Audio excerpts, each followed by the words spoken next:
In the year 2024, the ancestral star witnesses the invasion of gaming into reality. The world enters an era of job transitions. Countless secret realms and dungeons emerge. Forbidden lands and celestial realms appear in succession, with gods and demons rampant. Upon reaching adulthood, the residents of the ancestral star may transition into one of myriad powerful professions. Slaying monsters and leveling up leads to enhanced strength. On the day of his job transition, Luli awakens to the rather mediocre grade life profession. Beast Caregiver, subject to incessant ridicule. Yet, unbeknownst to many, Luli has activated the Beast Master growth system. He swiftly ascends to the esteemed SS grade hidden profession, the 9-star Beast Master. Simultaneously, he acquires a divine passive skill, Power Duplication. Power Duplication, all physical attributes of the summoned beasts, are replicated at a 100 rate onto their master. You think I'm slow? I possess the world's swiftest, the Night Stalker Succubus. You doubt my strength? I wield the might to shatter mountains, the Amethyst Crimson Soul Lion. You claim my defense is weak. I possess the unbreakable turtle shell, the reverse scale Xian turtle. Chapter 1. The Injured 9-Wing Bloodbath. Sir, welcome to the Beast Master Guild of Tianshui City. How may I assist you today? At the entrance of the Tianshui City Beast Master Guild, a female receptionist respectfully bows to a burly middle-aged man clad in a black suit.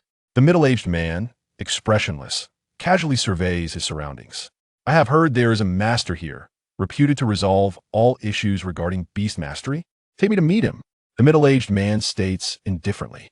The female receptionist displays a troubled expression as she gestures towards the long line forming in the corridor, helplessly addressing the middle-aged man. I apologize, sir. Master Lu Li attends to only 20 guests a day, and the line ahead has already reached that limit. If you're not in a hurry, you may come early tomorrow to queue. Upon hearing this, the man in the black suit furrows his brow slightly. After a moment of contemplation, he produces a token from his pocket, waving it in front of the receptionist's eyes. Then I must trouble this master to work a bit harder today. It won't take up too much of his time.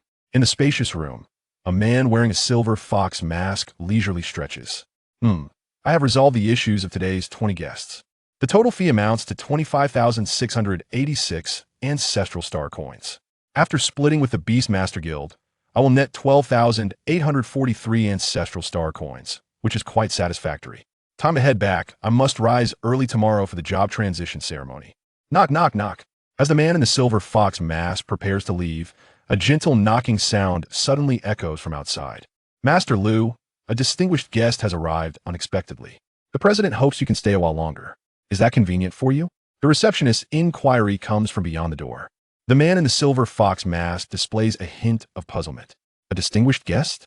When Luli became the esteemed guest of the Tianshui City Beastmaster Guild, he explicitly stated to the president that he would only attend to 20 guests per day. For a considerable time, the Tianshui City Beastmaster Guild has diligently adhered to Lu Li's stipulation, allowing only 20 guests to queue each day without exception. Yet today, the president of the guild personally breaks this rule. Could it be that a significant figure has arrived?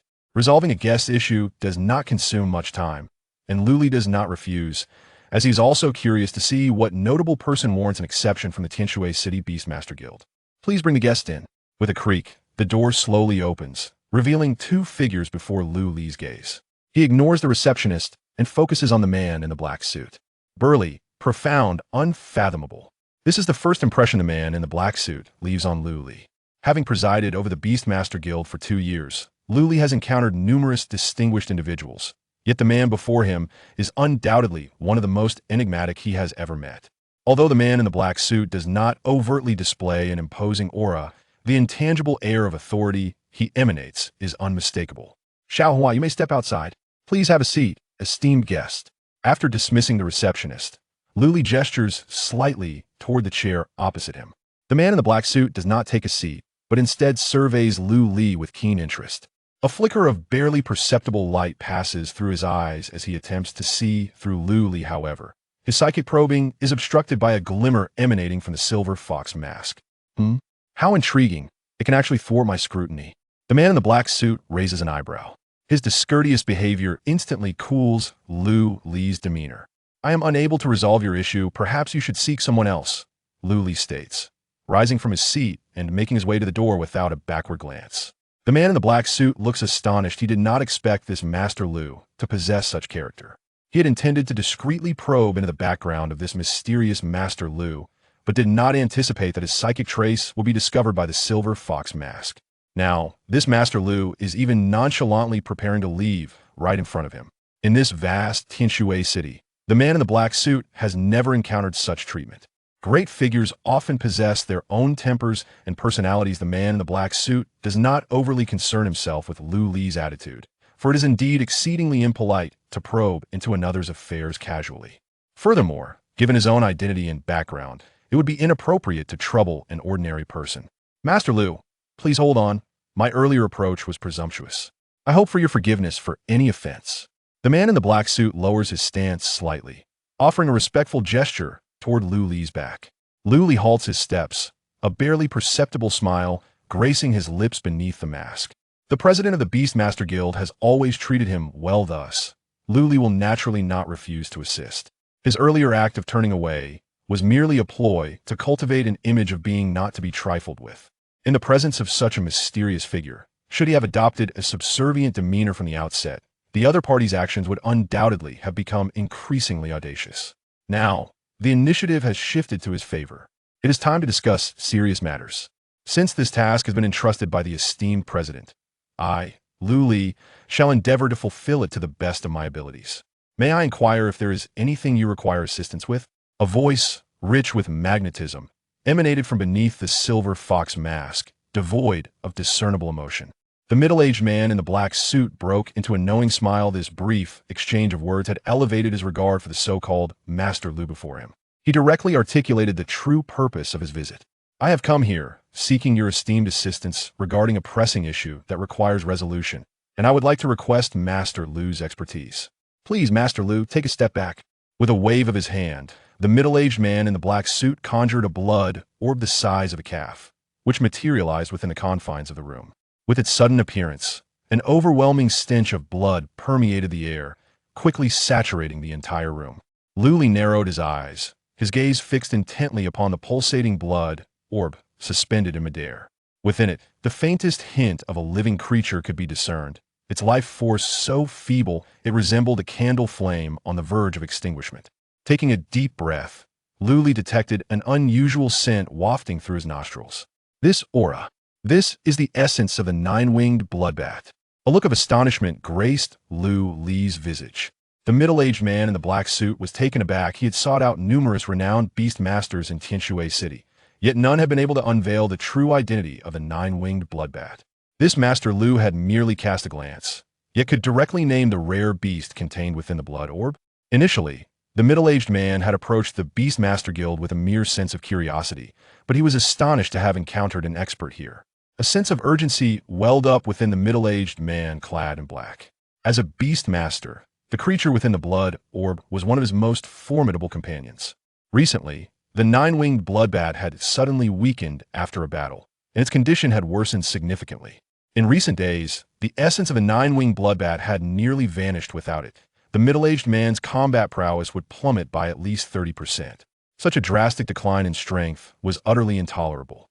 Consequently, the middle-aged man had sought the assistance of numerous beast masters through various connections, yet had found no solution to his predicament.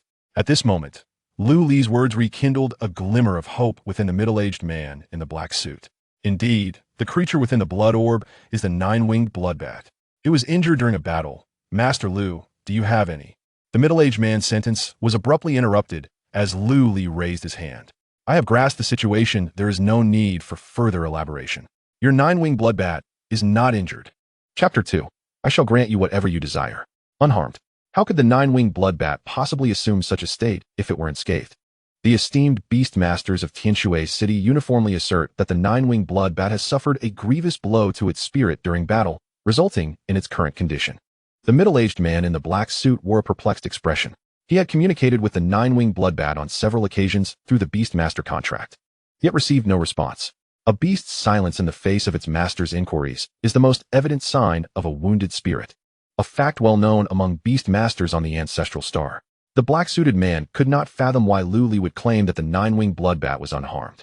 Doubts regarding Lu Li's true capabilities began to surface in his mind. However, The fact that Lu Li had previously accurately uttered the name of the nine-winged bloodbat suggested that he was certainly no mere pretender. At that moment, Lu Li's attention was entirely focused on the blood sphere suspended in midair. Every minute detail of the sphere evaded not his keen gaze. Time ticked by in silence within the room. 1 minute, 2 minutes, 3 minutes. A full 10 minutes elapsed. At last, Lu Li withdrew his gaze from the blood sphere, a barely perceptible smile flickering in his eyes. "Congratulations, my lord," Lu Li suddenly proclaimed, uttering a seemingly nonsensical statement. The black-suited man was taken aback, gazing at Lu Li in confusion, unsure from whence this congratulations derived. "If I am not mistaken, the nine-winged bloodbat must have engaged in battle with the frosty silver wolf not long ago, correct? Moreover, it likely consumed a significant amount of the frosty silver wolf's vital blood." Boom. Lu Li's words detonated in the black-suited man's mind like thunder. "How do you know such intricate details?" The black-suited man's heart raced, his typically placid expression betraying a hint of astonishment. He hailed from a mysterious department, typically engaged in handling unsavory matters. He distinctly recalled that during the last mission with the nine-winged bloodbat, there had been no followers or witnesses. Yet, Lu Li's two statements encapsulated the truth as if he had witnessed the events firsthand. It was utterly unfathomable. The black-suited man forced himself to regain composure, realizing he might have encountered a truly extraordinary individual. "My apologies, Master Lu. I may have been a bit unrestrained just now. You are correct. The nine-winged bloodbat indeed consumed a considerable amount of the frosty silver wolf's vital blood during its last battle. But how does this relate to the current state of the nine-winged bloodbat?" Lu Li smiled knowingly. There is indeed a connection. While the nine-winged bloodbat may consume the essence of other beasts without issue, the frosty silver wolf is somewhat different. It is said that the bloodline of the frosty silver wolf contains a trace of the silver moon heavenly wolf's lineage. "And you must have heard of the silver moon blood?" The black-suited man furrowed his brow, the phrase silver moon blood echoing in his mind. "Silver moon heavenly wolf, silver moon blood. I see." Moments later, a spark of realization illuminated the black-suited man's face as he recalled the ancient texts that spoke of silver moon blood. It is reputed to purify all things in the world, posing a lethal threat to beasts that have long consumed blood, their internal fluids muddied. "Are you suggesting, Master Lu, that silver moon blood is the cause of the nine-winged bloodbat's current condition?" The black-suited man inquired. Lu Li nodded affirmatively, confirming this interpretation. "It is only natural that the silver moon blood is incompatible with the bloodline of the nine-winged bloodbat, resulting in this predicament. Had the nine-winged bloodbat not possessed a significantly higher realm than the frosty silver wolf it defeated, it might have already been overwhelmed by the silver moon blood." Upon hearing this, the black-suited man felt a sinking sensation in his heart.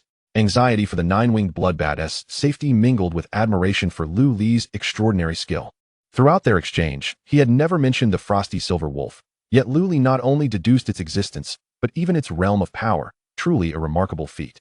At this moment, the black-suited man was entirely convinced by Lu Li's prowess. In Lu Li, he saw a glimmer of hope for the nine-winged bloodbat's salvation. "Master Lu, since you are aware of the nine-winged bloodbat's issues, might you possess a method for its rescue? I shall grant you any conditions you desire within Tianshui City." The black-suited man, fearing that Lu Li might not exert his full effort, directly promised enticing terms. Lu Li cast a surprised glance at the black-suited man, taken aback by his audacious tone. Although Tianshui City is merely one of the top 10 cities under the jurisdiction of Xuanwu City, it boasts a population in the millions, with numerous powerful families and clans. The black-suited man's ability to offer anything he wished within Tianshui City hinted at a fascinating identity. Nonetheless, Lu Li had no intention of making demands. His involvement this time was simply to honor the old president of the Tianshui Beastmaster Association. No need for conditions. I shall naturally devote myself fully to the task entrusted by the president.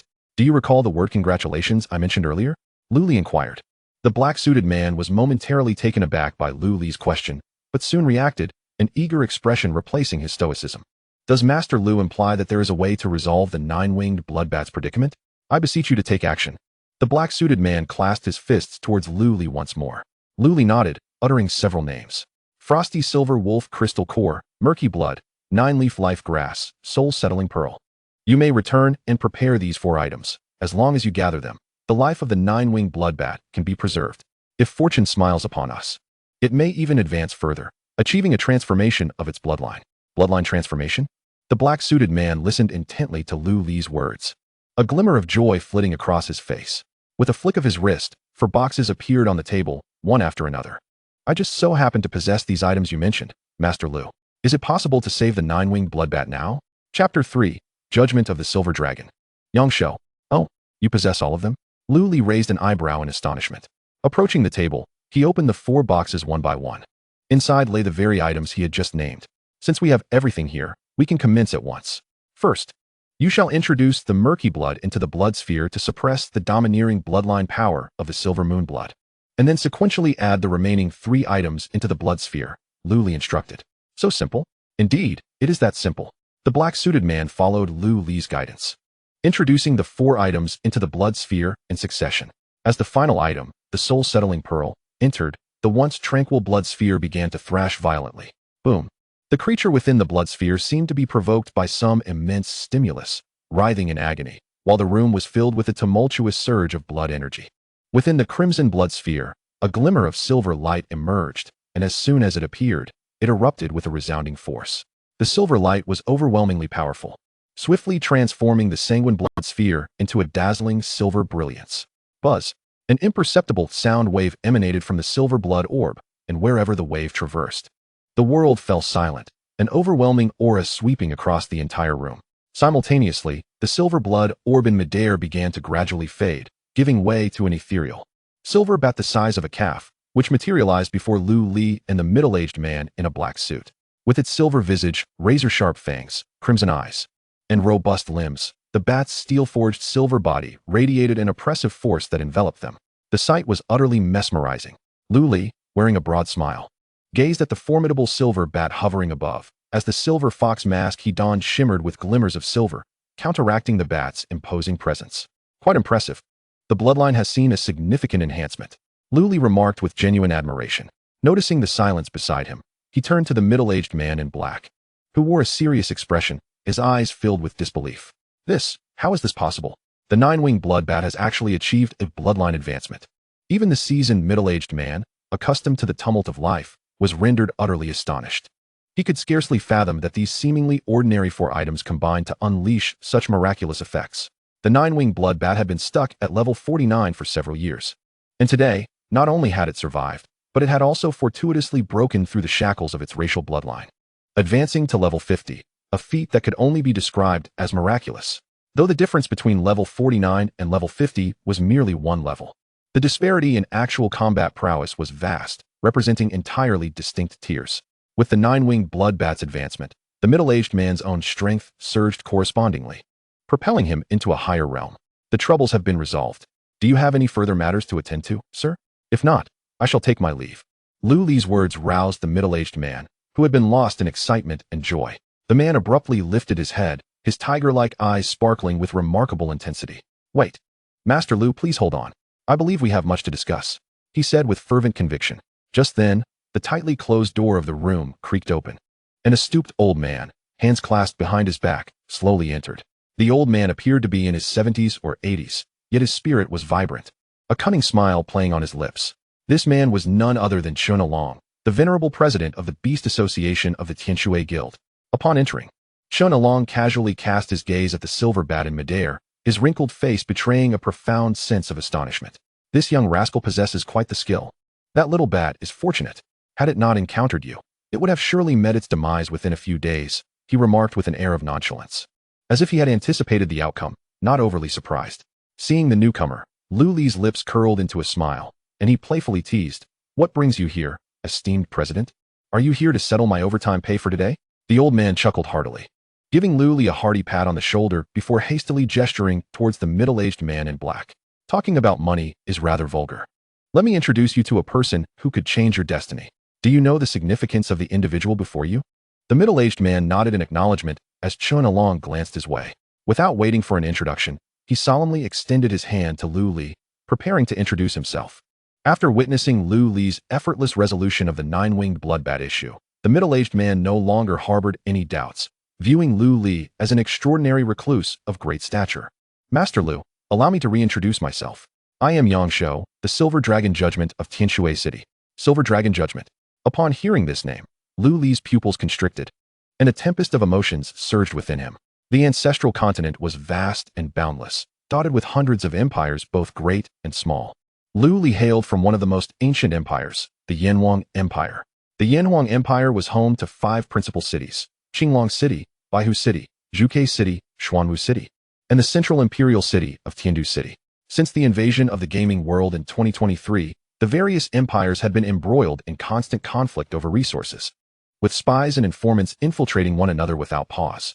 To root out these spies, the Yanhuang Empire established an exceptionally prestigious department, the Yanhuang Judgment Bureau. This bureau was the most enigmatic force in the Yanhuang Empire, composed of a limited number of members, each a paragon in their respective fields. At its helm was the Divine Dragon Judgment, beneath whom were 5 Golden Dragon Judgments, each overseeing one of the 5 principal cities. Below them were a select few Silver Dragon Judgments. In cities like Tianshui, it was the Silver Dragon Judgment along with several judgment envoys who maintained order. Even the city lord of Tianshui and the military commander would show utmost respect to a Silver Dragon Judgment, treating them as equals. Hence, it was no wonder that Lu Li was so astonished upon hearing the name of the Silver Dragon Judgment. This was a true heavyweight. No wonder he had spoken so boldly before. It turned out he had significant backing. Lu Li mused inwardly, as he observed the outstretched hand before him. Lu Li composed himself, a calm demeanor gracing his features as he reciprocated the handshake. It is an honor to meet you, Judge Yang. I am Lu Li of the Beast Association. Master Lu, see you tomorrow. At the entrance of the Tianshui Beast Association, a female receptionist waved at Lu Li with an expression of admiration. Lu Li smiled and nodded, then stepped into the throng of pedestrians, oblivious to the fact that his figure had drawn the attention of those lurking nearby. In front of the Swordsman Association, a stunningly beautiful girl clad in a white training outfit was gazing in confusion. The girl appeared to be around 18 or 19 years old, with exquisitely styled short hair and features so flawless they seemed beyond reproach. Her brow hinted at a touch of aloofness and pride, causing passers-by to instinctively steer clear of her. As she watched Lu Li's retreating figure, her delicate brows furrowed slightly, and she muttered to herself, "What is he doing at the Beast Association? Wearing a mask during the day, trying to be mysterious." While others might fail to recognize Lu Li, Mu Yan, having shared a desk with him for 6 years, would recognize him even if he were turned to ash. As Lu Li gradually faded from her sight, Mu Yan withdrew her gaze, preparing to enter the Swordsman Association. Just then, a voice of surprise echoed in her ears. Xiaoyan. Hearing her name called, Mu Yan turned in curiosity to find her father's old friend unexpectedly standing behind her. "What a coincidence, Uncle Yang. What brings you here?" she exclaimed in surprise. The one who had called her name was none other than Yang Shou, who had just exited the Beast Association. A rare smile graced Yang Shou's usually stern face as he encountered the daughter of his old friend. "Not long ago, my beast companion encountered some issues. I heard there exists an omnipotent master at the Beastmaster Guild, so I decided to pay a visit." Mu Yan nodded gently in acknowledgement. She had once overheard her father mention Yang Shou's beast troubles. At that time, her father remarked that no one in Tianshui City would be able to resolve Yang Shou's predicament. Even some esteemed and venerable beast masters from Xuanwu City were at a loss, utterly incapable of uncovering the true ailment of the 9-winged bloodbat. The injury of a beast has a devastating impact on its master, and Mu Yan sighed inwardly, offering words of comfort to Yang Shou. "Uncle Yang, please do not fret about your beast's condition. Have you considered seeking help in Tiandu City? There are many hidden talents there, surely. A beast master could discern the issue with your companion." Yang Shou simply shook his head in response to Mu Yan's consolation. There is no longer any need for that. A shadow crossed Mu Yan's expression, and an unsettling premonition arose within her.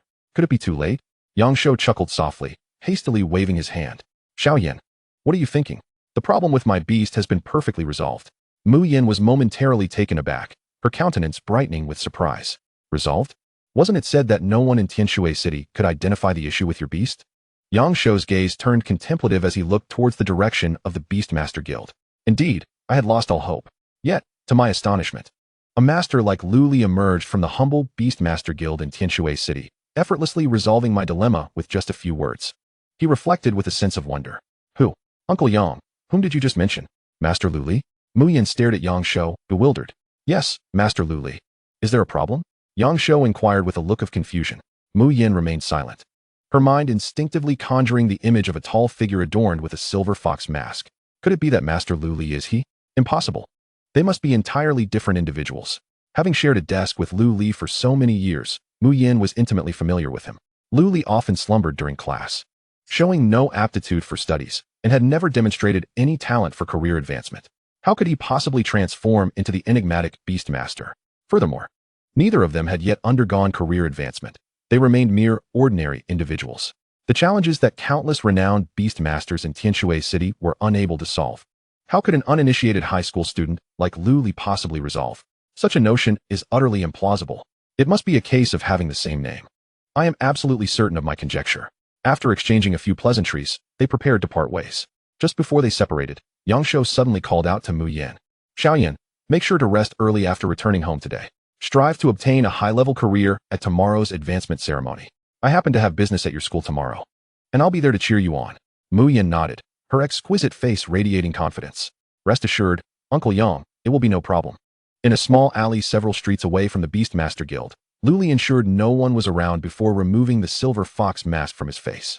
With a flourish, a handsome visage, chiseled like a work of art, was unveiled to the air. His sleek black hair, elegantly arched brows, and eyes shining like stars, coupled with his stately posture, exuded an aura of captivating nobility. No wonder the lofty silver dragon judgment is so extravagant. A mere 300,000 star coins. Today's class was truly worthwhile. At the Beastmaster Guild, Chen Along had initially intended for Lu Li and Yang Shou to become acquainted, yet Lu Li had firmly declined. Chen Along was the only one at the Beastmaster Guild privy to Lu Li's true identity, and his intention was to provide Lu Li with more opportunities for the future. However, Lu Li harbored his own thoughts. Although he had assisted Yang Shou in resolving a significant problem, fundamentally, they were two individuals from entirely different worlds. Yang Shou's willingness to recruit Lu Li stemmed partly from his admiration for Lu Li's remarkable abilities and partly from treating him as an equal peer. Should Yang Shou discover that Lu Li was merely an uninitiated ordinary student, his previously humble demeanor would undoubtedly shift. Lu Li currently lacked the means to contend with someone of Yang Shou's stature. Moreover, the ranks of the Yanhuang Judgment Division comprised elite warriors, and they would never accept an ordinary person. Lu Li had no desire to make a fool of himself by relinquishing his fate into the hands of others. Such folly was entirely out of the question. Chapter 5. The Awakening Ceremony. At Tianshui City First High School, the Awakening Square. The vast Awakening Square was currently besieged by a throng of students and parents, all anxiously awaiting the commencement of the career advancement ceremony. Since the invasion of the game world in 2023, nearly a millennium had passed. The game world had fully integrated with the human realm. Over the course of this millennium, countless powerful professionals had emerged, introducing numerous new careers to the Star of Ancestors. Today, the Star of Ancestors boasted no less than 10,000 distinct professions. From the commonplace warriors, mages, knights, and gunners to the rarer onmyoji, hellwalkers, telekinesis masters, and divine pharmacists, an array of vocations flourished. These myriad professions can be broadly categorized into combat and support roles. As the name suggests, combat professions are responsible for engaging in battle, standing at the forefront against the creatures of the game world. Support roles encompass professions such as alchemists, blacksmiths, tailors, and others who provide logistical support to combat personnel. Each profession is ranked from lowest to highest based on the abilities and impacts demonstrated by its practitioners, categorized as F grade to SSS grade. F grade denotes the most basic level, while SSS grade represents the pinnacle and is the rarest of the exalted professions. The Star of Ancestors is vast and boundless, with hundreds of great empires housing trillions of inhabitants. Among these billions, those who awaken to an SSS grade profession are exceedingly rare. A common individual who awakens to an A grade or higher profession is destined to become a formidable force, establishing dominion over a region with ease. Unfortunately, true talent is a rarity. Most professionals can only attain D grade or thereabouts. The atmosphere at the Awakening Square was somewhat tense, as the choice of profession could determine a student's future, and even that of an entire family. This was one of the few opportunities to change one's destiny and ascend to greatness. When Lu Li arrived at the Awakening Square, it was already densely crowded. He struggled to make his way to his class's designated area, where all his classmates were present except for him. Upon seeing Lu Li arrive late, several male students displayed disdain and mockery in their eyes. They glanced at Lu Li before turning their gaze away in derision. Lu Li was considered an oddity at the school. Aside from sleeping, he engaged in little else. In various physical ability tests, Lu Li consistently ranked at the bottom. As steady as a mountain, it could be said that aside from his ridiculously handsome face, Lu Li possessed nothing of merit. In stark contrast, the female students in the class maintained a relatively favorable impression of Lu Li. Why, you ask? Pray tell. Which blossoming maiden could possibly resist the allure of a strikingly handsome and dashing gentleman? The boys in the class harbor a considerable disdain for Lu Li, largely due to his undeniable charm with the ladies. Jealousy indeed distorts one's perceptions. However, not all girls are enamored with Lu Li. His desk mate, Mu Yan, is a notable exception. When she saw Lu Li approaching, Mu Yan subtly shifted her chair aside, wishing to maintain a distance from him. Lu Li merely smiled faintly at her reaction, unfazed, for after 6 years of sitting beside her, he had come to understand her temperament quite well. Mu Yan's disdain extended beyond Lu Li alone. She held a general contempt for all the boys in their class. To be precise, she looked down upon them. Despite being desk mates, Lu Li and Mu Yan were worlds apart in every conceivable aspect, whether in terms of professional capabilities or familial background. An insurmountable chasm lay between them. Mu Yan was the epitome of a privileged girl, holding herself above all, with none in the entire school worthy of her attention. In stark contrast, Lu Li was merely an unremarkable figure, a mere slacker drifting through life. Lu Li sauntered leisurely to Mu Yan's side, and, under her icy gaze, he moved his chair closer to her, plopping down beside her. After 6 years of sharing a desk, her aloofness still astonished him. With such an icy demeanor, did she not fear remaining unmarried in the future? Lu Li chuckled, gazing at Mu Yan's exquisite visage. Mu Yan shot him a fierce glare in response. You needn't worry about such matters. Perhaps you should focus on your own class transfer ceremony instead, given your current physical capabilities. The prospect of awakening a profession above E-rank is mere fantasy. I wonder which university would accept you then, she retorted, disdain dripping from her words. Nearby male students watched Lu Li with gleeful expressions, reveling in his discomfort. Lu Li nonchalantly crossed his legs, for he held little expectation for his upcoming transfer ceremony. Humans on the ancestral star train their bodies from a young age, fervently exploring their potential. Although one cannot undergo a class transfer before reaching adulthood, signs of aptitude often become evident. Those destined for higher-tier professions typically exhibit extraordinary physical attributes even prior to their transfers. These individuals may possess immense strength, remarkable speed, incredible mental fortitude, or other unique talents. Take Mu Yan, for instance. She had an innate affinity for bladed weapons, wielding a sword with a potency that surpassed that of others. Furthermore, her physical prowess was indeed astounding. Her slender arms could effortlessly lift a 500-kilogram dumbbell, and she could sprint 100 meters in a mere 5 seconds. In comparison to the prodigy that was Mu Yan, Lu Li fell woefully short. His physical attributes barely grazed the average, rendering him a feeble figure devoid of strength. Thus, from the very beginning, Lu Li had not harbored lofty aspirations regarding his future profession. Instead, he dedicated all his energy to the nurturing, healing, and feeding of magical beasts. Within his home lay a trove of mysterious, ancient tomes, chronicling extraordinary knowledge related to magical creatures. This repository of wisdom, coupled with Lu Li's diligent reading, endowed him with insights far beyond his years. It was this very knowledge that enabled him to diagnose the ailment afflicting the 9-winged bloodbat. Cultivating magical beasts had always been Lu Li's passion, and in this realm, he exhibited a modicum of talent. Chapter 6, The Announcement. Students and parents, please settle down. I hereby announce that the class transfer ceremony for the 3rd year of Tianshui City's first high school is now commencing. With Principal Zhao Xuanfei's proclamation, the previously cacophonous Awakening Plaza fell silent, as if a pin drop could be heard. Parents and students alike clenched their fists, their expressions a blend of anxiety and excitement. At the very center of the Awakening Plaza, a mystical array radiating with 9 colors erupted to life. The 8 silver-robed mages fervently waved their staffs, channeling energy into the Awakening formation, as a portal large enough for a single individual swiftly took shape at its center. Dear students, the class transfer ceremony will determine your future destinies. I implore you to treat it with the utmost seriousness. Moreover, this ceremony has garnered significant attention, with many university officials present to observe. Should you awaken an exceptional profession, you may be granted special admission, sparing you from the rigors of the college entrance examination. This opportunity is singular. With that, Zhao Xuanfei signaled the commencement of the transfer ceremony. From class 1 of the 3rd year, a frail boy cautiously stepped into the portal of the Awakening formation. As the array hummed, its 9-colored radiance transformed, with faint flames flickering before the eyes of all present. Yang He, class transferred to Fire Jester, rank D. The D rank was rather unremarkable, failing to stir much excitement. Yet Yang He emerged from the formation beaming. For his performance had been subpar in class, an awakening 8D rank profession had far exceeded his expectations. Following Yang He, many more students entered the portal in succession. Song Qing, class transferred to Dual Hammer Blacksmith, rank D. From Yu Qi, class transferred to Necromancer, rank C. Zhao Panfeng, class transferred to Great Axe Warrior, rank E. Jin Hongfei, class transferred to Silver Lance Knight, rank C. As the transfer ceremony progressed, a mixture of joy and disappointment filled the air. Soon, all 50 students from Class 1 had completed their transfers, with the highest rank being that of Jin Hongfei, the C-rank Silver Lance Knight. This profession was a formidable force in battle, and upon maturation, would wield immense power, making it a favored choice among military ranks. With the Silver Lance Knight profession, Jin Hongfei was assured a promising future in the imminent college entrance examination. After Class 1, students from Class 2 began to enter the formation. Ho Longtao, class transferred to Black Whip Warrior, rank C. Yang Long, class transferred to Low-Level Alchemist, rank E. Lu Qi, class transferred to Exorcist, rank D. The array of professions was diverse, and after the transfer of 3 or 4 classes, nearly 200 different professions had emerged.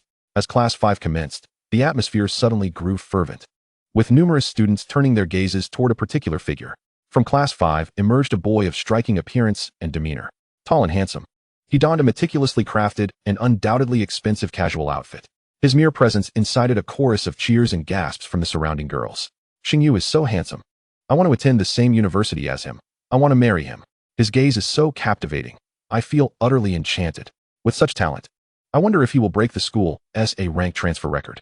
The boy in question, Xingyu, was the celebrated prodigy of Tianshui City First High School, the son of the deputy city lord, Zhou Xingyu. Not only was his family background illustrious, but his innate talent was also remarkable. Many mentors had speculated that Zhou Xingyu would undoubtedly transfer to a profession of at least B rank. In the entirety of Tianshui City First High School, only Mu Yin could rival him, and the two were often referred to as the school's golden couple. Zhou Xingyu, upon rising, did not proceed towards the central formation of the Awakening Square, but rather made a beeline for Class 6 of the senior year, where Lu Li was situated. A gentle smile adorned his face, his gaze unwaveringly fixed upon Mu Yin. As Zhou Xingyu approached, Lu Li's lips curled into a mischievous smile, and he lightly nudged Mu Yin with his shoulder. Mu, your admirer is here. Are you not going to rise and greet him? Oh. The golden boy and the jade girl, a match made in heaven. Mu Yan's countenance darkened at Lu Li's words, her beautiful eyes nearly ablaze with fury. Shut your mouth. If you don't speak, no one will mistake you for a mute. In an unusual display of compliance, Lu Li refrained from retorting and obediently fell silent. Not only that, but he also shifted his chair aside, clearing a path for Zhou Xingyu. Mu Yin, taken aback, observed as Zhou Xingyu's smile radiated even more brightly. Mu Yin, you must understand my intentions. As I stand on the brink of a new chapter in life, I wish to express my heartfelt feelings once more. Hoping you will accept me today. Only I am worthy of you. Zhou Xingyu wore a sincere smile, embodying the archetype of a romantic hero. Wow. Get together. Get together. His straightforward confession sparked a chorus of cheers and whistles from the surrounding students, with Lu Li being the most boisterous among them. In the tense atmosphere of the transfer ceremony, Zhou Xingyu's actions served to alleviate the students' nervousness. Mu Yin furrowed her brows, her expression icy. I've told you countless times. We are not suited for each other. Keep your distance and cease bothering me. Once again, she rejected Zhou Xingyu's declaration. Her words fell like a bucket of cold water upon him, extinguishing the excitement of the surrounding crowd in an instant. Zhou Xingyu's smile faltered, for he too was a favored son of heaven, adored by many. To be publicly rejected by Mu Yin was a stinging blow to his pride. Mu Yin, this marks the 4th time you have turned me down. You may refuse me, but I demand a reasonable explanation. Zhou Xingyu replied, his expression stern. Mu Yin scoffed dismissively. A reasonable explanation? She simply had never regarded Zhou Xingyu with any significance. In the entirety of Tianshui City's foremost high school, there was no one worthy of her attention. As she prepared to brush off Zhou Xingyu's inquiry, her peripheral vision caught a glimpse of Lu Li, who was lounging nonchalantly to the side. You seek a reasonable explanation? Very well, I shall enlighten you. My repeated rejections stem from the fact that my heart is already occupied by someone else. His existence renders me incapable of accepting anyone else. Chapter 7. The Goddess's Persona Crumbles. Mu Yan's declaration plunged the surroundings into an eerie silence, soon followed by a cacophony of bewildered murmurs. Could it be? A boy has caught Mu Yan's eye? Who could this paragon be? Speculation erupted among the students, incredulous that Mu Yan, who typically exuded an air of aloofness, might have a romantic interest. Lu Li, having overheard Mu Yan's words, felt a surge of curiosity. After 6 years as her desk mate, he had been entirely oblivious to her affections for another, without even a hint of a clue. He longed to uncover the identity of this individual who had captured Mu Yan's heart. However, as he pondered, a sense of unease crept in. If Mu Yan truly harbored feelings for someone, it seemed implausible that she had left no traces behind. They spent more time together than with their own families, and Mu Yan could not possibly maintain such a flawless facade. Zhou Xingyu's expression darkened, his possessiveness flaring. He had always viewed Mu Yan as his to claim. Upon hearing of her affections for another, A tempest of rage surged within him. He fixed his piercing gaze upon Mu Yin, demanding, "Tell me, who is this person? Who dares to eclipse me?" Mu Yin relished the reaction from Zhou Xingyu and the surrounding crowd, a subtle smile gracing her lips. "I had intended to keep this secret until after graduation, but since it has surfaced now, I shall share it with you. The one who occupies my heart is Luli." The revelation detonated the students' emotions like a bomb. Class 6 of the senior year stood in stunned silence, unable to comprehend Mu Yan's words, especially the boys. Their breaths quickening, fists clenched, ready to confront Luli. Mu Yan, lauded as the most beautiful girl in Tianshui City's foremost high school, had countless admirers.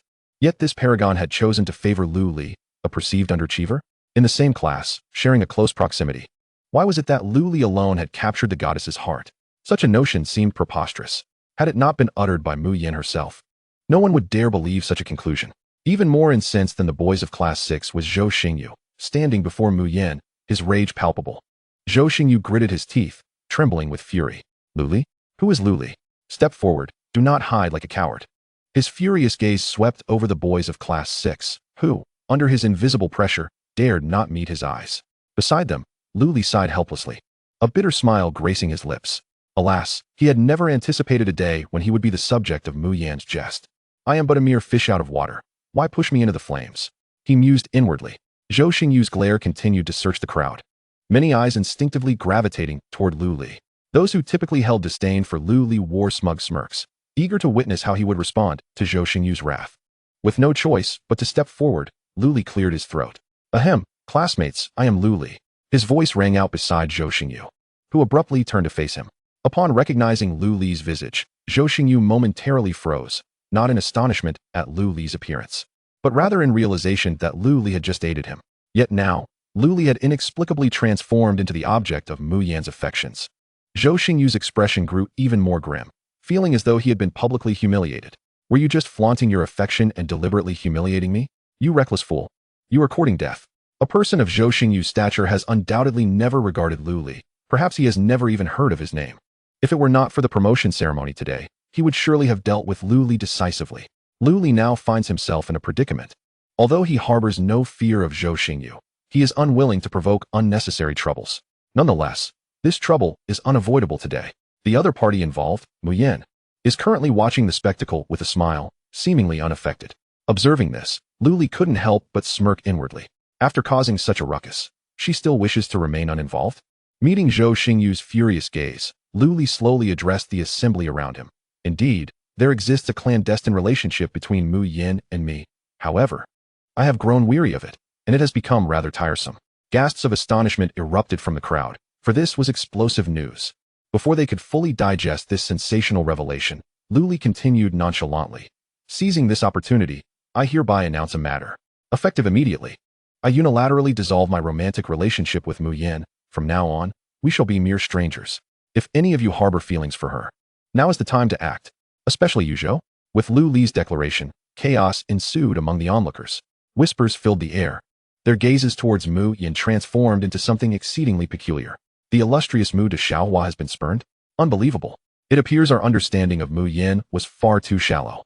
She favored Luli, and now she has been cast aside, shattering her carefully constructed persona. Who would have thought that Luli would emerge as the ultimate victor in this unfolding drama? While Luli maintained a demeanor of calm, both Mu Yin and Zhou Xingyu were on the verge of exploding with rage. Particularly Mu Yin, who intended to toy with Luli, found herself the unwitting fool. "Luli, I will make you pay for this." Zhou Xingyu attempted to retort, but was silenced by the instructor beside the array. "Zhou, please be mindful of the time. There are many students waiting in line." Glaring at Luli with palpable resentment, Zhou begrudgingly stepped into the formation. This promotion ceremony attracted numerous dignitaries, and Zhou did not wish to leave a negative impression. All his anger and hatred were suppressed within, but he vowed to settle scores with Luli when the opportunity arose. As Zhou stepped forward, a brilliant azure light erupted from the array. In the midst of the ethereal azure glow, a colossal tiger-shaped phantom materialized behind Zhou. Roar! The tiger's roar pierced the heavens, exuding an overwhelming sense of oppression. Zhou Xingyu, promoted to Azure Tiger Berserker, rank A? With the announcement, expressions of envy blossomed on the faces of many students and parents present in the Awakening Square. An A-rank profession had already set a historical record for Tianshui High School. As long as he does not falter, success was all but guaranteed. Zhou Xingyu is remarkable, truly worthy of being the son of the deputy city lord. The Berserker class is inherently a formidable profession, and the Azure Tiger Berserker is among the most powerful within its ranks. Zhou Xingyu's future prospects are limitless. On the podium, Principal Zhao Xuanfei expressed his sincere admiration. Beside him, a secretary in a suit hurriedly relayed this good news to the deputy city lord. On Zhao Xuanfei's other side, a burly, bald man rose abruptly from his seat, a glimmer of satisfaction and appreciation etched on his scarred face. Young man, would you consider attending the White Tiger Academy in Bayou City? With your talents, you would receive focused training and an abundance of resources. Zhou Xingyu's successful promotion to an A-rank profession caught the attention of several universities, and several prestigious institutions extended their invitations. Although Zhou was overwhelmed with joy, he maintained a semblance of composure. After expressing his gratitude, he resolutely declined the university's offers. His father had previously informed him that the Yanhuang Tianwu University in Tiandu City was granting 2 slots to Tianshui City. The top 2 students in the high school entrance examination would have the opportunity to enter Yanhuang Tianwu University directly. Yanhuang Tianwu University ranks among the top 5 universities in the Yanhuang Empire, its resources far surpassing those of the universities present. Graduating from Yanhuang Tianwu University would yield unimaginable benefits. Zhou cast a boastful glance at Mu Yin and Lu Li, his pride unabashedly evident. Regrettably, neither Lu Li nor Mu Yin deigned to acknowledge him. The promotion ceremony continued, with Zhou's appearance elevating the proceedings to a climax. Soon, all students from Class 5 of the senior year completed their promotions. Next, it was the turn of Mu Yin and Lu Li from Class 6. AIXIN, promoted to Frost Cold Archer, rank D. Hu Mingkai, promoted to Heavy Artillery Master, rank D. Meng Rue, promoted to Great Halberd Fighter, rank C. Now, please enter the formation. Mu Yin. Under the expectant gazes of all, Mu Yin stepped into the array. The moment she did, the swords in the hands of all the sword wielders present began to tremble violently, without warning. Buzz, buzz, the sound of swords ringing soared skyward, as invisible sword intent converged upon the formation. Some high-level experts managed to stabilize their weapons, while lower-ranking practitioners felt as if their swords might slip from their grasp.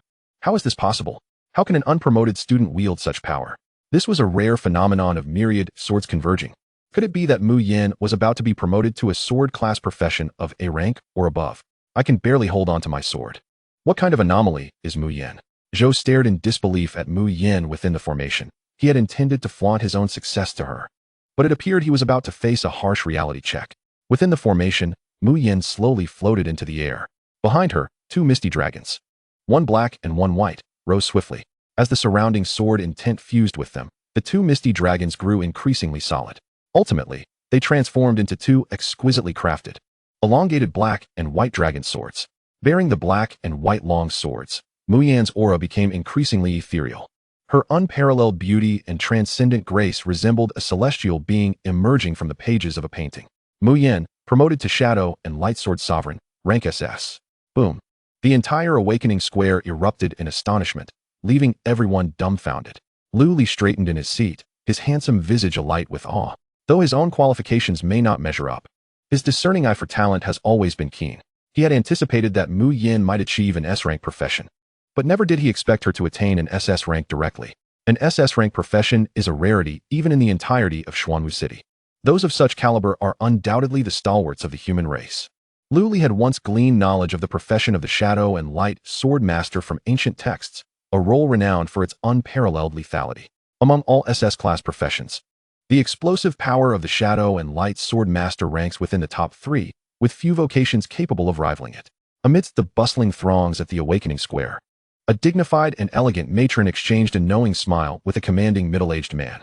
Yinner is truly remarkable. My Mu family has produced yet another prodigy.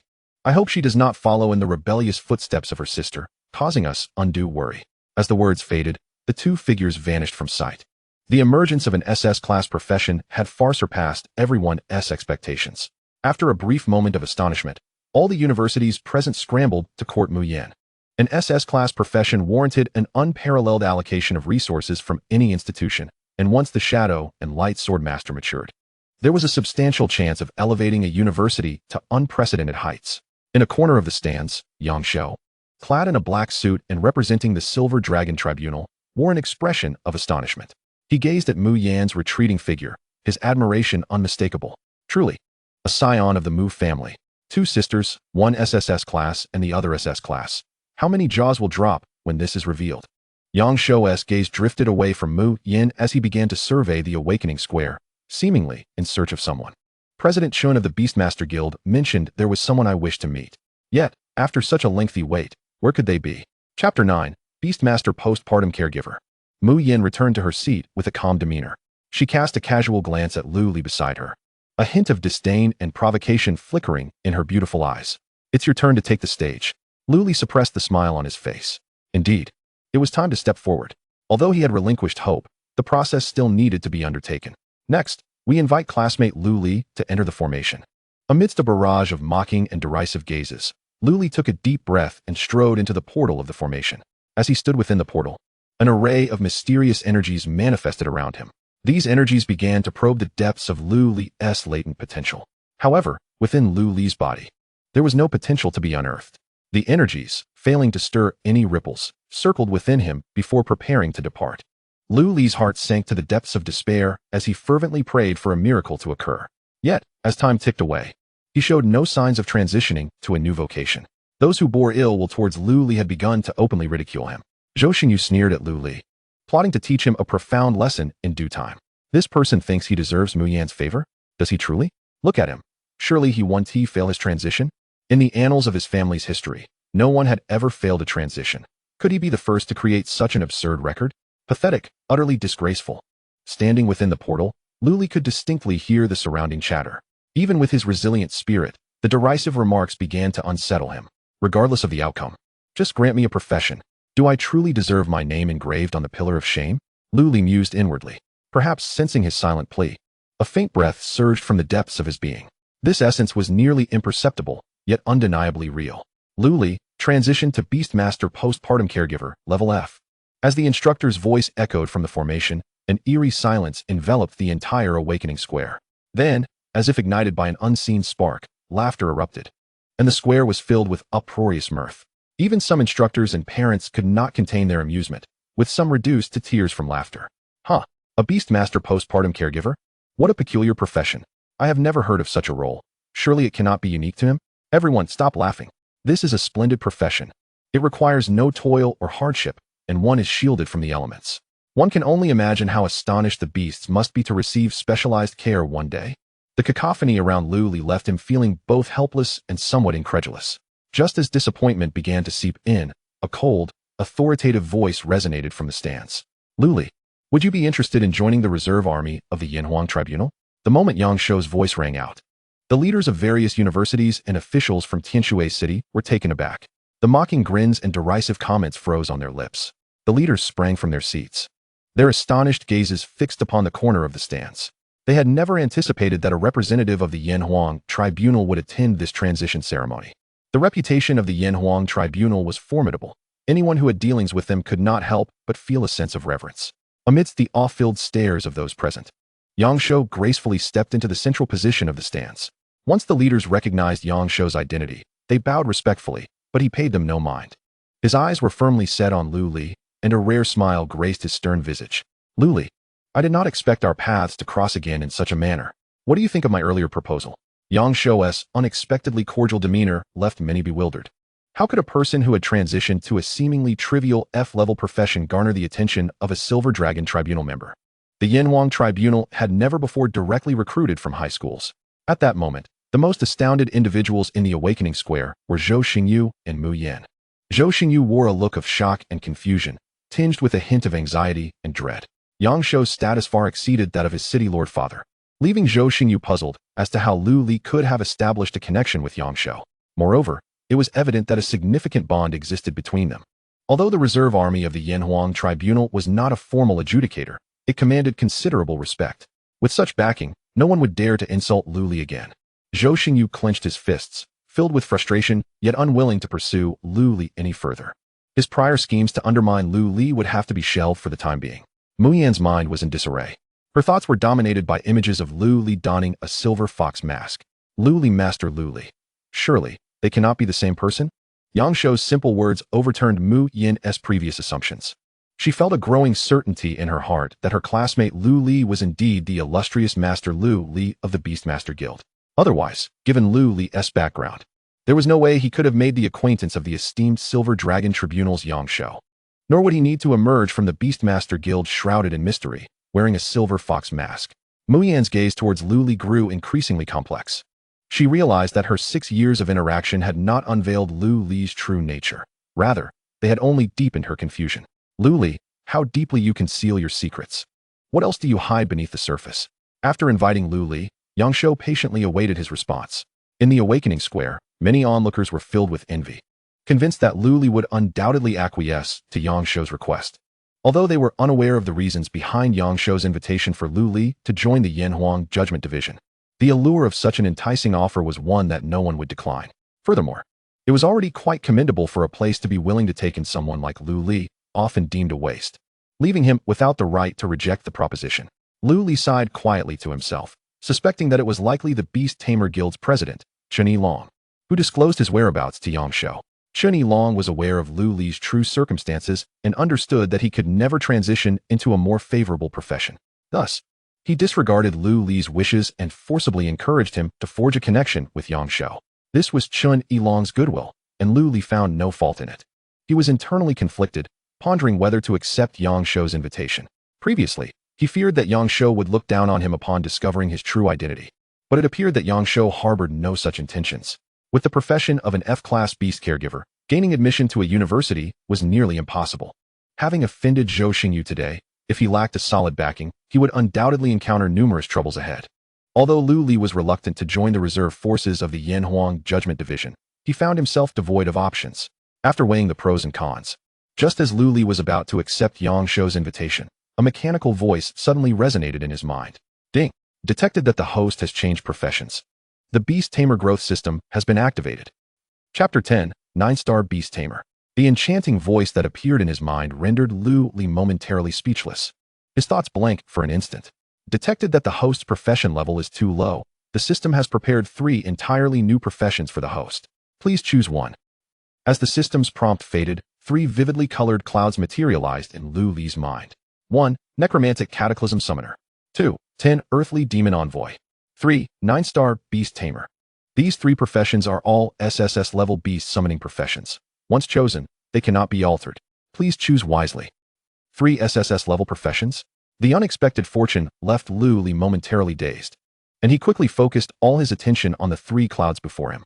The legends of these 3 SSS-level professions had previously graced the ancient texts he had encountered. They were the pinnacle of beast taming and summoning professions on the Ancestral Star, ranking among the elite even among all SSS-level professions. The Necromantic Cataclysm Summoner was an exceptionally malevolent profession, capable of summoning the deceased to fight. The nature of the undead was boundless. They were immortal and devoid of pain, relentless in their pursuit of slaughter until their objectives were achieved. The Necromantic Cataclysm Summoner was regarded as one of the most troublesome professions on the Ancestral Star. However, due to the moral transgressions associated with summoning the dead and its inherent wickedness, this profession was infamously reviled. Lu Li dismissed the idea of becoming a Necromantic Cataclysm Summoner without a moment's hesitation. He had no desire to engage with those eerie, undead beings daily. The 10 Earthly Demon Envoy had only appeared once in the history of the Ancestral Star, with scant records in ancient texts. According to the accounts, the 10 Earthly Demon Envoy was an apostle of foreign demons who could summon them to battle through sacrificial offerings. The Soul 10 Earthly Demon Envoy once summoned a 90 level 16-armed celestial demon, but ultimately perished, seemingly unable to control its power. With such cautionary tales at hand, Lu Li promptly dismissed the notion of choosing the 10 Earthly Demon Envoy as well. With both the Necromantic Cataclysm Summoner and 10 Earthly Demon Envoy eliminated, only one choice remained: the 9-Star Beast Tamer. This profession was esteemed as the most noble and orthodox of all beast tamers. On the Ancestral Star, ordinary beast tamers were classified as B-level professions, while some mutated or evolved variants could even reach S-level or SS level. Professions such as Dual-Born Beast Tamer and Dragon Clan Beast Tamer far surpassed the B-level classification. The 9-Star Beast Tamer transcended all Beast Tamer professions due to its nearly extraordinary ability to amplify a beast's strength 9-fold. This was the origin of the name 9-Star Beast Tamer. If a beast's power was rated at 100, with the blessing of a 9-Star Beast Tamer, that power would soar to an astounding 900. This represented a significant qualitative leap. Consequently, the 9-Star Beast Tamer was deemed one of the easiest professions to transcend realms in combat. Lu Li felt immense satisfaction with this profession. as becoming a legitimate Beast Tamer had always been his aspiration. I choose the 9-star Beast Tamer. Ding. Selection successful. Host has successfully transitioned to SSS level 9-star Beast Tamer. Reward granted. Divine passive skill, Power Duplication. Power Duplication. All physical attributes of the tamed beasts are replicated at a rate of 100 to the host. The emergence of this divine passive skill quickened Lu Li's breath once more. It is well known that the greatest weakness of a beast tamer lies in their lack of self-defense capabilities. In combat, other professions typically avoid the might of the beasts and seek opportunities to strike at the beast tamer directly. Compared to the resilient, ferocious, and brutal beasts, the beast tamers appeared far more vulnerable. With the divine passive skill, Power Duplication, beast tamers could transform into human-like beasts, rampaging without restraint. Lu Li's emotions at this moment transcended mere excitement and exhilaration. The arrival of the system had lifted him from the depths of despair and cast him into the heights of glory. A so-called waste who had only transitioned to an F-level profession had now metamorphosed into an SSS-level genius. In Lu Li's mind, an attribute panel quietly materialized. Host, Lu Li. Profession, 9-star Beast Tamer, SSS level. Level, 1000. Tamed Beasts, 01. Active skills, none. Passive skills, Power Duplication Divine. As Lu Li surveyed the attribute panel in his mind, an involuntary smile graced his lips. The clamor in the awakening square surged, with nearly all gazes fixated upon Lu Li. To outsiders, the proud smile on Lu Li's face was interpreted as a sign of having garnered Yangshuo's favor. Few would believe that Lu Li had transitioned to an SSS-level profession in such a brief period. Lu Li, have you made your decision? In the central position of the viewing platform, Yangshuo inquired once more about Lu Li's choice. Had Lu Li not attained the SSS-level profession, he might have contemplated joining the Yanhuang Judgment Division's reserve forces for self-preservation. However, now that he had become a 9-star Beast Tamer, Lu Li no longer needed to sacrifice his freedom for safety. As long as he endured the upcoming college entrance examinations, he would soon venture to another city for university. At that point, Zhou Xingyu, the local tyrant of Tianshui City, would have no means to threaten him. Thus, I apologize, Judge Yang. I do not wish to join the Yanhuang Judgment Division for the time being. My goal is to attend university, Lu Li declared earnestly. Upon hearing Lu Li's choice, the crowd in the awakening square exchanged incredulous glances, struggling to believe their ears. What was Lu Li just saying? He wants to attend university? With his abysmal F-grade qualifications, I doubt even a janitorial position on campus would be available to him. Is this child out of his mind, throwing away a promising future like this? Foolish, truly foolish. He will inevitably regret his choices today. Upon hearing Lu Li's aspirations, Yangshuo raised an eyebrow, a hint of astonishment gracing his features.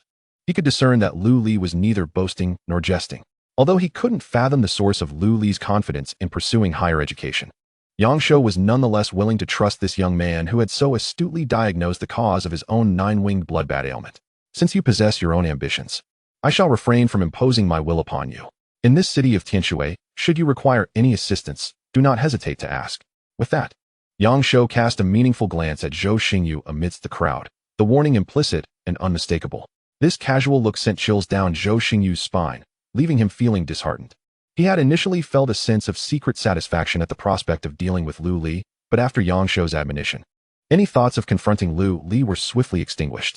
Chapter 11. The Priceless Young Beast. Lu Li's series of unusual actions caused Mu Yin to furrow her delicate brows. She truly could not conceive of any place more suitable for Lu Li than the Yanhuang Judgment Bureau under the current circumstances. Attend university?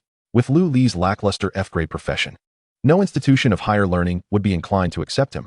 In 3 days, during the college entrance examination, his results would likely reflect the lowest in all of Tianshui City. The only opportunity to alter his fate has just been squandered. I wonder how he will navigate his future, Mu Yin murmured to herself. The transition process continued smoothly, and Mu Yin and Lu Li became a stark contrast during the entire ceremony. Lu Li had become a source of mockery in the eyes of all, a fool oblivious to his own shortcomings. All right, students, the transition ceremony has officially concluded. You may now return home and adequately prepare for the college entrance examination in 3 days. Based on your chosen professions, the examination will be divided into assessments for vocational and combat professions. If you have awakened a vocational profession, you will participate in the vocational examination. If you have awakened a combat profession, you will take part in the combat examination. The examination will occur simultaneously nationwide, so please treat it with the seriousness it deserves. After the principal's address, Lu Li hurried back home. In his initial plan, He intended to approach the upcoming examination with a lackadaisical attitude. However, now armed with the SSS-grade profession of 9-star Beastmaster, he must strive for an exceptional score. There are no fewer than 10,000 universities within the Yanhuang Empire, each varying in educational quality and resources. A prestigious university serves as the ideal pathway for a practitioner to rapidly enhance their abilities. Having transitioned to a 9-star Beastmaster, Luli could now aspire to attend the elite institutions he once deemed unattainable. However, before that, he needed to procure a suitable beast companion. As a Beastmaster, his professional advantages would remain unrealized without a beast at his side. The choice of beast is of paramount importance to a Beastmaster, and typically, they would engage in careful consideration and comparison when selecting one. Yet, with time of the essence, Luli could not afford to wait for the perfect match. He would have merely 3 days to explore the various beast markets in Tianshui City. Whether he encounters a fitting beast would depend entirely on luck. May fortune favor him. Resolute, Luli stepped out, armed with his bank card. Over the past few years, he had earned over 2 million Zuxing coins through his work at the Tianshui Beast Association. However, a significant portion of those funds had been invested in ancient tomes related to beasts, leaving him with less than 400,000 Zuxing coins in his account. The capture and cultivation of beasts are quite cumbersome, making the beasts sold in the market predominantly expensive. Some high bloodline young beasts can easily fetch prices exceeding 1 million Zuxing coins. With his current 40,000 Zuxing coins, Luli could barely afford some mediocre or even inferior bloodline young beasts. Of course, his aspirations extended beyond just young beasts. He also considered those that had entered their growth phase, as they possess some battle capability, albeit at a steeper price. Let us explore first, if all else fails. I can always borrow some money from Chunyi Long, he resolved. No matter what, he must acquire a suitable beast companion. Luli had never seen his biological parents since birth, and the person who raised him mysteriously vanished 2 years ago. Aside from a silver fox mask and a few hundred coins for living expenses, nothing was left for Luli. In this moment of need, he had no one to rely on, save for the old president of the Tianshui Beast Association, Chunyi Long, who might be able to assist him. A day passed quietly. On the first day, Luli visited no fewer than a dozen beast markets, but only 2 young beasts came close to meeting his expectations. Having spent considerable time at the Beast Association, he had encountered countless beasts of various kinds, thus developing a discerning eye. The 2 young beasts he favored both possessed B-grade qualifications. One was a dark flame demon tiger cub, and the other was a Xuanmu viper cub. Both displayed a certain level of combat prowess, making them suitable for the upcoming examination. However, their exorbitant prices were enough to deter Luli. The Dark Flame Demon Tiger Cub was priced at 5 million Zuxing coins, while the Xuanmu Viper Cub was set at 4.8 million Zuxing coins. With only around 1 million Zuxing coins budgeted, these 2 young beasts were far beyond his means, compelling him to abandon the pursuit. Knock, knock, knock. As Luli sat at home, lost in thought, a sudden, forceful rapping at the door startled him. Who is it? Luli inquired, puzzled. He rarely interacted with his neighbors, and at this late hour, who would choose to visit? Upon opening the door, an elderly face, lined with wrinkles, greeted him. What in the world are you up to, young man? I've been knocking for ages. The visitor was none other than Chunyi Long, the old president of the Tianshui Beast Association. Seeing Chunyi Long, Luli was mildly surprised. What business did this old man have coming to his home at such an hour? Old president, what brings you here at this late hour? At your age? You should be resting at home. Be careful not to overexert yourself. Luli jested. Chunyi Long shot him a fierce glare before plopping down onto the couch. You little rascal, are you wishing for my demise? I came to check on you since I noticed you transitioned to an F-grade profession. Is this how you treat my concern? Luli offered a faint smile and settled across from Chunyi Long. All right, let us get to the point. You want to know why I declined Yang Shou's invitation, right? Chunyi Long fell silent, clearly having come for that very reason. Luli poured a cup of water and pushed it toward Chunyi Long, then lifted his own cup and drank deeply. After such an extended period of acquaintance, the old president should have a grasp of my character. I cherish my freedom and detest confinement. While the reserve forces of the Yanhuang Judgment Division are commendable, they are not what I desire. Chunyi Long sighed softly, for he had long suspected this to be the reason. Although Luli was still young, he possessed a strong personality. Chunyi Long had intended to lend a helping hand to Luli, but since Luli had his own choices, he would not impose. Chapter 12. The Obsidian Spirit Leopard. Since you have your own thoughts, then may fortune favor you. However, with your F-rank profession, your prospects of entering university are rather dim. Would you like this old man to assist you in securing a place? Though he could not guarantee admission to the finest universities in the Yanhuang Empire, some institutions in Xuanwu City would certainly extend a favor to an old man like him. Chunyi Long's words stirred a flicker of warmth in Luli's heart. Despite the old president's cunning appearance and sharp tongue, he had treated Lu Li quite well, with no family to rely on. The only person genuinely concerned for him was Chun Along. Had Lu Li not transitioned to the 9-star Beastmaster, he might have considered Chun Along's proposal. But now, he felt no need to trouble Chun Along further. Old man, I appreciate your goodwill, but I shall take the entrance exams myself. It's merely a university exam. It won't pose a challenge for me. Lu Li once again declined Chun Along's kind offer. Chun Along gazed at Lu Li intently before slowly nodding. Lu Li was never one to undertake uncertain ventures, nor did he speak empty words or boast. While Chun Along was unsure of the source of Lu Li's confidence in passing the entrance exams, he respected Lu Li's decision. Since you are confident, I shall refrain from intervening. By the way, I heard you visited quite a few beast markets today. Here, take this card. The 2 million within can be considered a loan from this old man. I hope in 3 days, you can surprise everyone. Chun Along was swift in his arrival and departure, leaving Lu Li in silence as he held the bank card for a long while. The debt he owed Chun Along was growing increasingly substantial. In truth, even if Chun Along had not come tonight, Lu Li planned to seek his assistance for funds the very next morning. Though 4 million star coins was not an exorbitant sum. It would suffice to purchase an ordinary beast cub. Alas, I find myself burdened with a debt of 2 million at the tender age of 18. Where are you, my dear parents? The following day, Lu Li rose early and once again ventured to the beast market. With 4 million star coins in hand, he felt a measure of confidence.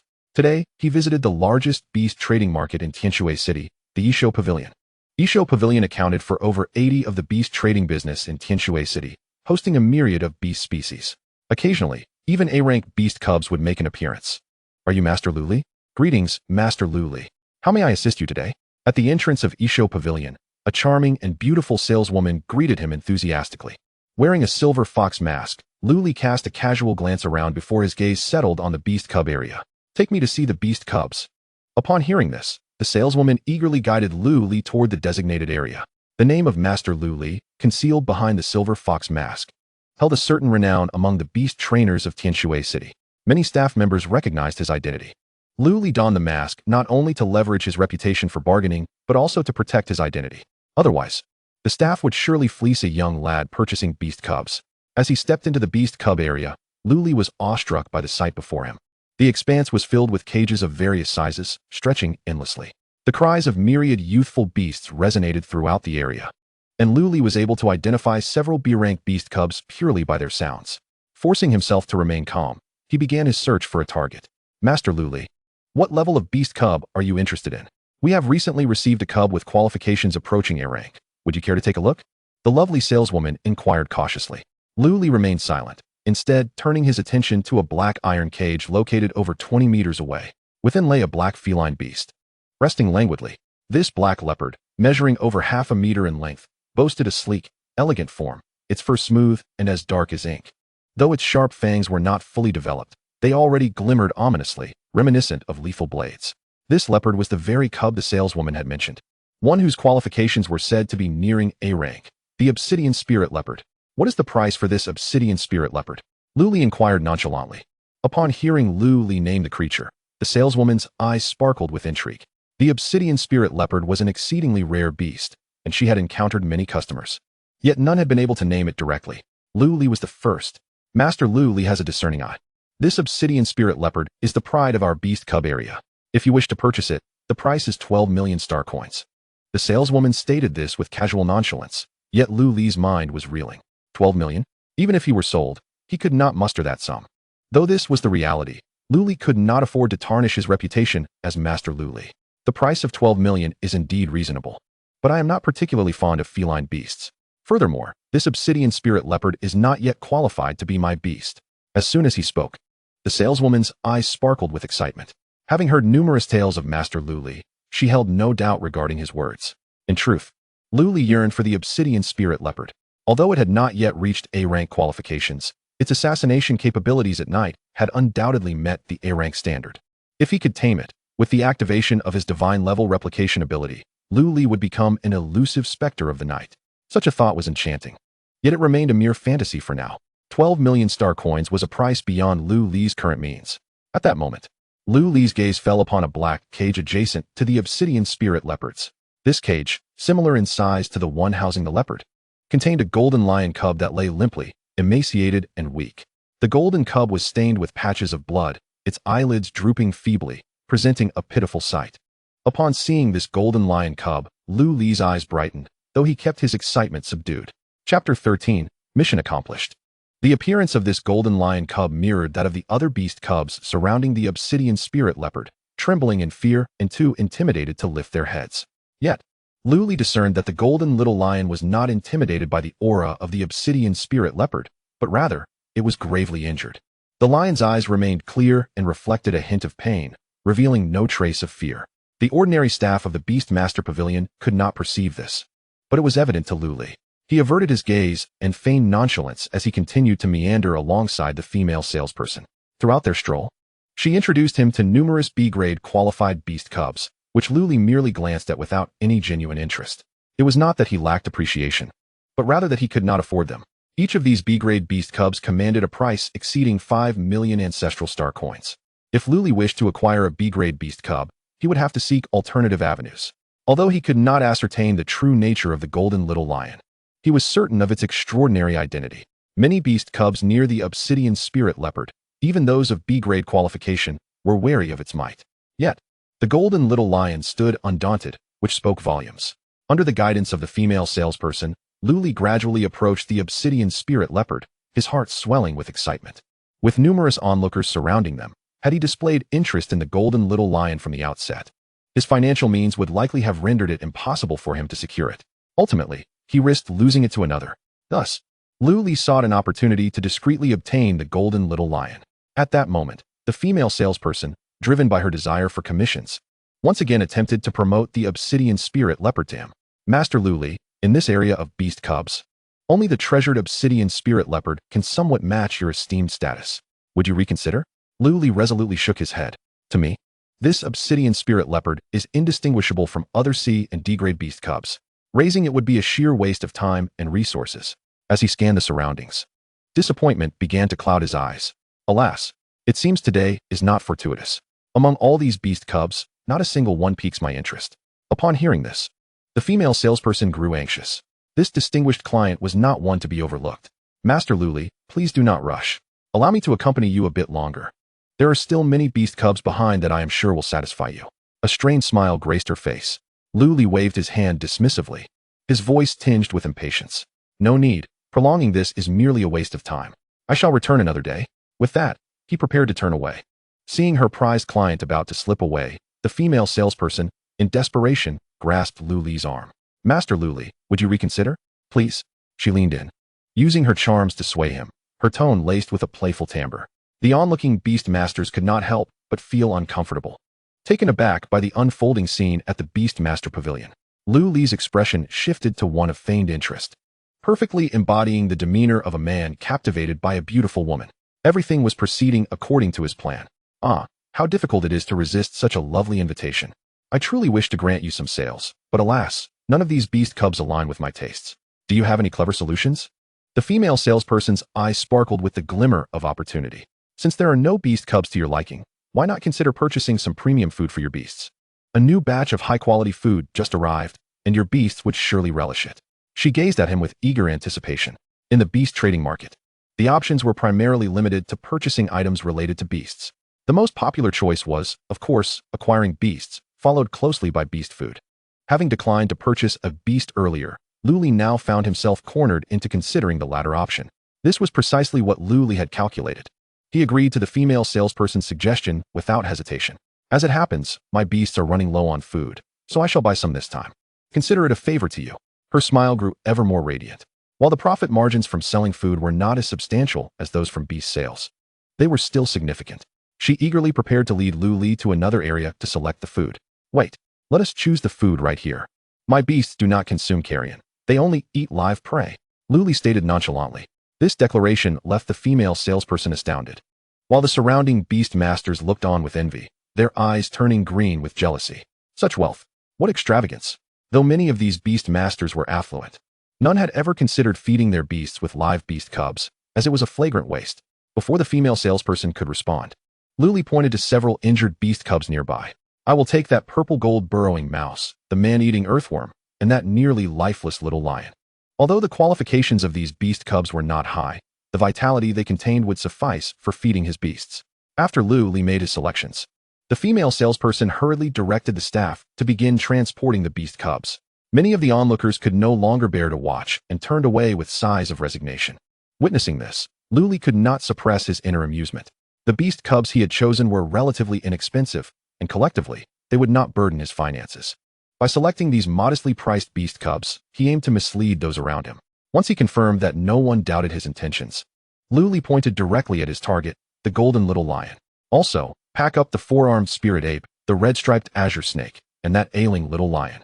These should suffice for my beast's nourishment for a couple of days. I shall return after they are finished. The price of injured beasts was significantly lower than that of their unscathed counterparts, and Lu had no concerns about his funds running short.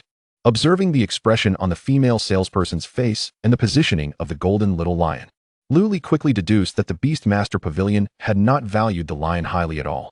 This presented a perfect opportunity for him to make a fortunate acquisition.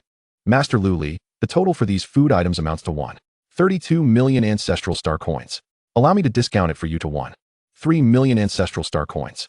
Chapter 14. The Amethyst Crimson Soul Lion at Lu's residence. The golden little lion lay feebly on the floor. Its limbs limp and its bones seemingly dislocated. Its body was marred by numerous small wounds, which continued to ooze blood, staining its golden fur a deep crimson. Lu examined the golden little lion closely. If judged solely by its exterior, it appeared to be a D-grade qualified fire dance song lion. Aside from being emaciated and its dull coat, the golden little lion bore no differences from an ordinary fire dance song lion. One of the reasons Lu sought to acquire the golden lion was its remarkable ability to withstand the formidable aura of the obsidian spirit leopard. However, a more significant motivation lay in the lackluster fur that adorned its body. The golden lion was encrusted with dust, its once resplendent golden coat now rendered dull and lifeless, appearing coarse and parched, as if it were on the brink of shedding. To an outsider, this condition might suggest a depletion of the lion's life essence and a consequence of excessive filth. Yet, Lu held a differing perspective. Upon approaching the golden lion earlier, he had keenly observed its condition. His sharp eyes discerned faint traces of purple down at the roots of its fur. These wisps of purple were exceedingly subtle and sparse, easily overlooked by the untrained eye. The presence of purple down on the golden lion was indeed an anomaly. Having dealt with various beast-related issues at the Beastmaster Guild and perused numerous ancient tomes, Lu could only conclude that the golden lion was undergoing an exceedingly rare mutation. The likelihood of a beast mutating is typically less than 1 in 10,000. A probability so minuscule it is almost unfathomable. While Lu had encountered many beastly issues in his tenure at the guild, he had only once come across a mutated creature. Based on the accounts within the ancient texts, he was now almost certain that this golden lion was indeed a mutated beast, and its current state indicated it was in the throes of transformation. Upon further scrutiny, Lu noted an increase in the purple down since his prior observations at the Beast Pavilion. Beneath the golden fur, a fine layer of purple down was becoming increasingly visible. A lion adorned with purple fur, a rare beast's name suddenly surfaced in Lu's mind, prompting an involuntary smile to grace his lips. If this mutation were to progress in that direction, it would indeed be fortuitous. Suppressing his excitement, Lu redirected his focus to the lion's wounds. The golden lion bore numerous injuries, some of which had affected its skeletal structure. After some exploration, he confirmed that the lion's internal organs were unharmed, allowing him to breathe a sigh of relief. The other juvenile beasts he had purchased earlier lay nearby.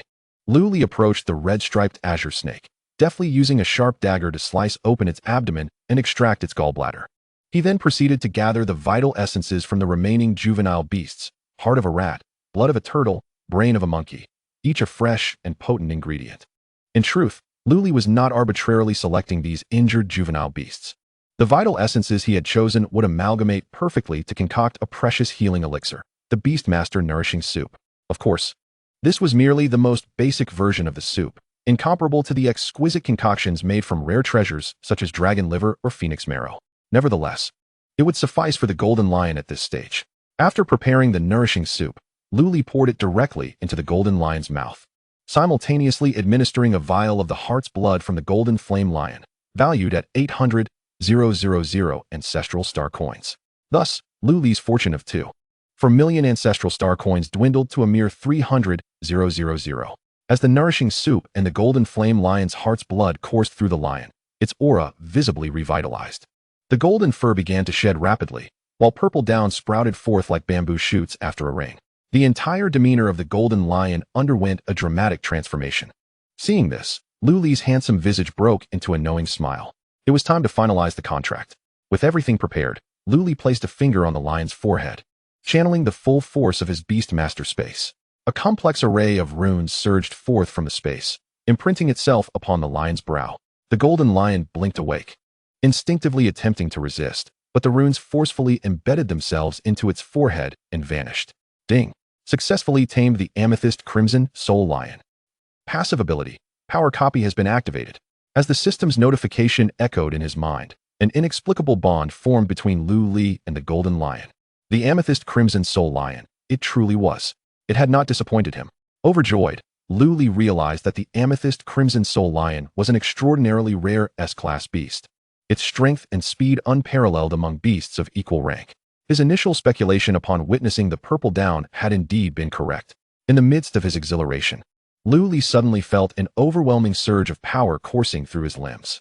This ferocious energy flowed like a torrential flood, saturating him with a sensation of unprecedented strength. Was this what power copy entailed? Such a monstrous ability.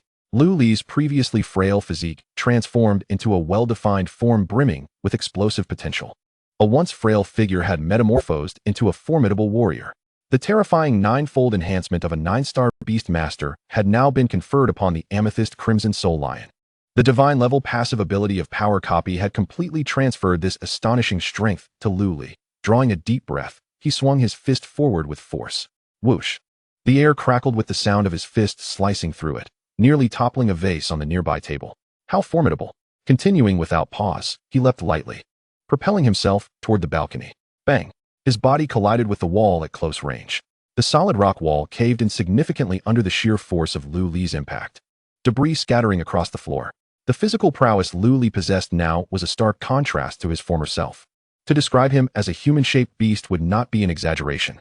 Empowered by this formidable force, an unyielding confidence surged within Lu Li. He was ready to challenge the elite young talents of the Yanhuang Empire. Even against powerful combat professions of the same rank, he was confident he could crush them effortlessly. The Yanhuang Tianwu University. He was determined to conquer it. Chapter 15. The Secret Realm of the Demon Wolf. Host, Lu Li. Profession, 9-star Beastmaster, SSS class. Level, 1000. Beast, 1 Amethyst Crimson Soul Lion LV2. Active skills, none. Passive skills, Power Copy, Divine level. The Amethyst Crimson Soul Lion soon completed its mutation, its appearance undergoing a remarkable transformation. The injuries and despondency that once plagued it had now vanished completely. Its bright purple fur shimmered like crystalline needles, radiating a chilling brilliance. Under the nourishment of the Beast Master Nourishing Elixir, the body of the Amethyst Crimson Soul Lion had grown significantly, now approaching a length of nearly 1 meter. With imposing limbs, a dominating gaze, and a wild aura, the Amethyst Crimson Soul Lion, though still in its juvenile stage, has already begun to display the majestic qualities characteristic of a beastly monarch. Lu Li gently caressed the lion's large head, utterly enamored. With the bond of the Beast Mastery contract, the emotions between Lu Li and the Amethyst Crimson Soul Lion rapidly deepened. The lion affectionately nudged Lu Li's pant leg, and a tender glimmer shone in its magnificent, crystal-like eyes. In that moment, it was impossible for anyone to associate this resplendent Amethyst Crimson Soul Lion with the previously feeble Fire Danced Song Lion. Lu Li felt an overwhelming joy at this unexpected windfall. On the market, a top-tier S-class beast cub like the Amethyst Crimson Soul Lion could command a price of several 100 million star coins. Moreover, such exceptional beast cubs are rarely available for sale, as they are considered priceless commodities seldom offered by their owners. After all, with proper nurturing, an adult Amethyst Crimson Soul Lion could easily attain a level exceeding 50. This level signifies a position among the elite, as even someone like Yang Shou, who oversees a city as the Silver Dragon Arbiter, has only just crossed into level 50. 3 days passed in the blink of an eye, and the National College entrance examination of the Yanhuang Empire was upon them. Lu Li awoke early and hastily consumed a few bites before heading to school. In the brief span of just over a day, he had cultivated a commendable rapport with the Amethyst Crimson Soul Lion. Lu Li was growing increasingly familiar with his first beast companion. The lion may not possess any particularly outstanding skills, but its physical attributes were impressively high across the board. In terms of overall strength, the Amethyst Crimson Soul Lion, enhanced ninefold, was already comparable to some level 4 or even level 5 combat professionals, despite currently being only at level 2. Upon arriving at school, Lu Li found the entrance thronged with students and parents. The crowd even larger than during the last job transition ceremony. Although the transition ceremony could provide a glimpse into a student's future achievements, the performance and element of luck during the entrance exam could not be overlooked. The Yanhuang Empire sought not only gifted and powerful professionals, but also those with keen intellect and quick reflexes. As Lu Li, the center of attention, approached his class line, a chorus of jeers erupted around him. Mockery and insults echoed relentlessly. Our beast care specialist has arrived. Let us give him a round of applause. Lu Li, as classmates, I advise you to withdraw early. Don't humiliate yourself. You can't possibly handle the entrance exam. Some students closely aligned with Zhou Xingyu spoke with reckless abandon, treating Lu Li's ridicule as a source of amusement. Lu Li regarded these students with a calm demeanor, perceiving them as no different from foolish jesters. Had he accepted Yang Shou's proposal 3 days prior, even 1,000 times their bravado would not have emboldened them to speak so freely. The master hasn't yet spoken. What business do you, mere sycophants, have barking? Lu Li remarked softly. Well, I suppose it's not entirely your fault. As D-class professionals, you possess little more than a functioning mouth. As his words settled, an eerie silence enveloped the area, quickly giving way to uproarious laughter. The faces of the students who had previously taunted him turned a deep shade of purple, their expressions darkening as they glared at Lu Li. You, a mere F-class waste of a profession, dare laugh at us? Do you believe that after the exam, I want to make it impossible for you to leave this school? Such a level of threat struck Lu Li as utterly juvenile. He dismissed the childish banter of these uninspired individuals and turned away, heading towards his seat. Mu Yin had been observing Lu Li's demeanor, sensing an unfamiliarity about him today. Yet, upon closer inspection, she could not pinpoint what exactly had changed. Was it his aura? His expressions? His mannerisms? The desk mate she had shared for 6 years now seemed increasingly enigmatic to her. Mu Yin had thought she understood Lu Li thoroughly, but the reality proved that her comprehension was merely the tip of the iceberg. As the senior students gathered on the playground, Principal Zhao Xuanfei's voice boomed through the loudspeakers. Students, the annual college entrance examination is about to commence. This year's combat professionals will be tested in the Wolf Demon Abyss instance, while lifestyle professionals will engage in the lifestyle version of the same instance. Both instances present considerable challenges. I hope everyone is mentally prepared. After Zhao Xuanfei's brief introduction, each student received a sheet of white paper detailing the examination rules and requirements. Lu Li, having previously acquainted himself with the intricacies of the entrance examination, noted that this year's exam bore little distinction from those of past years, save for the heightened difficulty of the chosen instances. The Wolf Demon Abyss was a product of the game's world emergence, akin to the instances in reality games, commencing with minor foes and culminating in a confrontation with a formidable boss. Each instance could accommodate up to 1,000 examinees, drawn not from a single city or school, but randomly from across the Yanhuang Empire. This randomness was precisely why luck played a role in the entrance exam. Encountering familiar faces within the instance could significantly enhance one's chances of success. Conversely, crossing paths with adversaries could lead to elimination, a reality reflective of genuine battlefields where unexpected events often unfold. All of this was suffused with unpredictability and chance. Chapter 16, The Onslaught begins. Students, this entrance exam not only pertains to your future destinies, but also involves competition among major cities. The City Lord has decreed that the top 2 candidates from Tianshui City will receive generous rewards. Furthermore, Yanhuang Tianwu University has allocated 2 slots for Tianshui City. The top 2 examinees will earn the City Lord's reward alongside admission into Yanhuang Tianwu University. This opportunity is singular, so I implore you all to cherish it. Following this announcement, the students were instructed to select their respective instances based on their professional classifications. The eastern side of the playground was designated for combat professionals, housing the Wolf Demon Abyss instance, while the western side catered to lifestyle professionals, featuring the lifestyle version of the Wolf Demon Abyss. After the principal concluded his address, the candidates gradually made their way toward their designated instance areas. Mu Yin cast a glance at Lu Li before heading toward the eastern side of the playground. Approximately 70 of the candidates were combat professionals, leaving a significantly smaller number of lifestyle professionals. As Mu Yin walked, she suddenly sensed someone trailing her. Turning around, she was taken aback to find her desk mate, Lu Li, following closely behind. Rolling her eyes in exasperation, she snapped, "What are you doing following me? The lifestyle instance is to the west. This is the combat instance."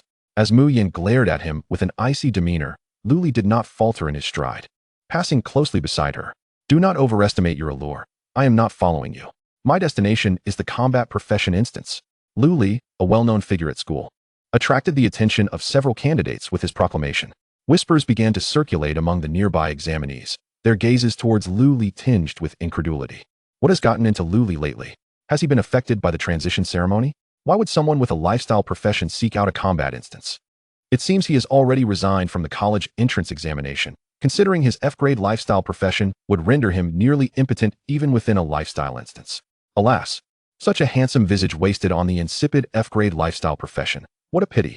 Ignoring the murmurs around him, Lu Li strode directly to the entrance of the combat profession instance. The two mentors stationed at the entrance shared their confusion, but, as instructors, felt compelled to offer a gentle reminder. Lu Li, you've transitioned to a lifestyle profession. The lifestyle instance over there would be more suited for you. You should head over quickly. Lu Li smiled and shook his head, his gaze fixed on the entrance of the combat profession instance behind the mentors. No need, mentors. My choice is the combat profession instance. With candidates possessing the right to make their own choices, the mentors, realizing their attempts to dissuade him were futile, ceased their exhortations. Very well, do take care. With the witnesses of numerous examinees, Lu Li boldly stepped into the combat instance. Among the crowd, Zhou Xingyu disdainfully curled his lip, his eyes glinting with mockery. Is the combat profession instance a playground for anyone? A figure like Lu Li would be obliterated by even the weakest creature within. Zhou Xingyu dismissed Lu Li's actions as mere attention-seeking. An F-grade lifestyle profession challenging a combat instance was akin to handing out free gifts. Though he couldn't directly confront Lu Li, witnessing his humiliation in front of everyone would suffice. Zhou Xingyu smirked. After saying this, he cast a glance at the cool silhouette before him, his eyes flickering with a hint of fervor. With 2 slots available at the Yanhuang Heavenly Martial Academy, Mu Yan and I are a perfect match. In the future, at the academy, there will be ample time to nurture our relationship. No one can escape the grasp of one who has set his sights on them. Upon entering the entrance of the Magic Wolf secret realm, Lu Li found himself enveloped by a vast, seemingly endless forest, where the primal essence of nature enveloped him. Roars of beasts echoed intermittently through the woods, and shadows flitted between the trees. Taking a deep breath, excitement danced in Lu Li's eyes. His ascent would commence here. Amethyst Crimson Soul Lion. It is time for you to spring into action.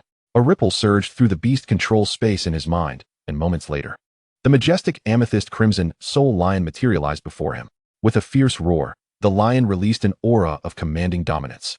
The man and lion exchanged a glance before charging forward together. Soon, Lu Li and the Amethyst Crimson Soul Lion encountered their first prey. Wasteland Wolf. Level 1. Skills, Bite. Howl.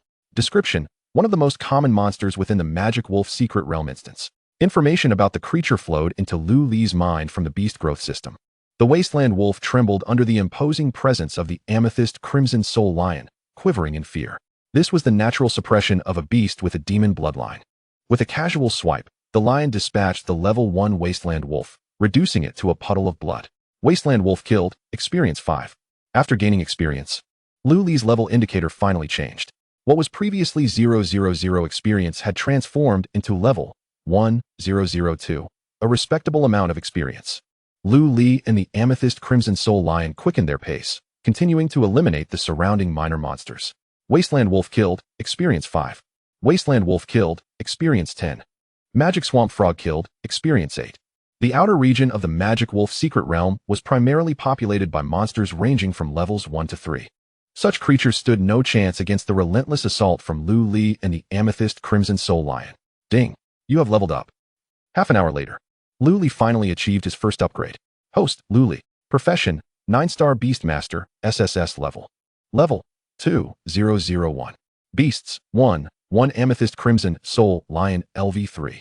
Active skills, none. Passive skills, Strength Replication, God level. Both Lu Li and the Amethyst Crimson Soul Lion leveled up. Unlike ordinary Beastmasters, who lack combat abilities and rely on their beasts to defeat monsters for experience, Lu Li was an anomaly. He possessed strength equivalent to that of his beasts. They separated to scour the area for monsters, allowing Lu Li to benefit from both his own experience and that provided by the Amethyst Crimson Soul Lion. Their cooperative efforts dramatically accelerated their leveling speed, akin to activating a double experience card. The college entrance examination lasted 8 hours, and half an hour had already elapsed. With the experience from the outer region's monsters being limited, Lu Li decided to lead the Amethyst Crimson Soul Lion toward the mid-level area. The higher the monster's level, the faster his progression would naturally be. Chapter 17, Raise Your Hands. Frost Wolf killed, experience 15. Ice Spiked Porcupine killed, experience 28. Black Rock Python killed, experience 32.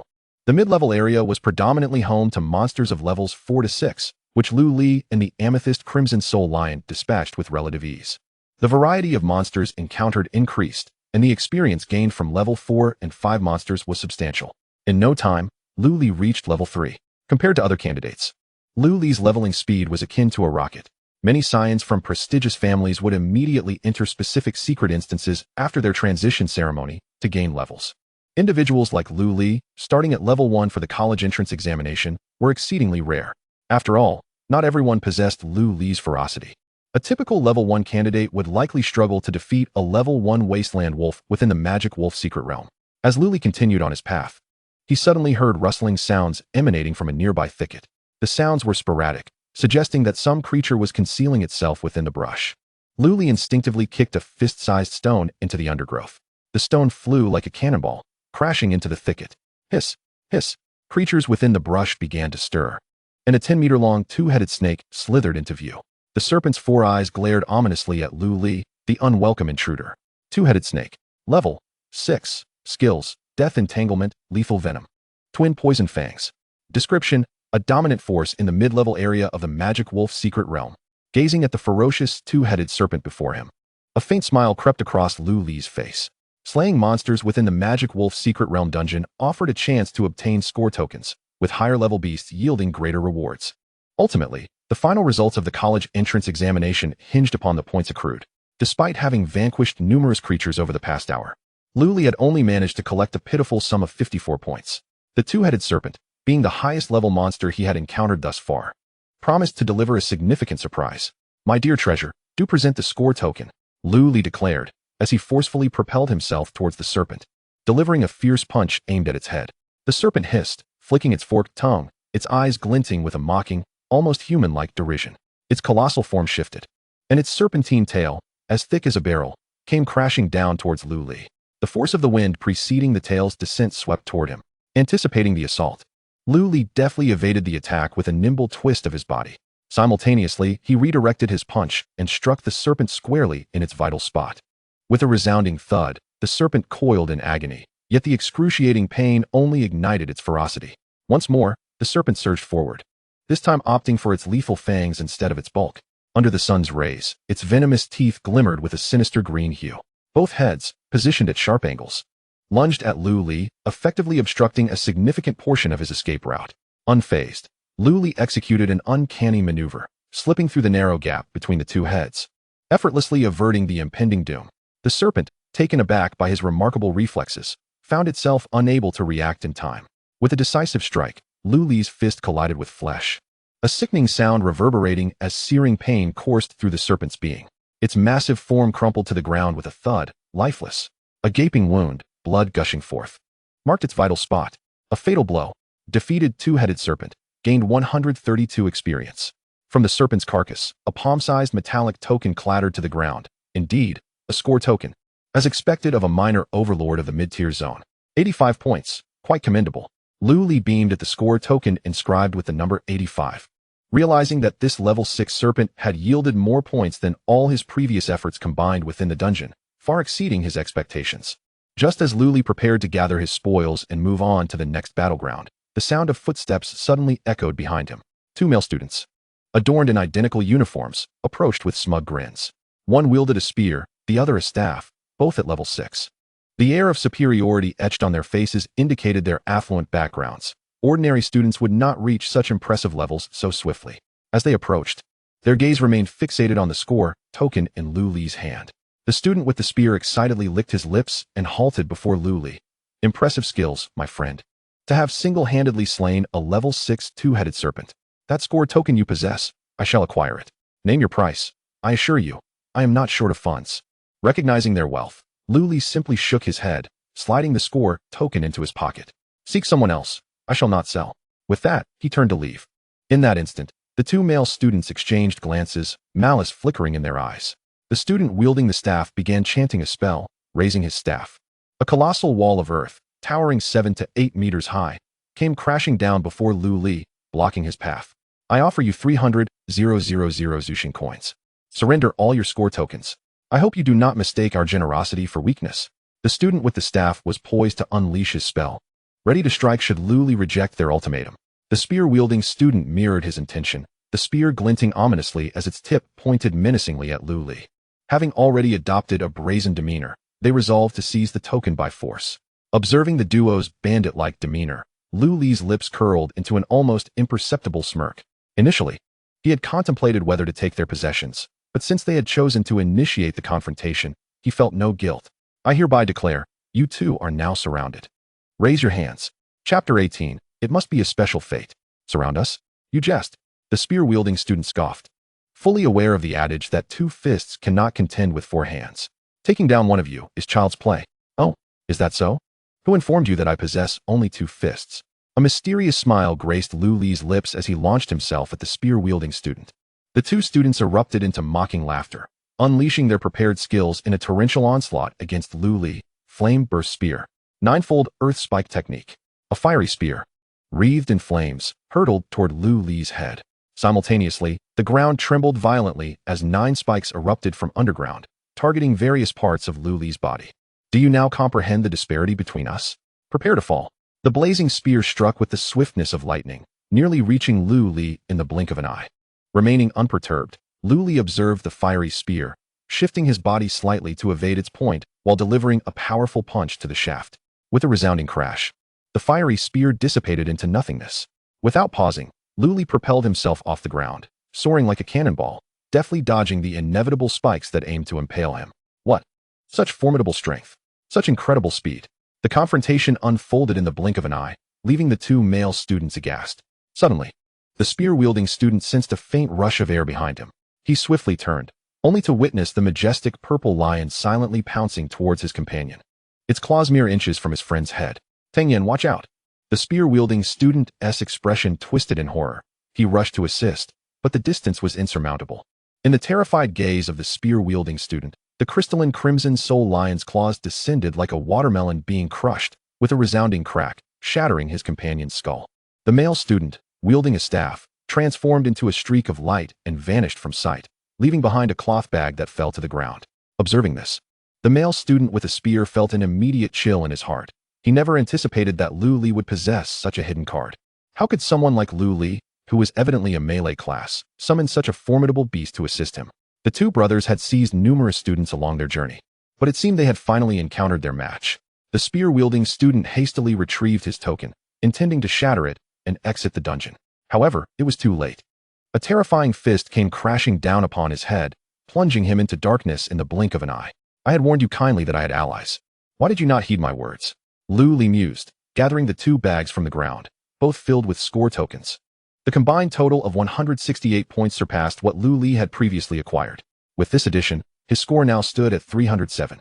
Previous candidates seeking admission to the prestigious Yanhuang Tianwu University needed to amass over 1,000 points in the dungeon. Otherwise, their chances were virtually non-existent. This year's examination dungeon presented a significantly greater challenge, which in turn escalated the difficulty of earning points. Lu Li surmised that the threshold for the top-tier university would hover around 700 to 800 points. With merely an hour having passed since the examination commenced, he had already accrued 307 points. If this trend continued, barring any unforeseen circumstances, he could potentially reach 1,000 points by the end of the exam. The principal had mentioned prior to entering the dungeon that the Lord of Tianshui City would reward the top 2 candidates of this examination. This year's high-stakes competition involved a covert struggle among cities and a redistribution of resources. If Tianshui City could outshine the others, its lord would undoubtedly lavish rewards upon those who excelled. Currently, Lu Li found himself in dire need of funds. Thus he resolved to exert his utmost effort in this examination to secure the lord's bounty. With this determination, he prepared to delve deeper into the dungeon in search of level 6 monsters. The points awarded for defeating level 6 monsters were incomparable to those from level 3 or 4 monsters. Slaying a single level 6 creature was equivalent to vanquishing 10 level 4 beasts. Lu Li and the Amethyst Crimson Spirit Lion continued to operate independently, their bond through the Beast Master contract alleviating any concerns about unexpected occurrences. Having reached level 4, the Amethyst Crimson Spirit Lion could easily handle ordinary level 5 and 6 monsters. Although Lu Li had not yet attained level 4, he was on the cusp, needing just a few more kills to gain the requisite experience. Experience gained from killing Elite Wilderness Wolf, 58. Experience gained from killing Ironclad Rhino, 95. Experience gained from killing elite Blackrock Python, 112. Time flew by, and before long, over 3 hours had passed. Through a relentless spree of slaughter, both Lu Li and the Amethyst Crimson Spirit Lion successfully ascended to level 5, and their points rose to 782. This tally was now sufficient to secure admission to some of the top universities within the Yanhuang Empire. Feeling somewhat fatigued, Lu Li found a nearby tree branch to recline upon and rest. The Amethyst Crimson Spirit Lion, like an unyielding combat machine, merrily darted off to hunt more monsters. Even while resting, he could accumulate experience and points, a truly delightful state of affairs. Currently, Lu Li had only one beast under his command. Once he possessed more, he would no longer need to engage in battle personally. When a multitude of top-tier beasts emerged, who could rival him? Beast Masters gained a new beast space every 10 levels, and Lu Li was 5 levels away from acquiring his second space. As he contemplated the unfolding situation, he suddenly spotted a familiar figure approaching in the distance. Muyin? What a coincidence! This year's batch of examinees in the Yanhuang Empire numbered in the millions, randomly assigned to tens of thousands of Wolf Demon Secret Realm dungeons. The chance of encountering Mu Yin here was something Lu Li had never anticipated, a truly special fate. As Lu Li noticed Mu Yin, she, too, caught sight of him resting on the tree branch. A profound shock and disbelief flickered in her beautiful eyes. She could hardly believe that Lu Li, who had transitioned to a seemingly useless F-grade profession, had managed to survive until now, let alone reach this perilous mid-level region. You, how are you not eliminated? Mu Yan's voice trembled slightly. Lu Li leaped down from the tree, standing before her with a broad smile. Why would I be eliminated? Chapter 19. 3-Patterned Black Scale Serpent. Mu Yan fell silent. Lu Li's sudden appearance had taken her completely off guard. Was this truly the same classmate who seemed utterly devoid of merit apart from his looks? Mu Yan scrutinized Lu Li intently, attempting to fathom his depth. Yet he appeared as an unfathomable abyss, only growing more enigmatic. Having shared a desk for 6 years, their relationship had been rather ordinary. Yet encountering him here prompted Mu Yan to consider aiding Lu Li. Initially intending to invite him to join her, she ultimately reconsidered. Proud by nature, she was determined to claim the title of top scorer in Tianshui City. Having Lu Li by her side would only add an unnecessary burden. However, the thought of leaving him behind tugged at her conscience. Mu Yan detached a bag from her side and tossed it to Lu Li before turning away without looking back. The Wolf Demon Secret Realm is fraught with danger. Take these score tokens and exit quickly. They are sufficient for you to gain admission to university. Mu Yan's presence was fleeting. Lu Li stared at the bag in his hand, feeling a mix of amusement and exasperation. Did Mu Yan truly possess this considerate and kind-hearted side? Was he, in essence, being forced to accept her charity? The bag contained a total of 132 points, which indeed sufficed for university admission. However, Lu Li had no need for Mu Yan's assistance and did not wish to owe her a favor. He intended to return the bag, but Mu Yan had already vanished from sight. Fine, I'll keep it for now. I'll return it next time we meet. Having rested sufficiently, Lu Li summoned the Amethyst Crimson Spirit Lion, and together they ventured deeper into the inner regions of the Wolf Demon's secret realm. The closer they drew to the inner zone, the scarcer the encountered monsters became. Higher-level creatures had developed territorial instincts, causing the lower-level ones to hesitate in their approach. The monsters in the inner region typically ranged from levels 7 to 10. At this level, they posed a considerable threat to Lu Li. Yet, with danger came opportunity. These monsters offered far more substantial experience and points. After traversing for over 10 minutes, Lu Li and the Amethyst Crimson Spirit Lion encountered their first monster in the inner region, a towering copper demon beast. Standing over 3 meters tall and forged entirely from bronze. Bronze Demon Beast. Level 8. Skills: Ruthless Iron Hand, Steel Muscles. Description: an invulnerable giant of bronze.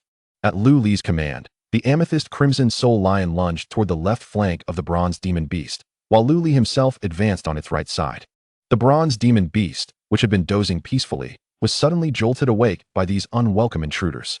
With a thunderous roar, it unleashed a fierce cry, and a dark, ominous glow radiated from its bronze-hued skin. This formidable creature's already tough hide received an extraordinary enhancement through the dark aura, a manifestation of one of its 2 formidable skills, Ironclad Fortitude. The beast's colossal fists, one on the left and the other on the right, came crashing down toward Lu Li and the Amethyst Crimson Soul Lion. Although the Bronze Demon Beast possessed immense strength, its speed was somewhat lacking. Lu Li deftly evaded the creature's punch, driving his fingers fiercely into its eye. The Amethyst Crimson Soul Lion, opting not to engage in a direct confrontation, circumnavigated the beast's fists and sank its teeth into the creature's neck. Bang! Crack! Their attacks landed with precision upon the bronze demon beast. Yet the anticipated scene of a fatal blow did not materialize. The creature was sent tumbling backward, crashing to the ground, its eye sockets and neck in tatters. But still clinging to life, ironclad fortitude had saved the bronze demon beast from certain demise. Realizing that his first strike had failed, Lu Li summoned the Amethyst Crimson Soul Lion once more, targeting the creature's eyes and neck yet again. This time, fortune did not favor the beast. Under the relentless onslaught, it fell without hesitation. Thud! Its massive form collapsed onto the ground, sending dust swirling into the air. Bronze Demon Beast defeated. Experience 325. This single Bronze Demon Beast had boosted Lu Li's experience points by over 4. Even more thrilling than the experience points was the sight of a score token lying quietly on the ground beside the beast, 162 points. The fact that an 8th level Bronze Demon Beast could yield such a bounty astonished Lu Li. So many points. It seemed there was much work ahead. With renewed excitement, Lu Li and the Amethyst Crimson Soul Lion set forth on their quest to locate more monsters. Yet their subsequent endeavors proved less fruitful, as the monsters in the inner zone dwindled in number. After more than half an hour of searching, they had only encountered a solitary creature, a level 10 dark magic wolf. Given that both Lu Li and the Amethyst Crimson Soul Lion were merely level 5, facing the level 10 dark magic wolf posed a considerable challenge. Thus, Lu Li decisively abandoned the pursuit of the dark magic wolf, opting instead to seek other monsters in the 7 to 9 level range. After another half hour of searching, Lu Li and the Amethyst Crimson Soul Lion halted before a lake that shimmered like a mirror. Though not large, the lake's surface was exceptionally calm, and the surrounding woods were eerily silent. This would do. Lu Li kicked a stone at the water's edge into the lake. Splash! The lake erupted in a flurry of droplets, sending ripples cascading outward. In the next moment, a fearsome serpent's head broke the surface with a terrifying ferocity. The serpent's head was as large as a grinding stone, its surface covered in glossy black scales. Prominently, 3 white stripes adorned its brow. A 3-striped black scale serpent? It seemed luck was on his side. Lu Li had perused numerous ancient tomes, some of which detailed the habitats of monstrous creatures. The characteristics of this lake and its surroundings were precisely what serpent-like creatures favored for habitation. Thus, Lu Li surmised that a beast may indeed dwell here. 3-striped black scale serpent. Level 9. Skills: Black Mist Illusion, Lethal Constriction. Description: an exceedingly vicious serpent-type monster. The level of the 3-striped black scale serpent perfectly matched Lu Li's current needs, though it posed some difficulty for him and the Amethyst Crimson Soul Lion. It was not insurmountable. This serpent seemed to have been roused from a deep slumber, its mood decidedly foul. With its crimson eyes piercing the surface, it surged toward Lu Li and the Amethyst Crimson Soul Lion. Hiss! As the 3-striped black scale serpent glided through the water, an ominous black mist enveloped its path, releasing a noxious gas that spread rapidly, capable of inducing hallucinations. Not far from the lake, 3 shadowy figures lurked motionless within the underbrush. Judging by the weapons they bore and the aura surrounding them, it was evident that these 3 were all of the assassin class. Chapter 20. Reaping the benefits of others' labors? How peculiar. What kind of strange profession is this young man? A melee class, yet he commands such a ferocious beast? Could he be a knight of sorts? The 3 assassins whispered among themselves, contemplating Lu Li's unusual class. The myriad of professions on planet Zuxing was vast, and they could not discern what peculiar vocation Lu Li had adopted. They remained vigilant, watching the battle unfold by the lakeside, waiting for the opportune moment to seize the advantage. These 3 candidates were previously unacquainted, but they hailed from the same city and, coincidentally, were all branches of the assassin class. Thus, they had banded together for this endeavor. Utilizing the unique characteristics of their profession, they had detected the presence of the 3-striped black scale serpent long before. However, their low levels rendered them incapable of confronting such a formidable beast. They lay in wait, hoping that other candidates would weaken the serpent in battle, allowing them to strike decisively.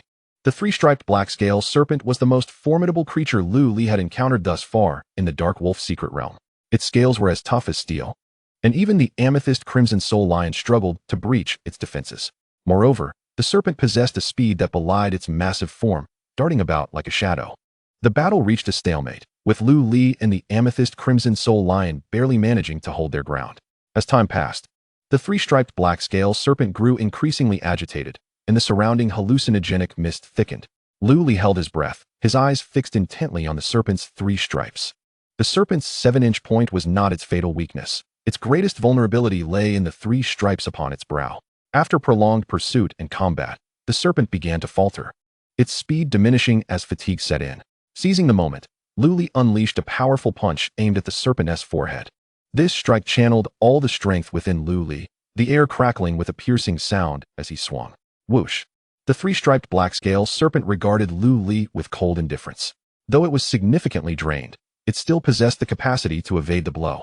Just as it prepared to dodge, a thunderous roar erupted beside its head, echoing like a clap of thunder. Roar! The lion's roar was majestic and commanding, tearing through the heavens.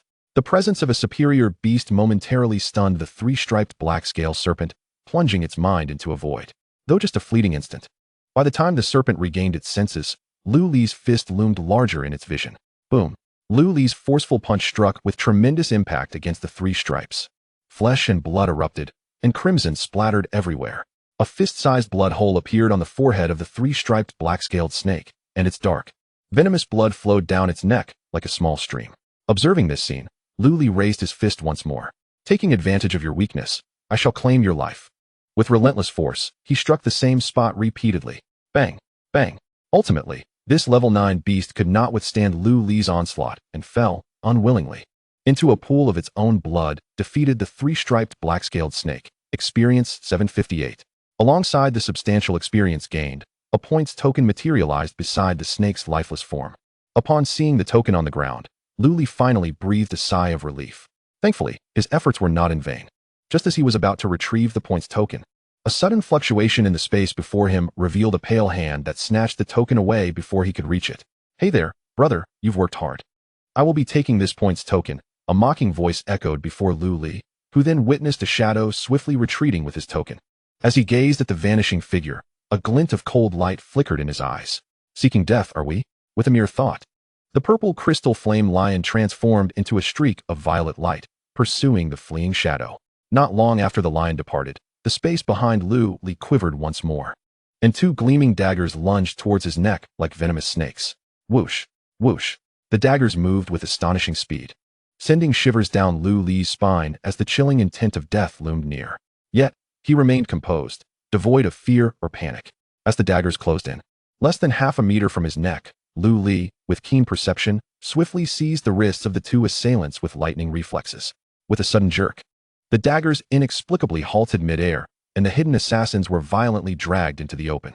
They exchanged terrified glances, their eyes betraying profound shock. How is it possible to react so quickly? What kind of monster are you? Regret coursed through them. They had successfully ambushed many candidates of higher levels using this very tactic, but they had met their match with Luli. Unfortunately for them, they had but one chance. Luli regarded the two assassins with a cold gaze.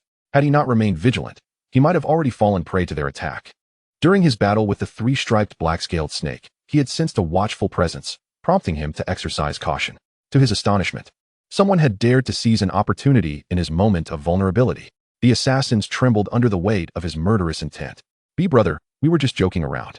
Please spare us, and we will give you all our points. The left assassin was the first to falter, pleading with Luli. The right assassin, though silent, mirrored the desperate longing for survival in his eyes. Luli's gaze shifted to the bulging bags at their waists, a playful smile gracing his lips. You think to ambush me, and yet still hope to survive? Provide me with a reason not to end your lives. Panic washed over the assassins at his words. Brother, combined, our points amount to at least 500. If you spare us, all 500 points are yours. Luli scoffed disdainfully. Killing you will yield me those 500 points as well. You lack the standing to negotiate such terms. Unless you present something of genuine interest, you may as well meet your end. With that, he tightened his grip, snapping both assassins' arms with a swift motion. Ah, it hurts. We are friends of young Master Xiang from Xuanwu City. If you harm us, young Master Xiang will make you regret it. The assassins, drenched in cold sweat from the pain, called upon their connections, but alas, their so-called young Master Xiang meant nothing to Luli. Grasping the assassins by their necks, he twisted violently. Crack! Crack! With two sharp sounds, the assassins slumped to the ground, lifeless. In the realm of the magic wolf secret domain, candidates do not truly face death. Here, death merely signifies elimination. Having swiftly dealt with the two, Luli collected their bags, heavy with a multitude of points tokens. A cursory glance confirmed that they indeed contained over 500 points, a bountiful reward. At that moment, the purple crystal flame lion successfully dispatched the fleeing assassin, reclaiming the 256 points dropped by the three-striped black-scaled snake, as well as the assassin's points token. Thus, Luli amassed approximately 1,700 points in total. This accumulation was staggering. Previous records for the college entrance examination in Tianshui City hovered around a mere 1,300 points, and that was from simpler dungeons. Not comparable to the riches of the Magic Wolf secret domain. Let us proceed, Purple Crystal Flame Lion. Since we are to take risks, let us etch an unbreakable record for the future. With renewed determination, Lu Li and his companions set forth, their sights firmly set on level 8 and 9 monsters. Shortly after their departure, one of the fallen assassins suddenly gasped back to consciousness, panting heavily, his face ashen as he glared at the direction Lu Li had gone. Cold fury in his eyes. You bastard, just wait. You will regret this. Clenching his teeth, the assassin turned and sprinted away, seeking reinforcements. Defeated the three-eyed mongoose. Experience 425. Defeated the iron-armored rhinoceros king. Experience 465. Defeated the elite blackrock python. Experience 522. Ding. Congratulations, you have reached level 6. After more than an hour of effort, Lu Li and the Purple Crystal Flame Lion successfully reached level 7, their points nearing the 2,000 mark. With only 2.5 hours remaining until the exam's conclusion, Lu Li prepared to challenge monsters he had previously been unable to confront. Now at level 7, they were ready to face 10-level beasts, which promised even greater rewards. Returning to the domain of the 10-level Dark Wolf, they stood poised for battle. This formidable creature was a dominant force within the Magic Wolf secret domain. Yet under the seamless cooperation of Lu Li and the Purple Crystal Flame Lion, it soon lay defeated in a pool of blood, defeated the Dark Wolf. Experience 999. Though the experience gained was substantial, regrettably, no points token emerged from the vanquished foe. Chapter 21, Bloodblade Berserker. In the inner region of the Magic Wolf secret domain, beside the corpse of a 10-level Xian armor turtle, a robust young man with a head of fiery red hair casually wiped the blood from his body, quietly listening to the report from his subordinate. Boss, we mentioned your name earlier, but that brat showed us no respect. If it weren't for my unique profession, I might have been eliminated by him already. Boss, you must avenge us. The one speaking to the red-haired youth was the dual-life assassin who had narrowly escaped from Lu Li's grasp. The red-haired youth's gaze was cold, and he furrowed his brow as he regarded the assassin beside him. Are you certain you mentioned my name, Xiang Zilong? The assassin nodded vigorously, his face contorted with deep resentment. Absolutely, boss. But that brat didn't even change his expression upon hearing your name. Upon receiving a definitive answer, a cruel smile crept across the red-haired youth's lips. Interesting, take me to meet him. I wish to see what kind of being dares to share the same secret realm instance as me.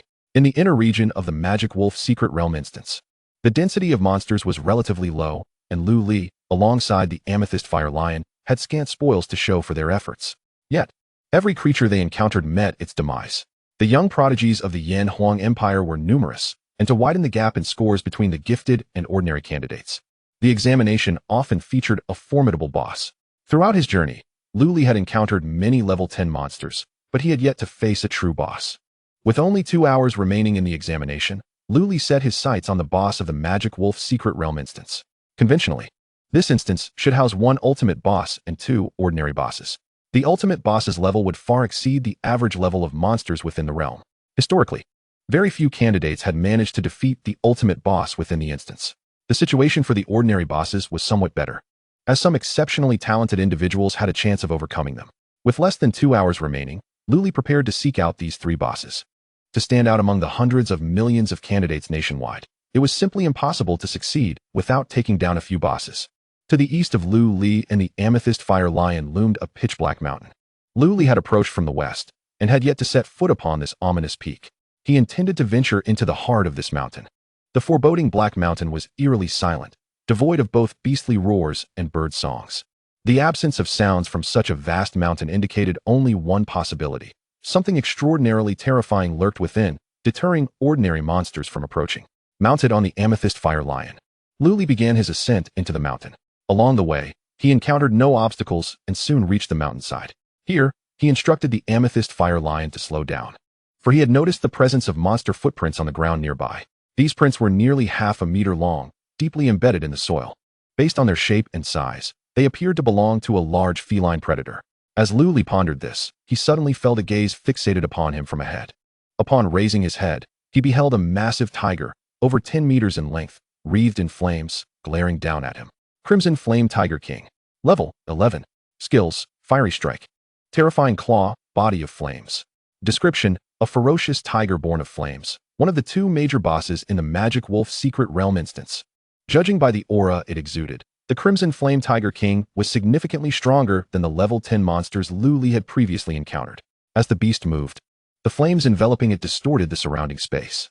Lu Li felt an overwhelming pressure emanating from the Crimson Flame Tiger King, and he drew the assassin's dagger he had previously acquired, preparing for battle.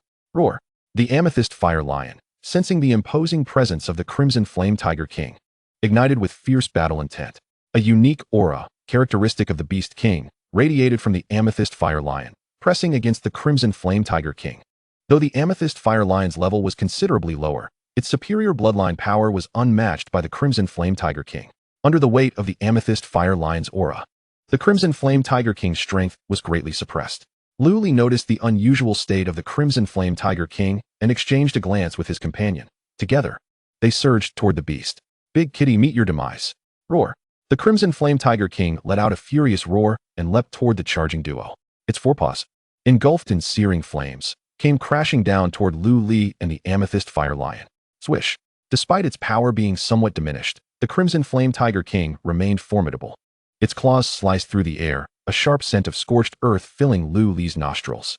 Utilizing his speed, Lu Li evaded the onslaught and viciously thrust his dagger toward the beast's heart. Lu Li's previous work at the Beast Tamer Guild and his extensive reading of ancient texts had given him a comprehensive understanding of various magical beasts. The Crimson Flame Tiger King, with its tough hide, was nearly impervious to weapons, possessing only one critical weak point: its heart. To swiftly conclude the battle, destroying the heart of the Crimson Flame Tiger King was the simplest solution. The Crimson Flame Tiger King, affected by the Amethyst Fire Lion's presence, focused nearly all its attention on the lion. Lu Li seized the opportunity to approach the beast's chest with little resistance. The dagger he wielded was an E-class alloy weapon distributed uniformly for the examination. While penetrating the beast's back defenses might prove challenging, shattering its chest presented much less difficulty. The E-class alloy dagger gleamed coldly as it plunged into the Crimson Flame Tiger King's chest. Thud! Blood immediately soaked the fur around the wound, a piercing agony radiating throughout the beast's body. Roar! A thunderous uproar ensued as the Crimson Flame Tiger King, realizing it had been ambushed, went into a frenzy. Its massive form thrashed violently on the ground, devastating the surrounding rocks and trees in its wake. The dagger's limited length meant that Lu Li's strike had not slain the beast outright. Once it regained its composure, the Crimson Flame Tiger King, enduring its agony, swatted the Amethyst Fire Lion aside and locked its blood-red eyes onto Lu Li. Roar. In a fit of rage, the Crimson Flame Tiger King abandoned the Amethyst Fire Lion and redirected its wrath toward Lu Li, the instigator of its pain. Remaining calm, Lu Li issued an attack command to the Amethyst Fire Lion through their beast taming contract. Responding to the command, the Amethyst Fire Lion lunged once more at the Crimson Flame Tiger King, its claws aimed squarely at the bloodied chest of the beast. Currently, both Lu Li and the Amethyst Fire Lion were merely level 7, while the Crimson Flame Tiger King was a formidable level 11 monster. Engaging in a direct confrontation would likely yield little chance of victory. However, if they employed certain tactics to strike at its weak point, defeating the Crimson Flame Tiger King would not be insurmountable.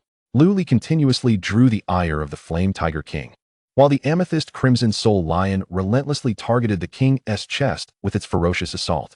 Instead of granting it any advantage, the King's massive bulk ultimately became a burden that led to its downfall. Under the relentless barrage from the Amethyst Crimson Soul Lion, the heart of the Flame Tiger King was eventually shattered. With a thud, the colossal body of the Flame Tiger King collapsed onto the ground, its once fierce eyes gradually losing their luster. You have slain the Flame Tiger King, earning 3,577 experience points. Ding! Congratulations, you have reached level 8. A warm wave of comfort coursed through Lu Li's body, as both he and the Amethyst Crimson Soul Lion ascended to level 8. The experience garnered from the Flame Tiger King was far more bountiful than anticipated, and amidst his surprise, Lu Li quickly shifted his gaze to the ground beside him. There lay a palm-sized token of points, quietly resting. 888 points?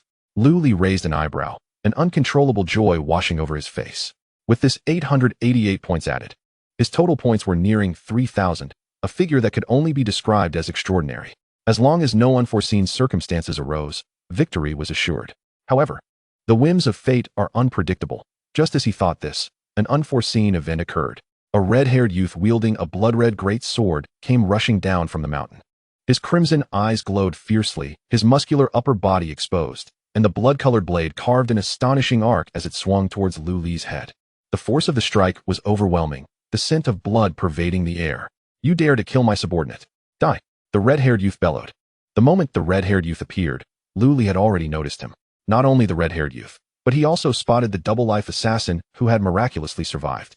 While Lu Li was curious about the assassin's continued existence, he quickly grasped the unfolding situation. They truly brought reinforcements? An S-rank profession, Bloodblade Berserker, quite intriguing.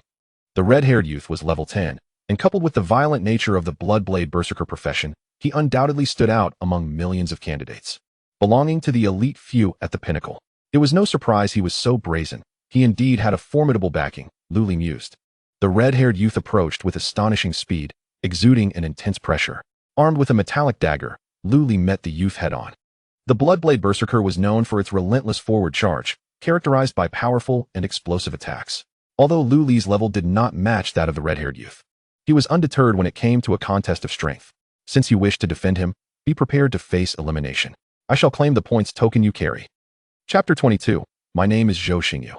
Such audacity. I will slay you like a dog. Xiang Zilong casually glanced at the fallen Flame Tiger King before diverting his attention. He failed to recognize the true identity of the Flame Tiger King, considering it merely an ordinary monster. Xiang Zilong was a person of immense pride, never once deigning to regard Lu Li with any seriousness. Not only was Lu Li an unknown entity, but even among the entirety of Xuanwu City, few peers could catch his eye. The blood-colored great sword descended like a crimson comet, its ferocious aura striking Lu Li directly. As the distance between the blood-colored sword and the metallic dagger diminished, Lu Li remained calm at the eye of the storm. 10 meters, 5 meters, 3 meters. In the blink of an eye, the two were within a mere 3 meters of each other. At this point, Lu Li could clearly see the twisted expression and cruel gaze on Xiang Zilong's face. His aura was indeed formidable. "I hope you don't crumble like your subordinates," Lu Li quipped. Just as the blood-colored sword was about to collide with the metallic dagger, Lu Li suddenly and unexpectedly twisted his wrist, gliding the dagger alongside the blade of the sword. A screeching sound of metal on metal erupted. As sparks flew from the contact, the force of Lu Li's dagger abruptly altered the trajectory of the blood-colored sword, causing the strike aimed at Lu Li to miss entirely. Xiang Zilong raised an eyebrow, surprise evident on his face as he regarded Lu Li. He understood better than anyone the sheer power behind that strike. How could a mere, unremarkable candidate manage to deflect it?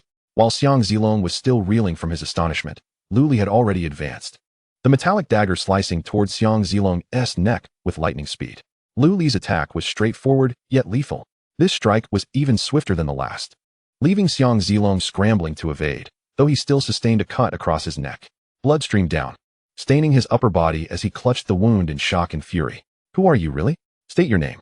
You are certainly not an inconsequential nobody." The battle commenced swiftly and concluded just as rapidly. Despite Xiang Zilong's imposing demeanor, Lu Li effortlessly dispatched him in mere moments. This outcome plunged the ever-arrogant Xiang Zilong's heart into despair.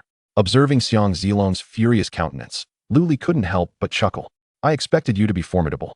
Yet this is all you can muster? With your prowess, you aren't worthy of knowing my name, Zhou Xingyu." Lu Li casually invoked the name Zhou Xingyu.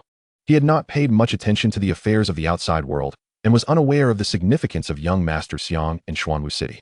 However, from Xiang Zilong's displayed talents and demeanor, it was easy to surmise that he hailed from a prestigious family. Both Zhou Xingyu and Xiang Zilong were scions of grand families. If leveraging Zhou Xingyu's name could incite a conflict between the two, it would be quite entertaining. "Zhou Xingyu, so your name is Zhou Xingyu. I shall remember that." Xiang Zilong gritted his teeth, one hand pressing against his bleeding neck while the other retrieved the blood-colored great sword, glaring menacingly at Lu Li. "No one has ever harmed me," and walked away unscathed. "Next, you will pay a heavy price for this transgression." Clenching the great sword, Xiang Zilong's fighting spirit reignited. An astonishing crimson light erupted from the blood-colored blade, and the skin exposed to the air gradually turned a sinister shade of dark red. The Bloodblade Berserker was in full swing. Although he remained at level 10, Xiang Zilong now emanated a much more formidable presence than before. Lu Li beckoned him with a casual finger, saying calmly, "Come, do not disappoint me." Having already felled an 11-level Flame Tiger King, how could Lu Li fear a level 10 candidate? This was the perfect opportunity to seize all the points from Xiang Zilong. Xiang Zilong glared at Lu Li hatefully, aiming the blood-red great sword at Lu Li's head. Yet in the next moment, he executed a surprising maneuver that left Lu Li astounded. Xiang Zilong retracted his entire aura, and turned to flee down the mountain without looking back. Indeed, Xiang Zilong had engaged in a ruse, a feint to distract Lu Li. Lu Li was taken aback. Given Xiang Zilong's burly appearance, he had assumed him to be a brute, not realizing he possessed such cunning. Nevertheless, whether in strength or speed, Lu Li was confident he could eliminate him in an instant. Gazing at the figure 100 meters away, Lu Li let out a cold smile and swiftly pursued. However, as he moved, he abruptly halted. An urgent call from the Amethyst Crimson Soul Lion echoed in his mind. The battle with Xiang Zilong held little suspense. So Lu Li had previously instructed the Amethyst Crimson Soul Lion to continue its exploration up the mountain. To his astonishment, in merely over 10 minutes, the Amethyst Crimson Soul Lion had made a discovery. Watching Xiang Zilong's figure grow increasingly distant, Lu Li felt a pang of reluctance and helplessness. Could a cooked duck truly fly away? In the dilemma between the boss of the Demon Wolf Secret Realm and Xiang Zilong, Lu Li ultimately opted for the former. According to the information relayed by the Amethyst Crimson Soul Lion, the boss encountered this time was significantly stronger than the previous Crimson Flame Tiger King and was likely the ultimate boss of the Demon Wolf Secret Realm. The rewards from defeating the ultimate boss were unimaginable. Lu Li could never afford to relinquish this opportunity. As for Xiang Zilong, he could only leave it to fate. Having made his choice, Lu Li hastily ascended the mountain.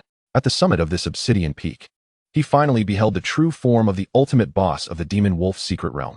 A massive demon wolf, measuring 5 to 6 meters in length, came into view. With its sleek, ebony fur, athletic physique, regal posture, and piercing gaze, the creature exuded an air of majesty. At the center of its brow lay a palm-sized white crescent, exceptionally dazzling and beautiful, adding an enigmatic aura to the demon wolf. Shadow Moon Demon Wolf King. Level 12. Skills: Shadow Moon Possession, 1000 Annihilation Claw, Shadow Escape. Description: the ultimate boss of the Demon Wolf Secret Realm, capable of extraordinary combat prowess under the Shadow Moon. All this information about the Shadow Moon Demon Wolf King flooded Lu Li's mind, and his expression turned solemn for the rarest of occasions. Each ultimate boss of a dungeon is a child of that realm, imbued with the power of the dungeon to some extent.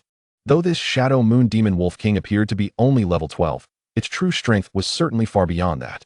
While Lu Li and the Amethyst Crimson Soul Lion could rely on their speed to defeat the Crimson Flame Tiger King, overcoming the Shadow Moon Demon Wolf King would prove to be a formidable challenge. This creature surpassed Lu Li in both speed and strength. Chapter 23: The Ultimate Boss. Analyzing the current situation, Lu Li and the Amethyst Crimson Soul Lion found themselves at an absolute disadvantage. Nevertheless, Lu Li was unwilling to abandon the quest to defeat this ultimate boss. Monsters like the Shadow Moon Demon Wolf King were not commonly encountered. The ancient texts Lu Li had perused contained only a few scant references to it. The shadow moon in the sky served as the core of the demon wolf's power. This celestial crescent, a white arc suspended in the heavens of the demon wolf's secret realm, bore an identical shape and color to the shadow moon adorning the demon wolf's brow, albeit in differing sizes. The demon wolf's secret realm was devoid of day and night, and this white crescent persisted in the sky at all times. If Lu Li hoped to wait for the moon to vanish before confronting the Shadow Moon Demon Wolf King, such a notion was utterly impractical. Hence, he had to seek alternative methods. In that moment, Lu Li suddenly perceived a connection between the crescent in the sky and the Shadow Moon Demon Wolf King. He could faintly discern wisps of energy descending from the celestial crescent, merging into the crescent at the demon wolf's brow. This revelation sparked a glimmer of inspiration in Lu Li's eyes, and a plan began to form in his mind. Lu Li approached the Shadow Moon Demon Wolf King with the Amethyst Crimson Soul Lion by his side. Upon sensing the presence of an intruder, the demon wolf cast a cold glare in their direction. As the sovereign of this land, it would not tolerate any other beings encroaching upon its territory. All intruders were destined to perish. Lu Li keenly felt the murderous intent in the demon wolf's gaze, yet he paid it no heed. Instead, he kicked several stones towards the Shadow Moon Demon Wolf King. Whoosh, whoosh. The stones flew with remarkable speed, but as they neared, the Shadow Moon Demon Wolf King effortlessly dodged them. A howl erupted from the demon wolf, enraged by the perceived affront to its regal authority. It let out a thunderous roar, transforming into a streak of black lightning that shot toward Lu Li and the Amethyst Crimson Soul Lion. "Come on," Lu Li exclaimed, turning and sprinting down the mountain. Luring the wolf down the mountain was the most crucial aspect of his plan, and it was imperative that he succeeded. The speed of the Shadow Moon Demon Wolf King was astonishing. Despite Lu Li's prior preparations, he was still taken aback by its swiftness. In the blink of an eye, the demon wolf had closed the distance behind him. With its obsidian claws slicing through the air, the creature struck fiercely at Lu Li's back.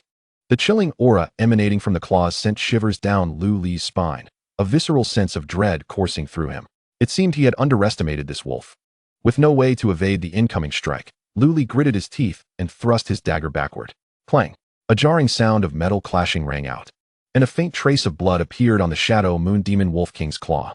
Although he had narrowly escaped a lethal crisis, the sheer force of the claw resonated through Lu Li's arm via the alloy dagger. His arm trembled, nearly causing him to drop the weapon. Truly, this was a child of the dungeon, boasting at least a level 2 enhancement. Lu Li was astounded. The speed and strength displayed by the Shadow Moon Demon Wolf King had reached a level 14 standard, bordering on the absurd. It was no wonder that throughout the history of the Yanhuang Empire's examinations, very few had succeeded in slaying the ultimate boss. After the wolf's claw struck, Lu Li harnessed the recoil to hasten his descent down the mountain. The Shadow Moon Demon Wolf King relentlessly pursued, with both Lu Li and the Amethyst Crimson Soul Lion sustaining various attacks. Fortunately, these strikes mostly evaded vital areas, inflicting only superficial wounds. As the target point drew nearer, Lu Li's anxiety escalated. He could not be certain that this strategy would bear fruit.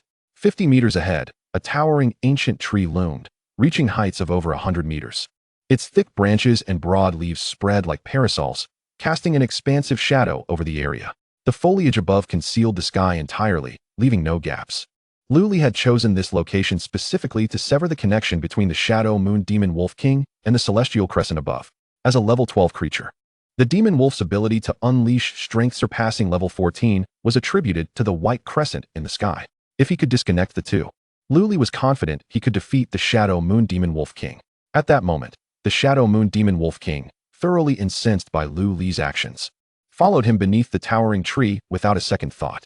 Upon entering the shade of the ancient tree, Lu Li and the Amethyst Crimson Soul Lion gradually slowed their pace. To Lu Li's delight, the demon wolf's speed began to diminish as well. Upon closer observation, Lu Li noted that the crescent mark on the demon wolf's brow was becoming increasingly faint, its connection to the white crescent in the sky dwindling to a mere whisper. At this juncture, the Shadow Moon Demon Wolf King also sensed something amiss. It glared at Lu Li with an expression that bore an unsettling complexity, akin to human emotions. Then, under Lu Li's watchful gaze, it attempted to retreat slowly from the shelter of the ancient tree's canopy. However, having painstakingly lured it here, how could Lu Li allow it to achieve its desires? The Amethyst Crimson Soul Lion appeared unexpectedly, blocking the retreat of the Shadow Moon Demon Wolf King. The two, a man and a lion, confined the Shadow Moon Demon Wolf King in the very heart of the towering ancient trees. To others, the notion of two level 8 combatants confronting a level 12 foe might seem utterly preposterous. Yet, for Lu Li and the Amethyst Crimson Soul Lion, fortified by a 9-fold enhancement, it posed no insurmountable challenge. As the Shadow Moon Demon Wolf King struggled against Lu Li and the Amethyst Crimson Soul Lion, it sought to escape the enveloping shadows of the ancient trees. Lu Li and the Amethyst Crimson Soul Lion exerted their utmost strength, leaving the Shadow Moon Demon Wolf King no opportunity for reprieve. Seconds ticked by, and under the bloodline suppression exerted by the Amethyst Crimson Soul Lion, coupled with the relentless onslaught from both, the Shadow Moon Demon Wolf King ultimately collapsed helplessly to the ground. This confined area beneath the towering trees became the final bastion of the Shadow Moon Demon Wolf King. You have slain the Shadow Moon Demon Wolf King, earning 7,522 experience points. Lu Li collapsed to the ground, gasping for breath, his eyes filled with relief. Had he not discerned the connection between the Shadow Moon Demon Wolf King and the crescent moon in the sky, he and the Amethyst Crimson Soul Lion would never have succeeded in vanquishing it. Nonetheless, the toil had yielded astonishing rewards. Lu Li's gaze fell upon the score token beside the carcass of the Shadow Moon Demon Wolf King. This token bore the same design as those encountered previously, yet it radiated a shimmering purple aura, imbued with a faint air of nobility. Calmly, Lu Li picked up the token, upon which 2 grand characters were inscribed. 10,000. Chapter 24. The mantis stalks the cicada, while the yellow bird awaits. In the heart of Tiandu City, one of the 5 principal cities of the Yanhuang Empire, lies a sprawling estate that resembles a paradise untouched by the world. This estate stands in stark contrast to the bustling urban landscape. Within its bounds, the scenery is picturesque, adorned with clear waters and fragrant blossoms, devoid of towering buildings and automobiles, featuring only quaint wooden cottages and young faces drenched in sweat on the training grounds. This is none other than Yanhuang Tianwu University, one of the top 10 universities in the Yanhuang Empire. At the very center of Yanhuang Tianwu University stands a small building of ancient, and elegant design. A formidable-looking elder, tall and imposing, stood at the entrance of the building, answering a phone call. Oh, 2 candidates have actually slain the ultimate boss of the Demon Wolf Secret Realm? How intriguing. Dispatch someone immediately to the city where these candidates are located, ensuring we retrieve them before any other academy can intervene. I wonder what kind of extraordinary talents have emerged this year. As the head of Yanhuang Tianwu University received this news, other prestigious institutions within the Yanhuang Empire were also swiftly informed of this sensational development. In an instant, all top-tier universities sprang into action. In an era characterized by the invasion of the gaming world, humanity has gradually forsaken scholarly pursuits in favor of martial prowess. The social order has reverted to one of survival of the fittest, where only the strong can access greater resources. The Yanhuang Empire boasts thousands of universities, and every 5 years, a national competition is held, with the results serving as a decisive basis for resource allocation. Thus, the top universities vie fervently to attract gifted students. The Demon Wolf Secret Realm instance employed for this year's entrance examination presents considerable difficulty. It was initially deemed nearly impossible for any candidate to defeat the ultimate boss. Yet, with the emergence of 2 candidates who have accomplished this feat, expectations have been exceeded across all universities. This, however, serves as a testament to the remarkable talents of these 2 candidates. If nurtured properly, such prodigious individuals could shine brightly in the national competition 2 years hence, potentially securing more resources for their respective universities. With just over 40 minutes remaining until the conclusion of the entrance exam, Lu Li, in a buoyant mood, set forth once more on his journey. Having already vanquished 2 of the 3 major bosses within the Demon Wolf Secret Realm, he was eager to explore the vicinity for a chance at a grand achievement. Scouring the dark peaks beneath him, Lu Li found no trace of the 3rd boss and, accompanied by the Amethyst Crimson Soul Lion, ventured into a lush grove in the distance. 10 minutes later, Lu Li paused within the woods. During his passage, he had faintly heard sounds of combat emanating from the western direction. Following the sounds, Lu Li hastened forward. As he drew closer, the clamor of battle grew increasingly distinct. In the center of this grove, a figure clad in white, wielding a pair of intricately carved black and white long swords, engaged in combat with a large azure bird. The swordplay of the white-clad figure was extraordinarily enigmatic. As the black and white blades danced, the surrounding sky flickered between light and darkness. Standing proudly with her long swords, the exquisitely beautiful face of this woman, coupled with her ethereal aura, rendered her momentarily akin to a celestial being descended from the heavens. This aloof and proud maiden was none other than Lu Li's old acquaintance, Mu Yan. Mu Yan exhibited no fluctuation of emotion. With a swift motion of her hand, she unleashed a series of formidable black and white dragon-shaped sword energies aimed directly at the azure bird's head. Utilizing its ability to fly, the azure bird narrowly evaded Mu Yan's strikes. Nevertheless, it bore numerous grievous wounds, deep enough to expose bone. This beleaguered azure bird, enduring a relentless assault from Mu Yan, was the final boss within the Demon Wolf Secret Realm. Azure Sky Falcon. Level 11. Skills: Azure Sky Barrage, Swift Flight, Eye of Terror. Description: one of the 2 major bosses in the Demon Wolf Secret Realm, renowned for its speed. Lu Li observed the unfolding battle closely, given Mu Yan's displayed prowess. Subduing this level 11 Azure Sky Falcon should not pose a significant challenge. Yet, the Azure Sky Falcon continuously evaded her attacks from above, providing Mu Yan with no opportunity to deliver a decisive blow. With only 20 minutes remaining until the completion of the entrance exam, if Mu Yan did not unleash her ultimate technique soon, it seemed unlikely she would achieve any substantial results within that time frame. Lu Li contemplated whether to intervene. After all, Mu Yan had kindly bestowed upon him a pouch of score tokens earlier. Regardless of their past interactions, he felt compelled to reciprocate her goodwill. Once the entrance exam concluded, it was likely their paths would diverge, and Lu Li was not one to leave debts of gratitude unpaid. Just as he prepared to take action, his peripheral vision caught a glimpse of movement in the nearby bushes. A burly man, bare-chested and brandishing a blood-red blade, emerged into Lu Li's line of sight. Upon recognizing Xiang Zilong concealed within the foliage, Lu Li's eyes brightened, halting his advance. What a coincidence! I never expected to encounter you just as the entrance exam nears its conclusion, Lu Li murmured to himself. Rather than alarming his quarry, Lu Li chose to remain hidden behind a large tree, waiting for Xiang Zilong to act first. Xiang Zilong's demeanor clearly indicated he was poised to strike, while Mu Yan was off guard, akin to a mantis stalking a cicada.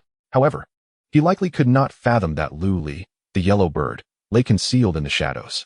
In the heat of battle, Mu Yan evidently recognized the urgency of time, intensifying her assault. With waves of black and white sword energies surging upward like enraged dragons, she enveloped the Azure Sky Falcon in a barrage of attacks. The Azure Sky Falcon, utilizing its exceptional speed, narrowly dodged the onslaught of black and white sword energies time and again.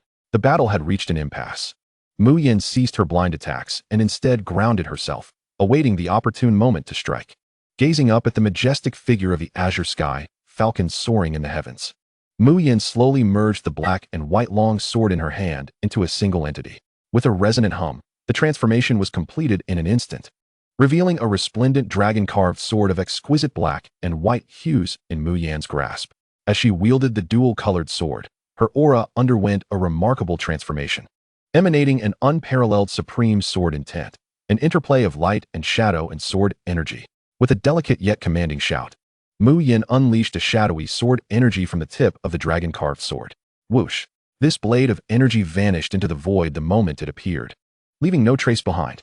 Simultaneously, a suffocating pressure enveloped the Azure Sky Falcon. Its feathers stood on end, and its large eyes betrayed a look of confusion and terror. After unleashing the sword energy, Mu Yan's complexion visibly paled, clearly drained from the exertion. Nevertheless, her gaze was one of exhilaration. To slay a boss just before the final examination concluded was an immense triumph. With the Azure Sky Falcon's token in her possession, Mu Yin felt confident in securing the top spot in the college entrance examination for Tianshui City. Chapter 25. Is this still the same Luli? Caw. The Azure Sky Falcon suddenly emitted a piercing scream, cleaved in two by Mu Yan's sword energy. However, before Mu Yin could revel in her victory, an unforeseen twist occurred. Xiang Zilong silently materialized behind her, his blood-red blade slicing towards her head with the force of thunder. Seizing this opportune moment, Xiang Zilong unleashed a lethal strike, showing no mercy. Whoosh! Little girl, I'm taking your token, he snarled. Die! His visage contorted with malice, his mind already envisioning a future brimming with countless tokens. Mu Yin, completely focused on the Azure Sky Falcon, had not anticipated such a treacherous assault. By the time she sensed the murderous intent behind her, it was already too late. Although both were at level 10, Mu Yin's superior talent could not shield her from the ambush of a bloodthirsty warrior. Everything transpired in a flash. Mu Yin was stunned and plunged into despair. The bitter taste of surrender filled her heart, unwilling to accept being eliminated at this crucial moment when victory was so close. In a frantic instinctive response, her body attempted a defense. But these hasty actions were utterly insufficient against Xiang Zilong's full force. Pale and despondent, she shut her eyes, resigning herself to this harsh reality. Yet, at that moment of acceptance, a familiar, playful voice pierced her thoughts. Has the illustrious Mu Yin given up resisting? The words struck her like a bolt from the blue, causing her to momentarily question her senses. But in the next instant, a strong hand encircled her slender waist, pulling her away from the lethal sweep of the blood-red blade. Whoosh! The blade grazed Mu Yin's delicate form, slicing through the pouch containing her token, yet leaving her unscathed. Clatter!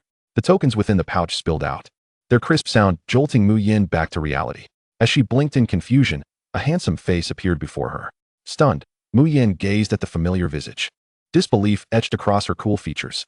Looking into Lu Li's profound eyes, she felt as if she were plummeting into an unfathomable abyss of mystery. Before she could process what had transpired, Lu Li brusquely shoved her aside. Stop mooning over me, Mu Yin. I have no interest. His words held a peculiar charm, yanking Mu Yin from her daze. However, such an almost insulting remark left her breathless, standing there in a state of bewilderment. As Xiang Zilong launched another assault, Lu Li, with an air of resignation, used his dagger to deflect the blow once more. In the same motion, he kicked a stone towards Mu Yin's position. Whoosh! The stone skimmed past her scalp, the fierce wind from its passage abruptly awakening her. Mu Yin was about to question Lu Li's motives for using a stone against her when she heard a heavy thud behind her.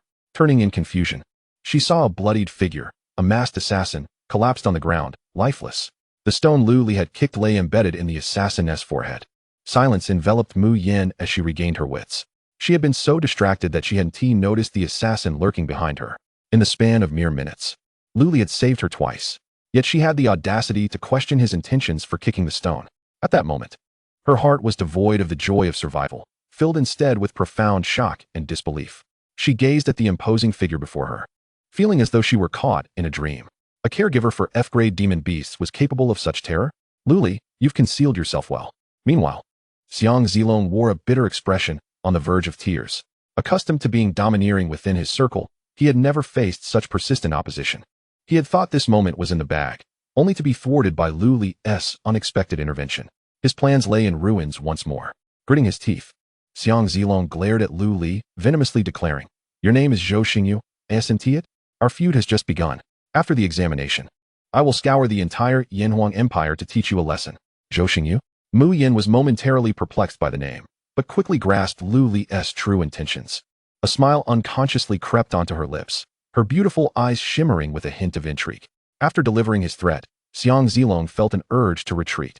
Observing his demeanor, Lu Li recalled their last encounter, when Xiang Zilong had deceived him.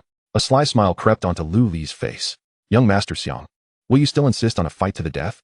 The road behind you is quite open. Shall I allow you to run for a bit?" Xiang Zilong's face flickered with embarrassment at Lu Li's words. Yet, faced with the prospect of death, he deemed his pride inconsequential. With a fierce glare directed at Lu Li, he fled desperately into the distance. "Until we meet again, I will surely end you." Lu Li watched Xiang Zilong's retreating figure, showing no inclination to pursue. Mu Yan, however, felt a chill wash over her as she grasped her dragon-carved sword and charged after Xiang Zilong. She had been ambushed due to her own carelessness. Now, she must reclaim her honor. Trying to escape? "I will not rest until you are eliminated today." With a frosty expression, Mu Yan took a step forward but suddenly found her feet frozen in place. Because she was no longer needed to take action herself, a small, majestic lion with a coat of purple fur suddenly leaped out from the woods and swiftly severed Xiang Zilong's neck. Crack! Xiang Zilong, until his last breath, could hardly fathom that he would meet his end at the hands of a tamed beast. Mu Yan forced herself to regain her composure as she observed the purple crystal-red soul lion bounding towards her from afar, then glanced at the seemingly nonchalant Lu Li beside her. Her mind felt overwhelmed. Everything that had transpired in those fleeting minutes completely overturned her previous impressions of Lu Li. Was this truly the same person whom everyone deemed a worthless failure? The easy demeanor of Lu Li clearly indicated that he had everything under control. Moreover, the purple lion capable of effortlessly dispatching Xiang Zilong must certainly be connected to Lu Li. It was as if Lu Li was shrouded in a veil of mystery that left Mu Yan increasingly perplexed. Chapter 26. The Misfortunes of Mu Yan. Stop dawdling. Your bag containing the Jifun Lingpai has been torn. Quickly retrieve the Jifun Lingpai that just fell. Time is running out. Suddenly, Lu Li recalled the small bag of Jifun Lingpai that Mu Yan had previously gifted him. He poured some Jifun Lingpai from his own pouch into a new bag and tossed it to Mu Yan. Instinctively, she reached out to catch it. The weight of the bag Lu Li tossed back was similar to the one she had lost, and she accepted it without hesitation. She had initially intended to assist Lu Li, but now it seemed utterly unnecessary. Given Lu Li's exhibited prowess, a mere 100 Jifun was hardly significant. With a quiet sigh, Mu Yan bent down to gather the Jifun Lingpai scattered on the ground. Suddenly, an indifferent voice echoed from the sky. The countdown for the Demon Wolf Secret Realm instance has begun. 3, 2, 1. Time's up. The instance is closing. Upon hearing this abrupt announcement, both Lu Li and Mu Yan were taken aback. The notification signaling the end of the instance came quite unexpectedly, and the countdown was alarmingly swift. They both turned their gazes to the Jifun Lingpai scattered across the ground, and Mu Yan's face paled once more. Was fate truly intent on tormenting her? The bag containing her Jifun Lingpai had been slashed by Xiang Zilong's long blade, and most of the Jifun Lingpai had spilled out, leaving her with no time to collect them. Without the Jifun Lingpai on the ground, her final score would plummet to the abyss, rendering all her previous efforts futile. The proud Mu Yan would never accept such an outcome. In her haste, she hurriedly attempted to salvage some nearby Jifun Lingpai. However, it was too late. The instance before her suddenly darkened without warning. Then, a whirlwind of chaos ensued. The instance closed, and the examination officially concluded. On the playground of Tianshui City's first high school, all the examinees had returned from the instance. Some rejoiced while others despaired, as a tense and anxious atmosphere spread across the playground. The parents outside were equally nervous, anxiously awaiting the final results. "Students, the examination has concluded. Please hold on to your Jifun Lingpai. We will now begin the score tallying." During the Jifun Tengji process, countless monitors and several mentalism masters would oversee the proceedings. If any cheating was detected, the examination results would be nullified. Some students with lesser talents returned from the instance empty-handed, having no choice but to pin their hopes on purchasing Jifun Lingpai from other examinees at exorbitant prices. However, the principal's words dashed the hopes of those intending to buy Jifun Lingpai privately. Mu Yan stood there, pale-faced and dazed, her mind filled with bitterness and regret. Let's start with class 1 of the third year. One by one, the examinees took to the stage, where dedicated mentors were responsible for tallying the scores. Yanghe, 101 Yifun. Songqing, 75 Yifun. Song Yueqi, 123 Yifun. Jin Hongfei, 231 Yifun. Jin Hongfei, who had transitioned to a C-level Silver Lance Knight during the previous job transition ceremony, achieved the highest score of 231 Yifun in Class 1 of the third year. Given the high difficulty of this instance, a score of 231 met the threshold for many universities. Aside from the top 10 prestigious universities, most others would be accessible instantly. Countless envious eyes glistened with desire. Next, Class 2 of the third year. Ho Longtao, 175 Jifun. Yang Long, 32 Jifun. Fu Peng, 65 Jifun. The Jifun Tengji progressed swiftly. And soon it was Class 5's turn. Zhou Xingyu sat proudly in his seat, his expression revealing that he had surely reaped significant rewards this time. Brother Yu, how many Jifun did you rack up in the instance? Care to share with us? Yeah, Brother Yu, the highest score from other classes was only over 200. You must have surpassed 300, right? Do you have confidence in securing one of the 2 spots at Yanhuang Tianwu Academy? The surrounding underlings eagerly flattered him, and Zhou Xingyu basked in their adulation. For this examination, he indeed achieved considerably. Besides slaying several monsters, he had also ambushed many examinees, accumulating over 300 Jifun merely from theft. Zhou Xingyu was already envisioning himself among the top 2 in Tianshui City. The coveted spots at Yanhuang Tianwu Academy were undoubtedly his to claim. Zhou Xingyu glanced toward the stunning figure in the adjacent class, and upon seeing Mu Yan's pale face, his smile grew even more radiant. Zhou Xingyu, please come to the stage. Under the watchful gaze of all the examinees and countless parents, Zhou Xingyu strode confidently toward the platform. The bulging bag at his waist drew envious glances from the other examinees on the playground. Zhou Xingyu slowly poured out the Jifun Lingpai from his bag. Clatter! A small mountain of Jifun Lingpai appeared before everyone's eyes. Not only did the spectators gasp in astonishment, but even the mentors tallying the scores were taken aback. The quantity of Jifun Lingpai Zhou Xingyu amassed alone rivaled that of several others combined. Mentor, this is all of it, Zhou Xingyu said with a beaming smile. The mentor nodded and began to earnestly tally the scores. 152, 3693. After calculating the final result, the mentor inhaled sharply, his expression turning grave. Zhou Xingyu has achieved a total of 845 Jifun. The mentor's announcement resonated clearly in every ear, and a wave of gasps rippled across the playground. What? How could anyone earn 845 Jifun from such a challenging instance? That's terrifying. Incredible. In the entire Tianshui City, perhaps only Mu Yan from Class 6 could barely compete with him. This staggering score would likely suffice for admission into the top 10 prestigious universities of the Yanhuang Empire. The boy who had previously contended with Zhou Xingyu for Mu Yan's favor, did he still have the audacity to challenge Zhou Xingyu now? Zhou Xingyu had counted his Jifun multiple times in secret, so this result was well within his expectations. Listening to the admiration and envy from the crowd, Zhou Xingyu's vanity was thoroughly gratified. His gaze drifted back to Mu Yan and Lu Li's position, where his smugness was unmistakable. In his mind, he had already envisioned a future where he and Mu Yan would soar together at Yanhuang Tianwu University. Humph, you little pest, attempting to vie for Mu Yan? You are hardly worthy. Chapter 27, a resounding slap to their faces. Next, may the students of Class 6 of the third year take the stage. After Class 5 concluded, all eyes in the arena once again turned to Class 6, specifically to Mu Yan and Lu Li. Many were eager to discover how many points the illustrious Mu Yan, who had awakened an SS-level profession, had amassed. Others were curious to witness Lu Li's potential embarrassment. AIXIN, 111 points. Hu Mingkai, 66 points. Meng Rue, 81 points. As the candidates from Class 6 took their turns on stage, it soon came time for Mu Yan. Her gaze was somewhat heavy, fixated on the bag in her hands, which bore a significant tear, her expression somber.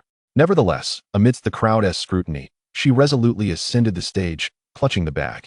At this moment, many began to notice Mu Yan's unusual demeanor, some even catching sight of the gaping hole in her bag. What is going on? Her bag looks deflated, as if it holds little within. Indeed, and there's that large tear. Surely something untoward must have occurred? It must be so. Haven't you noticed that Mu Yan has seemed off throughout? The candidates on the playground buzzed with speculation, while Mu Yan, expressionless, poured out the few remaining tokens from her bag. Not just the candidates present, even some prominent figures in the stands furrowed their brows. The tokens Mu Yan revealed could not be deemed insignificant, yet they were woefully inadequate for someone of her caliber, the SS-level Shadow Sword Master. In the estimations of the dignitaries, Mu Yan's results should have left her competitors in the dust, effortlessly surpassing them. Tianshui City had harbored hopes that under Mu Yan's leadership, they would overshadow other smaller cities, including Xuanwu City. Yet, The current situation implied that Mu Yan's points might even be less than those of Zhou Xingyu. Mu Yan, 564 points, announced the minter tallying the scores, plunging the arena into a cacophony of disbelief. Zhou Xingyu's eyes widened, his smile unable to be contained. What the hell? Mu Yan's score is lower than mine. Does that mean I might claim the title of Tianshui City as top scorer? The esteemed Yan Huang Tianwu Academy seemed assured for him now. Tianshui City's #1 high school represented the pinnacle of the city's academic prowess. Securing first place, they're essentially guaranteed the title of top scorer for Tianshui City. During Mu Yan's reign, Zhou Xingyu had never dared to dream of such an achievement. Second place had been his ultimate aspiration. Hearing that Mu Yan had only garnered 564 points felt like winning the lottery, inflating his vanity to unprecedented heights. Now that I'm ahead, you surely won't reject me any longer? In Tianshui City, only he was worthy of her. With this thought, Zhou Xingyu cast a triumphant glance at Lu Li, a mocking smile gracing his lips. Though unspoken, his intentions were unmistakable. Lu Li, witnessing Zhou Xingyu's smugness, could only chuckle inwardly. You were celebrating far too soon. On stage, Mu Yan appeared somewhat dazed. Since the day she commenced her training, no one had ever surpassed her. She had always strived to be the best. She was a paragon of excellence, lofty and indifferent to all. Yet today, in such a pivotal moment as the college entrance examination, she had been bested by a candidate of far lesser talent. Individuals like Zhou Xingyu had never even registered on her radar. At first, she had scarcely deemed it worthy to learn his name. Although she had encountered some challenges during the examination, luck was part of skill. Defeat was defeat. Mu Yan would not make excuses for her loss. The murmurs of doubt and whispers from the audience rendered Mu Yan somewhat numb. She had never faced such a scenario before. Previously, she had been enveloped in waves of praise and admiration, yet now, all of that had shifted. In a luxurious villa outside Xuanwu City, a distinguished couple, once present at the awakening square of Tianshui City's #1 high school, now scrutinized the unfolding scene with grave concern. The broadcast displayed Mu Yan standing on the stage, her expression despondent. Mu Yan has only scored a little over 500 points? This is impossible. The elegant woman sprang from the sofa, disbelief etched across her face. Prior to Mu Yan's examination, the couple had elevated her level to 10. Logically, with a level 10 combined with the elite SS level Shadow Swordmaster profession, accruing 1,000 points should not have been overly difficult, even in the face of unforeseen circumstances. Securing 800 points should have been feasible. Yet now, Mu Yan had only managed a meager 500 points, a stark contrast to their expectations. Their concern was not merely for the score, but for the emotional toll the results would take on their daughter. Dear, don't fret. Mu Yan must have encountered some minor mishap in the instance. I'll dispatch someone to investigate immediately, the man reassured her. The woman, however, hardly registered his words. Her ears filled with the echoes of doubt directed at Mu Yan. Their daughter appeared strong on the surface, but after experiencing her elder sister's departure, she had grown exceptionally sensitive and fragile inside. While outsiders might not perceive it, the couple understood it all too well. Such public scrutiny could inflict deep psychological wounds. This damage was irreversible. Unable to bear the thought of her daughter's suffering, the woman declared, "We can discuss the scores later. I must go fetch Mu Yan. She needs our comfort now." She hurried toward the villa's entrance. "Wait a moment," the man suddenly called out, stopping her in her tracks. The woman turned, puzzled, and followed the man's gaze to see a handsome young student approaching her daughter on screen. "Isn't that Mu Yan's deskmate? What does he intend to do?" She frowned. Mu Yan was about to descend from the stage when Lu Li unexpectedly reached out to stop her. In the expansive playground, all eyes were fixed on Lu Li's every movement. Ignoring the surrounding jeers and mockery, Lu Li wore a gentle smile, earnestly addressing Mu Yan. "Your points haven't been fully calculated yet. Why are you preparing to leave the stage?" He gestured towards her pocket. "Use your points to deliver a resounding slap to those naysayers." Chapter 28, The Fifth Token. Gazing at the smile on Lu Li's face, Mu Yan felt an inexplicable warmth flood her heart, as if she had encountered a ray of sunshine in the depths of winter, stirring new emotions within her. It was at that moment she recalled the bag Lu Li had given her before she exited the instance. Initially, the contents had seemed sparse, so she had carelessly tucked it into her pocket. Had Lu Li not reminded her, she might have forgotten all about it. With a somewhat shriveled bag in her hand, Mu Yan hesitated on whether to recalculate the points she had just earned. If her memory served her right, the bag should contain only a little over 100 points, as that was precisely what she had given to Lu Li. Adding the previous 564 points to the meager total would yield around 700 points, which did not significantly alter her situation. After a moment of silence, Mu Yan resolved to abandon the thought. She did not wish to be questioned again while standing on that stage. The outcome was predetermined. 500 points or 700 points made no difference to her. Thank you. Mu Yin expressed a rare word of gratitude to Lu Li before preparing to step down from the stage. Yet, just as she took a couple of steps, Lu Li grasped her arm firmly. Mu Yin attempted to shake off his grip, but upon meeting his fiery gaze, she inexplicably relented. This scene left the other candidates on the playground utterly astonished. Rumors of a romantic link between Lu Li and Mu Yin were, at that moment, irrevocably confirmed. Xing Yu's expression darkened like stormy waters, his fists clenched tightly, veins bulging on his forehead. He felt as if his treasure had been snatched away in public. This not only pierced his heart, but also dealt a severe blow to his pride. Lu Li, you scoundrel! The enmity of a husband snatched away cannot coexist under the heavens. In the villa of Xuanwu City, the couple was equally taken aback by this spectacle. They knew their daughter well. She would typically recoil at the slightest touch from the opposite sex. Yet today, she allowed a boy to hold her arm without any show of resistance. Moreover, it appeared she had no intention of struggling against it. Darling, could it be that Yenner is truly in a romantic relationship with this boy? The woman playfully blinked, cautiously inquiring. The man shook his head, a look of bewilderment on his face.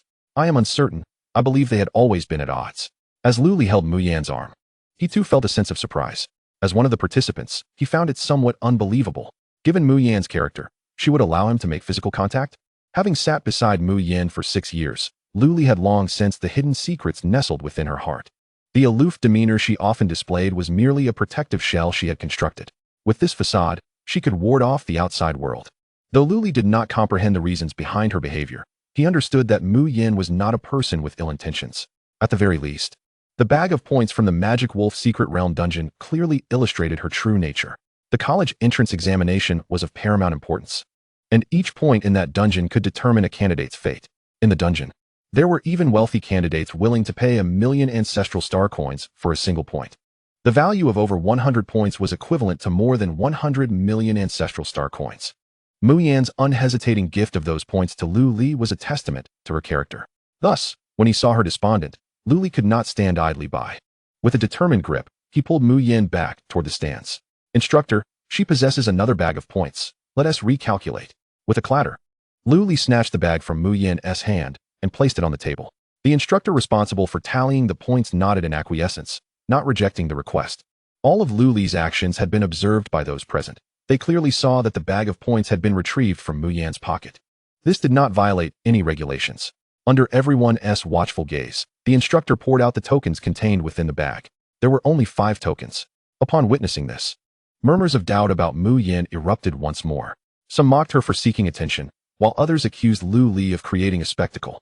Xingyu, upon seeing only 5 tokens, let out a cold laugh. Humph, I thought there would be more. What can these few tokens do? My position as the top scorer in the Tianshui City College entrance examination is unassailable. The instructor began to tally the points from the tokens. 25, 31, 47, 12. The first 4 tokens were unremarkable, everything proceeding as usual. However, when the instructor examined the 5th token, his eyes widened in shock. Principal, come here for a moment. Principal Zhao Xuanfei approached, puzzled, and upon seeing the 5th token on the table, his expression mirrored that of shock. After the initial astonishment, a broad smile spread across his face. Congratulations, Mu Yan. Why didn't you present such an important token sooner? On behalf of the entire Tianshui City First High School, I extend my heartfelt congratulations. Mu Yan found herself momentarily bewildered by Zhao Xuanfei's words. Congratulations for herself? She had not even secured the top score in Tianshui City. What was there to celebrate? Suddenly, it dawned on her, and she hurriedly glanced at the 5th token on the table. 888. The 3 explosive digits leapt into her vision. Staring at these numbers, Mu Yan felt her body freeze, her breath caught in her throat. How could this be? The bag had contained merely over 100 points. How had it transformed into over 1,000 points? It must be Lu Li, she thought, suddenly casting her gaze toward him. Observing the enigmatic man before her, Mu Yan's feelings grew increasingly complex. The allure of these points was undeniable, yet they were not rightfully hers. She would not accept them. It seemed Lu Li had read her thoughts, as he leaned in and whispered in her ear, "These 888 points are from the last Sky Falcon you defeated. You should take them. They are rightfully yours." Upon hearing Lu Li's words, Mu Yan felt an unexpected calm wash over her. Memories of the 6 years spent sitting beside Lu Li flashed through her mind like a film reel. His figure appeared shrouded in mystery, becoming ever more elusive. The Silver Fox Mask, the Beastmaster Guild, the F-class occupation, the Little Purple Lion. Master Lu Li, Mu Yan could not possibly be unaware that this 888-point token was not from the Sky Falcon.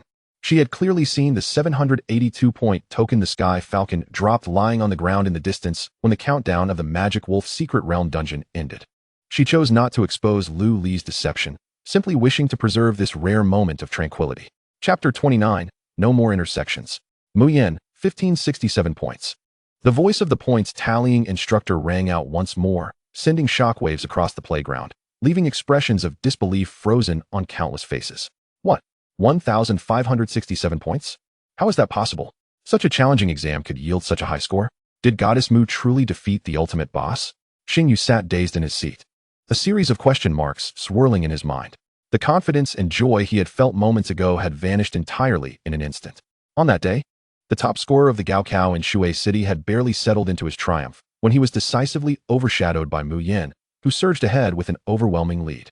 Mu Yan, what trickery are you up to? After enduring a tormenting wave of anguish, Zhou Xingyu forcibly composed himself.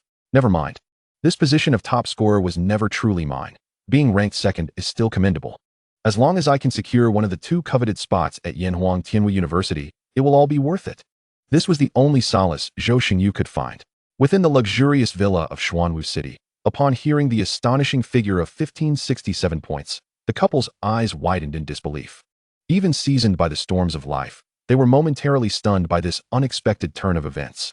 Darling, could you explain what just transpired? Why did Yinner's score suddenly surge by over 1,000 points? Mu Tianxing shook his head, equally perplexed. However, he could discern the crux of the matter at a glance. To unravel this mystery, he would need to inquire about that young man.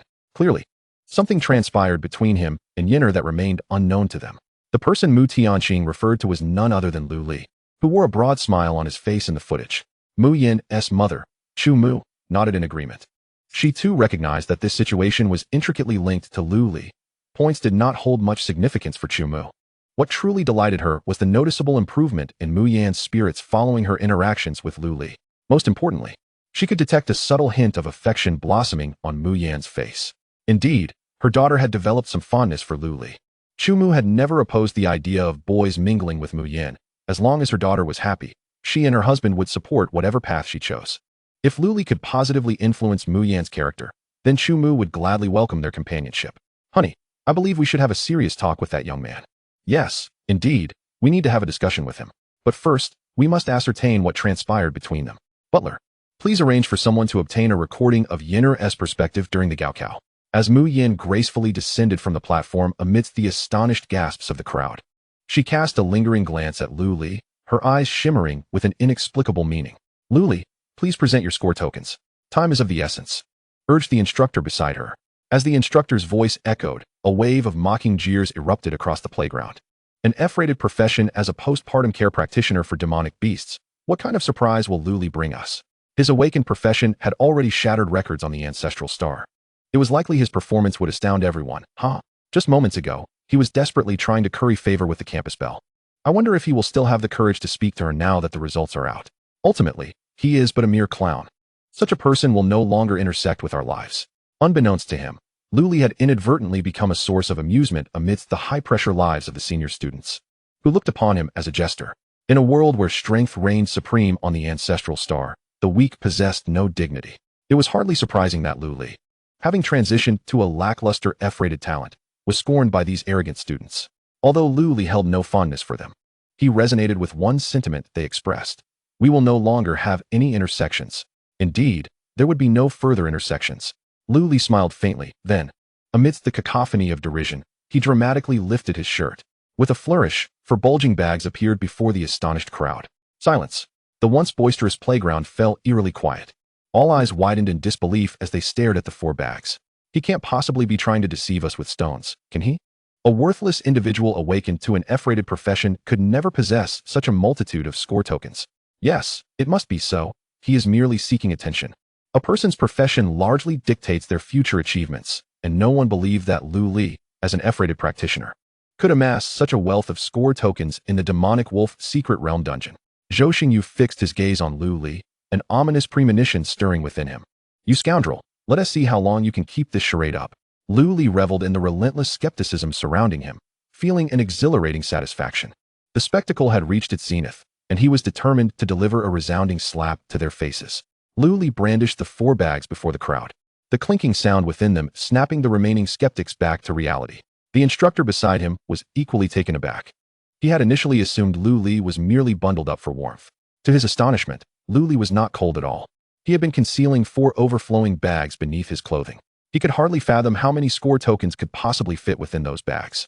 Surely, the total would surpass the combined scores of several classes. "Professor, these bags are far too heavy for me to carry. Could you lend me a hand?" Without hesitation, Lu Li tossed the bags to the nearby instructor. The instructor instinctively caught them, and upon feeling their weight, he immediately recognized that they were indeed filled with genuine score tokens.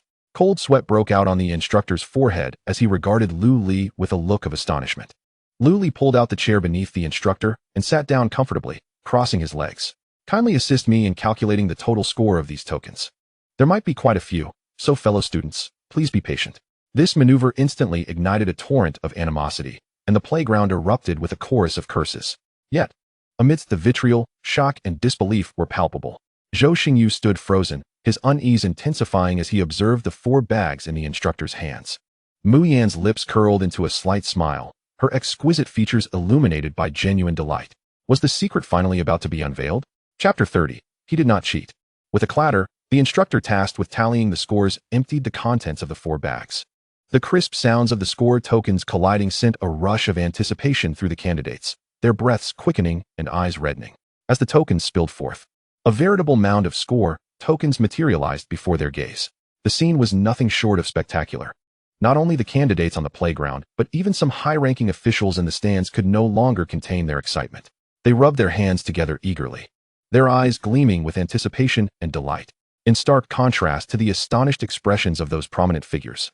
Yang Shou of the Silver Dragon Judgment in Shui City maintained a far more composed demeanor.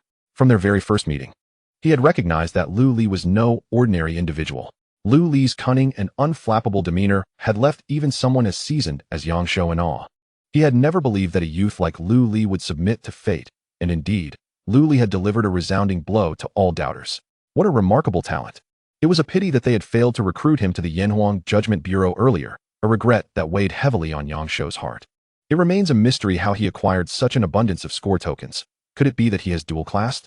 Under the intense scrutiny of the gathered crowd, the instructor responsible for tallying the scores began calculating Lu Li's points. Time ticked by second. It took a full 10 minutes for the pile of score tokens to be processed. The expression on the instructor's face morphed into one of sheer astonishment, his gaze towards Lu Li brimming with disbelief and admiration. All eyes in the audience were fixed upon the stage, as the instructor struggled to swallow his disbelief before announcing Lu Li's final score amidst the expectant stares of the crowd. "Lu Li, you have amassed a total of 2,798 points. 2,798 points. A wave of astonishment swept through the playground, punctuated by gasps of disbelief. A storm of excitement erupted within the first high school of Tianshui City. Could it be? 2,798 points? Had he cleared the Magic Wolf Secret Realm dungeon? Impossible. There is no way he could have collected such a multitude of score tokens. He must have cheated. There must be something amiss. This score, not only in Tianshui City, but even throughout the entirety of Xuanwu City, is likely unparalleled. Even Mu Yan, an SS-class professional, only garnered a little over 1,500 points. Could he truly surpass her? There must be some hidden agenda. The examinees in the audience expressed their envy and resentment with fervor, their voices rife with skepticism. The ugliness of human nature was laid bare at that moment. Among the nearly 1,000 candidates present, only one person believed in Lu Li's capability, and that was Mu Yan. The surrounding murmurs of doubt and ridicule did not affect her composure. In her eyes, there was only Lu Li standing confidently on the stage. A phrase he had previously uttered to her suddenly echoed in her mind. "Go and give them a good slap in the face." This sentiment was now passed on to him, Mu Yan murmured to herself. The sunlight cascaded from the sky, casting a warm glow that shimmered on Mu Yan's exquisite cheeks. Beneath her elegantly cropped hair, her fair complexion glowed like polished jade, her captivating beauty rendered almost otherworldly in the sunlight. On a face that could incite envy in every woman, a mesmerizing smile blossomed. Lu Li, as if sensing her gaze, turned towards her location, and their eyes met in a silent exchange of understanding. The fervor of the crowd was entirely within Lu Li's expectations. A slight smile graced his lips as he maintained his usual demeanor while absorbing the gazes of all present. The principal hurriedly rushed to Lu Li's side, warmly draping an arm around his shoulders. In the history of Tianshui City's college entrance examinations, no candidate had ever achieved a score exceeding 2,000 points. This score was a rarity even across the vast expanse of Xuanwu City. It possessed the potential to elevate Tianshui City above all others, far surpassing similarly ranked cities. This was an exceptional opportunity for the first high school of Tianshui City to make its mark. Principal Zhao Xuanfei regarded Lu Li with a warmth that exceeded that reserved for his own son. In the face of the chaotic doubts from the audience, Zhao Xuanfei waved his hand decisively, dispelling any unrealistic notions among the candidates. Silence. Every action taken by you within the Magic Wolf Secret Realm dungeon has been monitored at all times. There is absolutely no possibility of cheating. Zhao Xuanfei's words struck like a heavy hammer upon the hearts of the candidates. Those who had just questioned Lu Li's integrity now wore expressions of dismay, rendered mute. In the area occupied by Class 5 of the third year, Zhou Xingyu's face darkened like a pot's bottom. His emotions fluctuated like a roller coaster, his heart plummeting to its lowest point. Initially, he had aspired to seize the title of Tianshui City's top scorer after Mu Yan's results were announced. He had resigned himself to losing that title, yet hoped to secure one of the 2 spots at Yanhuang Tianwu University. Zhou Xingyu had thought the matter settled, only to be disrupted by the very person he despised most, Lu Li. Now, even his chance at Yanhuang Tianwu University was slipping away. Zhou Xingyu clenched his fists tightly, feeling as though he were caught in a surreal dream. How could a person deemed a worthless failure reach such heights? It was utterly unfathomable. Lu Li found it somewhat amusing to observe the dismay of the candidates below. He yawned and extricated himself from Principal Zhao Xuanfei's embrace before stretching languidly under the perplexed gazes of the crowd. Excuse me. I seem to have forgotten one, he said with a casual smile, eliciting further irritation from the candidates below. This was no mere oversight. It was clearly a display meant to flaunt his achievements once more. In a moment, numerous students glared daggers at Lu Li, mentally cursing him and his family 100 times over. Just as Lu Li bent down to retrieve the score token, Principal Zhao Xuanfei swiftly snatched it up first, gazing at the score token emanating a radiant purple light. Zhao Xuanfei's expression suddenly froze in shock. Subsequently, his body began to tremble uncontrollably, his face reddening with visible excitement. At that moment, the candidates below also sensed something was amiss. A strange atmosphere enveloped the crowd. Chapter 31. The Dilemma of Xuanwu City. With a thud, Zhao Xuanfei, cradling the score token, suddenly collapsed onto the ground without warning. The nearby instructor jumped in surprise, rushing to assist Zhao Xuanfei. Out of the corner of his eye, the instructor curiously glanced at the score token in Zhao Xuanfei's hand, eager to discover what could provoke such an emotional response. However, upon merely catching a glimpse of the token, his body froze in place. An inexplicable sense of dread washed over him. How could this be possible? The instructor was at a loss. He rubbed his eyes vigorously, staring intently at the score token in Zhao Xuanfei's grip. Indeed, it bore those 2 characters, 10,000. A score token of 10,000 points. The instructor's voice trembled slightly. His words were not loud, yet they resonated clearly in the ears of everyone present. What? A score token of 10,000 points? What a joke. It cannot be. Even if he were to defeat the otherworldly beings responsible for creating the Magic Wolf Secret Realm dungeon, he could hardly yield such an abundance of points. This was irrefutable evidence of cheating. Let us see how he explains this. Those unfamiliar with the intricacies of the college entrance examination continued to condemn Lu Li for cheating, while those in the know were left utterly speechless. In the area occupied by Class 6 of the third year, Mu Yan's beautiful eyes momentarily reflected a look of shock. Due to her background, she understood the underlying truths of the college entrance exam well and was acutely aware of what 10,000 points represented. Mu Yan had considered that Lu Li might possess extraordinary strength, but she never anticipated that he could defeat the ultimate boss within the Magic Wolf Secret Realm dungeon. To her, a paragon among the elite, the ultimate boss of that dungeon was far beyond the capability of any high school student. For a high school student, it was akin to a death sentence. Lu Li, how many secrets do you truly conceal within yourself? Have you genuinely only transitioned into a trivial F-rank profession? In the opulent villa of Xuanwu City, Mu Tianqing abruptly rose from the sofa, gazing at the relaxed expression of Lu Li on the screen. An overwhelming aura of authority erupted from Mu Tianqing. Beside him, Chu Mu's countenance also shifted, as both exchanged glances, each perceiving the shock reflected in the other's eyes. To think that this seemingly inconspicuous classmate of Yan harbors such depth. My dear, could he possibly be a dual-class practitioner? Chu Mu inquired with anticipation. After a moment of contemplation, Mu Tianqing slowly nodded. It is highly plausible. If my memory serves me right, he only transitioned into a useless F-rank profession 3 days ago. To defeat the Shadow Moon Wolf King in the Magic Wolf Secret Realm, his strength must exceed Yin or S by at least a tier. If he possesses a second profession, it is highly likely to be of SSS rank. Mu Tianqing's expression grew unusually grave, leaving Chu Mu astonished. While the Empire of Yanhuang is not devoid of SSS rank practitioners, such elite individuals emerge only once in several years. An SSS rank practitioner, should they not meet with misfortune, is destined to become a formidable force in the future.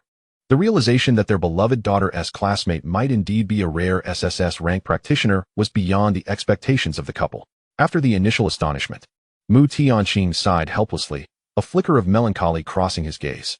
Xuanwu City stands as the most underdeveloped among the 5 major cities of the Empire of Yanhuang, with the least number of SSS rank practitioners emerging from its midst.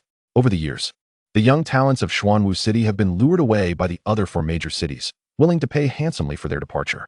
The number of top-tier geniuses in a major city directly influences its future trajectory, and due to limited resources, Xuanwu City struggles to retain such exceptional talents. Among the top 10 prestigious academies of the Empire of Yanhuang, Xuanwu City barely has a single institution represented, and its ranking is among the lowest. In the forthcoming national competition, it is highly likely that this university will be eliminated from the ranks of the top 10. Should that occur, the younger generation of Xuanwu City would indeed become a laughingstock. While Mu Tianqing wished to avert such an outcome, he found himself bereft of viable solutions. Chu Mu, clearly aware of her husband's concerns, began to ponder potential remedies. If Lu Li is truly an SSS rank practitioner, is there any way for Yin'er to retain him? After all, they have been classmates for 6 years. If he chooses to stay, I can offer him some shares in the company. Mu Tianqing grasped his wife's hand and shook his head. I do not wish to exploit Yin'er, and besides, the bond between her and Lu Li should not be so profound. The secret realms in Xuanwu City are considerably fewer than in other major cities. Retaining top talents here would only hinder their cultivation speed, an outcome that cannot be forced. By the way, let us contact Yin'er's grandfather and arrange for her to attend Yanhuang Tianwu Academy after the college entrance examination. Lu Li's exam results swept through Tianshui City like a tempest, spreading to every street and alley within moments. Outside the Tianshui City Beastmaster Association, Chun Along stroked the few remaining hairs on his chin, his wrinkled face etched with astonishment. This kid has truly transitioned into a dual profession? Could it possibly be an SSS rank in Beast Mastery? It's quite likely. Otherwise, he wouldn't have been sneaking off to the monster market these past few days. Suddenly, Chun Along's expression darkened, revealing a look of resentment. Damn it, that old fool will likely boast to me again. Since this kid is no longer a waste, it's time to present him with the marriage contract. On the playground of Tianshui City No. 1 High School, a mysterious hexagram array illuminated the space without warning. As the brilliance of the hexagram intensified, an arcane force of space emanated forth. This hexagram array could only be executed by a top-tier SSS rank spatial mage capable of large-scale teleportation. At the center of the array, a dashing middle-aged man clad in white gradually materialized. With a fair complexion and an air of elegance, his formidable presence commanded respect. Following him, several other significant figures began to emerge from mysterious spatial arrays on the playground. Long time no see, everyone. Your information travels swiftly.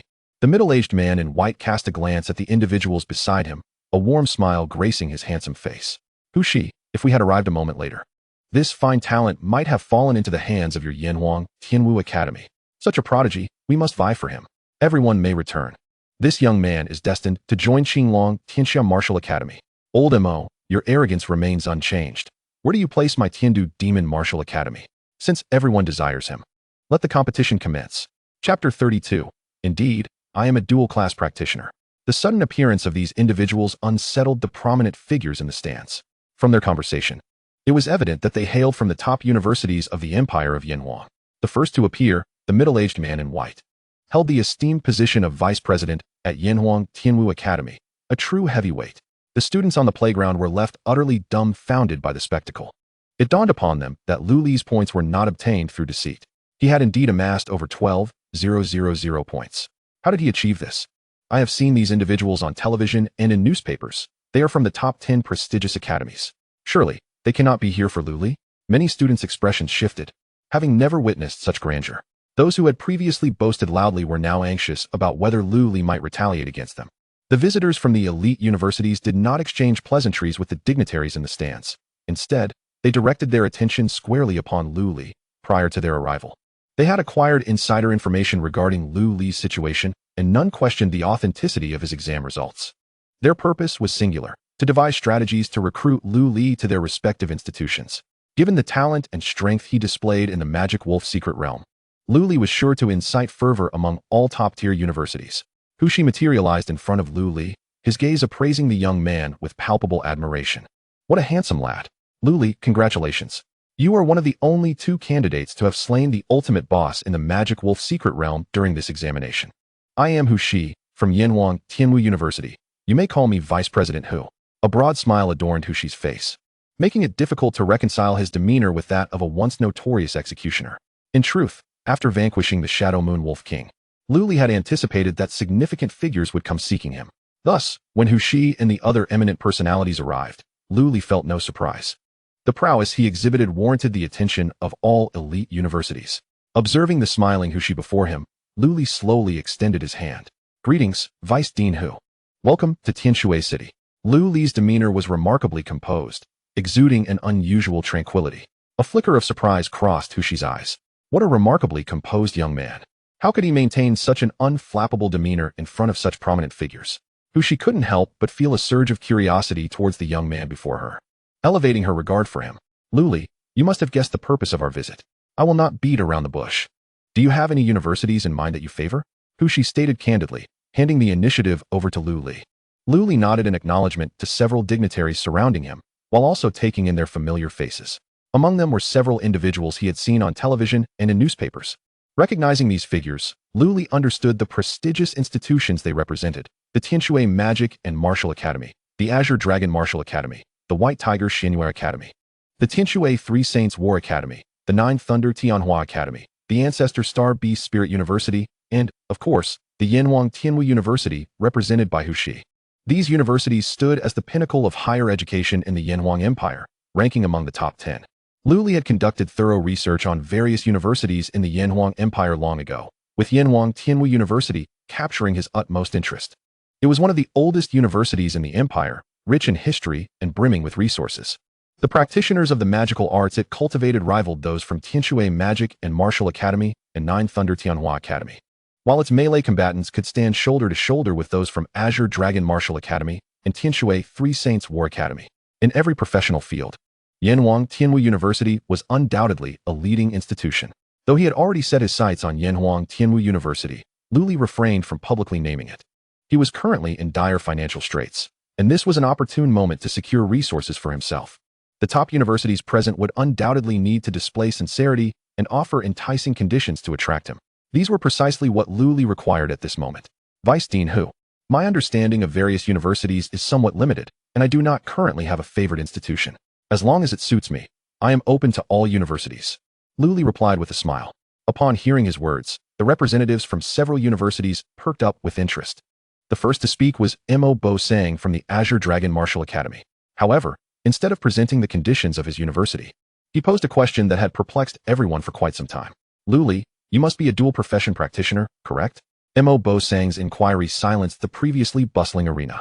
All students and mentors fixated their intense gazes upon Lu Li, eagerly awaiting his response. Currently, Lu Li's publicly known profession was an F-rank Beast Caretaker. Yet the prominent figures were aware that an F-rank practitioner could never have slain the Shadow Moon Demon Wolf King. The most plausible explanation was that Lu Li possessed an undisclosed second profession. Although dual profession practitioners were exceedingly rare, they occasionally emerged. The level of Lu Li's second profession would directly influence how the elite universities perceived him moving forward. In response to Mo Bo Sang's question, Lu Li nodded in earnest acknowledgement. He had contemplated this matter seriously during his time in the Demon Wolf secret realm. If he denied being a dual profession practitioner, he would inevitably encounter numerous complications. Sooner or later, his identity as a 9-star beast master would be revealed. It would be wiser to openly acknowledge it and leverage the advantages of his SSS-rank profession to negotiate for additional training resources from the elite universities. Simultaneously, it would afford him the opportunity to confront the disdainful expressions of the candidates in the arena. Indeed, I am a dual profession practitioner. The students in the arena were left bewildered by Lu Li's prompt admission. Many exchanged incredulous glances, struggling to believe this revelation. What? He truly is a rare dual profession practitioner? Then what profession did he switch to in order to achieve such strength? Surely, he wouldn't dare to lie in front of so many esteemed figures. Meanwhile, Zhou Xingyu in the crowd turned pale, his anxiety mounting as he listened to the surrounding murmurs. After receiving the answer he sought, Mo Bo-sang nodded slowly and then asked the most pressing question. Since you are a dual profession practitioner, what is your second profession, Lu Li? Could you enlighten us? Chapter 33. Such extravagance. Lu Li casually surveyed his surroundings. Upon noticing the expectant yet anxious gazes from the crowd, a sly smile crept upon his lips. You wish to see my second profession? Very well. In the eyes of all, Lu Li slowly raised his left hand and snapped his fingers. With a sharp crack, a dark vortex, 3 to 4 meters in diameter, materialized before him. The vortex emanated a mysterious aura, and one could faintly hear the ferocious roars of beasts emanating from within. A beast master profession. It was indeed a beast master profession. A woman from the Ancestor Star Beast Spirit University exclaimed, her alluring features now radiant with joy. The Ancestor Star Beast Spirit University was renowned in the Yanhuang Empire for its numerous beast master professions, as well as its summoning and spirit professions. At least half of the top beast masters in the empire hailed from this institution. Lu Li's revelation as a beast master was a delightful surprise for them. Lu Li, which specific beast master profession have you transitioned into? Would you kindly share? The woman from Ancestor Star Beast Spirit University inquired eagerly. Lu Li chuckled nonchalantly. There is nothing to withhold. I have become a 9-star Beast Master. The revelation of 9-star Beast Master sent shockwaves throughout the arena, causing the representatives from the top universities to visibly change expressions. A 9-star Beast Master? The one whose beast strength is enhanced 9-fold? Throughout human history, this enigmatic profession had only appeared a handful of times. Yet here it was again. No wonder he could slay the Shadow Moon Demon Wolf King. It all made sense now. Indeed, this profession stands as a paragon among all SSS-rank professions. This young man's future is boundless. It seemed that today, the situation would not conclude favorably for them. After a moment of astonishment and awe, the representatives from the elite universities hastily retrieved their phones to contact the true power brokers at their institutions. The emergence of a 9-star Beast Master was beyond their control. If such a formidable profession were to be allowed to join another academy, it could pose a significant threat in the forthcoming national competition. Such a risk was one no one wished to bear. As these representatives made their calls, the candidates in the arena fell into a stunned silence. Envy, jealousy, fear, worry, resentment, and disbelief. These intricate emotions were vividly etched upon the youthful faces. At this moment, Zhou Xingyu was utterly slumped in his chair, repeatedly uttering the word impossible. Indeed, the emergence of a 9-star Beastmaster in a small city like Tianshui was rather unfathomable. Zhou Xingyu felt an overwhelming resentment. He loathed that his initial foray had led him to encounter a peculiar individual like Lu Li. Within the confines of Class 6 in the 3rd year, Mu Yan reached out to smooth the few errant strands of hair falling across her forehead. Yet her trembling hand betrayed her inner turmoil. A 9-star Beastmaster, a profession of such formidable prowess, surely there could be no further secrets concealed within him. In a luxurious villa in Xuanwu City, Mu Tianqing and Chu Mu had finally regained their composure. Earlier, they had watched Mu Yan's examination video, witnessing clearly the scenes where Lu Li had saved her life on 2 separate occasions. Although death within the Demon Wolf secret realm was not genuine, the sensation of pain was undeniably real. The couple, who were typically loath to see Mu Yan suffer even the slightest harm, perceived Lu Li's interventions as equivalent to saving her in reality. Moreover, they observed a crucial detail. Lu Li had not claimed the points token dropped by the Qingtian Falcon, but had instead placed the token he earned from defeating the boss into a bag intended for Mu Yan.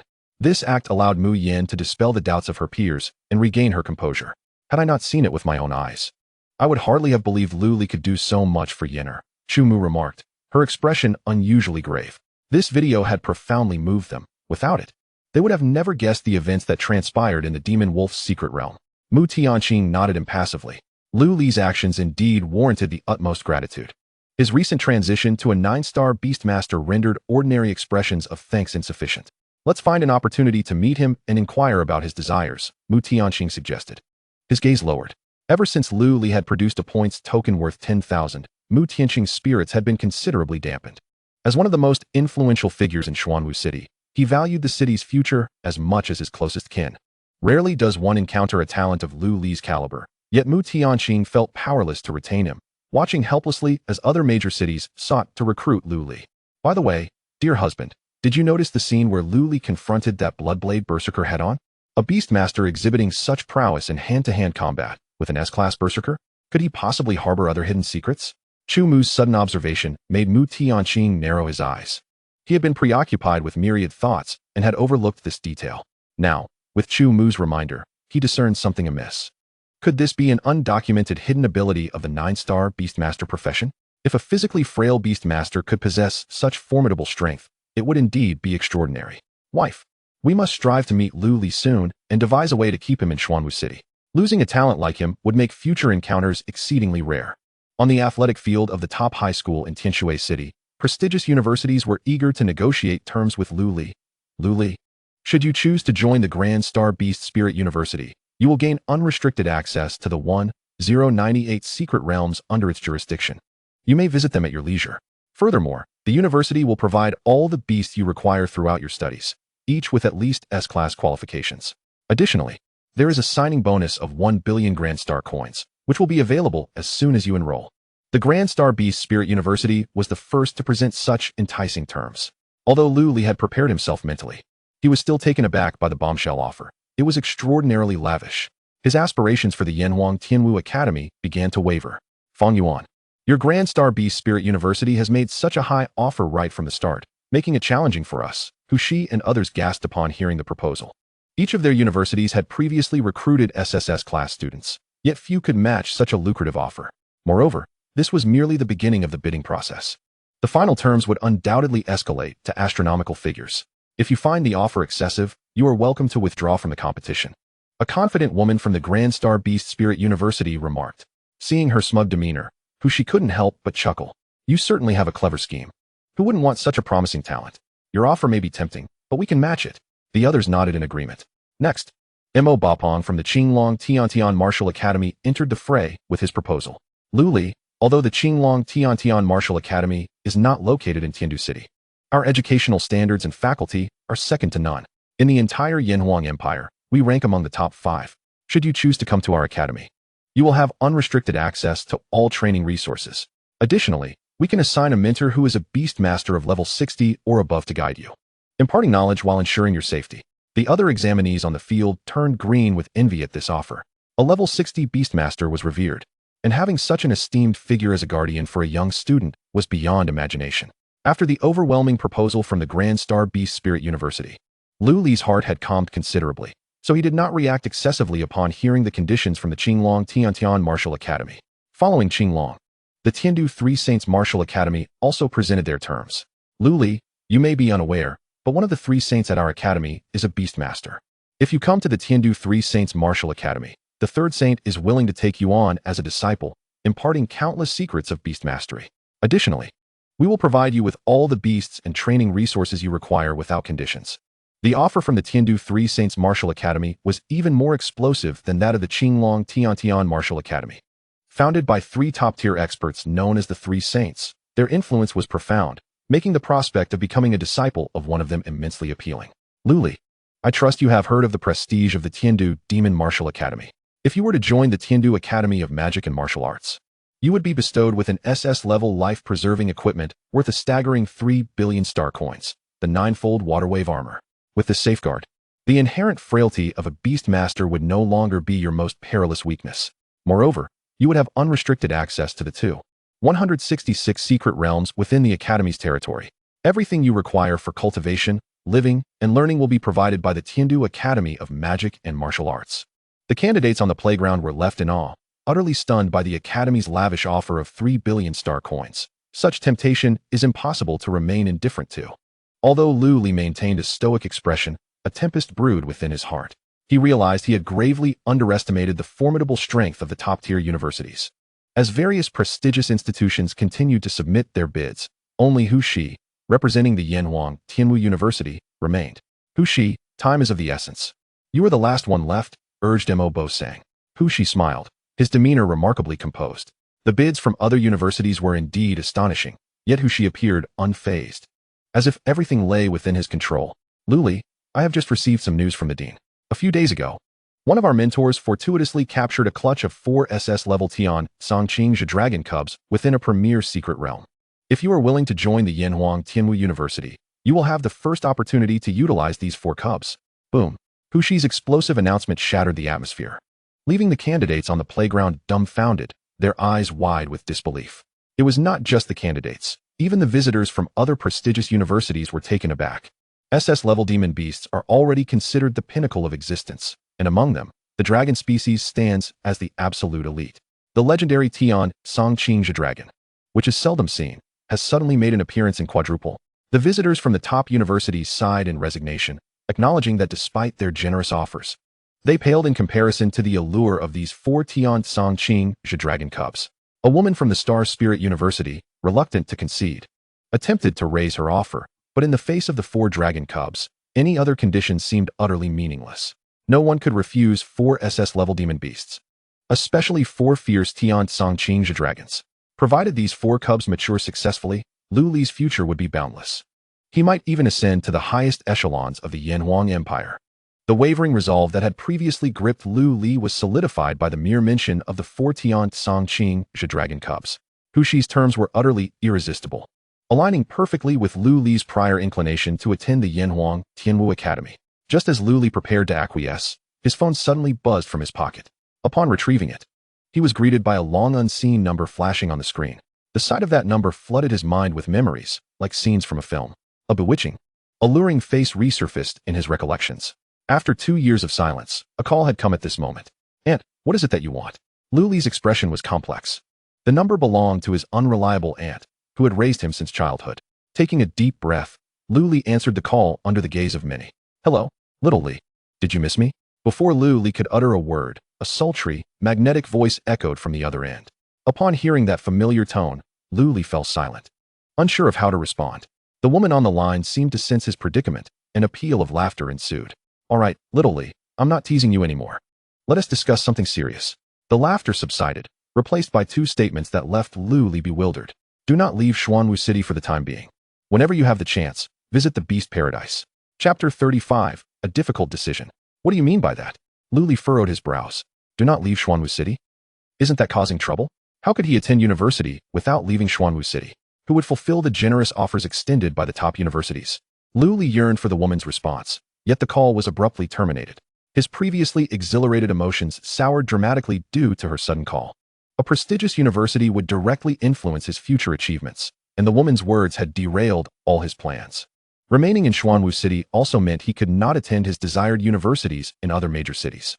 Had anyone else uttered such words, Lu Li would have steadfastly pursued his choice to attend the Yanhuang Tianwu Academy. However, this woman was different. She was Lu Li's only remaining family. Having watched him grow up, throughout his life, his unreliable aunt had never caused him harm nor imposed any demands upon him. Today's call marked her first request. Moreover, her earnest tone was something Lu Li had never encountered before. This unusual behavior compelled him to ponder deeply. Although Lu Li had lived with his aunt for over a decade, he had never truly understood her. She was elusive, shrouded in mystery, making her intentions inscrutable. Her words, though startling, must have been grounded in reason. "Whenever you have the chance, visit the Beast Paradise." This statement posed a challenge even greater than remaining in Xuanwu City. The Beast Paradise was the largest secret realm in all of Xuanwu City, ranking among the top 100 secret realms across the Star Realm. The dangers within were formidable, housing numerous terrifying creatures unknown to humanity. Setting aside the perilous nature of the Beast Paradise, the exorbitant ticket price alone would deter Lu Li. A single ticket could easily exceed 100 million star coins. Such a price was only affordable to the wealthiest families and elite bounty hunters. For Lu Li, it was utterly unattainable. Yet, his unreliable aunt suggested he should visit. A single trip costing 100 million star coins? Could he afford that? Lu Li, currently destitute, would likely be chased away for merely lingering at the entrance of the Beast Paradise. He yearned to pry into his aunt's mind, to discern her true intentions. However, despite his multitude of questions, Lu Li had to contemplate the profound implications of her 2 statements. The slight shift in Lu Li's emotions after ending the call did not escape the notice of the old foxes surrounding him. Hushi, smiling, regarded Lu Li and said, "Has something troubled you, classmate Lu Li? If you are facing difficulties, feel free to share. The rest of us would be more than willing to assist you." The others eagerly nodded in agreement, not wishing to miss this golden opportunity to win Lu Li over. Lu Li shook his head. No one could help him with his predicament. "I express my heartfelt gratitude to the esteemed seniors for their kind consideration. I am capable of resolving my own matters." Upon witnessing Lu Li's resolute refusal, the others ceased their insistence. Hushi gently patted Lu Li's shoulder and inquired about the question that weighed most heavily on their minds. "Has our dear classmate Lu Li made a decision regarding which university to attend?" All eyes converged upon Lu Li, eagerly awaiting his final choice. A glimmer of satisfaction flickered in Hushi's eyes. This time, he was determined to succeed. The conditions he offered were on an entirely different level compared to those of other universities. No Beastmaster could resist the allure of 4 SS-grade dragon hatchlings. Lu Li fell into silence, his heart once again embroiled in a tumultuous struggle. After a painful internal conflict, a hint of apology surfaced on his visage. I apologize. Esteemed seniors, choosing a university is a significant matter in one's life. I kindly request a few days to contemplate this decision thoroughly. His words momentarily stunned Hu Shi. While the other attendees briefly displayed expressions of delight, Lu Li's hesitation to immediately accept the generous offer from Yanhuang Tianwu University presented an excellent opportunity for other prestigious institutions. This rekindled a glimmer of hope among them. Very well, dear classmate Lu Li, please take your time to reflect, Hu Shi encouraged. Should you choose the Qinglong Tianxiao Martial Academy, all your requests will be accommodated, provided they are within our capabilities. Mo Bo Sang chimed in eagerly. Indeed. Dear classmate Lu Li, selecting a university is a momentous decision, and you must exercise due caution. Zuxing Yaoling University holds absolute authority in the realm of beast masters. You should familiarize yourself further with it, Fang Yuan added, unwilling to fall behind. Hu Shi wore a grave expression, his mind racing with thoughts as to why Lu Li exhibited such hesitation and delay. There is no reason for this, he mused. Classmate Lu Li, the mastery of beasts is the very foundation of a beast master. You must ponder this carefully. The value of 4 Tian Songqing dragons is something you should truly comprehend. Should you have any questions, feel free to reach out to me at any time. Each of them presented Lu Li with their business cards, which he accepted and placed into his pocket. Principal Zhao Xuanfei, who had been unable to interject, finally saw an opportunity to speak as the situation with Lu Li appeared to reach a conclusion. A smile returned to his aged face. Dear students from the first and second years, do you see this? This is the treatment afforded to top-tier geniuses. Strive diligently. For perhaps among you lies the next senior brother Lu Li. Zhao Xuanfei surveyed the room, encouraging his students. Now, let us continue tallying the scores. As he prepared to resume his unfinished task, a figure suddenly emerged from the ranks of Class 5 in the third year, none other than the discontented Zhou Xingyu. Zhou Xingyu, do you have a question? Zhao Xuanfei inquired, puzzled. Zhou Xingyu respectfully bowed to Hu Shi beside him. I have a query I would like to pose to Vice Dean Hu Shi of Yanhuang Tianwu Academy. May I proceed? Hu Shi raised an eyebrow, bemused by the student's request, yet he did not refuse and allowed Zhou Xingyu to continue. Zhou Xingyu's expression brightened as he nervously articulated his purpose. Vice Dean Hu, Yanhuang Tianwu Academy has allocated 2 admission slots for Tianshui City, and regrettably, I am ranked 3rd. I wonder if you might consider making an exception and granting 1 additional slot. I have long admired Yanhuang Tianwu Academy, and should I be granted admission, I will dedicate myself wholeheartedly to my studies and not squander this opportunity. Hu Shi's expression remained unchanged as he calmly responded. What score did you achieve on your college entrance examination? Zhou Xingyu's eyes lit up, as if victory was within reach. Vice Dean Hu, I scored a total of 845 points. Just 845 points? I'm afraid that is insufficient for admission into Yanhuang Tianwu Academy. Hu Shi decisively rejected Zhou Xingyu's request. The denial in front of so many witnesses left Zhou Xingyu feeling embarrassed, wishing he could vanish into the ground. Nevertheless, for the sake of his future, he pressed on. Vice Dean Hu, I trained diligently and can certainly keep pace with others. Zhou Xingyu pleaded earnestly. His sincerity was evident. Yet Hu Shi's words doused his hopes with cold reality. My dear student, some things cannot be achieved solely through effort. You are not on par with classmate Lu Li. It might be wise for you to consider universities of a lower tier. Best of luck. Chapter 36, The A-Class Phantom Sound Assassin. The college entrance examination had officially concluded, and Lu Li stepped out of the campus amidst the envious gazes of fellow examinees and parents. Before leaving the school, Lu Li had already learned of his national ranking. To his surprise, he did not claim the top spot in the nation. The honor belonged to a candidate from Tiandu City, whose total score exceeded 15,000 points, over 2,000 points more than Lu Li's, which was nothing short of astonishing. While he was taken aback, Lu Li also marveled at the exceptional talent emerging from the Yanhuang Empire. He had anticipated a significant lead over the second place, only to find himself overtaken. Lu Li understood the terror of the Shadow Moon Demon Wolf King better than anyone. To slay such a creature at this age was nothing short of extraordinary. Though he felt a sense of regret for not achieving the national first place, his score shattered the historical record for Xuanwu City. The mayor of Tianshui City was beaming, eager to double the promised rewards. Lu Li now possessed a bank card with 5 million Zuxing coins and a backpack containing a B-class protective armor worth over 5 million Zuxing coins. The rewards given by the mayor were within Lu Li's expectations. In comparison to the multitude of resources and support that Tianshui City was poised to receive, These rewards seem trivial. After allocating 2 million to Chun Yi Long, the remaining 3 million would be utilized for the daily necessities required for beast taming. With the acquisition of beasts, expenses for beast masters would grow exponentially. Moreover, Lu Li was nearing level 10, and the costs associated with opening a second beast space would only escalate. Had he chosen one of the prestigious universities today, all these issues would have been resolved effortlessly. These top-tier institutions would have ensured that every matter was meticulously arranged. However, should he opt to remain in Xuanwu City, the challenges of acquiring and nurturing a second beast would fall squarely on his shoulders. Faced with this dilemma, Lu Li found himself in a state of deep conflict. The scorching heat of Tianshui City in July brought few pedestrians to the streets. As Lu Li walked, his mind was a tangle of confusion. The question of whether to leave Xuanwu City loomed heavily over him, a decision fraught with difficulty. Lu Li was not adamantly opposed to remaining in Xuanwu City. Rather, his primary reason for considering departure was the lack of a satisfactory university within the city. Xuanwu Nanhuang Academy stood as the pinnacle of higher education in Xuanwu City, ranking among the top 10 institutions in the Yanhuang Empire. Yet, despite being classified as one of the 10 elite academies, its true standing was significantly lower than that of other prestigious universities. Xuanwu Nanhuang Academy consistently occupied the last place among the top 10. However, Lu Li's aversion to choosing Xuanwu Nanhuang Academy stemmed not from its relatively inferior strength, but rather the predominance of melee-oriented professions within its ranks. Warriors, berserkers, knights, assassins, and half-beast warriors. All these vocations constituted the true mainstream of Xuanwu Nanhuang Academy. Had Lu Li been one of the aforementioned professions, he would have unhesitatingly chosen to remain in Xuanwu City.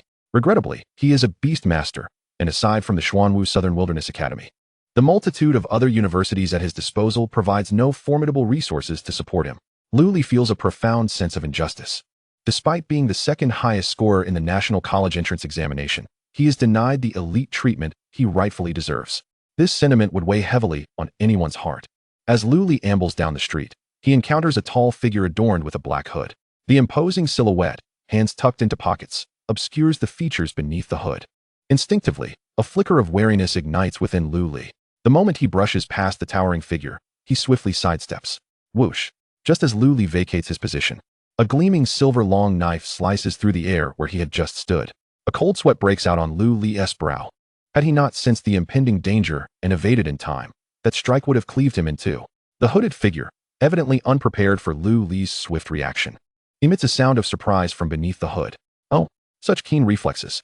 No wonder you rank second in the national examination.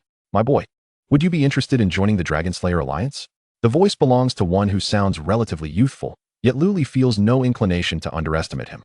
That previous strike has made him acutely aware of the vast chasm between their strengths. Even if he exerted all his might, he would find it impossible to withstand that knife without dire consequences. As he gazes at the formidable figure before him, flashes of Zhou Xingyu and Xiang Zilong flit through Lu Li's mind. He typically maintains a low profile, and in recent times, the only individuals he has antagonized are Zhou Xingyu and Xiang Zilong. Initially, Lu Li suspects that this man may have been dispatched by one of them, but upon hearing the towering figure's words, he dismisses that theory. This imposing figure likely hails from the so-called Dragon Slayer Alliance. Lu Li has never heard of this organization before, and he is utterly perplexed as to when he might have incurred their wrath, leading them to seek his life. I have never wronged you, sir, and I am at a loss as to why you wish to kill me.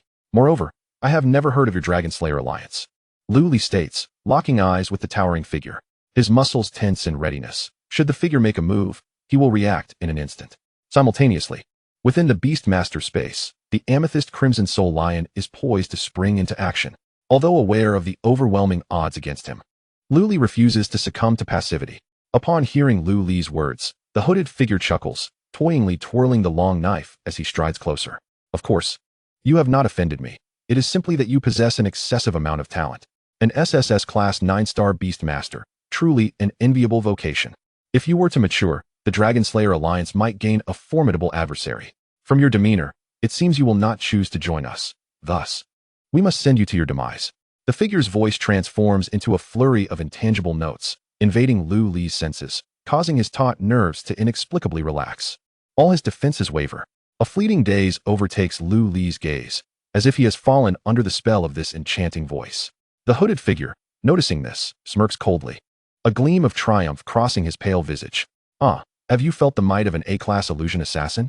What does your SSS class status matter now? Die, brat. With a swift motion, the long knife arcs toward Lu Li's neck. Chapter 37. The Dragon Slayer Alliance. The blade nearly reaches Lu Li's face in the blink of an eye. In that instant, the wind dislodges the illusion assassin's hood, revealing a pallid, emaciated countenance adorned with an eager, exhilarated smile. The illusion assassin's mind is already entwined in fantasies of severing Lu Li's head. Should he succeed in slaying such a prodigious talent, he would undoubtedly be rewarded handsomely upon his return to the organization. Yet, just as the blade draws perilously close to Lu Li's neck, his previously dulled eyes regain their clarity. In a heartbeat, the relaxed sinews and muscles snap taut. Impossible! The illusion assassin exclaims, his voice laced with disbelief. Following a brief moment of shock, he intensifies his grip, the long knife viciously slashing toward Lu Li's throat. No matter what tricks you conjure, you must perish. Prepare to die. The disparity in their levels is absolute. Though the illusion assassin is unaware of how Lu Li has broken free from his enchantment, he remains unperturbed, confident in his ability to deliver the fatal blow. Clang! The long knife descends with brutal force, but contrary to expectations of carnage, the blade does not meet flesh. Instead, it clashes against the black backpack Lu Li clutches, producing a cacophony of metal on metal, accompanied by a shower of sparks. The backpack tears apart, revealing the B-class protective armor concealed within. Although Lu Li has withstood this lethal onslaught, he is violently thrown backward by the sheer force, the B-class armor flying from his grasp. The illusion assassin's eyes widen in furious disbelief, glaring at Lu Li with unbridled rage. You little brat, I never anticipated you would possess such an artifact. Now that your armor is gone, let us see how you escape death. With that, the illusion assassin prepares to close in once more to finish Lu Li. However, at that moment, a purple lion's paw materializes silently behind the illusion assassin. Observing this, Lu Li seizes the opportunity to disrupt the illusion assassin's focus. Come on, kill me. Your grandpa Lu is waiting. His taunts infuriate the illusion assassin, who remains blissfully unaware of the impending danger lurking behind him. As the illusion assassin prepares to move, the paw of the Amethyst Crimson Soul Lion descends upon his back with staggering force. Bang! The lion's massive claw strikes down, visibly indenting the illusion assassin's back. Spitting a mouthful of blood, the illusion assassin stumbles forward, only managing to regain his footing after several paces. Yet, despite the grievous injury inflicted by the lion's blow, the illusion assassin retains the will to fight. Lu Li sighs despondently, feeling a twinge of regret. From the moment the illusion assassin first spoke, he sensed something was amiss with the voice, leading him to bite down on his tongue in anticipation. He had hoped to ensnare the illusion assassin in a clever trap, but he had underestimated the latter's resilience. Now, as the Amethyst Crimson Soul Lion prepares for another assault, the opportunity has slipped away. The illusion assassin's expression morphs into one of twisted malice as he licks the blood from his lips, his gaze fixated wildly on Lu Li and the lion. Impressive. Such cunning at such a tender age. Today, under no circumstances shall I allow you to leave. If you have any trump cards, now is the time to reveal them. The phantom sound assassin forcefully stomped the ground, transforming into an elusive shadow that darted towards Lu Li. At that moment, the vast disparity in their realms became glaringly apparent. To Lu Li's eyes, there was only a blurred afterimage, rendering him incapable of discerning the true form of the phantom sound assassin. As the distance between them diminished, just as Lu Li and the Crimson Crystal Lion were about to move, an unfamiliar sound of wings beating echoed in his ears. Whoosh! Buzz! Simultaneously, a sonic wave rippled outward from behind Lu Li, silencing the world around it. The phantom sound assassin was compelled to reveal himself, his body ensnared midair by an inexplicable force. Yang Shou, how could you possibly be here? The phantom sound assassin's countenance shifted in horror, his eyes betraying a deep sense of despair. Tap, tap, tap. The sound of measured footsteps resonated behind Lu Li as Yang Shou, the silver dragon judgment of Tianshui City, made his entrance. Beside Yang Shou, a silver bat, the size of a calf, flapped its wings eagerly, fixated on the phantom sound assassin suspended above. Upon witnessing Yang Shou's timely arrival, Lu Li exhaled in relief. Yang, your timing is impeccable. Had you arrived even a moment later, my life would have been forfeit. Lu Li remarked with a smile. Yang Shou patted Lu Li on the shoulder, a rare smile breaking through his stern facade. Do not be so modest. The illustrious master Lu Li would surely not be bested by an 18th level phantom sound assassin. Yang Shou jested, a rare lightness to his tone. You truly become more inscrutable by the day. I never imagined you had transitioned to a 9-star beast master, a profession coveted by all beast masters. What a pity you could not be inducted into the Yanhuang Judgment Office. Yang Shou's voice was laden with nostalgia and a tinge of regret. Enough of that. Let us deal with this phantom sound assassin first. Yang Shou's expression turned serious as he fixed his gaze upon the phantom sound assassin. By now, the assassin was utterly despondent. The ground beneath him was soaked, and his pant legs dripped incessantly. Clearly, he had been frightened to the point of losing control. Lu Li was curious about the extent of Yang Shou's terror-inducing presence, which could instill such fear in a living being. What followed next was a scene that turned Lu Li's stomach. Yang Shou summoned a black ant, the length of an arm, systematically dismembering the phantom sound assassin's flesh. The severed pieces were fed to the eagerly awaiting nine-winged bloodbat right before the assassin's eyes. Even Lu Li, with his exceptional mental fortitude, found himself repulsed by the gruesome spectacle. The feelings of the phantom sound assassin, as the victim, were undoubtedly unbearable. Yang judgment. What is the background of this phantom sound assassin? Why did he attempt to kill me? After neutralizing the threat, Lu Li inquired about his foremost concern. Yang Shou handed Lu Li a dragon-shaped token that had fallen from the phantom sound assassin. Upon examining the token, Lu Li noted its dragon form, with the character Zhan prominently carved on its face, accompanied by a series of small numbers. 197,829. This phantom sound assassin hails from an organization known as the Dragon Slayers Alliance, part of the Anti-Ancestor Star Alliance. The sequence of numbers on the token signifies his rank within the Dragon Slayers Alliance. 197829 indicates that there are 197,828 members stronger than him. Chapter 38, Finding You a Wife. Lu Li inhaled sharply. The phantom sound assassin, so formidable, was merely ranked 197,829. What kind of terrifying organization was the Dragon Slayers Alliance? The thought of them being resolute in their intent to eliminate him sent chills down his spine. There would be no escape. Yang judgment. The Dragon Slayers Alliance is so brazen. Is there truly no way to eradicate them entirely? Lu Li queried. Though their numbers are vast, they should not be insurmountable for the various empires of the Ancestor Star, should they? Yang Shou shook his head. It is not as simple as you imagine. The members of the Dragon Slayers Alliance are deeply embedded, having infiltrated every corner of the Ancestor Star. Many occupy high positions, and it is quite possible that some leaders of the empires are among them. To eradicate these pests entirely is nearly impossible. Yang Shou's words sent a wave of trepidation through Lu Li. The so-called Anti-Ancestor Star Alliance refers to those forces flitting between the human realm and the game world. These factions strip resources from the game world while undermining the internal stability of the Ancestor Star. They operate without boundaries or rules, acting at will, viewing both humans on the Ancestor Star and beings from the game world as enemies. It is precisely this unrestrained behavior that has allowed the Anti-Ancestor Star Alliance to grow rapidly and become uncontainable.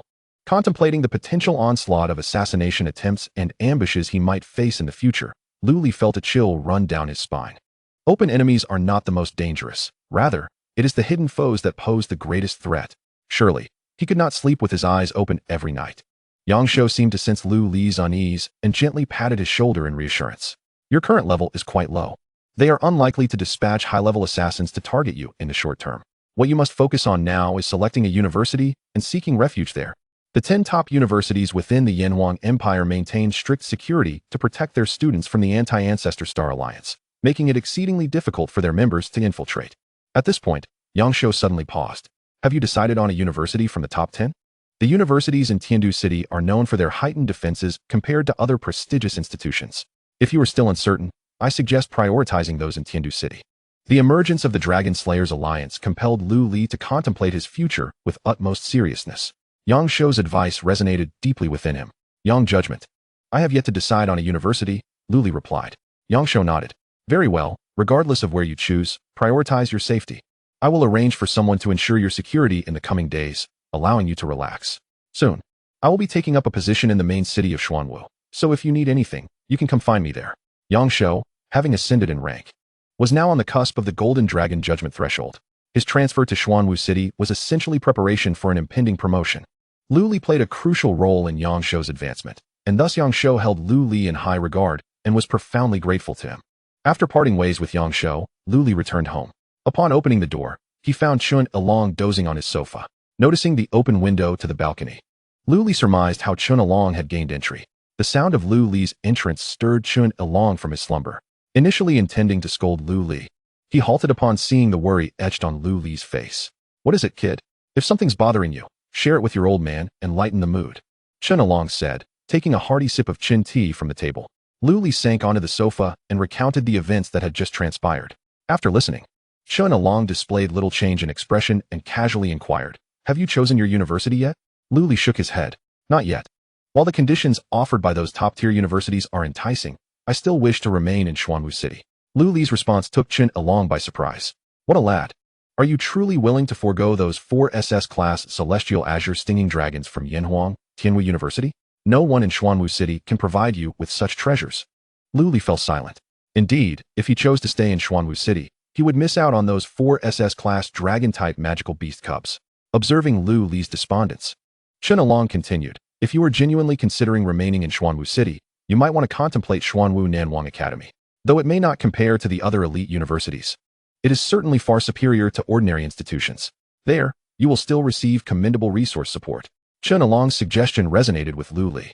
After all, elite universities, regardless of their standing, are still vastly superior to commonplace ones. Although his unreliable aunt's previous call had left much to be desired in clarity, after careful consideration, Lu Li decided to abide by her words. Given that his typically carefree aunt could utter such serious advice, it must surely come from a place of sincerity. Since he had chosen to remain in Xuanwu City, the only elite university there would naturally be his first choice. As for the issue of career misalignment, that could be addressed later.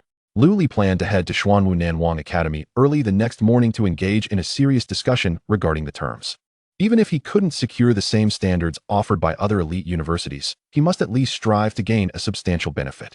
Such an opportunity was rare and should not be squandered. Suddenly, Chun Along, seated on the sofa, crept over to Lu Li's side with a mischievous grin, wrapping an arm around his shoulder. "Young man, noticing your gloomy mood today, how about I introduce you to a lovely bride? A beauty that will surely meet your satisfaction." The abrupt shift in topic left Lu Li momentarily taken aback. "What? Introduce me to a bride?" As he was about to refuse, Chun Along swiftly covered Lu Li's mouth. "Since you're not speaking, we shall take it as your agreement. 3 days from now, at the Evening Clear Cafe in Tianshui City. If you dare to be late, I'll break your legs." With that, Chun Along departed, leaving Lu Li in a state of bewilderment. He never anticipated that this dashing young man would find himself coerced into an arranged meeting. Since the invasion of the game world, the marriage age for humans on the ancestral star has generally been quite young, with many marrying at 18. Lu Li was of an age where marriage was indeed a consideration. Though he harbored some grievances about Chun Along's arrangement, he chose not to decline. Given that it was orchestrated by Chun Along, he must have discussed it earnestly with the girl's parents. If Lu Li were to rashly refuse, it would not only disappoint the girl, but also undermine Chun Along's reputation. Attending the meeting would merely be a formality and wouldn't consume too much time. That night, Lu Li had a restless sleep. In his dreams, he found himself pursued relentlessly by the Anti-Ancestral Star Alliance, and when he attempted to fight back, he discovered himself utterly devoid of strength. Thus, he was inexplicably chased throughout the night. Waking up with dark circles under his eyes, Lu Li began preparing breakfast. Midway through, he suddenly heard a soft knocking at the door. Knock, knock, knock. The gentle rapping, though faint, immediately heightened Lu Li's vigilance. Over the years, he had scarcely any friends. Aside from Chun Along, few would come to visit, and Chun Along was certainly not one for such delicate knocking. If he could kick down a door, he would never knock. This knocking style was entirely foreign to anyone Lu Li knew. Could it be that the Anti-Ancestral Star Alliance had come to his door? At this thought, Lu Li couldn't help but chuckle at his own paranoia. Perhaps the explosive information he had learned yesterday, coupled with a night of nightmares, had left him overly tense. After the assassination attempt yesterday, even if the Anti-Ancestral Star Alliance sought to pursue him further, they would not be so brazen. Moreover, with powerful guardians from the Yanhuang Judgment Bureau dispatched by Yangshuo nearby, it was likely that the visitor was someone else entirely. Curiously, Lu Li approached the door and opened it. Creak. A woman of regal bearing and refined elegance appeared before him. She appeared to be in her 30s, with bright eyes and a radiant smile. Even among all the women Lu Li had encountered, her beauty would rank among the top 3. Perhaps only Mu Yin could rival her in allure. What astonished Lu Li further was the uncanny resemblance this woman bore to Mu Yin, suggesting her identity was soon to be revealed. Maintaining his composure, Lu Li feigned ignorance of the woman's true identity. "Sister, what brings you here?" Lu Li asked with a cheerful smile. Upon hearing Lu Li address her as sister, Chu Mu momentarily froze. "Sister? He dares to call me sister?" It had been ages since Chu Mu had heard such a term, and a smile blossomed on her charming face. Such sweet words. "I am far too old to be your sister now." "Hello, Lu Li, I am Mu Yan's mother." Lu Li's expression shifted to one of astonishment as he responded, "Oh, Annie, what brings you here? Please come in." He hurriedly stepped aside to allow Chu Mu to enter the living room. From the moment she stepped inside, Chu Mu began to survey her surroundings. She had long known that Lu Li lived alone and had expected his home to be quite disheveled. To her surprise, it was impeccably tidy, almost pristine. Chu Mu's admiration for Lu Li grew, and her gaze towards him became increasingly favorable. "Auntie, is there something specific you wish to discuss?" Lu Li poured a cup of warm water for Chu Mu. She accepted it, her face alight with joy as she gazed at Lu Li. "I have come to thank you for saving Yenner twice in the Demon Wolf secret realm. We are also aware that you gifted your point token to Yenner. Thank you for your generosity. Without your token, Yenner would undoubtedly be feeling quite disheartened right now." Lu Li was taken aback by Chu Mu's words. Every year, the examination videos are classified as top secret information by the Yanhuang Empire. How did Chu Mu come to know of the events that transpired in the Demon Wolf secret realm? While students from Tianshui City's top high school were aware of Mu Yan's impressive background, none knew her true identity. Having been deskmates with Mu Yan for 6 years, Lu Li could ascertain from her demeanor that she hailed from an extraordinary lineage. Yet, he had never imagined that her background was of such magnitude. The ability to access examination videos implied an identity beyond comprehension, with power that was truly formidable. As thoughts of Mu Yan's prominent family swirled in his mind, Lu Li began to form some hypotheses. "No need for politeness, Auntie. I have been deskmates with Mu Yan for 6 years. Helping her is a mere trifle." Although Lu Li feigned indifference, Chu Mu's expression was imbued with utmost seriousness. The ring on her ring finger shimmered, and suddenly, a document materialized in her hand. The cover of the document boldly proclaimed, "Chu Min Group Share Transfer Contract." Upon reading these words, Lu Li's pupils constricted. The Chu Min Group is one of the largest conglomerates in the entire Xuanwu City, a true behemoth. The group primarily engages in bounty hunting and security services. Even when considering the vast expanse of the Yanhuang Empire, the scale of the Chu Min Group's bounty operations ranks among the top 10. At this moment, as Chu Mu reveals the share transfer contract, could it be her way of thanking him for saving Mu Yan on those 2 occasions? This gesture of gratitude seems exceedingly extravagant. Chu Mu pushed the document and a pen across the table towards Lu Li. "Lu Li, this document is the share transfer agreement for Chu Min Group 1. Once you sign it, you will own shares in Chu Min Group 1. This is our gratitude to you from me and Mu Yan's father." Though Chu Mu spoke lightly, Lu Li was significantly taken aback. The assets of a top-tier conglomerate like the Chu Min Group can easily amount to trillions of Zuxing coins. While the shares may seem modest, they are still worth hundreds of billions of Zuxing coins. This is simply unimaginable. The true value of this contract has already surpassed the generous offers made by prestigious universities. Lu Li was in dire need of money, but he could not accept it indiscriminately. There is no such thing as a free lunch. This money is surely not as easy to acquire as Chu Mu suggests. "Auntie, I cannot accept this share. I saved Mu Yan simply because we are classmates." There were no other motives involved, Lu Li calmly stated. His composed response surprised Chu Mu.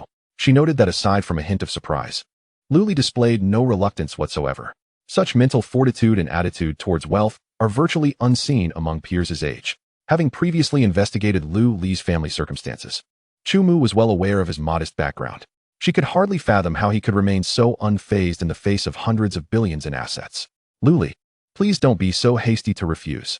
This share is, on one hand, an expression of gratitude for your assistance to Yin during the college entrance examination. And on the other, I hope you can spend more time with Yin at the Yanhuang Tianwu Academy in the future. Yin has a solitary nature and lacks friends. You are the only person she can converse with. I truly need your help on this." Chu Mu's demeanor was earnest, and Lu Li felt her sincerity. However, he was aware that she had omitted a significant reason, that both Chu Mu and the Chu Min Group valued his cultivation talent. An SSS-class Beastmaster is indeed worthy of such an investment from Chu Mu. Though her intentions were not misguided, she overlooked one crucial point, Lu Li's choice of university. "I'm sorry, Auntie, but I cannot assist you with what you just mentioned." Lu Li's words caused Chu Mu to furrow her brow slightly. "Why not? Are you unwilling to communicate more with Yin?" Lu Li shook his head. "It's not that. I simply will not choose to attend Yanhuang Tianwu Academy." Chapter 40. Destiny is truly mysterious. You want to attend Yanhuang Tianwu Academy? The value of the 4 SSS class Tian Songqing Zhelong offered by Yanhuang Tianwu Academy far surpasses the conditions presented by other institutions. Logically, it should be your optimal choice, Chu Mu kindly reminded him. Lu Li smiled. "Auntie, I am well aware of that. However, I do not intend to choose any of those top-tier universities. I wish to remain in Xuanwu City." Remain in Xuanwu City? A moment of blankness washed over Chu Mu's mind as she doubted whether she had misheard. "Did I hear you correctly? You said you want to stay in Xuanwu City?" Lu Li nodded affirmatively. "Indeed, I wish to stay in Xuanwu City." Upon hearing Lu Li's confirmation, Chu Mu inhaled sharply, her expression shifting dramatically. Before arriving at Lu Li's home, Mu Tianqing had specifically instructed Chu Mu to do everything possible to keep Lu Li in Xuanwu City. Chu Mu felt that such an action would compromise Lu Li's future, thus she had been grappling with how to broach the subject. She never anticipated that Lu Li would propose staying in Xuanwu City of his own accord. This was a tremendous surprise for Chu Mu. Happiness arrived unexpectedly. May I ask why? Chu Mu inquired earnestly. Although Xuanwu City is one of the 5 major cities, its number of strong individuals and economic conditions are significantly inferior to those of Tiandu City. Young talents in Xuanwu City vie desperately to enter the top universities. Yet Lu Li chose to relinquish such an opportunity so readily? This was utterly bewildering, and Chu Mu found it hard to comprehend. In response to Chu Mu's question, Lu Li gestured towards the meticulously organized room, a hint of melancholy flickering in his eyes. My parents are no longer with me. I do not wish to lose this final home as well. Though Xuanwu City may not rival Tiandu City, it is still worthy of my stay. Lu Li's heartfelt expression deeply resonated with Chu Mu. Glancing again at the impeccably tidy room, she inwardly sighed. Only someone who truly cherishes a home could keep it so pristine. Unbeknownst to her, a twinge of sympathy began to blossom for Lu Li within her heart. Since you do not intend to leave Xuanwu City, have you made a choice regarding the universities there? Chu Mu asked. Lu Li gave a wry smile and shook his head. If all goes as expected, I will likely choose Xuanwu South Wilderness Academy. Chu Mu was well aware of the situation at Xuanwu South Wilderness Academy, knowing all too well that it was not suitable for Lu Li. Moreover, she could discern from Lu Li's expression that he was quite reluctant. Chu Mu fell silent. Observing Lu Li's helpless demeanor stirred within her a sense of compassion. A young man who ranked second nationally in the college entrance examination and shattered Xuanwu City's historical record should not be in such a predicament. Both fell into silence. The room enveloped in tranquility. After a few minutes, it seemed as though Chu Mu had made a decision, and she lifted her gaze to Lu Li. How about I recommend a university to you? I can assure you that this institution will not squander your talent and efforts. Chu Mu's expression was more solemn than ever. This piqued Lu Li's curiosity. What university in Xuanwu City could warrant such a serious demeanor from Chu Mu? Auntie, I have some understanding of the universities in Xuanwu City. Which one are you recommending? Lu Li inquired. Chu Mu took a deep breath, then picked up the pen from the table and inscribed 4 bold characters on the cover of the share transfer document. Chu Min University. Upon witnessing these elegantly crafted characters, Lu Li's expression froze. Since when did Xuanwu City acquire such a university? And furthermore, one named after the Chu Min group? In the next moment, a peculiar thought emerged in Lu Li's mind, and he began to surmise Chu Mu's intentions. Lu Li, in truth, I have harbored the idea of establishing a university for a very long time. The model and mindset of Xuanwu South Wilderness Academy have become rigid, making further advancement nearly impossible. Although the Xuanwu South Wilderness Academy is ranked among the top 10 elite universities, it remains at risk of being ousted from this prestigious list at any moment. While Xuanwu City may lag behind the other 4 major cities, it is undeserving of such a fate. The youthful prodigies of Xuanwu City deserve access to a more formidable top-tier university. Chu Mu candidly expressed her thoughts before Lu Li, her audacity and determination causing him to regard her with admiration. The prospect of constructing a new university aligns perfectly with Lu Li's aspirations. However, establishing a university is not merely a matter of wealth. It requires a combination of financial resources, connections, and a solid foundation. Moreover, the creation of a top-tier university necessitates time and depth to cultivate. It cannot simply be declared a top university by Chu Mu's desires alone. There are tens of thousands of universities within the Yanhuang Empire, yet merely 10 are considered elite. The difficulty of becoming one of that select 10 is self-evident. Although Lu Li yearns to attend a prestigious university, he would not choose Chu Min University solely based on Chu Mu's words. Seemingly able to see through Lu Li's thoughts, Chu Mu's subsequent remarks dispelled much of his uncertainty. With the Chu Min group at the helm, leading several affluent families from Xuanwu City, the creation of a university is indeed feasible. I had initially shelved this ambition, but after encountering you, hope has been reignited within me. Establishing a new university requires a guiding figure to lay the groundwork, and you are the most suitable candidate. I will recruit the finest team of mentors solely for your instruction, a team that will rival those of the top 10 elite institutions. Furthermore, the training resources that the top 10 universities provide, Chu Min University can equally offer. Within the borders of Xuanwu City, you may explore all manner of secret realms at your leisure. While I cannot procure an SS-grade Tian Songqing Dragon Cub for you, you may select any S-grade beast cubs that are available for auction. Chu Mu's words were enticing.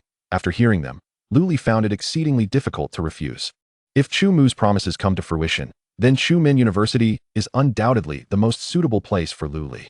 Not only would he remain in Xuanwu City, but he would also gain access to the most prestigious educational resources. Moreover, since Chumin University seeks to establish a reputation swiftly, it is certain that all its resources will be invested in Lu Li. The potential benefits he could enjoy are immense.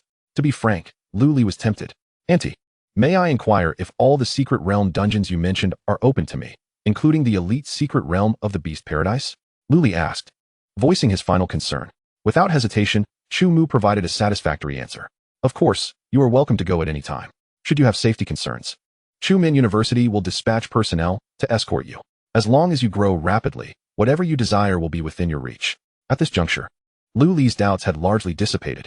Given Chu Mu's status, she would not jest with a mere impoverished student. Everything was indeed genuine. Fate is truly wondrous. Chapter 41, The Songling Xian Snake. Well, I must take my leave now. Please consider what I have said, and the contract on the table will take effect as soon as you sign it. There is no need for you to refuse. Think of it as a reward for helping Yinner and a welcoming gift from the Chumin group. After bidding farewell to Chu Mu, Lu Li sat alone on the sofa, lost in thought. The events of the day were utterly surreal, and the contract for the transfer of shares, valued at hundreds of billions of ancestral star coins, filled Lu Li with a sense of unreality. He never anticipated that the troubles he once faced would culminate in such an enormous opportunity. With the chance laid before him, Lu Li had no reason to decline. In just a few years, he would prove that Chu Mu's choice was indeed the right one. Armed with such substantial resources, Lu Li no longer intended to continue as a master tamer at the Beast Tamer Guild. His initial motivation for becoming a master tamer was largely financial. After signing the share transfer contract, he was no longer in need of money. His priority was to seize every moment to elevate his level. According to Chu Mu, Chumin University had been established 5 years prior, and Lu Li could attend at any time. The promised team of mentors would also be in place within 7 days. 7 days was ample time for Lu Li to wrap up all matters in Tianshui City. After that, he would formally set off for Chumin University to pursue his studies. However, before that, he needed to notify the several top universities waiting in Tianshui City. After a series of phone calls, these elite institutions expressed their deep regret over Lu Li's decision. Particularly, the Ancestral Star Spirit University and the Yanhuang Tianwu Academy were disheartened to learn that Lu Li would be attending a newly established university. However, they could do little to alter Lu Li's choice. Once the university matters were settled, Lu Li prepared to visit the beast market. The food supply for his purple crystal flame lion was nearly depleted, and it was time to stock up. The dietary needs of magical beasts are quite specific. Some foods, rich in energy and harmonious with their attributes, can significantly accelerate their growth. Now that Lu Li had sufficient funds, he intended to provide his purple crystal flame lion with some premium blood food. Since the purple crystal flame lion had already undergone one mutation, it was not out of the question for it to mutate a second time. Wearing his silver fox mask, Lu Li made his way to the E-Beast Pavilion. Upon seeing Lu Li's arrival, the beautiful saleswoman promptly abandoned her current customer to greet him. "Master Lu Li, you've come," she exclaimed, naturally linking her arm with his. Lu Li nodded and gestured towards the area for purchasing beast cubs. "I'm here to buy some fresh food for my tamed beast. Please show me around." The saleswoman eagerly led Lu Li to the area for beast cubs. Just a few days had passed since Lu Li's last visit, and many of the cubs he had previously seen were no longer available. In their place, numerous new arrivals had been brought in. As Lu Li meandered, he sought to uncover any significant opportunities that might have arisen. The saleswoman was enthusiastic, providing Lu Li with information about the beast cubs while sharing intriguing anecdotes she had recently encountered. "Master Lu Li, have you heard? Someone discovered an underaged Songling Xian snake in the low-level secret realm of the Snake Leaf Forest. It is said that the snake has yet to reach level 15, and many people are already heading to the Snake Leaf Forest to capture it. The B-grade Songling Xian snake could fetch a considerable sum." The saleswoman's offhand remark piqued Lu Li's interest. How long ago was this Songling Xian snake discovered? Upon hearing Lu Li's curiosity, the saleswoman quickly relayed all the information she possessed. "Master Lu Li, I first heard about this news early this morning at the Bounty Guild. It's only been about 4 or 5 hours. 4 or 5 hours. Lu Li's interest intensified. He had once come across references to the Songling Xian snake in a tattered ancient tome. The Songling Xian snake often serves as a guardian among serpentine magical beasts, always accompanied by a more advanced bloodline serpent whenever it appears. Lu Li exhibited no interest in the Songling Xianxi, yet he found himself quite captivated by the beast it guarded. That Songling Xianxi was exceptionally adept at concealment, and he estimated that it would evade capture for at least 4 or 5 hours. Lu Li resolved to venture into the Snake Leaf Forest's secret realm, hoping to seize the opportunity to capture that serpentine creature, coinciding perfectly with the imminent activation of his second beast taming space. With the protection of the silver fox mask, he felt little concern for his safety. This mask, left behind by his unreliable aunt, emitted a protective shield daily, capable of withstanding all forms of assault. Just days prior, Yangshuo attempted to probe Lu Li's secrets with his divine sense, only to be thwarted by this very shield. Lu Li surmised that this shield could likely withstand a full-force attack from a level 30, or even 40, practitioner. Such resilience was more than sufficient within the confines of Tianshui City. After selecting over 1.8 million worth of nourishment for his purple crystal red soul lion, Lu Li hastened towards the outskirts of the Snake Leaf Forest's secret realm, typically devoid of visitors. Today the realm buzzed with activity due to the news surrounding the Songling Xianxi. Access to all secret realms on the Ancestral Star required a ticket, with the entry fee for a primary realm like Snake Leaf Forest being a mere 20,000 Ancestral Star coins. Upon purchasing his ticket, Lu Li joined the throng entering the realm. True to its name, the Snake Leaf Forest was adorned with leaves resembling serpents, lending an eerie quality to the surroundings. The forest was home to an abundance of serpentine beasts, predominantly of lower levels, ranging from level 1 to 15. Perhaps due to the influx of human visitors, Lu Li encountered very few serpentine creatures along his path. Detaching from the main group, he ventured towards a distant earthen-colored mountain. The Songling Xianxi was notorious for its skill in concealment, making it highly unlikely to appear in populated areas. Moreover, the creature's earthy hue blended seamlessly with the mountain, suggesting it might serve as its hiding place. Others, aware of the Songling Xuanxi's characteristics, began to make their way towards the earthen mountain as well. As Lu Li progressed, he paused frequently to observe his surroundings. The Songling Xianxi, being a large serpentine beast, could reach lengths exceeding 10 meters, even in its juvenile stage.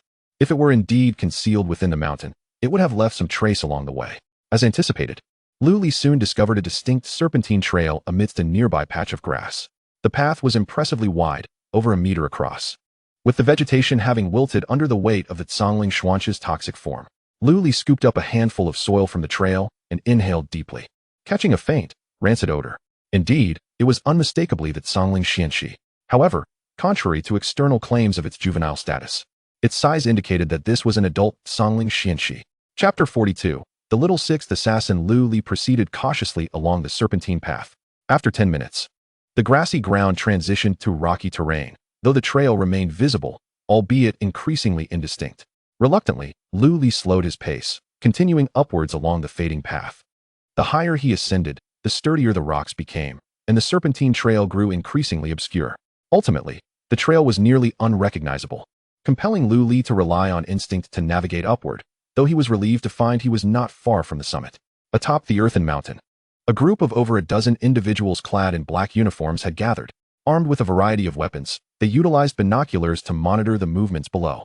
At their feet lay numerous bodies, their blood still fresh. Lu Li's meticulous observation of the serpentine trail caught the attention of one among them. "Captain, another fish has taken the bait. This one seems quite professional, possibly a big catch." A young man, slender like a monkey and wielding a dagger, exclaimed with excitement. His words drew the gaze of those nearby, all eyes converging upon Lu Li in an instant. The one referred to as the captain was a burly man wielding a massive axe. He scrutinized Lu Li through his binoculars and then calmly gestured to the eager young man. "Little six, based on this person's gait and speed, he appears to be nothing more than a level 10 weakling.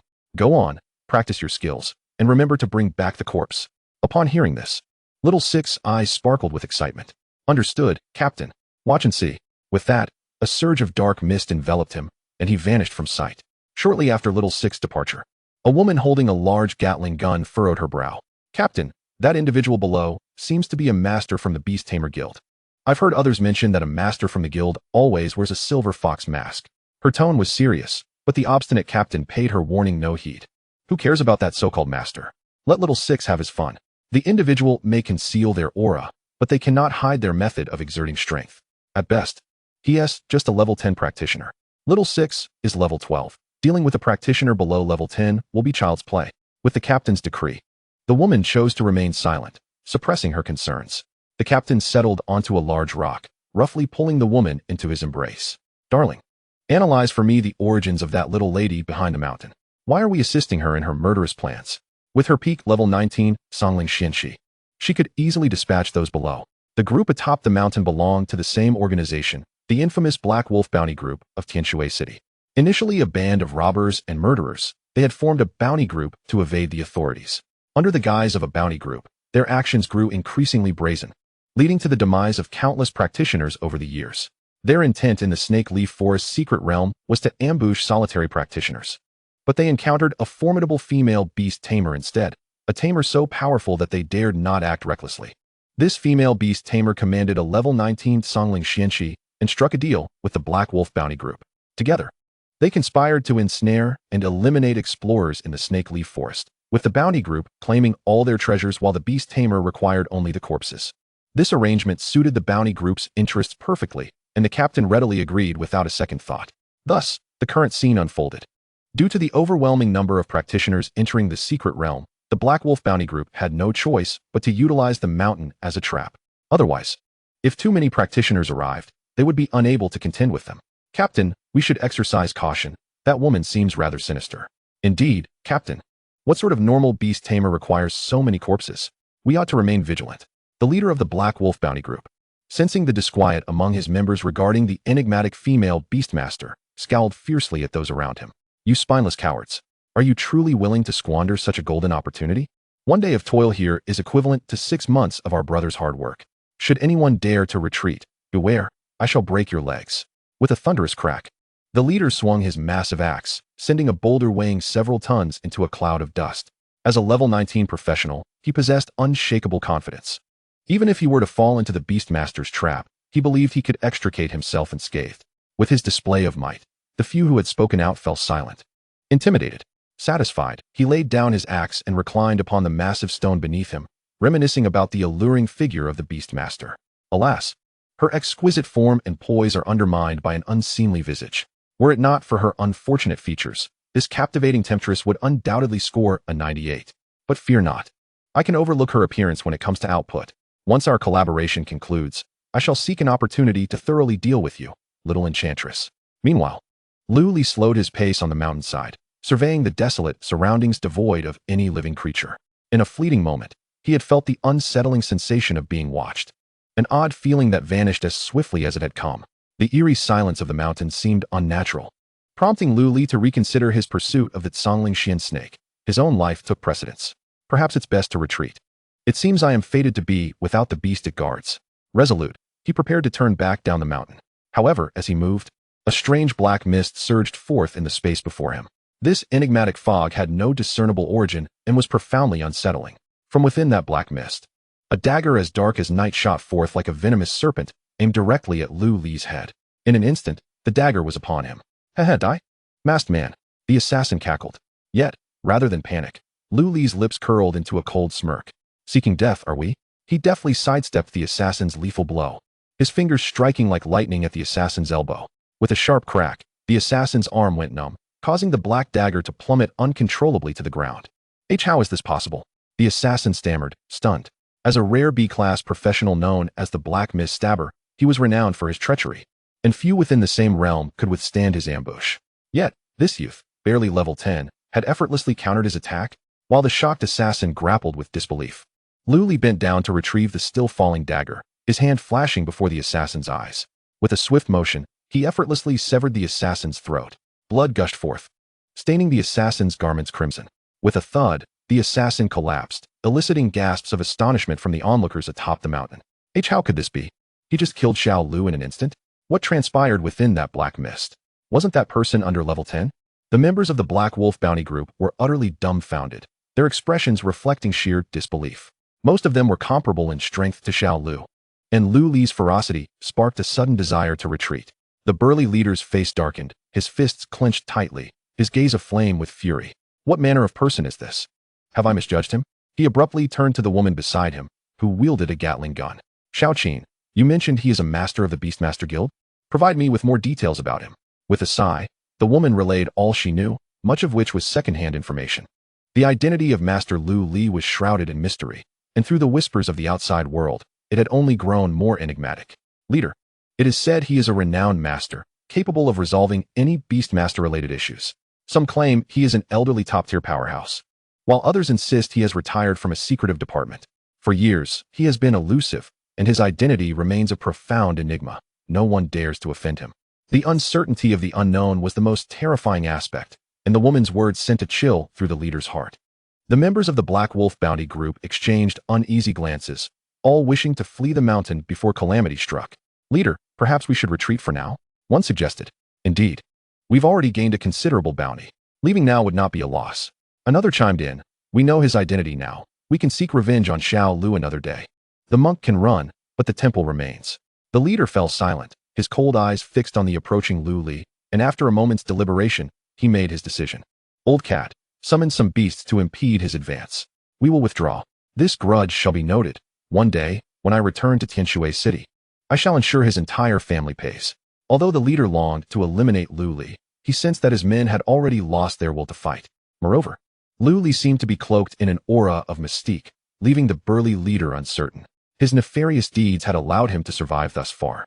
Relying on caution and prudence, he never acted without assurance.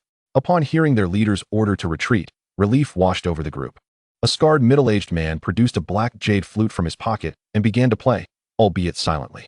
Strange waves of intent emanated from the flute, stimulating all nearby serpentine beasts to converge toward the tawny mountainside. "Leader, it's done. These snakes should delay him for a while. Let us make our escape," the flutist declared. The burly leader nodded, casting one last, lingering glance at Lu Li below before leading his comrades to flee. "Take these corpses with us. It's time to settle the score with that little woman behind the mountain. How dare she use me as a pawn? Today, I shall show her what a true man is." The Beastmaster's physique was exceedingly frail, and the burly captain planned to utilize the corpses strewn across the ground as bait. Seizing the unsuspecting female Beastmaster, with the inability to eliminate Lu Li, he resolved to capture the woman he had long coveted before departing. Little did Lu Li anticipate that his own esteemed reputation would inadvertently shield him from a calamity. After vanquishing the sixth assassin, Lu Li momentarily slowed his pace. Regaining his composure, the sensation of being watched had not entirely dissipated. Even with the protective facade of the silver fox mask, Lu Li remained cautious. The ground beneath him was now entirely composed of rugged mountain stones, the serpentine path having vanished without a trace, leaving no sign of the Zhongling Xian snake. Yet, Lu Li harbored a potent premonition that the object of his quest lay atop this very mountain. Suddenly, he heard a cacophony of scales scraping against rock. Following the source of the sound, Lu Li glanced over his shoulder, and a jolt of alarm coursed through him. On the slope behind him, a multitude of vividly colored serpentine beasts was swiftly approaching. "By the heavens!" Lu Li exclaimed, uncharacteristically letting slip an expletive. There were at least several hundred of these serpentine creatures, their sheer number somewhat unnerving. However, upon closer inspection, he breathed a sigh of relief. The majority of these beasts were of a low grade, mostly below level 10, with only a few exceeding that threshold. Lu Li understood the principle that even a small ant could fell an elephant, and he did not allow himself to underestimate the situation. He promptly summoned the Amethyst Flame Lion. Upon its arrival, an imposing aura radiated from the lion. The lesser serpentine beasts, overwhelmed by its regal presence, quivered in fear, hesitant to advance. The more formidable serpentine beasts, those at level 10 and above, were less deterred, bravely charging towards Lu Li. "I was just lamenting the lack of experience points to accrue. Since fate has brought you to me, let us commence the awakening of my second Beastmaster domain." Lu Li brandished a short blade and embarked on a journey to harvest experience points alongside the Amethyst Flame Lion. Defeated LV-11 Silver Python. Experience gained 3,122. Defeated LV-12 Black-Scaled Serpent. Experience gained 4,855. Defeated LV-12 Purple Light Crimson Python. Experience gained 5,844. With the speed and strength of Lu Li and the Amethyst Flame Lion, they easily overwhelmed the serpentine beasts. Despite their numbers, none could touch even the hem of Lu Li's garment. Following the defeat of the Shadow Moon Demon Wolf King in the Demon Wolf Secret Realm, Lu Li had already approached the threshold of level 9. The current serpentine beasts swiftly propelled him into level 10. Congratulations, your level has risen to 10. Beastmaster Growth System Reward. God Tier Skill Bone Piercing Eye. Bone Piercing Eye. See through the essence and weaknesses of all living beings. Duration, 1 minute. Cooldown, 24 hours. Chapter 44, The Mysterious Woman. The sudden windfall of happiness nearly left Lu Li in a daze. It had been quite some time since the Beastmaster Growth System had bestowed a gift following his promotion to the 9-star Beastmaster profession. And this time it presented him with an enticing God-tier skill. Though Lu Li was not yet fully aware of the bone-piercing eye-specific capabilities, He recognized that the rewards granted by the system thus far had all been of exceptional quality. However, he found the lengthy cooldown period of this skill somewhat disheartening. Luli refrained from hastily testing the bone-piercing eye and chose instead to continue dealing with the surrounding serpentine beasts. Host, Luli. Profession, 9-star Beastmaster, SSS level. Level, 10,000. Beasts, 1, 2 Amethyst Flame Lion, LV10. Active skill, Bone-piercing eye God tier. Passive skill, Power Replication God tier. Having reached level 10, Luli successfully acquired his second Beastmaster domain, signifying that he could now capture his second beast. With the promise from Truman University, Luli was no longer concerned about the availability of quality beasts. Chumu had explicitly stated that he could select from any S-tier beasts available on the market. In the rear mountains of this ochre-hued highland, a woman clad in a form-fitting black outfit lay languidly on the grass. Her figure was alluring and enticing, exuding a captivating charm. Regrettably, her visage was less than appealing, verging on the grotesque. Her facial features appeared as if haphazardly assembled, with no harmony among them. Cradled in her arms was a basketball-sized purple serpent egg, emanating a mystical violet glow adorned with intricate patterns, suggesting an extraordinary nature. Not far from her, a colossal ochre serpent, measuring over 20 to 30 meters in length, fixated its gaze upon the purple serpent egg with unwavering intensity. The serpent hissed, its flicking tongue betraying its apprehension that the woman might inadvertently drop the precious egg. Songling Xian snake, fret not. When night falls, I shall return the egg to you. The woman purred, licking her crimson lips as she carelessly tossed the purple egg aside, stretching luxuriously. Observing this brazen act, a glint of cold malice flickered in the serpent's eyes. It yearned to dash forward and reclaim the egg from her grasp. Yet it feared that such an action might lead to mutual destruction.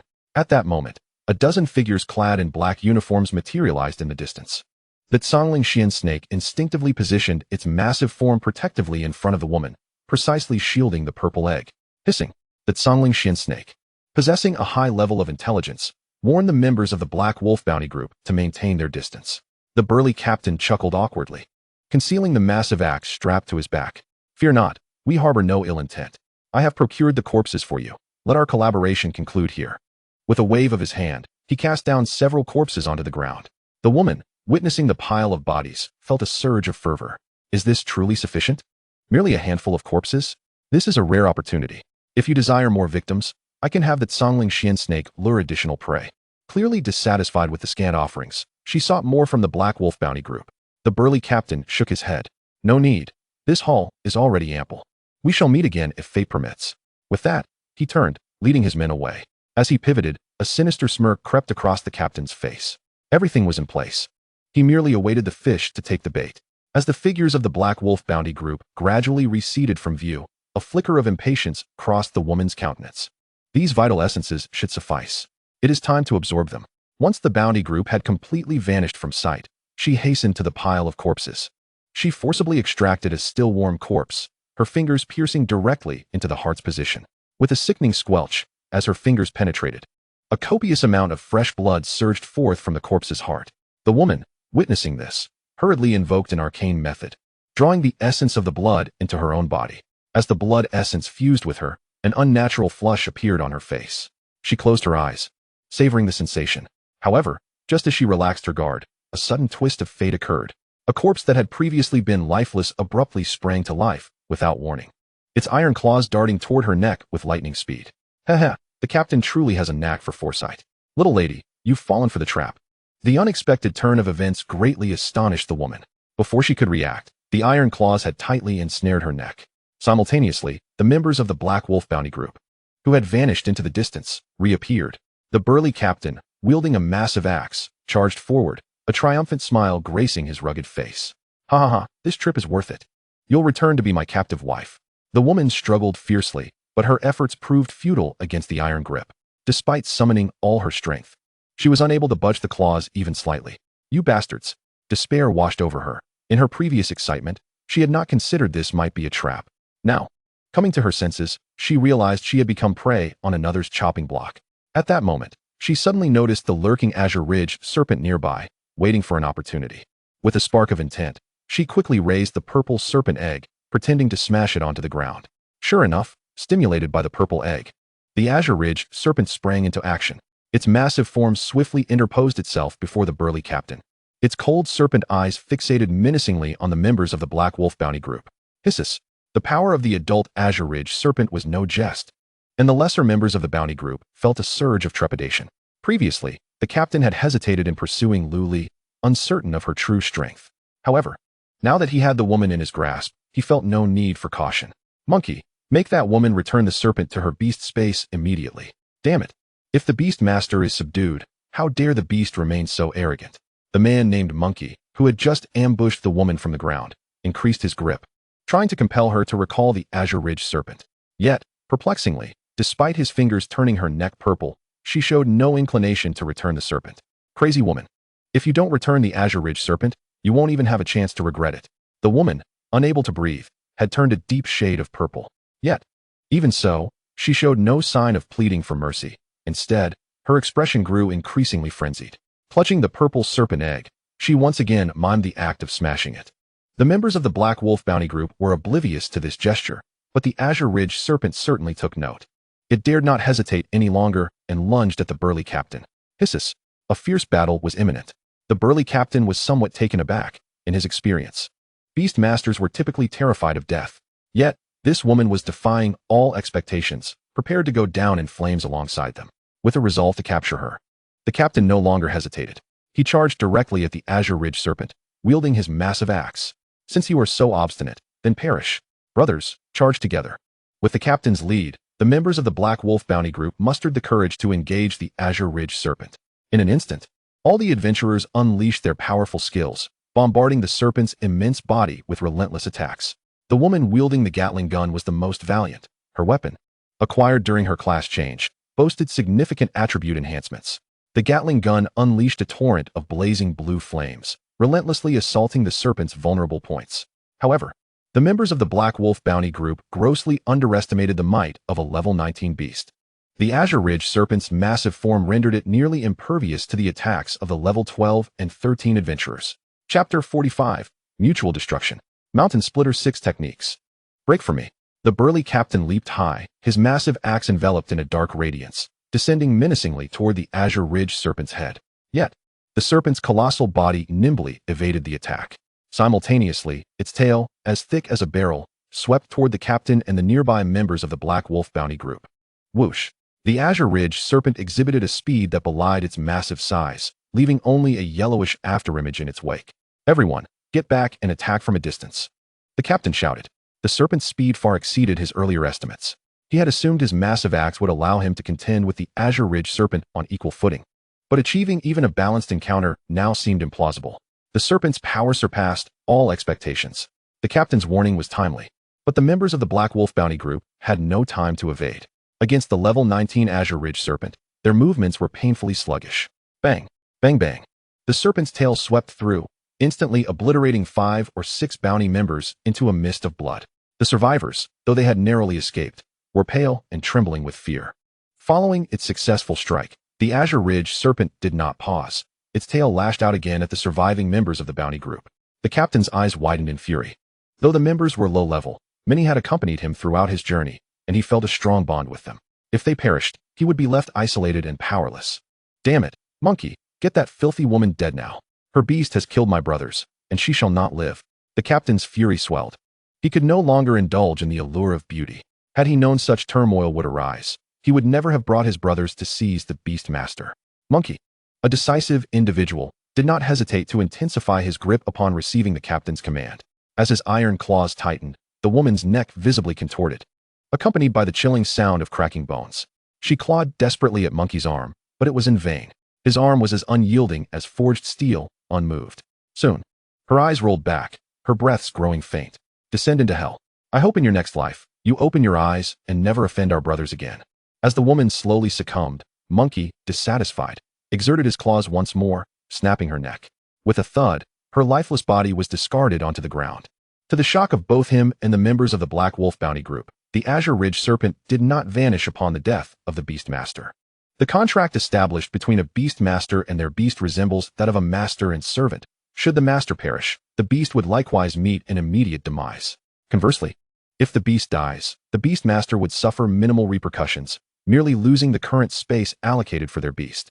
The burly captain initially intended to have the monkey strangle the woman, swiftly eliminating the Songlingxian snake. However, the unfolding situation left the entire Black Wolf bounty team in a state of bewilderment. Captain, what is happening? That beast master is already dead. Why is the snake still attacking us? Damn it, if that snake doesn't die soon, we will all perish. Monkey, have you forgotten to eat? You haven't killed that female beast master yet? Hurry and finish her off. Upon hearing his comrade's urgings, the monkey swiftly raised his iron fist and struck down violently at the woman's chest. Bang, bang, bang. With one punch, 2 punches, 3 punches. The area where the female beast master's heart resided became a gruesome mess, yet the Songlingxian snake remained undeterred. The Songlingxian snake glanced back at the woman on the ground, more specifically at the purple serpent egg nearby. Upon confirming the egg's safety, the snake erupted in fury. It disregarded the woman and the purple egg, channeling all its attention towards the unwelcome guests before it. Its speed surged once more, and its massive tail swept through the ranks of the lower-level members of the Black Wolf bounty team like a scythe reaping lives. No, stop this at once. The burly captain bellowed in anger. I will crush you. Witnessing his female companion, armed with a Gatling gun, being swept away by the snake's tail, the captain's eyes turned blood-red. Gritting his teeth, he unleashed the blood sacrifice secret technique he had purchased at a steep price, enveloping his body in a dense crimson glow. As the bloodlight intensified, the captain's complexion turned pale, yet his strength surged to an unprecedented peak. Songlingxian snake, I vow to be no more than a beast myself if I do not slay you. Die. The captain once again unleashed his mountain-splitting 6 styles, conjuring 6 colossal axe shadows in the sky. This strike surpassed its predecessors in both speed and power. The Songlingxian snake sensed the overwhelming threat and attempted to evade, but the 6 axe shadows clung to it like parasites. Despite exerting all its strength, it could not escape the axe's assault. Hissing in fury, the Songlingxian snake fixed its piercing gaze upon the burly captain. Simultaneously, it braced its most formidable back scales against the looming axe shadows. Whoosh! The axe shadows descended, and the snake's most relied upon scales appeared feeble beneath their might. After a brief pause, the 6 axe shadows plunged into the Songlingxian snake's body. Thud! 6 massive wounds were inflicted. Dark red blood erupted instantaneously, staining the surrounding rocks and ground. Hissing! Hissing! The Songlingxian snake writhed in agony, its colossal form crushing countless boulders. In a moment, the entire rear mountain was engulfed in dust and debris. Upon landing a successful blow, a glimmer of satisfaction flickered across the captain's pale face. He charged toward the Songlingxian snake once more, determined to end the battle in one fell swoop. It's over. You wretched creature. Just as the giant axe was about to strike down upon it, the Songlingxian snake summoned an unexpected surge of strength and executed a dramatic roll. Its massive tail aimed squarely at the captain's head, delivering a vicious sweep. The combat unfolded in an instant, both man and beast reaching the pinnacle of speed. The captain had believed victory was assured, only to be taken aback by the snake's formidable resistance.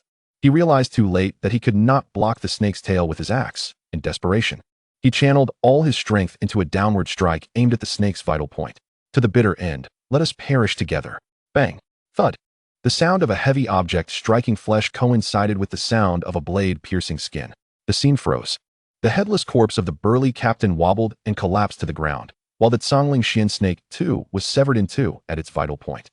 Both parties met their demise. The fierce battle concluded in this hasty manner, with the deaths of the Black Wolf bounty members and the Songlingxian snake. The rear mountain returned to an eerie silence. Half an hour later, beside the purple serpent egg, the woman who had seemingly breathed her last suddenly twitched her fingers. Shortly thereafter, her body began to convulse. The gory, mangled area on her chest visibly healed. The shattered bones of her neck swiftly mended, and her irregularly twisted neck soon returned to its original form. Moments later, the deceased woman opened her eyes languidly. Struggling to prop herself up, she surveyed her surroundings. Upon witnessing the multitude of human corpses and the lifeless massive serpent, astonishment overtook her features. Following her shock came profound elation. So many corpses. That bothersome stinking snake is dead too. Just as she prepared to rise and absorb the essence of the fallen, she noticed a figure approaching rapidly from a distance. The woman hastily ceased her movements and lay back down against the ground. When Luli arrived at the rear mountain, he was taken aback by the horrific scene before him. What was once a serene mountain had transformed into a veritable hell on earth. Mangled corpses and the immense serpent's body littered the ground, a sight both shocking and gruesome. Upon confirming that the enormous serpent was indeed the Songlingxian snake, Luli quickly shifted his gaze around, searching for the treasures the snake had guarded. At that moment, his hopes dwindled. After all, the battle had concluded, and the items that Songling Snake had protected were likely already taken. It was then that Lu Li noticed the clothing adorning the corpses on the ground, identical to that of the assassin who had previously ambushed him. Clearly, they hailed from the same faction. Observing the downfall of so many members of this faction eased Lu Li's mind. The hidden trouble lurking in the shadows had been resolved, allowing him to cast aside lingering concerns. Soon, Lu Li approached the woman lying on the ground. His gaze was immediately drawn to the purple serpent egg radiating a soft violet glow. It had not been taken. Lu Li's heart swelled with delight. However, he refrained from hastily claiming the egg, instead directing his attention to the woman beside it. At that moment, she was straining to open her eyes, looking at Lu Li with a pleading expression. Please, friend, save me." Her complexion was pale, her voice exceedingly feeble. Lu Li noticed the blood staining her chest and neck, his expression remaining calm as he regarded the woman on the ground. When she saw Lu Li hesitating to act, she struggled to raise her hand, attempting to grasp his clothing. Save me. Chapter 46. Lu Li's Second Beast. Lu Li gazed at the woman, whose appearance was unappealing yet whose presence was striking, and a flicker of inscrutable meaning passed through his eyes. As Lu Li beheld the delicate, alabaster hand of the woman reaching out to him, he grasped it firmly and assisted her to her feet. What could have brought this maiden to such desolate wilderness? Was she not afraid of encountering peril? Lu Li inquired. The woman shook her head with considerable effort, her gaze filled with ire as it fixed upon the multitude of corpses nearby. "I had no desire to be here. It was the Black Wolf bounty group that abducted me. They tormented me for several days, and had I not fortuitously encountered the Azure Ridge Serpent, my fate would have been far more tragic." As she spoke, tears welled in her eyes, painting a portrait of profound sorrow. Listening to her tale, Lu Li's heart was filled with understanding. It became evident that these individuals were indeed the scum of the Black Wolf bounty group. These brutes deserved death. I too was ambushed by such scoundrels on my journey. Had fortune not favored me, I might have perished at their hands. Observing Lu Li's righteous indignation, a fleeting smirk passed through the woman's eyes. It is indeed a blessing that these beasts met their demise at the hands of the Azure Ridge Serpent. It serves as a form of retribution for us. The stench of blood here will soon attract other monstrous beasts. My friend, you must leave swiftly to avoid danger. A hint of concern crept into her weak visage as she urged Lu Li to depart. Lu Li gazed at the frail woman. A look of conflict etched upon his face. "I cannot in good conscience leave you here alone. I will take you with me." Upon hearing his benevolent words, warmth flickered across the woman's countenance. She wiped her tears and shook her head, declining his offer. "No need. I am acutely aware of my condition. My injuries are too severe. I cannot escape from here. If it is not too much trouble, could you carry me to that cave over there? I do not wish to die at the jaws of those beasts. I desire to spend my final moments in peace." A glimmer of hope mingled with despair shone in her eyes, and after a moment's silence, Lu Li acquiesced to her request. "Very well. I shall escort you to that cave." With that, Lu Li hoisted the bloodied woman onto his back. "Hold on tight," he instructed as he made his way toward the cave not far off. Unbeknownst to Lu Li, the instant he lifted her, the woman's demeanor transformed. The pitiable and fragile visage vanished without a trace, replaced by a mocking expression. "Thank you for your assistance, my friend," she said gratefully. However, her tone took a sinister turn, discarding the earlier fragility. "As recompense, I shall drain your blood." With a sultry giggle, a dreamlike violet light emanated from her once dull eyes. This ethereal glow wove a net of souls, seeking to invade Lu Li's mind. Once the violet light penetrated his consciousness, she could easily render him a fool.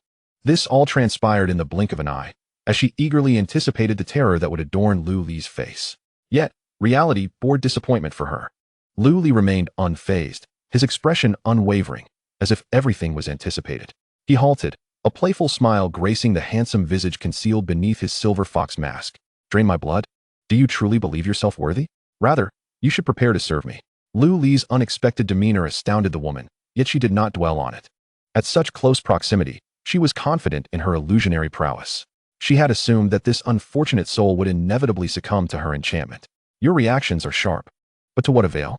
Your fate is already clasped in my hands. You may now embrace death." A maniacal grin spread across her face, as she envisioned the sustenance she could derive from Lu Li's essence. The plan unfolded far more smoothly than she had anticipated. As the violet light drew nearer to Lu Li's head, her grin widened unabashedly. Yet, an unsettling sensation began to creep in. Lu Li continued to exhibit his calm demeanor. Was he truly unafraid of death? Just as her doubts surfaced, the violet light enveloped Lu Li's head. Yet before she could revel in victory, her expression froze in shock. For unbeknownst to her, A transparent barrier had manifested atop Lu Li's head, effortlessly absorbing the onslaught of her illusionary attack. The violet light dissipated silently before her eyes. "This is impossible," she shrieked in disbelief. Simultaneously, a domineering force surged into her body. Under this terrifying power, her mind blanked instantaneously, and her body became paralyzed. In the next moment, she leapt from Lu Li's back as if a marionette, collapsing to her knees before him. "Master!" she exclaimed, addressing Lu Li as her master. The very force that had overwhelmed her was the second beast-controlling space Lu Li had just acquired. Taking a deep breath, Lu Li suppressed his exhilaration. He turned to the woman kneeling before him, gently lifting her chin with his foot. Instantly, a breathtakingly enchanting face met his gaze. "Indeed, my suspicions were correct." Lu Li marveled. The woman before him had undergone a remarkable transformation. Her countenance now radiated an ethereal allure, a stark contrast to her former self. With mesmerizing eyes, an intoxicating aura, and exquisite features, her beauty could indeed be described as a calamity for nations. Coupled with her voluptuous figure beneath her form-fitting black attire, she epitomized unparalleled beauty. Even when compared to Lu Li's classmate, Mu Yan, the woman's allure was equally compelling, if not more so. Enhanced by a seductive quality that Mu Yan lacked. "I told you that you would serve me. Why did you doubt my words?" Lu Li chuckled. In truth, the moment the woman opened her eyes while lying on the ground, Lu Li sensed something amiss. He realized there was no trace of power emanating from her, making her appear akin to an ordinary individual who had yet to transition. Given the brutal battles that had transpired here, with dozens of corpses littering the ground, it was an enormous flaw for an untransformed commoner to survive unscathed. Moreover, her position was conveniently close to the violet serpent egg. The azure ridge serpent, a guardian beast, held the protection of its charges in higher regard than its own life, and would never permit a mere human to approach the violet serpent egg so closely. With suspicion festering in his mind, Lu Li activated his newly acquired divine skill, Bone-Seeing Eye. The effects of Bone-Seeing Eye surpassed Lu Li's expectations, revealing all the secrets concealed within the woman. Through this ability, he discerned the intricate network of her veins and bones. He noted the visible healing of the wounds on her chest and neck, an astonishingly abnormal regenerative capability. Furthermore, to Lu Li's astonishment, he discovered that the woman possessed no heart. At the very center of a woman's chest, a fist-sized purple crystal spun restlessly. This purple gem was the reason for her remarkably swift recovery from injuries. Lu Li, well-read and knowledgeable, naturally recognized the significance of this purple crystal. It was an ethereal gem unique to high-quality demon beasts. Upon encountering the extraordinary purple gem, Lu Li's mind began to form conjectures about the woman's true identity, which led to his previous display of theatrics. With the protection of a silver fox mask, he was unperturbed by the possibility of missteps. As purple rays emanated from the woman's eyes, Lu Li swiftly pinpointed her identity, an SS-grade humanoid demon beast, the Night Stalker Succubus. The Night Stalker Succubus was a remarkable entity, possessing intelligence that rivaled that of humans. She earned her name for being able to unleash her full capabilities only during the night. By day, she was limited to employing simple illusions and could not display her immense power. Her combat prowess at night was incomparable. If one were to assess her strength solely during the nighttime, her potential could even rival that of SSS-grade demon beasts. Having acquired his second beast, Lu Li felt fortunate once more. The Night Stalker Succubus was an exceedingly rare demon beast. In the dark, she could meld with the shadows. Moving with the swiftness of a wraith, she was the pinnacle of nocturnal assassins. Even among all branches of the Succubus lineage, the Night Stalker Succubus stood out as the most formidable assassin. The one Lu Li had captured was a level 19 entity, had it been night. This level 19 Night Stalker Succubus could single-handedly reap the lives of the Azure Ridge Serpent and the entire Black Wolf bounty group. Regrettably, it was daytime now. At this moment, aside from her illusions, the Night Stalker Succubus possessed little combat capability. The Beastmaster space inherently suppressed demon beasts, even at level 19. She could only exert a power equivalent to Lu Li's own level 10. Through mental connection, Lu Li became aware of all that had transpired. The Night Stalker Succubus sought to rapidly enhance her level by stealing the purple serpent egg guarded by the Azure Ridge Serpent, compelling it to follow her commands. Consequently, she allied with the Black Wolf bounty group, deceiving and eliminating professional hunters. Upon grasping the entirety of this situation, Lu Li couldn't help but admire the Night Stalker Succubus's cunning. Humanoid demon beasts inherently possessed considerable intellect, and the Succubus lineage exhibited an astonishing level of wisdom. Externally, one could hardly discern any difference between a Night Stalker Succubus and an ordinary human. Many ancient texts record that the Succubus race is one of the most perfect on the ancestral star. This perfection pertains not only to their intelligence, but also to their mesmerizingly beautiful appearance. Lu Li scrutinized the captivating visage before him, marveling at the wonder of creation. Without delving into other attributes, this enchanting and alluring face alone could ensnare countless men. The Night Stalker Succubus gazed at Lu Li with a seductive glimmer. And even though he was accustomed to beautiful women, he felt a stirring in his heart. Damn it, conceal those bewitching eyes. Save your charms for another day. Out of sight, out of mind, Lu Li promptly summoned the Night Stalker Succubus into the Beast Master space. He envisioned future confrontations where others would summon their formidable beasts. While he would call forth this stunning beauty, the scene would surely invite ridicule for its impropriety. Though the arrival of this second beast was somewhat unexpected, Lu Li was thoroughly pleased with the Night Stalker Succubus. In an era where SSS-grade demon beasts were a rarity, the SS-grade beasts had practically reached the pinnacle of beast masters. With the 9-fold power boost of a 9-star beast master, Lu Li eagerly anticipated witnessing the Night Stalker Succubus's performance under the cover of night. After collecting the spoils of victory, Lu Li contentedly exited the Serpent Leaf Forest's secret realm. In a luxurious villa within Xuanwu City, Mu Yin languidly reclined on the sofa, engrossed in a television show. At that moment, the villa door swung open. A weary Chu Mu, upon seeing her daughter in such a relaxed state, smiled knowingly. "Yinner, may I discuss something with you?" Chu Mu settled beside Mu Yin, taking her hand in hers. "Sure, what's up, Mom?" Mu Yin replied dismissively, her gaze never leaving the television. Chu Mu chuckled, undeterred, and after gathering her thoughts, revealed her intention. "Yinner, your grandfather arranged a betrothal for you when he was young. You must be aware of this?" Upon hearing about the matter concerning her lifelong commitment, Mu Yin furrowed her brow and diverted her attention from the screen. "That betrothal was cancelled for certain reasons, wasn't it? Why bring it up again?" Mu Yin asked, perplexed. Noticing her daughter's dissatisfaction, Chu Mu wore a look of helplessness. "Yes, it was indeed cancelled due to various reasons. But your grandfather seems to have changed his mind and insists on having you meet the young man." At this, Mu Yin sprang to her feet from the sofa, breaking free from Chu Mu's grasp, ready to retreat to her room. However, Chu Mu swiftly caught her. "Yinner, wait. I'm not asking you to get married. I just want you to go on a blind date to appease your grandfather." Chu Mu understood her daughter's disposition well. Broaching the topic of a blind date required immense courage. Her precious daughter was always indifferent to suitors, and no man had ever captured her fancy. Forcing her to go on a blind date was indeed a daunting task. Caught between her stubborn father and her proud daughter, Chu Mu felt quite helpless. Convincing Mu Yin to at least entertain the idea of a blind date was the most diplomatic solution she could devise. Truth be told, she was reluctant to entrust her beloved daughter to a complete stranger. Realizing she could not escape Chu Mu's hold, Mu Yin resigned herself and sat back down on the sofa. Seeing this, Chu Mu sighed in relief and continued her appeal.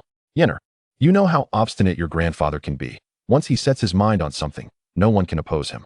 He claims this young man is quite impressive, with high cultivation talent and handsome looks. Why not give it a chance? If you find him unsatisfactory, you can return immediately.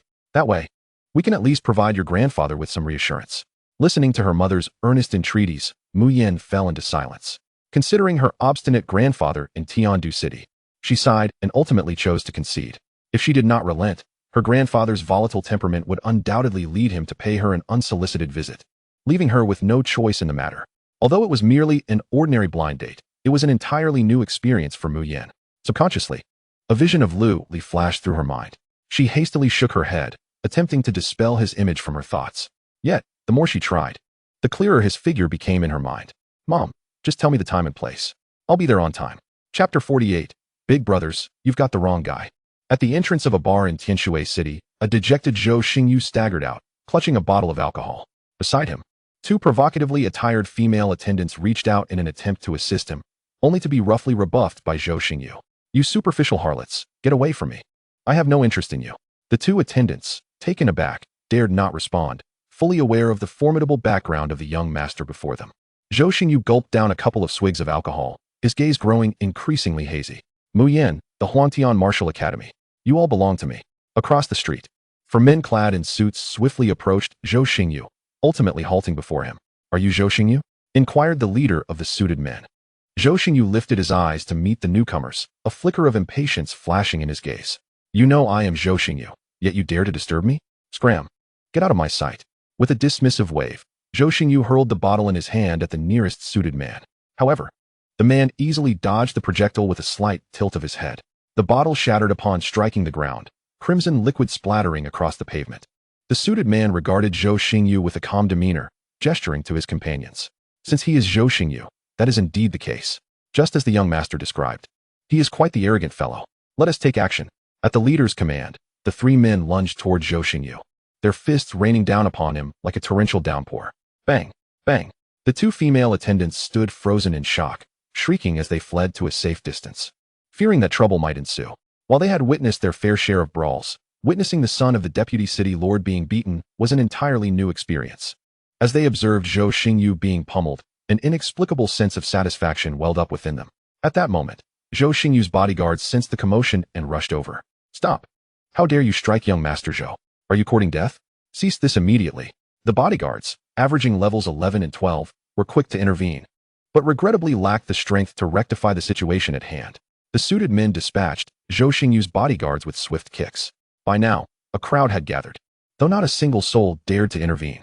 It was evident that these four suited men were not to be trifled with. Under the onslaught of brutal strikes, Zhou Xingyu began to regain his composure, his body bruised and battered, the bones within him likely fractured in several places. The assailants, skilled and deliberate, avoided vital points, showing no intent to end his life. Yet, the agony of his battered body was far beyond what an ordinary person could endure. Zhou Xingyu howled in anguish, attempting to resist, but his level paled in comparison to that of his attackers. Time ticked by as the four men seemed to tire of their assault, gradually ceasing their blows. By this point, Zhou Xingyu was a pitiful sight, drenched in blood, his body grotesquely contorted, a far cry from his former self. Completely bewildered, he had never experienced such humiliation before. In the midst of their reprieve, Zhou Xingyu painfully inquired about the reason for his beating. Why are you hitting me? His question, innocent as it was, earned him a few more heavy blows. A chilling scream echoed down the street, sending shivers through the onlookers. The suited men spat on Zhou Xingyu's face and kicked him again. You dare to ask why? Do you remember what you did in the Wolf Demon Secret Realm dungeon? Hitting you is a mercy, not killing you is a blessing. As their fury escalated, they resumed their assault. It wasn't until Zhou Xingyu was on the brink of unconsciousness that they finally relented. Tears streamed down his face as he crumbled under the weight of pain, surrendering to the inevitable. In the face of death, he cowered, refraining from further provoking the four men. Reflecting on his misdeeds in the Wolf Demon Secret Realm, he struggled to identify who held such significant influence. Brothers, stop. Surely, I have not offended any noble sons. Just tell me their names, and I shall personally apologize. Desperate to ascertain the identity of his aggressors, he resolved to seek vengeance through his father. The suited men exchanged glances, their expressions cold as one leaned closer to Zhou Xingyu, whispering a name in his ear. Young Master Xiang? Upon hearing this name, Zhou Xingyu was rendered speechless. Xiang Zilong's reputation was infamous within the circles of the spoiled elite in Xuanwu City. Zhou Xingyu had sought to infiltrate Xiang Zilong's circle on numerous occasions, but had always been rebuffed. Though he held some renown in Tianshui City, in Xuanwu City, he was but a mere footnote, with countless young lords like him wandering about. Despite never having been accepted into Xiang Zilong's circle, he had seen Xiang Zilong's photograph and was well aware of his background. He was certain that he had never encountered Xiang Zilong in the Wolf Demon Secret Realm. Furthermore, even if he had, he lacked the capacity to pose any threat to Xiang Zilong. Brothers, this is a misunderstanding, a colossal misunderstanding. I have not seen young Master Xiang in the Wolf Demon Secret Realm. You have the wrong person. His protest left the four suited men in bewilderment. They began to recognize that, given Zhou Xingyu's capabilities, he indeed could not have posed any danger to Xiang Zilong. Was it possible they had truly mistaken him? Third, call young Master Xiang and inquire. One of the robust, suited men stepped aside to make a phone call. Moments later, he returned, crouching down beside Zhou Xingyu. Have you offended a well-groomed, handsome student with a buzz cut? Young Master said that person claimed to be Zhou Xingyu. Upon hearing this description, Zhou Xingyu instantly envisioned Lu Li, recalling their previous grievances and Lu Li's displayed prowess during the college entrance examination. He quickly grasped the truth. I understand now. I have been framed. I am Zhou Xingyu. The one who struck young Master Xiang is Lu Li. Chapter 49, The Nightwalker Succubus Hancock. Lu Li, indulging in a massage from the Nightwalker Succubus at home, suddenly sneezed without warning. Achoo! Who's thinking of me? Lu Li sat up from the couch, stretching comfortably. He had just witnessed the full form of the Nightwalker Succubus after dark. Truly, this creature, capable of achieving SS-level qualifications through its nocturnal abilities, was overwhelmingly powerful. As the Nightwalker Succubus moved with unrestrained speed, Lu Li could only catch a glimpse of a shadow darting past. Her strength and speed have reached an astonishing level. Lu Li learned from the Nightwalker Succubus that she was not solely dependent on human blood. The essence of magical beasts sufficed as well. Her prior inclination to consume human blood stemmed from her disdain for the hideous appearance of magical creatures. However, with Lu Li as her human master, this habit of the Nightwalker Succubus was compelled to change. With such formidable combat prowess and an alluring figure, you shall henceforth be named Hancock. Lu Li bestowed the name Hancock upon the Nightwalker Succubus and also gave the Amethyst Crimson Soul Lion a melodious name, Tom. As the moon perched atop the treetops, Lu Li succumbed to a deep slumber under Hancock's soothing massage. At the stroke of midnight, four shadowy figures stealthily approached the entrance of Lu Li's apartment building. These four were the very henchmen from the Xiang family who had recently assaulted Zhou Xingyu. Upon confirming that Zhou Xingyu was falsely accused, they had leveraged their connections to track down Lu Li's residence. "Boss, this brat caused us to strike the wrong target. Should we just take him out to vent our frustration?" One proposed. "Yeah, boss, it's dead of night. Even if we kill him, no one will know who did it." "All right, but be cautious. We mustn't make any mistakes." The four conspired to eliminate Lu Li without mercy. However, unbeknownst to them, a middle-aged man clad in the uniform of the Yanhuang Judgment Bureau was perched atop a tree nearby, listening intently to their plans.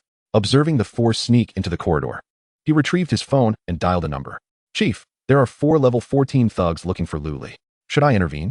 After a moment of silence, Yang Shou's cold voice resonated on the other end. "Let him handle it himself. He needs to face some challenges. Keep watch, and if anything goes awry, ensure his safety." "Understood, Chief." After the call ended, the middle-aged man's figure vanished from the treetop. In the midst of a tranquil slumber, Lu Li suddenly felt a gentle nudge. Groggily opening his eyes, he was met with the bewitching face of the Nightwalker Succubus. With a finger pressed to her lips, she signaled for silence. Upon seeing this, Lu Li's mind instantly sharpened, and he became alert. "Master, there are 4 individuals standing at the door." The Nightwalker Succubus conveyed telepathically. After acquiring the divine power of replication, Lu Li had attained a level of perception and strength equivalent to that of the Nightwalker Succubus. Listening intently, he discerned the faint sound of someone attempting to pick the lock of his door. The sound was so subtle that he would have been oblivious without the heightened senses bestowed by the Nightwalker Succubus. What puzzled Lu Li was that despite an intruder breaching his home, the members of the Yanhuang Judgment Bureau assigned to protect him remained unresponsive. After careful consideration, Lu Li understood. The Yanhuang Judgment Bureau was tasked solely with preserving his life and could not intervene in every circumstance. The only plausible explanation was that they deemed the individuals at the door incapable of inflicting fatal harm upon Lu Li. Thus, they chose not to act. With this realization, Lu Li felt no need for alarm. By now, it was past midnight, and the protective shield of the Silver Fox mask had refreshed. Armed with this life-saving artifact, Lu Li was eager to engage with the intruders who dared to trespass into his home at such an hour. He was curious to discover who possessed the audacity to do so. With a thought, Lu Li instructed the Nightwalker Succubus to gently draw the curtains in each room. Once the curtains were closed, the entire apartment was plunged into darkness, rendering visibility non-existent. At that moment, the door lock was successfully pried open. 4 men in suits cautiously entered the room, proceeding with trepidation. "Third and fourth, you go to the north bedroom. Second, follow me to the south bedroom. Move slowly and make as little noise as possible." High-level professionals possessed a degree of night vision, allowing them to discern the layout of the room, albeit dimly. Once everything was set, the 4 began their operation. As they moved, a fleeting shadow darted across the dark room, so faint that, despite being in close proximity, the 4 men remained oblivious to its presence. Suddenly, the sound of a heavy object hitting the ground echoed through the stillness. They were startled by the unexpected noise. The 4th stared in horror at the headless corpse lying at his feet, none other than his partner, the 3rd. Just moments ago, the 3rd had appeared perfectly fine, yet now lay lifeless without a sound. The 1st and 2nd, sensing something amiss, lowered their gazes to the ground. Upon seeing the gruesome sight, their souls nearly fled their bodies. "Third, who's ambushing us? Show yourself." Now that their presence was discovered, the men no longer concealed their intentions. The 1st's powerful physique trembled, and a faint glow of fire emanated from his body, illuminating the shadowy room. Following the light, the 3 spotted a handsome young man seated on the couch, a smile gracing his face as he regarded them. The 1st pulled out a photograph from his pocket and compared it to the young man before him. "You're the one who eliminated young Master Xiang in the Demon Wolf secret realm?" He glared coldly at Lu Li. Lu Li smiled and nodded. "Indeed, that would be me. I never expected you to be clever enough to find this place." Upon hearing Lu Li's acknowledgement, the 3 revealed their predatory gazes. The 1st conjured a flame spear, pointing it angrily at Lu Li. "You stole young Master Xiang's prey and killed our brother. You shall not escape today." Lu Li slowly rose from the couch, a mocking glint in his eyes as he regarded the trio. "Who said I was planning to flee?" The ones who should be concerned for their lives are you. As the three exchanged bewildered glances, Luli raised his hand and snapped his fingers lightly. With the sound of the snap, the room was once again filled with the ominous thud of a heavy object falling to the ground. This familiar noise sent a chill down the first's spine. Instinctively, he glanced at the floor and discovered yet another headless corpse lying there. Fourth, the first was dumbfounded. He hadn't even glimpsed the enemy's shadow and had already lost 2 brothers. The second trembled in fear, scanning the surroundings until he finally caught sight of the Nightwalker Succubus lurking in the shadows of the living room. "B-Boss, the killer is over there." Following the second's pointing finger, the first spotted the Nightwalker Succubus leaning against the wall. Upon seeing the eerie smile on her face, both men swallowed hard, a wave of dread washing over them. What the hell is that? Wasn't it said this brat lived alone? Where did this ghost come from? The first and second positioned themselves back to back, terrified of another ambush from the Nightwalker Succubus. Watching their anxious demeanor, Luli couldn't help but chuckle. "Surely you don't think that standing together will protect you from my wrath. Hancock, do your thing." With Luli's command, the Nightwalker Succubus vanished from sight once more. The first and second cautiously scanned their surroundings, their hearts racing in their throats. Yet, before the dominion of the night, the defenses of the elder and the second seemed rather feeble and ineffectual. A faint, shadowy glow flickered before the second, and in the next instant, his head was sent soaring into the air. With a resounding thud, the second collapsed inexplicably, and the elder's mental fortitude was swiftly shattered by fear. The nocturnal succubus aimed to eliminate the elder as well, but was halted by Luli's outstretched hand. "Take these corpses back to your young master. And by the way, do inform him that I shall surely pay a visit when time permits. Let him prepare accordingly." Chapter 50, The Bashful Mu Yen. When the members of the Judgment Division arrived at Luli's doorstep, they chanced upon the sight of a suited man hastily fleeing while bearing 3 corpses. The members of the Judgment Division were momentarily taken aback, their minds flooded with a cascade of questions. Could it truly be that in less than a minute, the matter had concluded? What transpired within that room? After confirming that Luli was unharmed, the members of the Judgment Division promptly dialed Yang Shou's number again. "Chief, it's all over." On the other end, Yang Shou expressed surprise. Did Luli falter so soon? The member shook his head, a wry smile gracing his lips. "Chief, I believe you are mistaken. It is not Luli who faltered, but rather those 4 little rascals who could not hold their ground." In less than a minute, 3 out of the 4 level 14 practitioners fell, and the last one, though still alive, was rendered utterly paralyzed by fear. "Chief, the young man you sought is truly remarkable." As Yang Shou absorbed the report, his expression grew rigid. What had he just heard? It was not Luli who had succumbed, but the 4 petty thieves? Merely half a month had passed since the job transfer ceremony, and Luli had already acquired such formidable combat prowess. Yang Shou found it hard to believe. Moreover, it was the late hours of the night, a time when all were inclined to let their guard down. Yang Shou was curious as to how Luli had sensed the impending treachery. "I did not misjudge him after all. Alas, it is a pity that I cannot bring him under my banner." After swiftly dealing with the 4 henchmen of the Xiang family, Luli resumed his slumber as if nothing had occurred. By midday, he was roused from his rest by the insistent ringing of his phone. The caller was Chun Yilong, the former president of the Beast Tamer Association, inquiring about their arranged blind date. Concerned that Luli might have forgotten, Chun Yilong called to check. Upon learning that Luli had yet to rise, Chun Yilong launched into a tirade. Luli, with a wry smile, climbed out of bed, tidied himself up, and hastened toward the agreed-upon cafe in Tianshui City. After spending 6 years as desk mates with Mu Yen, it had become increasingly difficult for Luli to find another woman who could capture his interest. Although they had graduated and parted ways, he now found himself in the presence of a more alluring and captivating nocturnal succubus. Having grown accustomed to such exquisite delicacies, it was evidently unrealistic to expect Luli to settle for mere leftovers. Furthermore, he harbored little interest in women, believing that they would only impede his training progress. This blind date was primarily to honor Chun Yilong, as well as to experience a novel encounter he had never had before. The Evening Sunshine Cafe was renowned as a popular rendezvous spot in Tianshui City. Upon arriving at the entrance, a cheerful waitress approached him. "Good day, sir. Do you have a reservation?"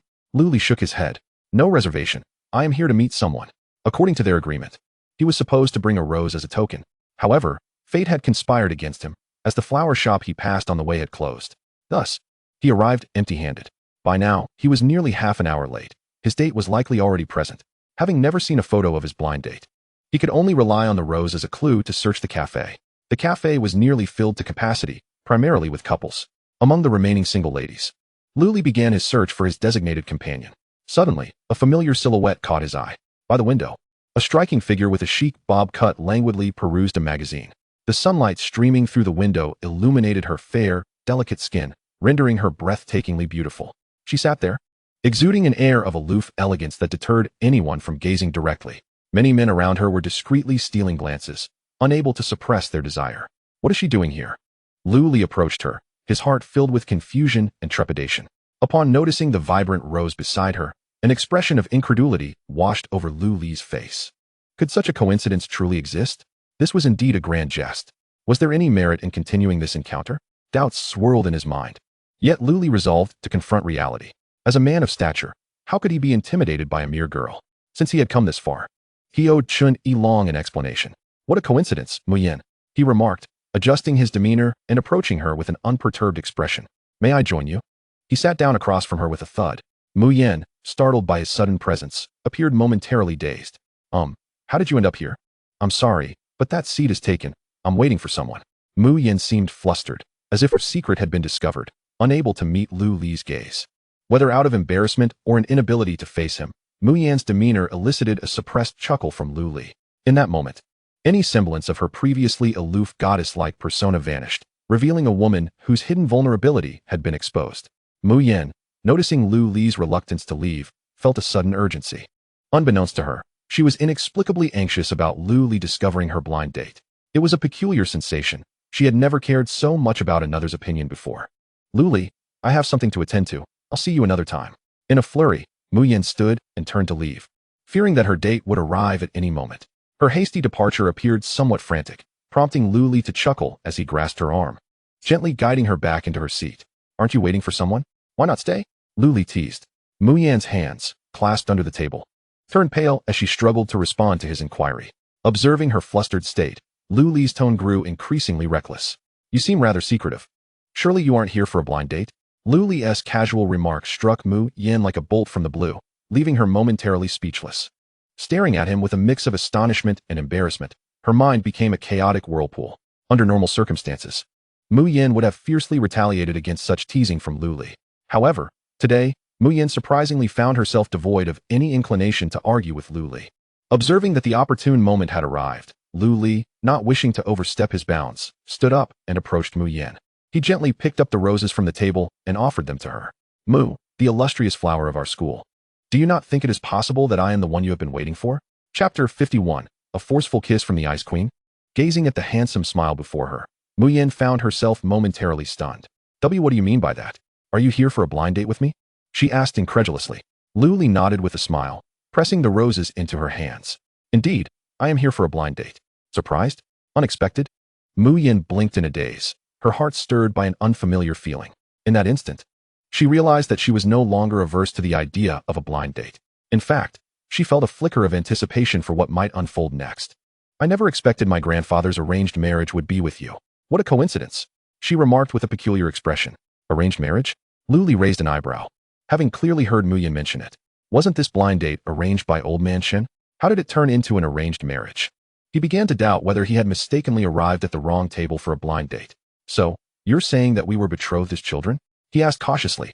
Yes, my grandfather made the arrangement with your family. Did you not know? Upon receiving Mu Yan's confirmation, Lu Li fell silent. Growing up under the care of his unreliable aunt, he had no recollection of his parents or their family. He had always thought he hailed from an ordinary family. But now it seemed the truth was otherwise. Mu Yin's mother, Chu Mu, was the president of the Chu Min group, suggesting that her grandfather must hold a significant status. If Mu Yan's grandfather could arrange a betrothal with his family, then his own lineage must also be noteworthy. In this era, it was exceedingly rare for top-tier conglomerate families to marry into commoner households, while Lu Li felt a mixture of anxiety and anticipation. This was the first piece of information he had ever learned about his family history, though it was merely a small clue. He believed that diligent investigation could yield further insights. Lu Li had come to this blind date at the behest of Chun Along, who likely knew some insider information. As Lu Li pondered over his family matters, he noticed Mu Yin had lowered her head, her demeanor appearing somewhat unusual. What's wrong, Mu? The illustrious flower of our school? Are you feeling unwell? Lu Li inquired. Mu Yin shook her head, her spirits evidently dampened. No. Lu Li assumed she was anxious about the blind date and attempted to comfort her. You needn't worry about the blind date. I'll explain things to them when I return. We can merely go through the motions and appease them. To his surprise, his reassurances seemed to have no impact whatsoever, instead rendering Mu Yan's expression even more somber. The gentle demeanor she had displayed vanished in an instant, replaced by an icy countenance. I am not worried about that. We are simply not from the same world. The familiar high and mighty school beauty resurfaced in that moment. Luli, perceptive as he was, could easily infer the reason behind Mu Yan's sudden change in temperament. Could it be that the cliché of a wealthy heiress falling for a poor boy was about to play out before him? The thought of an ice queen pursuing a commoner was exhilarating. Having spent 6 years in close proximity to Mu Yan, Luli was acutely aware of her consistently aloof demeanor. He speculated that her shift in attitude might be linked to the events that transpired within the Magic Wolf secret realm. Perhaps his unintentional acts of kindness had warmed the ice-cold heart of the school beauty. Though Luli possessed a formidable system and elite qualities, he still paled in comparison to the Mu and Chu families, renowned for their immense wealth and influence. If Mu Yan truly desired to pursue him, he could reluctantly accept her advances, enjoying the comforts of a well-fed son-in-law with abundant resources at his disposal. The mere thought of this ignited a flicker of anticipation within him. Yet, Mu Yan's earlier attitude had once again plunged their interaction into an awkward silence. They sat facing each other, enveloped in a thick atmosphere of unspoken words. Just as Luli prepared to break the tension with a joke, Mu Yan suddenly stood and walked toward the door. Luli was taken aback. This frosty school beauty certainly had a strong character. Was she truly leaving over a disagreement? Just as he was grappling with his thoughts, Mu Yan abruptly halted at the doorway. Am I beautiful? In front of the entire cafe? Mu Yan posed a question that left Luli utterly bewildered. After asking, she fixed her gaze upon him, wary of any deceit. The two seemed like a bickering couple, drawing amused attention from the onlookers, many of whom stood up to cheer, all eyes on Luli, awaiting his response. Luli had faced numerous grand occasions, yet he never anticipated being cornered by a woman with such an inquiry. Even when confronting the ultimate boss in the Magic Wolf secret realm, he had felt no anxiety. Yet now, Mu Yan's words rendered him tense. With the crowd urging him on, Mu Yan's intense gaze bore into him. This was a scenario Luli could hardly handle. Under the scrutiny of everyone present, he mustered his courage and looked back at Mu Yan. You are stunning. Truly beautiful, he declared, speaking from his heart. Upon receiving the answer she sought, Mu Yan's lips curled into a barely perceptible smile. The atmosphere surged to a climax in response to Lu Li's simple yet heartfelt admission. Get together. Get together. The crowd chanted, urging them to unite, proclaiming them a match made in heaven. Though Lu Li possessed an impressive resilience to embarrassment, the situation was beginning to make him feel awkward. In contrast, Mu Yan maintained an air of calmness. She approached Lu Li step by step, her gaze never leaving his face.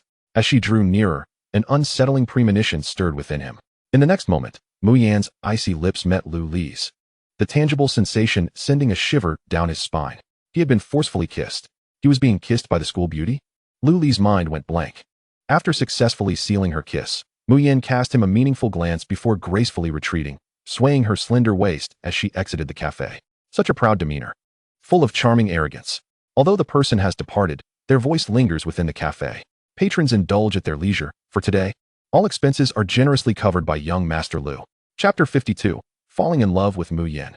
Inside the opulent villa of Xuanwu City, Chu Mu wears a joyful expression as he recounts Lu Li's decision to Mu Tianqing. I never anticipated Lu Li would make such a choice. This prompted me to think of the long-neglected Chumin University. The profession of a 9-star beast master is exceedingly formidable. Perhaps Lu Li could indeed bring a delightful surprise to Chumin University. Listening to Chu Mu's narrative, Mu Tianqing's face betrays an uncontrollable smile. After all these years, a genius of SSS rank is finally willing to remain in Xuanwu City. My dear, do you think Mu Yan played a role in this? Besides Mu Yan and Lu Li's familiarity, Mu Tianqing truly could not fathom what might entice Lu Li to stay in Xuanwu City. Although the conditions offered by Chu Mu are generous, other top universities could also match such an offer if they were determined. Moreover, the atmosphere of those long-established prestigious universities is far beyond what a newly founded Chumin University could compare with. Regarding Mu Tianqing's speculation, Chu Mu promptly dismissed it without a second thought. Lu Li's choice has nothing to do with Mu Yan. He stated that it was because he could not bear to part with this home that he chose to remain in Xuanwu City. Initially, I believed this to be a jest, but upon seeing his expression, I realized he must be sincere. The reason Chu Mu articulated astonished Mu Tianqing greatly. He fell silent. Talented professionals of the highest caliber are a rarity, and those with deep emotional ties are even scarcer. To forsake various advantageous conditions for the sake of one's family commands the admiration of Mu Tianqing, the lord of Xuanwu City. My dear, Since Lu Li has ultimately chosen Xuanwu City, we must not let him down. While the resources of Xuanwu City may not rival those of the other four major cities, nurturing a top-tier genius is certainly feasible. How about this? Since your father has been clamoring for retirement, let him come to Chumin University to relax. My old friends, who have been idling away at home, could use some engagement as well. Chu Mu anticipated that Mu Tianqing would greatly value Lu Li, but he did not expect such a significant commitment. As the lord of Xuanwu City, the strength of Mu Tianqing's old friends is certainly formidable. This thought ignited a flicker of anticipation within Chu Mu. Unfortunately, with the national competition approaching in 2 years, granting Lu Li a few more years could likely see him shine brilliantly with Chumin University at the national competition. Such a pity. The national competition presents the best opportunity for Chumin University to establish its reputation. If Chumin University could break into the ranks of the top 10 prestigious institutions, it would undoubtedly attract countless young prodigies. At that time, Chumin University would transform into a true aristocratic academy. However, Mu Tianqing did not share Chu Mu's sentiment. My dear, the profession of 9-star Beast Master ranks highly among all SSS-level professions, with a 9-fold increase in strength. A Beast Master already possesses the capability to challenge opponents beyond their level, with some effort. Lu Li may very well have the opportunity to participate in this year's national competition. Regardless of the final outcome, we must strive for it. Let the Chumin group keep a keen eye out for promising talents. The national competition features teams of 5, so we should endeavor to secure reliable teammates for Lu Li. As the two conversed about Chumin University and Lu Li's future, the door of the villa suddenly swung open. Mu Yan approached, holding a rose, her eyes sparkling with joy as she walked towards them. Observing Mu Yan's unusual demeanor, the couple exchanged glances, immediately thinking of the blind date. Curiosity piqued. They wondered what kind of young man could have lifted their beloved daughter's spirits so. Yenner, you seem quite cheerful today. Is the young man from the blind date to your liking? Chu Mu inquired with a smile. Mu Yan's face flushed, and she averted her gaze. And no, the weather is just lovely. Her poor acting skills were glaringly insufficient before her parents. Noticing that Chu Mu seemed intent on probing further, Mu Yan hurriedly shifted the topic. Mom and Dad, what were you discussing just now? Your father and I were talking about Lu Li, Chu Mu replied. Lu Li? Mu Yan's heart skipped a beat. Did they already know about what transpired at the cafe today? Embarrassed, she lowered her head, reflecting on her own audacity in the cafe. Kissing someone in front of others was once utterly unimaginable for the previous Mu Yan. She wouldn't have dared to even think about it. Yet today, for reasons unknown, she acted in such a bewildering manner. Stealing glances at her parents, she observed that their expressions did not seem to indicate awareness of the situation. Mom and Dad, do you know what happened today? Mu Yan cautiously asked. Chu Mu and Mu Tianqing exchanged a look before shaking their heads in unison. No, we don't. You must tell us all about it. Your father and I are quite curious about what kind of young man could make you so happy. Hearing this from Chu Mu, Mu Yan sighed in relief. It seemed her parents were unaware of who her blind date was. Mom, nothing much happened today, nothing worth discussing. But why were you and Dad talking about Lu Li? Mu Yan was intrigued by her parents' conversation about Lu Li. Ever since the college entrance examination concluded, she had been eager to learn all she could about him. For reasons unknown, Lu Li's image frequently surfaced in her mind, both intentionally and unintentionally. Unaware of Mu Yan's thoughts, Chu Mu succinctly recounted what he had previously shared with Mu Tianqing. Upon hearing that Lu Li intended to stay in Xuanwu City, Mu Yan was utterly stunned. Mom, Lu Li isn't going to Yanhuang Tianwu University? He's just giving up on 4 SSS class Sky Blue Stinger Dragon Cubs? Mu Yan had never inquired about Lu Li's university choice. Deep down, she believed he would never turn down the lavish offer from Yanhuang Tianwu University. No beast master could resist the deadly allure of 4 SSS-class dragon-type beasts. Now learning that Lu Li would remain at Chumin University in Xuanwu City left her genuinely astonished. Mu Yan's question was entirely reasonable, and Chu Mu patiently provided her with an answer. Lu Li said he couldn't bear to leave Xuanwu City. There are things here he cannot let go of. Upon hearing this, Mu Yan felt her mind go blank. Things he couldn't let go of? She instinctively recalled the words Lu Li spoke in the cafe, calling her beautiful. Could it be that what he couldn't part with was me? Mu Yan mused silently. Unbeknownst to her, her cheeks flushed. Chapter 53. I want to stay in Xuanwu City too. Chu Mu and Mu Tianqing gazed at the bashful Mu Yan, both puzzled. Chu Mu reflected on his earlier words, finding no fault in them. In the midst of their confusion, Mu Yan hurriedly pulled out her phone and dialed a number. Chu Mu contemplated inquiring about whom Mu Yan was calling, yet was thwarted by a mere glance from Mu Tianqing. As the call connected, an audacious and aged voice emerged from the phone. My precious granddaughter, what has prompted you to call your grandfather? Are you satisfied with today's matchmaking? Mu Yan, feeling a tad embarrassed by the question, deftly diverted the conversation, articulating her true intentions. Grandfather, I no longer wish to attend Yanhuang Tianwu University. I desire to remain in Xuanwu City, Mu Yan declared earnestly. Upon hearing her words, a profound silence enveloped the elderly man on the other end of the line. Both Mu Tianqing and Chu Mu exchanged bewildered glances at Mu Yan. What troubles you, Yana? Why do you wish to stay in Xuanwu City? Chu Mu inquired, perplexed. Mu Yan was an unparalleled talent in swordsmanship, and there were few university instructors capable of adequately mentoring her. Yanhuang Tianwu Academy just so happened to have one such master. Her grandfather had already established contact, ensuring that once Mu Yan enrolled, this esteemed swordsman would personally guide her in the art of swordplay. This mentor was renowned throughout the Yanhuang Empire, and countless aspiring swordsmen sought his tutelage.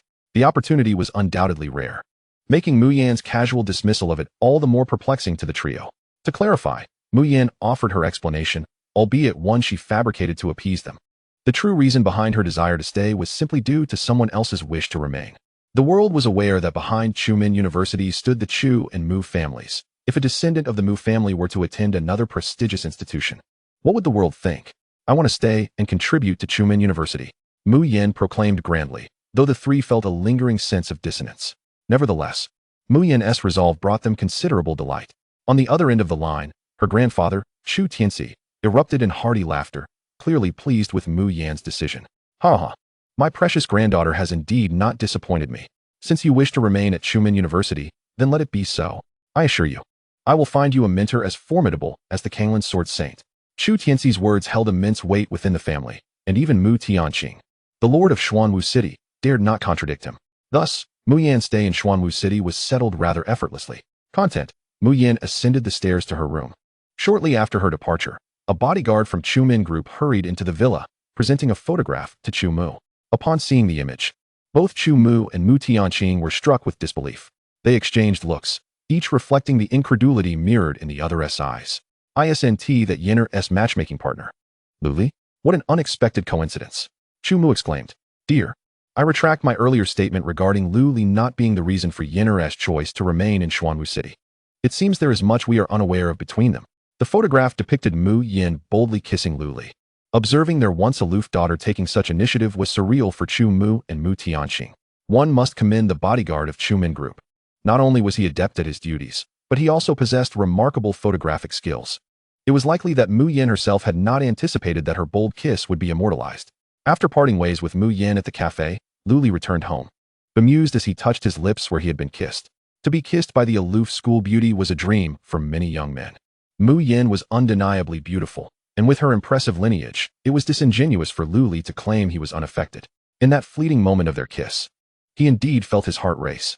Had he not experienced it firsthand, he would scarcely believe that someone as composed as Mu Yan would dare kiss another in public. Mu Yan was quite forthright, and Luli easily discerned her feelings. However, due to numerous unknown factors, he was not yet prepared to pursue her fully. Such romantic inclinations would have to be set aside for the time being. In Luli's kitchen, an assortment of purchased young demonic beasts lay in wait. These creatures possessed subpar qualities, primarily intended as sustenance for the purple crystal red soul lion. With the addition of the Night Stalker Succubus, Luli's expenses in this regard had significantly escalated. Before being tamed by Luli, the Night Stalker Succubus primarily fed on human blood. Now, under Luli's care, it was no longer an option. After some negotiation, both parties agreed that Luli would provide the Night Stalker Succubus with the essence of humanoid demonic beasts for sustenance. In the kitchen, Luli selected a D-rank snowflake snake and a C-rank woodrock python hatchling, making his way to an unused bedroom. On the floor lay a large purple serpent egg, which Luli had previously acquired from the Serpent Leaf Forest's secret realm. He had closely examined the egg's patterns and colors a couple of days prior, only to find it unlike any serpent egg he had encountered before. His divine skill, the Eye of Bone Penetration, had also been employed on the purple serpent egg, but the creature within had yet to fully develop, revealing only a faint outline. The Tsongling mystical serpent would not guard a low-tier egg. Whatever resided within the purple egg must possess a minimum of B-rank potential. While a B-rank demonic beast hatchling no longer intrigued Luli, he nonetheless resolved to incubate the purple serpent egg. Who knows what surprises it might yield? Luli had always held a fascination with the unknown. He was eager to discover what kind of demonic beast might emerge from this mysterious egg. Luli extracted the heart's blood from the two serpent hatchlings, evenly applying it to the purple egg. The egg emanated a soft violet glow, swiftly absorbing the blood. This blood application was a common method to stimulate the hatching of demonic beasts. However, it was evident that the heart's blood of these two low-quality hatchlings alone would not suffice to hatch the purple egg. It would merely expedite the process. With only a few days remaining until his departure for Chumin University, Lu Li planned to visit the Beastmaster Guild in Tianshui City. There were many matters that required Chun Along's insights. It was high time for the long-lost family members to resurface. Chapter 54. Departure to Chumin University. In the office of the president of the Beastmaster Guild in Tianshui City, Lu Li sat across from Chun Along, who was casually playing with a walnut while casting a sidelong glance at Lu Li. You haven't shown your face in a while. What brings you here today? Surely, it's not to thank this old man for introducing you to a matchmaking partner. How did I fare? Is the young lady beautiful? Chun Along observed with a mischievous grin, his expression bordering on lewd. After his remarks, Chun Along noted that Lu Li seemed rather unfazed, his demeanor eerily calm. What is wrong with you? Why the silence? Could it be that you've taken a liking to the girl, but she doesn't reciprocate?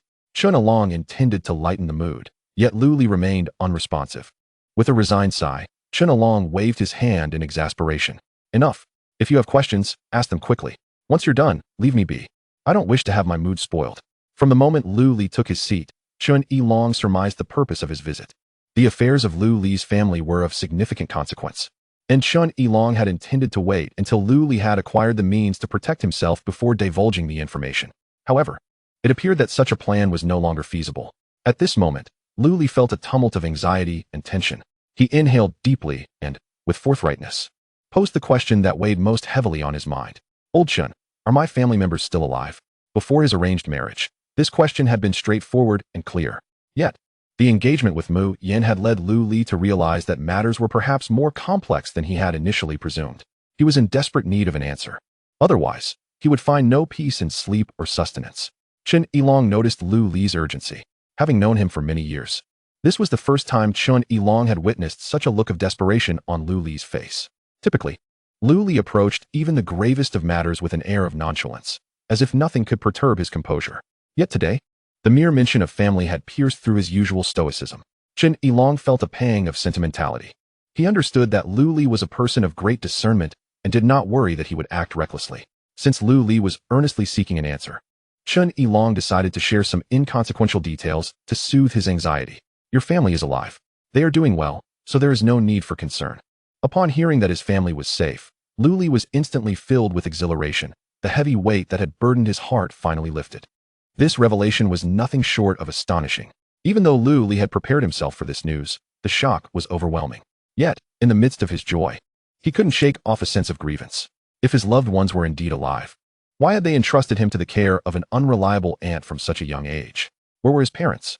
Chun Along seemed to sense Lu Li's turmoil and spoke softly. Your family distanced themselves from you as a means of protection, instead of harboring resentment and doubt. You should be grateful. Had you grown up in their presence, you might have faced dire consequences. Though Chun Along's words were somewhat alarming, Lu Li did not question their validity. Deep down, he had suspected that his family might have had compelling reasons for leaving him in the care of an untrustworthy relative. The notion that his family had been driven by necessity was undoubtedly more palatable than the idea of being abandoned without cause. Old Chun, please elaborate further. I wish to know every detail. Lu Li urged earnestly. Chun Along shook his head. I have made a pact with your family not to divulge too much until you have matured. Once you possess sufficient strength, I will reveal everything. With Chun Along's lips sealed, Lu Li reluctantly conceded to cease his inquiries. The news of his family's survival had already brought him immense satisfaction. His focus now shifted to rapidly enhancing his strength so that he could soon uncover more truths from Chun Along. Old Chun, I shall depart for Xuanwu City tomorrow. Take care of yourself. Should anything arise, do not hesitate to call. I will return at once. As Lu Li prepared to leave Tianshui City, a wave of bittersweet emotions washed over him. He felt both sadness and reluctance. Among all, he found it hardest to part from the scruffy, eccentric old man before him. Upon hearing of Lu Li's imminent departure, Chun Along revealed a mysterious smile. Stop trying to tug at my heartstrings. Just go. It won't be long before we meet again. On the flight to Xuanwu City, Lu Li clutched the purple serpent egg, his gaze drifting out the window. His mind was consumed with plans for the future and the realities awaiting him at Chumin University. University was a crucial phase in the development of a professional, and these 4 years would directly influence a practitioner's future and potential. While innate talent was significant for a practitioner, it was not the sole determinant of success. A top-tier professional should possess broad perspectives, combat awareness, peak physical condition, and extensive battle experience. The achievements of an ordinary S-rank practitioner could pale in comparison to those of a well-rounded A-rank practitioner. University, therefore, represented the optimal environment for comprehensive development. Since the invasion of the game world, universities on the ancestral star had deepened their research into the gaming realm. They devised the most suitable training programs for practitioners, enabling a qualitative leap in strength within just 4 years. The more prestigious the university, the greater the experience and resources available to its students, which explains why candidates flocked to the top 10 elite institutions. Initially, Luli had planned to establish a bounty team after graduation to explore some of the mysteries on the ancestral star. However, after learning that his parents were alive, his sole desire became to enhance his strength rapidly and dismantle the obstacles standing between him and his family. As Luli contemplated his next steps, his peripheral vision caught a glimpse of a blue shadow darting beneath the clouds. The speed of the blue figure was astonishing, leaving Luli to wonder if he was dreaming. Wow, look, there's a battle down below. I see it. It appears to be a blue dragon fighting a man wielding a spear. How incredible. To engage in combat at such heights must mean they are at least level 40, right? I think I just caught sight of someone riding that dragon. Could they be a rare dragon knight? Chapter 55. The 5 Great Prodigies of the Young Generation. Listening to the discussions aboard the aircraft, Luli realized he was not imagining things. Indeed, a massive dragon silhouette had just flashed past his view. Although his own level was too low to discern the details below, those with greater mastery could see everything clearly. Through the thick clouds, Luli could vaguely make out the rapid movements of a blue figure beneath. The allure of the beast was irresistible to Luli. As he beheld the colossal creature stirring the clouds, he instinctively activated his bone-piercing eye. The magnificent entity concealed beneath the clouds was certainly worth the expenditure of his power. As he activated his bone-piercing eye, the clouds that had obstructed his view vanished, revealing an explosive scene of battle. A lithe figure, wielding a gleaming silver dragon spear and mounted on a blue dragon, was locked in combat with a middle-aged man bearing 8 ebony spears on his back. Once Luli's gaze fell upon the blue dragon, he could not tear it away. The dragon measured an impressive 30 to 40 meters in length, its form a quintessential representation of the mythical Chinese dragon, wild and majestic, with a serpent's body, beastly limbs, eagle-like talons, a horse's head, deer antlers, and fish scales. Every scale on the blue dragon shimmered like diamonds, glistening under the sun with an air of unparalleled nobility. Surrounding the blue dragon, arcs of dragon-shaped lightning flickered incessantly, and an overwhelming force of storm was gathering beneath its claws. Luli gazed upon the imposing form of the blue giant dragon, a flicker of awe passing through his eyes. A dragon beast embodying the dual attributes of storm and lightning. To his astonishment, he was fortunate enough to witness the blue electric storm dragon today. Luli marveled. The blue electric storm dragon is a beast of SSS grade potential, far surpassing its equivalent, the celestial Tsangqing jellyfish dragon, by a considerable margin. This legendary creature was a sight Luli had never encountered in its corporeal form before. The fierce aura and terrifying presence of the blue electric storm dragon filled Luli with envy. No beast master could ever turn down a formidable creature of such caliber. The sole regret was that this blue electric storm dragon already had an owner. The striking figure atop the blue electric storm dragon was equally breathtaking. Her tall silhouette wielded a gleaming silver dragon spear, measuring 3 to 4 meters in length, creating a stunning contrast that captivated the eye. Though she was a woman of extraordinary beauty, Luli did not spare her a glance. In the presence of the blue electric storm dragon, he found no room for admiration of feminine allure. The woman riding the blue electric storm dragon was a figure of high esteem within the Yanhuang Empire. Upon witnessing the dragon, Luli had surmised her true identity. This enchanting woman was one of the 5 peaks of the younger generation in the Yanhuang Empire, a storm dragon knight, Sumi. The so-called 5 peaks of the younger generation are 5 young prodigies under the age of 25, officially selected by the Yanhuang Empire. Each of these individuals is a top-tier SSS grade practitioner, wielding absolute dominance among the youth of the Yanhuang Empire, hailed as the future of the nation. Luli observed the battle unfolding beneath the clouds, realizing he had gravely underestimated Sumi's prowess. Her elegant figure appeared diminutive beside the lengthy dragon spear, yet she wielded it with an artistry that rendered her movements impenetrable. Her agility was exceptional, and her attack patterns were as varied as they were unpredictable. Each strike of the gleaming silver spear targeted the middle-aged opponent's vital points with precision, lacking any unnecessary flourish, emphasizing speed and ferocity. Sumi's demeanor was unmistakably that of a seasoned warrior. Her opponent, the middle-aged man, was no ordinary foe. Luli discerned that while the man's techniques and combat experience paled in comparison to Sumi's, His realm of mastery was a tier above hers. Under the relentless assault from Su Mi and the blue electric storm dragon, the middle-aged man struggled to defend himself with 8 long spears. Yet his superior realm prevented him from succumbing to defeat. Those 8 spears revealed to Lu Li that the man was an SS-grade profession, an 8 feathers flying spear fighter. This was also an exceptionally powerful combat profession. The battle was tense, with both sides locked in a stalemate. Lu Li wished to observe longer, but alas. The time of his penetrating gaze was at an end, and the vivid scene of combat dissipated before him. A hint of regret washed over him. Had he been born a few years earlier, perhaps he too could have contended for a place among the 5 peaks of the younger generation. What a pity. Just as he departed from Tianshui City, he stumbled upon such a thrilling battle, which was truly exhilarating. The aircraft landed smoothly at the airport of Xuanwu City, and Lu Li was awestruck by the sprawling skyline of skyscrapers. Having never left Tianshui City since birth, his arrival in Xuanwu City felt akin to Lu Laolao entering the Grandview Garden. In that moment, he felt as though he had transformed into a mere country dog. The opulence of Xuanwu City surpassed that of Tianshui City by no less than tenfold, rendering any comparison between the two utterly futile. The street at the airport entrance was several hundred meters wide, bustling with an array of fantastical beast-ridden vehicles racing alongside cars. In Xuanwu City, there were no restrictions on beast usage. Humans could freely utilize beast mounts as modes of transportation. Many affluent individuals flaunted their beast mounts as symbols of status and prestige. Luxury cars like Rolls-Royce and Bentley had fallen out of favor. Their worth paled in comparison to even a single hair of a top-tier beast. In no time at all, Lu Li spotted several A-grade beast mounts, including an A-grade sub-dragon beast, the Ironback Earth Dragon. This mount charged forward with the mass of a small mountain, exuding an extraordinary presence, beloved by the wealthy. Suddenly, a flurry of wing beats resonated above Lu Li. A luminescent silver lawn bird, measuring 7 to 8 meters in length, landed before him. Recognizing it as a top-tier A-grade beast, the silver-tailed lawn, Lu Li marveled at the extravagance surrounding him. Just as he pondered who could afford such luxury, 2 men in black suits hopped off the bird's back, respectfully clasping their fists towards Lu Li. "Apologies for keeping you waiting, young Master Lu. We are employees of the Chumin Group. Mr. Chu has sent us to escort you to Chumin University." The grand reception arranged by Chu Mu drew the attention of the surrounding travelers. Lu Li smiled nonchalantly and leaped onto the back of the silver-tailed lawn. "Thank you for your kindness, Aunt Chu. Let us depart for Chumin University." Chapter 56. The Ice Soul Sword Saint, Guojiang. Seated upon the back of the silver-tailed lawn, Lu Li gazed around, taking in the vibrant and bustling surroundings. The bodyguards of the Chumin Group continued to provide him with insights about Xuanwu City. And after over an hour, the silver-tailed lawn arrived at the city center. In the most prominent position of the center, a vast circular lake captured Lu Li's attention.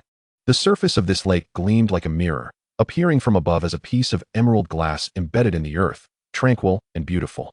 Surrounding the lake, one could vaguely discern clusters of white villas and expansive open spaces. This environment stood in stark contrast to the clamor of the city center, resembling a paradise amidst the urban chaos.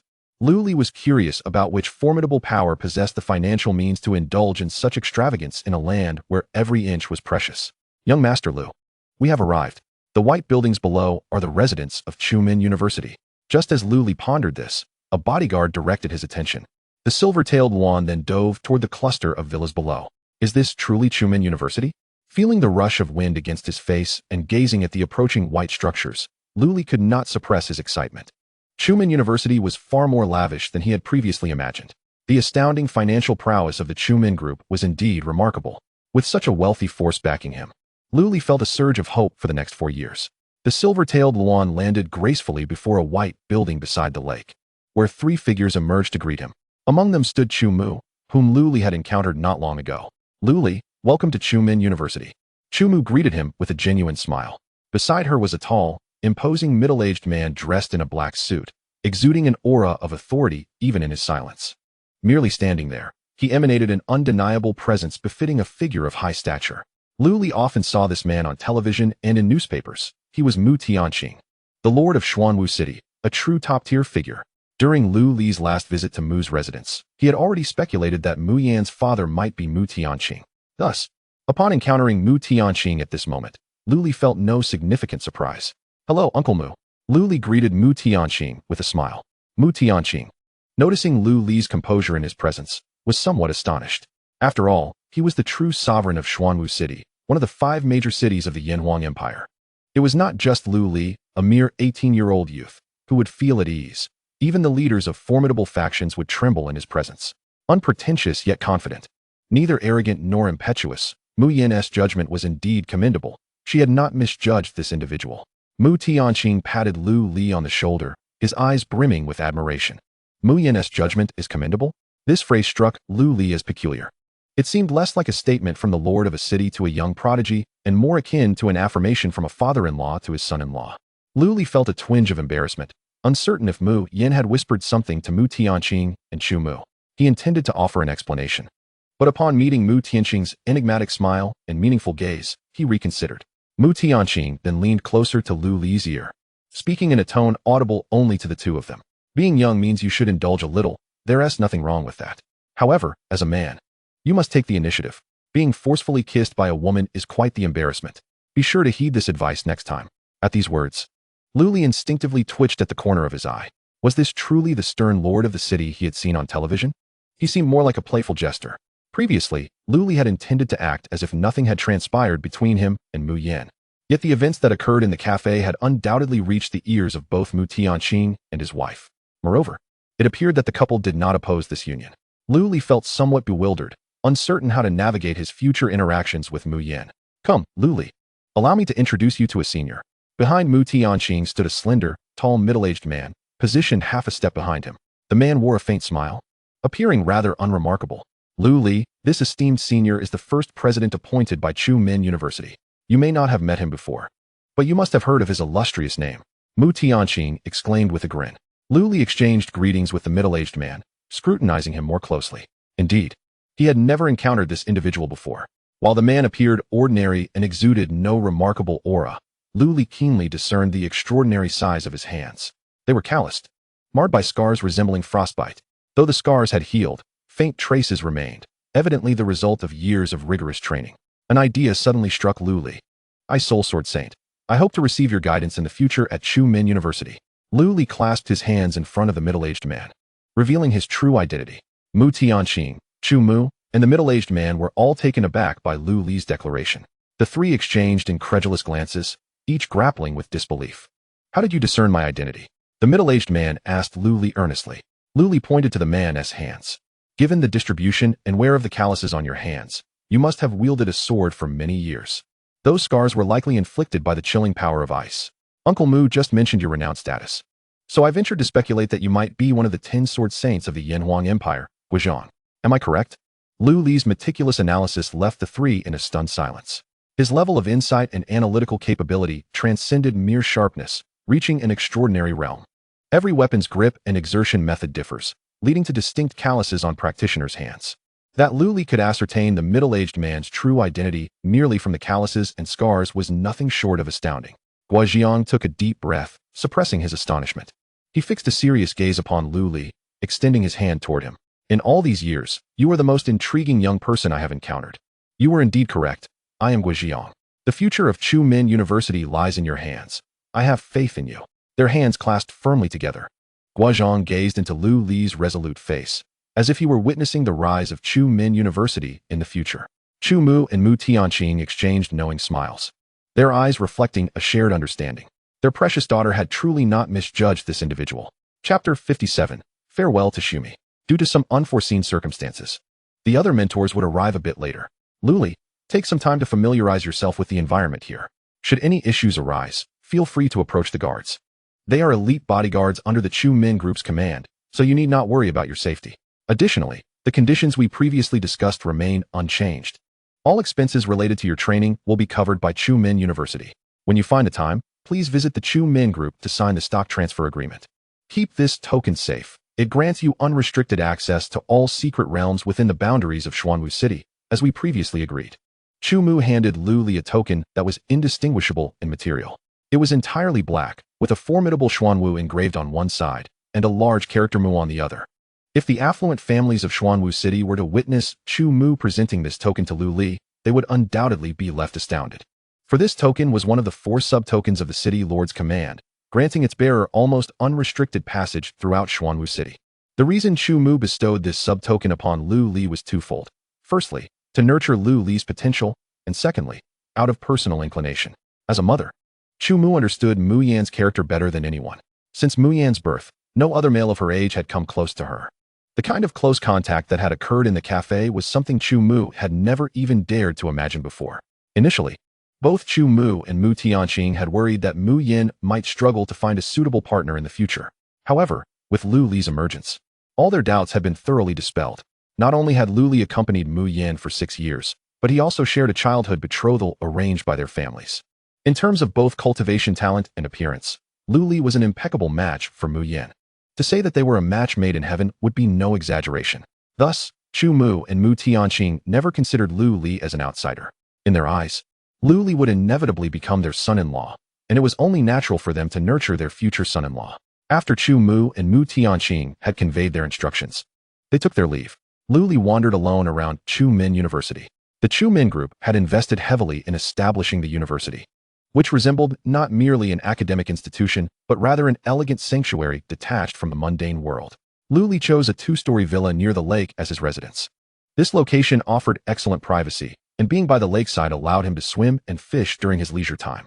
Chu Mu meticulously arranged Lu Li's living conditions, with dedicated personnel responsible for all aspects of his life: food, clothing, shelter, and daily needs. All Lu Li needed to focus on was his training. According to Chu Mu, among the mentors invited by Chu Min University, there is a renowned Beastmaster who will specifically oversee Lu Li's studies in the Beastmaster profession. Naturally, aside from the studies related to beast mastery, there are numerous other subjects that require attention, such as physical training and combat skills, each with its own dedicated instructors. After relishing a sumptuous dinner, Lu Li lay alone on the 2nd floor of the villa, counting the stars. The villa's rooftop, crafted from transparent glass, offered a breathtaking view of the resplendent night sky. Here, Lu Li finally felt a profound sense of relaxation. The fatigue and pressure accumulated over the days lulled him into a deep slumber. At the stroke of midnight, moonlight flooded the entire room. Outside the villa, a graceful figure effortlessly vaulted over the fence and entered the premises. Creak. Lu Li, in a state of half-slumber, was abruptly awakened by a gentle sound of the door opening. Though faint, the noise roused him instantly. He shot up from his bed and noticed, on the sofa across from him, a tall silhouette that had appeared unbeknownst to him. This figure was turned slightly away from Lu Li, holding a piece of watermelon he had left uneaten and indulging in it. Through the moonlight, Lu Li discerned the visitor's attire: a small leather jacket, fitted black trousers, and high heels. The woman's ensemble was simple, yet exuded an indescribable charm and grace. Especially striking were her long legs, encased in the snug trousers, which nearly took Lu Li's breath away. Seemingly wary of the watermelon juice staining her lustrous dark hair, the woman had swept her hair up high and secured it with a bamboo skewer. Instantly, a flawless profile came into view before Lu Li's eyes.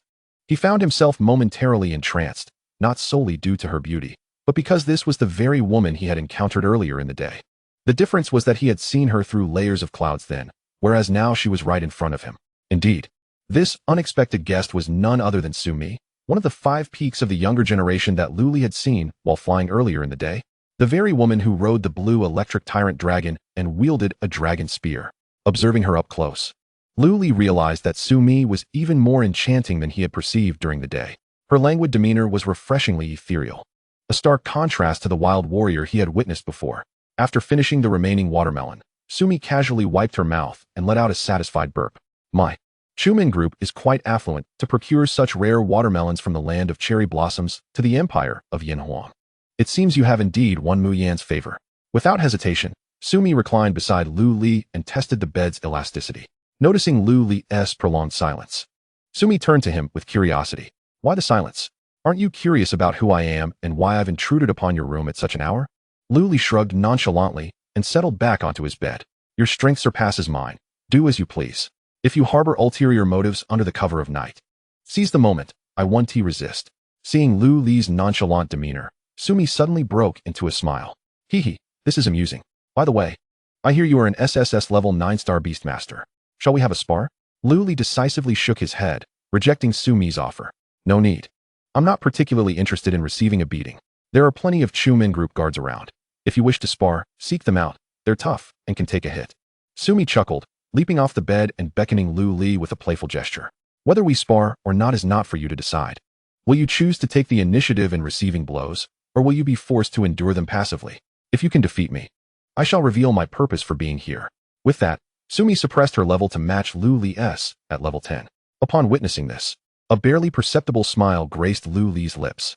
In the dimly lit room, Sumi remained oblivious to the subtle change in Lu Li's demeanor. I generally do not strike women, especially those as beautiful as you. However, if you insist on seeking a fight, I shall reluctantly oblige. Are you prepared? Chapter 58, The Night Battle. You truly possess an abundance of confidence. Since you are so self-assured, I shall oblige. Sumi's eyes sparkled with mischief as she lightly punched towards Lu Li's chest. This punch, while appearing ordinary in strength and speed, radiated a layer of blue light that conveyed an unmistakable sense of danger to Lu Li. The punch swiftly approached Lu Li, yet he showed no intention of countering. If you do not act soon, you'll miss your chance. Sumi, undeterred by Lu Li's lack of resistance, accelerated her strike. The blue light enveloping her fist intensified, revealing faint arcs of electricity leaping within, exuding an astonishing aura. Lu Li met Sumi's determined gaze, and as her fist closed in to within half a meter, he finally made his move. However, instead of evading her attack, he merely raised his hand and snapped his fingers. Snap! At the sound, a pale, slender arm appeared eerily behind Sumi's back. The Night Stalker demon, like a ghost, emerged silently, and with a ninefold power enhancement. Her casual swipe could easily obliterate the majority of level 10 professionals. Be careful, or you may meet your demise, Lu Li remarked coolly. Sumi's battle instincts were formidable. The moment the Night Stalker demon materialized, she sensed the anomaly. Without a moment's hesitation, she redirected her punch towards the back. Bang! Sumi's blue-glowing fist collided fiercely with the Night Stalker demon's palm. A gust of wind swept through the villa, sending the neatly arranged furniture tumbling. Under the tremendous force of the impact, both Sumi and the Night Stalker demon staggered back 3 or 4 steps before regaining their footing. The ninefold power enhancement of the 9-star Beastmaster was indeed terrifying. Had it been anyone else, they would have been obliterated by this Beastmaster. The SS-level Night Stalker demon is quite intriguing. Sumi's fighting spirit ignited, and she raised her fist once more, charging at the Night Stalker demon. This time, her fist was not only enveloped in blue lightning, but also gathered an imperceptible tempest. As an SSS-level Storm Dragon Knight, Sumi could not only ride the blue electric tyrant dragon into battle, but also harness a portion of its formidable power. With the formidable attributes of the SSS-level blue electric tyrant dragon and her extensive combat experience, Sumi found herself evenly matched against the ninefold enhanced Night Stalker demon. While the Night Stalker demon had superior speed and strength, Sumi's combat experience was vastly superior. Each of Sumi's strikes was simple, yet each created significant trouble for the Night Stalker demon. Neither side was willing to relent. Otherwise, the villa would have been demolished long ago. As the battle reached a stalemate, Sumi seized the opportunity to launch a lightning storm that sent the Night Stalker demon reeling. Simultaneously, her form transformed into a streak of blue lightning, darting in front of Lu Li. Your beast is indeed formidable. But how does a beast master devoid of combat prowess intend to withstand my onslaught? Surrender willingly. A smile graced the exquisite visage of Sumi. She had merely sought to test the strength of the Nightwalker Succubus. The simplest strategy against a beast master was to bypass the beast and strike directly at its master. Once the beast master was subdued, the beasts would naturally capitulate. Sumi unleashed a speed that rivaled that of the Nightwalker Succubus, rendering any attempt at rescue futile. Her fist was mere half a meter from Lu Li. Yet, to Sumi's astonishment, Lu Li remained composed in the face of her impending attack. Could he possibly possess a hidden card? A flicker of caution sparked within Sumi as she remained acutely aware of her surroundings. Yet no second beast appeared in sight. If your other beast does not make an appearance soon, this will be the end for you. At this moment, Sumi's fist was poised before Lu Li.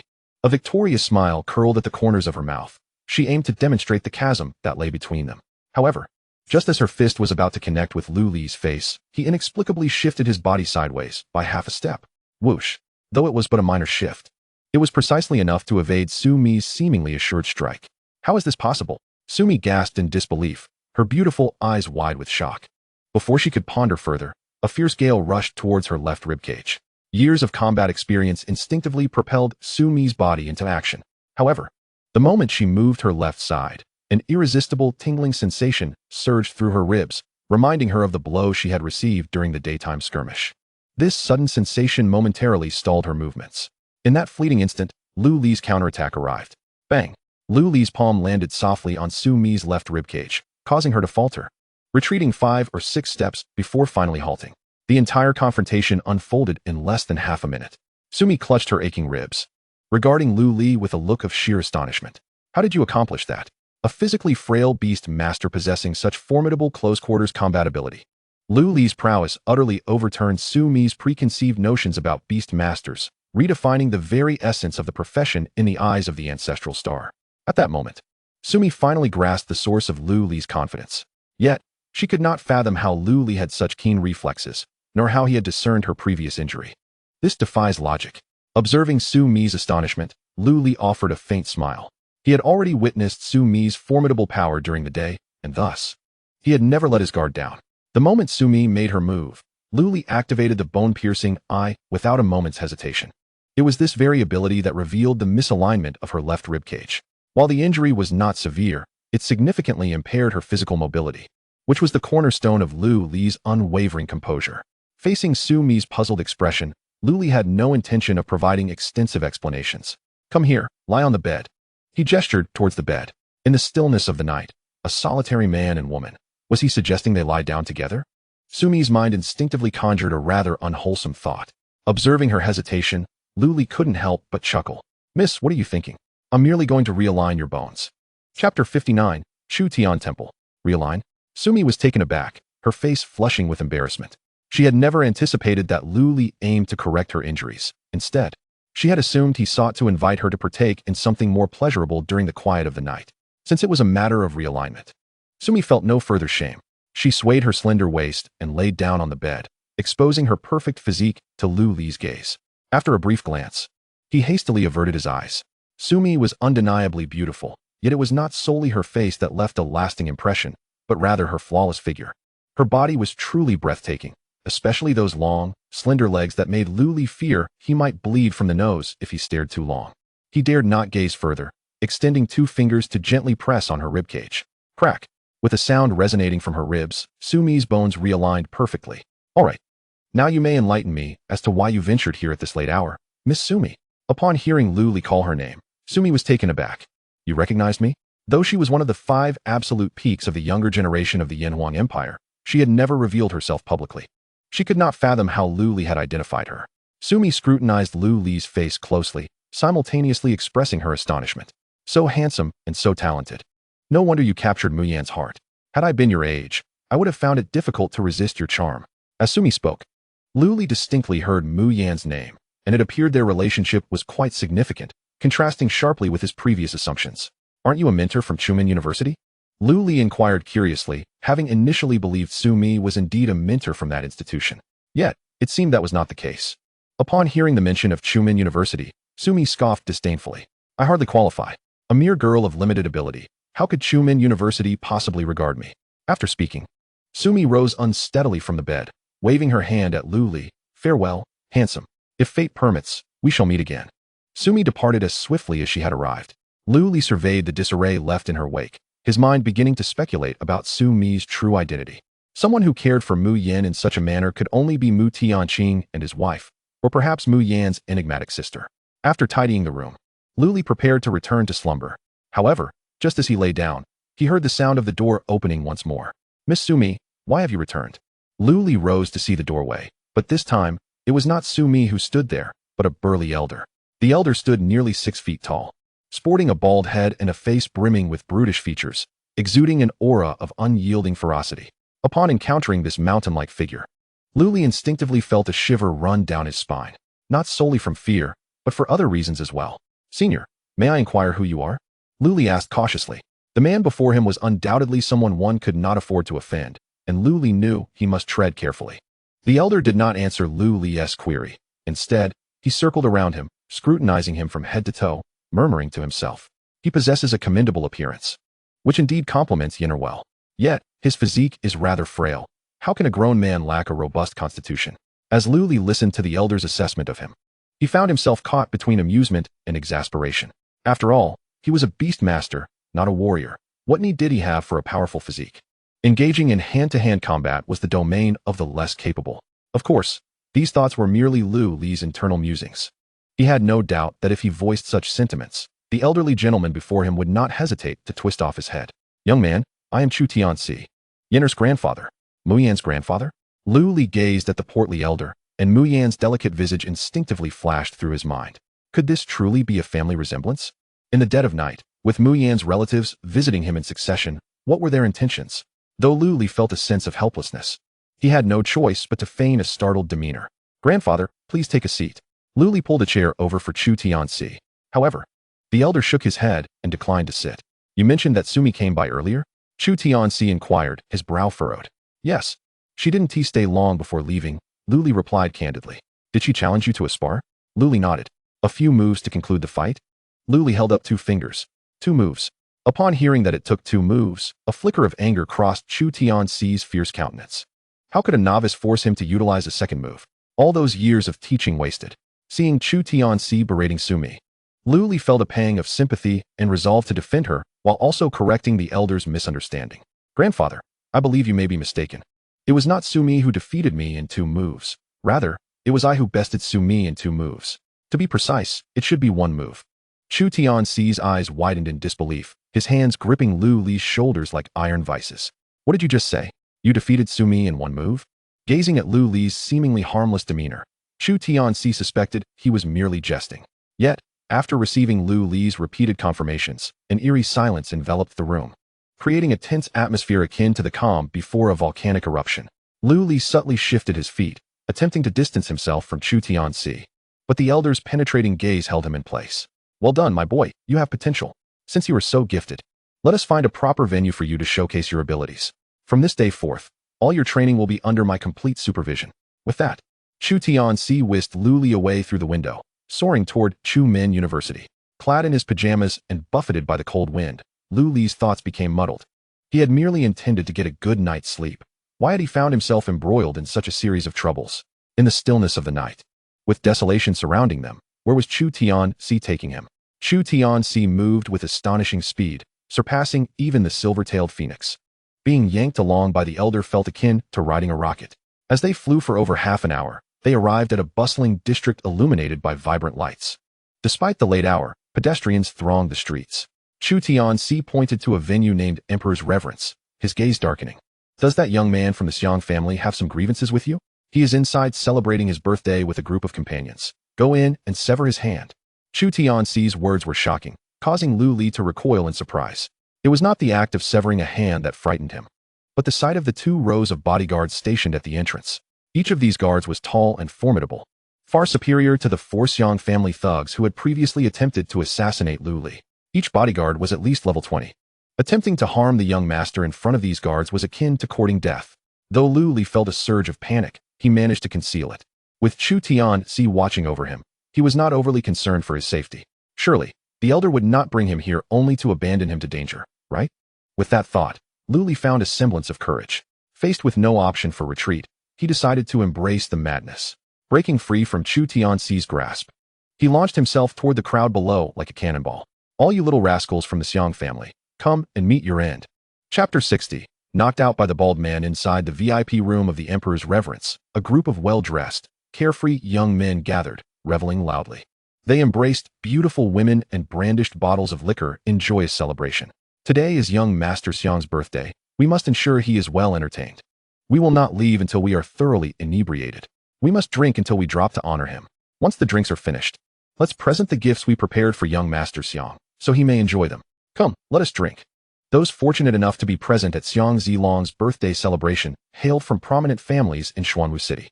Among them, Xiang Zilong had emerged as a figure of authority. He raised his glass, downing it with the young men beside him.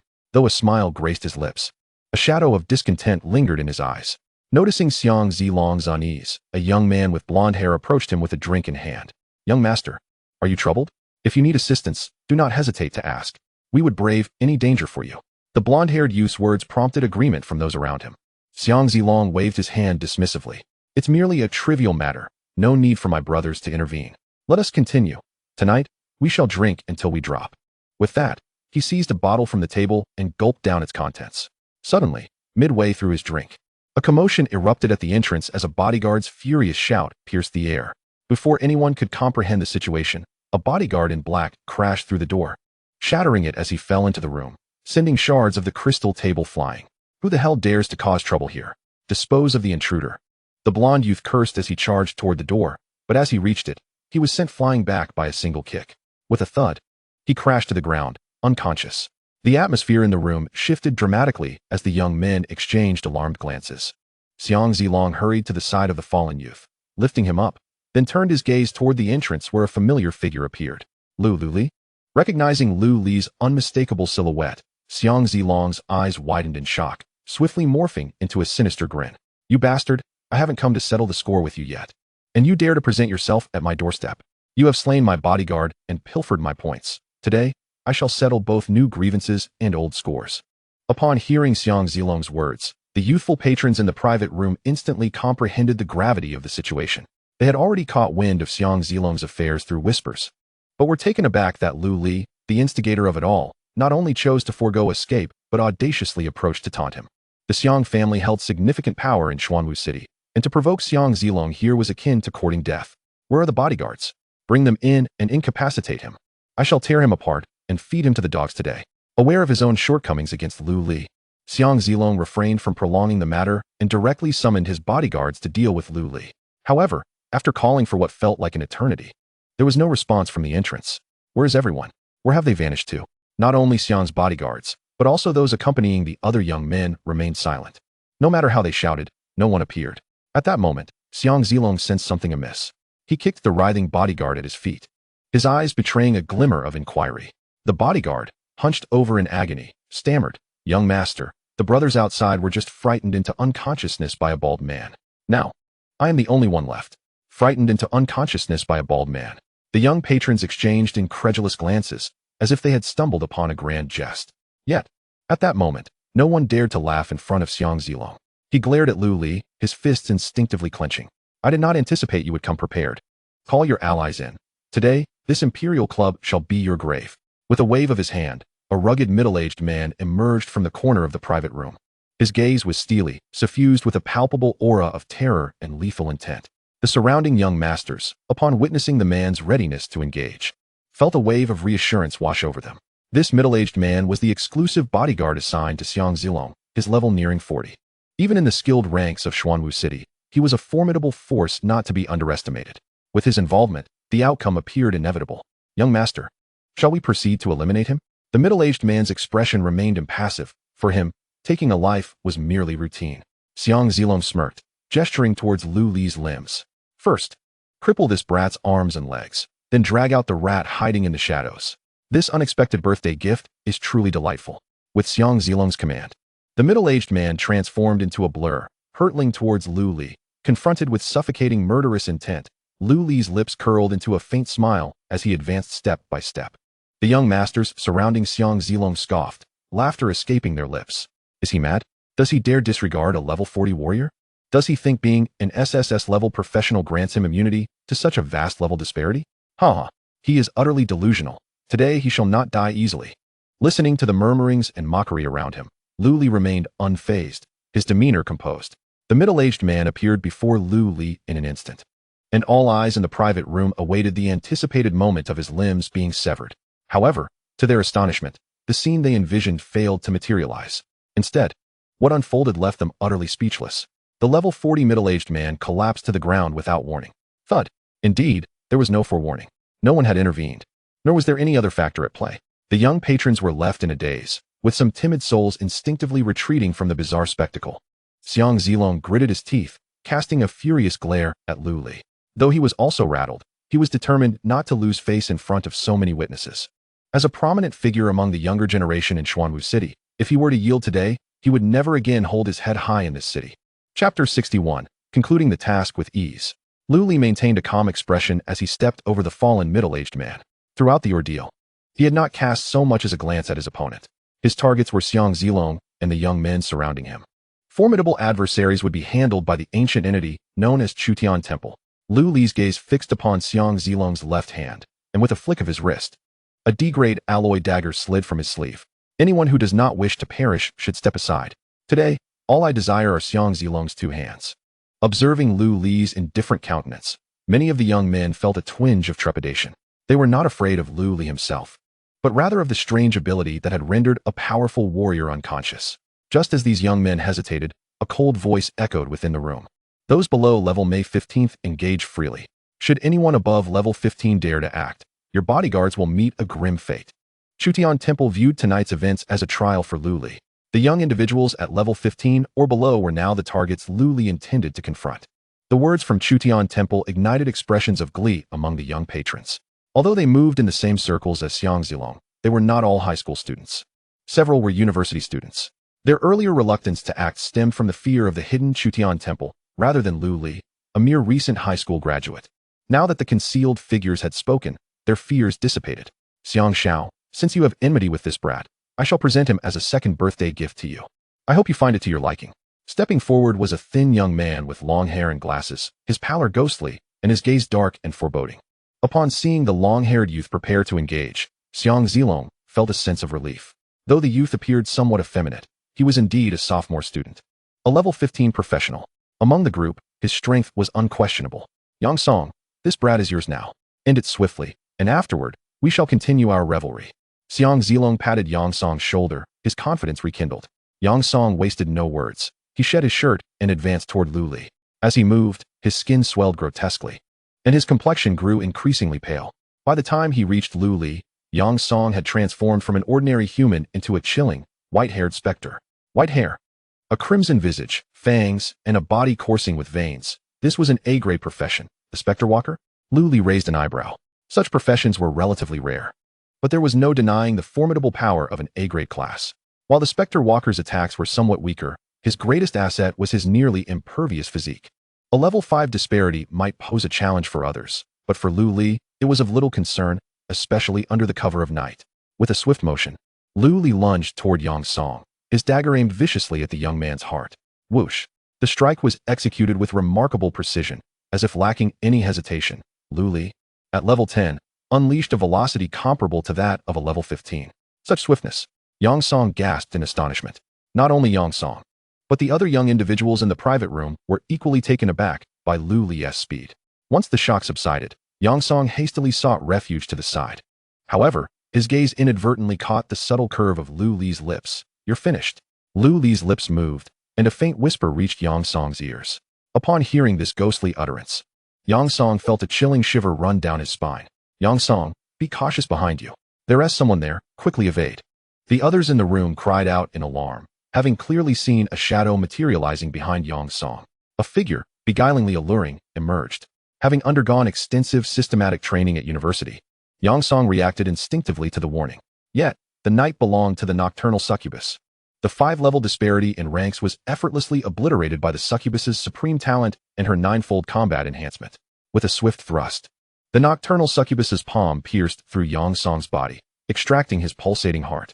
The battle had scarcely begun, yet it concluded in a mere instant. A single strike execution. Silence reigned.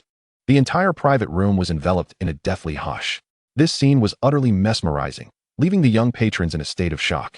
Lu Li smiled faintly, gesturing as the purple crystal red soul lion materialized at the entrance, blocking the exit. No one within this room would escape unscathed today. Commence the slaughter. Lu Li and the nocturnal succubus vanished almost simultaneously, and the carnage officially commenced. At the entrance of the establishment, Chu Tianxi listened intently to the piercing cries emanating from the private room, his face etched with disbelief and astonishment. What manner of freak is this child? Possessing such formidable close combat capabilities? He is no mere beast master. His combat prowess clearly rivals that of some SSS-ranked melee professions. Lu Chun, oh Lu Chun. Another oddity has emerged from your lineage, leaving little room for others to survive. The battle within the private room raged on. Perhaps the others were so unnerved by Yang Song's demise that they had lost all will to fight. Lu Li and the nocturnal succubus harvested their opponents with ease. Apart from Yang Song, the room housed 2 additional level 15 professionals, an A-ranked water pattern mage and a B-ranked shadow scout. Under the seamless collaboration of Lu Li and the nocturnal succubus, these 2 level 15 professionals met their inevitable demise as well. In mere moments, the private room was littered with bodies. The remaining individuals were spared their lives. Lu Li merely severed their limbs. These were individuals of considerable wealth and influence. And Lu Li, being newly arrived, did not wish to offend powerful factions too gravely. Severing their limbs was sufficient to awaken their awareness. With the dead and dying strewn about, the only one left standing was Xiang Zilong. At this moment, he was thoroughly terrified, gazing at the chaos surrounding him with trembling dread. He regretted not bringing additional bodyguards and lamented his earlier decision to send thugs to confront Lu Li. Lu Li, cease this madness. I acknowledge my past wrongs and apologize. How about we become allies from now on? Xiang Zilong had retreated against the wall, wholly disregarding his pride. Typically, he was the one to oppress others. He had never experienced a situation like this. At this moment, he realized Lu Li was indeed capable of killing him. If he did not submit, he would surely be the next to fall. Before the specter of death, Xiang Zilong discarded his dignity and pride. All he desired was to survive. Observing Lu Li's impassive demeanor, Xiang Zilong panicked. Lu Li, no, brother Lu. Please, let us talk this out. With a swift motion, Lu Li severed Xiang Zilong's hands, and a scream echoed through the private room. The slaughter within came to an abrupt end. From start to finish, the entire episode transpired in under 5 minutes. Chapter 62, The Xiang Bounty Team. Xiang Zilong writhed on the ground, clutching his severed arm in agony. The excruciating pain caused cold sweat to soak through his garments. Lu Li regarded Xiang Zilong's suffering without a shred of pity or sympathy. After all, it was Xiang Zilong who had first sent others to kill him. He had merely severed Xiang Zilong's arm without taking his life, an act of mercy. Lu Li's focus shifted from Xiang Zilong to a redwood box lying on the ground nearby. Earlier, he had overheard the young patrons in the private room preparing a lavish birthday gift for Xiang Zilong. After searching the room extensively, this redwood box appeared to be the most distinguished item. The box was quite weighty, and Lu Li surmised it likely contained a weapon or similar item. Having sacrificed his sleep in the dead of night to arrive here, Lu Li certainly did not intend to leave empty-handed. Upon opening the redwood box, a long sword adorned with mysterious engravings came into view. The sword gleamed in a lustrous silver hue, measuring over 1 meter in length, and bore a striking resemblance to a Tang sword in design. Lu Li's fingers grazed the blade, and a melodious hum resonated from its shimmering surface. An icy chill emanated from the sword. An exquisite blade, Lu Li exclaimed in sincere admiration. This silver sword was exceptionally sharp. Even the fierce aura it radiated made one's hair stand on end. On the opposite side of the blade, Lu Li discerned the words Shattered Star. Beside these words was a small letter S. An S-rank sword, Shattered Star? Lu Li reveled in the allure of the Shattered Star sword, unable to part with it. Thanks to the replication of divine power, his speed and strength had always been formidable. Having recently encountered numerous battles, Lu Li was in dire need of a suitable weapon, and this S-rank Shattered Star sword perfectly filled that void. Embracing the redwood box, Lu Li exited the private room under Xiang Zilong's resentful gaze. Outside the entrance of the Emperor's club, Chu Tianxi regarded Lu Li with an expression of inscrutable intrigue. This gaze sent a shiver down Lu Li's spine. Young man, you've concealed yourself well. It seems I can no longer treat you as an ordinary individual. Prepare to endure my rigorous training. In the eastern district of Xuanwu City stood a towering skyscraper, one of the tallest buildings in the area. This was the renowned headquarters of the Xiang Bounty Team. On the top floor of the Xiang Bounty Team, the atmosphere was stiflingly tense. Within the expansive office, dozens of prominent figures from the Xiang Bounty Team gathered, all trembling in fear. Their leader's precious son had just had his hand severed. In the center of the office, a middle-aged man with a grotesque scar running across his face slowly crushed his phone. His eyes fixated on the footage of his son being mutilated, his expression darkening ominously. After all these years, who would have thought that someone would dare to brazenly challenge the Xiang family, eliminate those ineffectual bodyguards, and swiftly ascertain the identity of that young man? I am eager to discover who possesses such audacity to dare lay a hand on my son. After the middle-aged man's words echoed in the room, a cautious knocking at the office door interrupted the atmosphere. A young aide, clad in a suit, rushed into the office, panic evident in his demeanor. Captain, we've uncovered the information. The young man from last night was the second highest scorer in this year's National College entrance examination. It was he who eliminated our young master from the Secret Realm instance. Xiang Wentian slowly rose from his seat and approached the aide. Continue. Who gave him the audacity? Under Xiang Wentian's penetrating gaze, the aide began to tremble uncontrollably. See, Captain, we've discovered that the young man is currently studying at Truman University. If I am not mistaken, his backing should be the Truman Group. The revelation left the prominent figures in the private room wide-eyed in disbelief. Those who had just clamored for vengeance on Xiang Zilong were now rendered speechless. Although the Xiang Bounty Group ranked among the top 10 in the entirety of Xuanwu City, the Truman Group undeniably held the premier position. This superiority stemmed not only from the Truman Group's formidable strength, but also from the support of a top-tier figure like Mu Tianqing. While the Xiang Bounty Group was powerful, it paled in comparison to the Truman Group. Upon hearing the name Truman Group, Xiang Wentian narrowed his eyes. A man who had single-handedly elevated the Xiang Bounty Group to its current stature was certainly not impulsive or blind. He needed to first discern the reasons behind last night's incident. If it was merely a scuffle among youths, it could be dismissed. However, If the Truman Group sought to exploit this opportunity to eradicate the Xiong Bounty Group, he would need to carefully contemplate the consequences. Xiong Wentian composed himself, and after a moment of silence, a resolute decision seemed to solidify within him. Prepare a substantial gift. I shall pay a visit to Mu Tianqing. Furthermore, let no one speak of today's events outside these walls. Now, everyone, you are dismissed. After sending everyone out of the office, Xiong Wentian retrieved a brand new mobile phone from his spatial ring. After a brief hesitation, he dialed a number. I can consider the conditions you proposed. However, you must assist me in eliminating someone. The following morning, Lu Li sat by the lake at Truman University, sporting dark circles under his eyes, lost in thought. The sound of light footsteps behind him brought his attention back. Upon turning, he was met with an unexpected, haughty visage. What brings you here? Lu Li exclaimed in surprise. The stunning figure before him instantly revitalized his spirits. If you can come here, why can't I? Mu Yan replied, looking down at Lu Li with a hint of provocation. Taken aback, Lu Li quickly donned a teasing smile. Surely, the illustrious Mu Yan has not come here because of me. Could it be that my charm is so irresistible? Lu Li, in his usual fashion, sought to tease Mu Yan.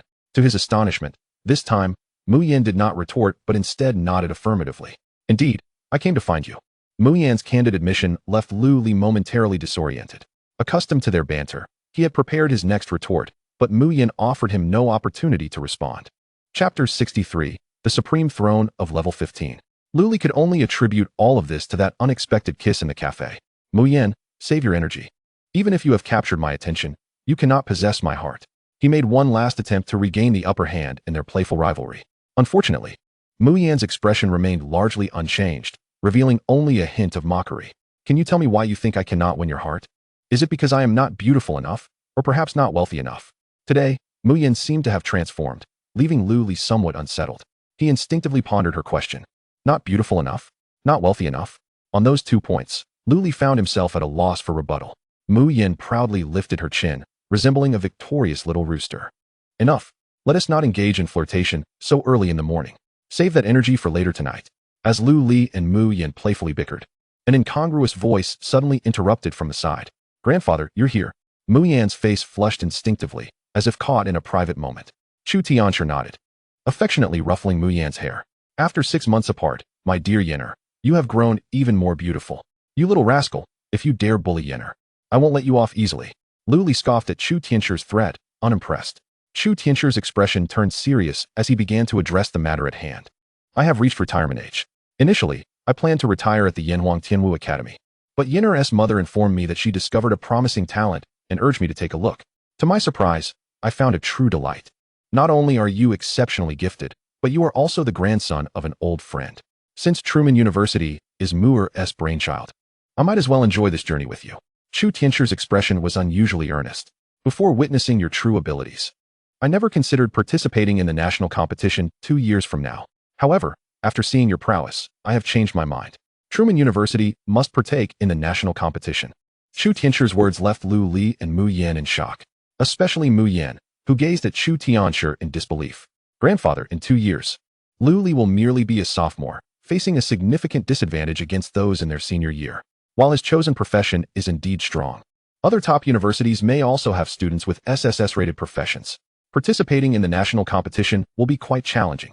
The university years are when a practitioner's strength grows the fastest. 2 years is ample time for a top-tier talent to undergo a remarkable transformation. Not only Mu Yan, but even Lu Li himself began to question his own growth rate. Observing the expressions of Lu Li and Mu Yan, Chu Tianchi sneered. Who said you are at a disadvantage compared to those seniors due to 2 years of training? While they train, you train as well. While they sleep, you continue to train. In this way, catching up to them in 2 years is not difficult. In that moment, Chu Tianchi revealed his ruthless side. In his youth, he had earned a reputation as a strict mentor, with many prodigies unable to endure his brutal training regimen. Though such relentless training may seem harsh, its efficacy is undeniable. Chu Tianchi, thrilled to have found talent, prepared to devote his lifetime of experience to cultivate a top-tier prodigy. This would also serve to aid the Truman Group and assist in Mu's endeavors. Lu Li harbored a profound obsession with the path of cultivation. He often sequestered himself in his study for days on end. During these 3 days and nights, he abstained from food and drink, refusing to rest or sleep. Now, upon hearing that the Chu Tian Temple intended to engage in extreme training methods, Lu Li exhibited not a hint of concern, but rather an eager expression, as if ready to embrace the challenge. Mu Yin furrowed her brow, observing Lu Li and her grandfather. She sensed that both of them had lost their minds. While she herself practiced diligently, her efforts paled in comparison to such an extreme level of intensity. Grandfather, after all, Lu Li is a beast master. His physical constitution cannot rival that of close combat professions. Please be mindful not to push him too hard. Mu Yin found herself inexplicably worried about Lu Li. Lu Li smiled. And the Chu Tian Temple teased Mu Yin in return. Yinner, are you concerned about this lad? Fear not, for he harbors a wealth of cunning. He is more astute than anyone. Furthermore, to participate in the national competition, we require a team of 5. You should not remain idle. Train alongside us for the next 2 years. Guo Jiang's swordsmanship is exceptional, and you will learn under his guidance. As for this young man, I shall instruct him alongside his beast master mentor. 2 years should suffice. At the Xuanwu City Black Blood Arena, this would be Lu Li's first station of training. The Black Blood Arena, the largest coliseum in Xuanwu City, hosted battles ranging from level 10 to level 30. In this era of gaming world invasions, coliseums stand as one of humanity's most favored forms of entertainment. Here, one can not only relieve stress, but also engage in gambling and a myriad of other activities. The task assigned to Lu Li by the Chu Tian Temple was extraordinarily daunting. He was to achieve 100 consecutive victories in the level 15 arena without summoning his beast. Indeed, 100 consecutive victories. Anyone well-versed in the rules of the arena understands that achieving such a feat places one among the ranks of kings. The arena's rules are straightforward. When a challenger secures consecutive victories, they face increasingly formidable opponents. For powerful practitioners within the same level, achieving 30 or 40 consecutive wins is already a considerable challenge. 100 consecutive victories borders on the fantastical. Currently, Lu Li stood at level 10, barely capable of contending against 15-level practitioners through his ability to replicate strength. The previous night, he had dispatched 3 15-level practitioners in an instant, partially due to surprise and also owing to their carelessness and fear. In a standard one-on-one duel, Lu Li would not have triumphed so effortlessly. Although the 15-level practitioners in the Black Blood Arena were of the same level, each was a seasoned veteran, far beyond the capabilities of the 3 students he had faced the previous night. The task assigned to Lu Li by the Chu Tian Temple could be deemed hellish. As the Chu Tian Temple indicated, he was to train as a close combat professional, thereby limiting Lu Li to his own melee abilities. The terror of a beast master endowed with formidable close combat prowess is unimaginable. Lu Li had mentally prepared himself to embrace setbacks. He was determined to ascend step by step to the pinnacle throne of level 15 within the Black Blood Arena. Chapter 64. The Miraculous Effect of the Bone-Piercing Eye. Sir, welcome to the Black Blood Arena. Which match would you like to watch? I am not here to watch. I am here to register for a match. Very well. Please follow me. The staff member at the Black Blood Arena gazed in surprise at the handsome, youthful face before her. Most challengers at the Black Blood Arena were rugged men. Some sought the thrill of battle, while others were driven by necessity.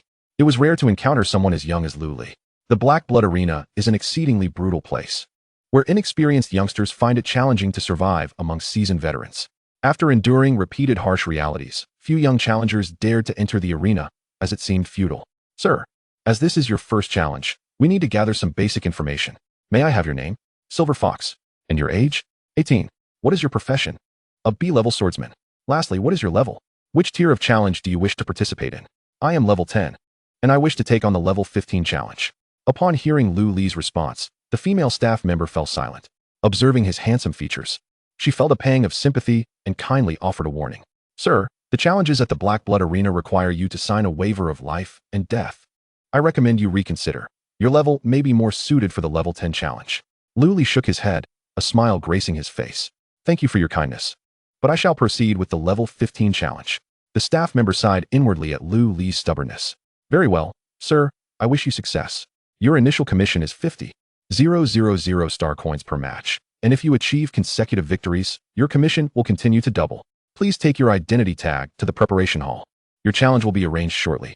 With his identity tag in hand, Lu Li entered a dimly lit hall. The space was filled with numerous practitioners, the acrid smells of smoke and alcohol permeating the air. Hey, look, a little fledgling has arrived. This young lad is so tender and delicate. Is he here to seek death? Come here, kid, let me have a feel. Lu Li's presence drew the attention of many practitioners in the hall, and a chorus of jeers and laughter erupted. Paying no heed to the raucous voices, Lu Li calmly made his way to a corner and sat down. The preparation hall prohibited fighting, so Lu Li remained unconcerned about the motley crowd's influence on him. Seeing Lu Li remain unfazed, the onlookers shook their heads in disbelief. The number of challengers in the hall easily exceeded several hundred, encompassing a range of levels from 10 to 50. The loudspeakers incessantly called out names, and those whose names were announced ascended to the stage for their challenges. Through the screens in the preparation hall, Luli observed the scenes within the arena. The challenges were even more brutal than he had anticipated. The combatants were not merely sparring, but fighting for their lives with every ounce of strength. Each strike was lethal, devoid of hesitation. In a short span, Luli witnessed 5 or 6 individuals being carried off the stage, lifeless. The next level 15 challenge is about to commence. Please welcome the challengers, Silver Fox and Meng Bo. Silver Fox, age 18, level 10, B-level swordsman. Meng Bo, age 32, level 15, C-level gunsmith. The odds for this match stand at 1,0,0,0,1. Let the betting commence. As the arena's announcement echoed, the eyes of eager gamblers widened in anticipation. 100 to 1? What kind of madness is this? A level 10 practitioner challenging a level 15? Quick, place your bets. It's a free money opportunity. Indeed, even the smallest fly is still meat. A little profit is better than none. There is no suspense in this match. Many wagered their fortunes on the outcome, knowing that while the winnings might be few, they were assured. Soon, the betting conditions appeared on the large screen. With a stake of 100,000 Zushin coins on Lu Li's victory, the opposing party wagered a staggering 162.5 billion Zushin coins. Observing the situation displayed on the grand screen, Lu Li deduced that this 100,000 Zushin coins was backed by the Chu Tian Temple. At this moment, only the Chu Tian Temple had faith in his capability to contend against a level 15 professional. Soon, Lu Li ascended the arena to face the challenger named Meng Bo. Meng Bo was a rugged man, brandishing a firearm reminiscent of an AK-47. This weapon was classified as an E-grade, provided by the martial arts arena. Lu Li, too, wielded an E-grade long blade. From the moment Meng Bo stepped onto the stage, he did not cast a single glance at Lu Li.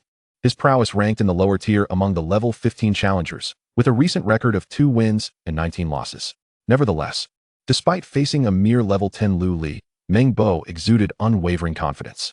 The disparity of 5 levels was indeed monumental. Kid, hand over your commission for this match, and I might show you mercy, Meng Bo threatened before the battle had even commenced. Otherwise, I might accidentally kill you. Lu Li merely smiled faintly and beckoned Meng Bo with a casual finger. Let us get on with it, stop the idle chatter. Their exchange was audibly transmitted to the ears of nearly 10,000 spectators in attendance, many of whom expressed disinterest in the impending duel. The gap was simply too vast, and the battle promised to lack excitement. With the referee's command, Meng Bo raised his firearm and unleashed a barrage of shots towards Lu Li. Boom, boom. The power of Meng Bo's AK was significantly greater than that of conventional firearms. The bullets erupted from the barrel, transforming into fiery projectiles aimed at Lu Li. Despite his disdain for Lu Li, Meng Bo showed no mercy in his assault. Complacency and underestimation were cardinal sins in the arena. Gripping the long blade, Lu Li deftly evaded the bullets the moment they were fired. Simultaneously, he activated his divine skill, Tu Jan, Eye of Bone Penetration. Under this skill, Lu Li perceived a series of blurred lines appearing before him. Initially puzzled by these lines, he was soon astounded to realize they represented the trajectory of the incoming bullets. Even more astonishing was the fact that he noticed Meng Bo's movements had slowed down. In Chapter 65, the focus battle of level 15. Upon first acquiring the divine skill Yang, Lu Li had been perplexed by its apparent weakness compared to the first divine skill he obtained. Yet, witnessing the bullets' trajectories and Meng Bo's decelerated actions, he comprehended that the Tugungang was far from weak. In fact, it was exceptionally potent. Before the watchful eyes of the crowd, Lu Li's figure maneuvered through the hail of bullets with an almost ethereal grace. The dense barrage failed to graze his garments in the slightest. How is this young man managing to evade all this? Is Meng Bo deliberately holding back? Some spectators pondered, while others dismissed it as mere luck, asserting that a level 10 professional stood no chance against a level 15.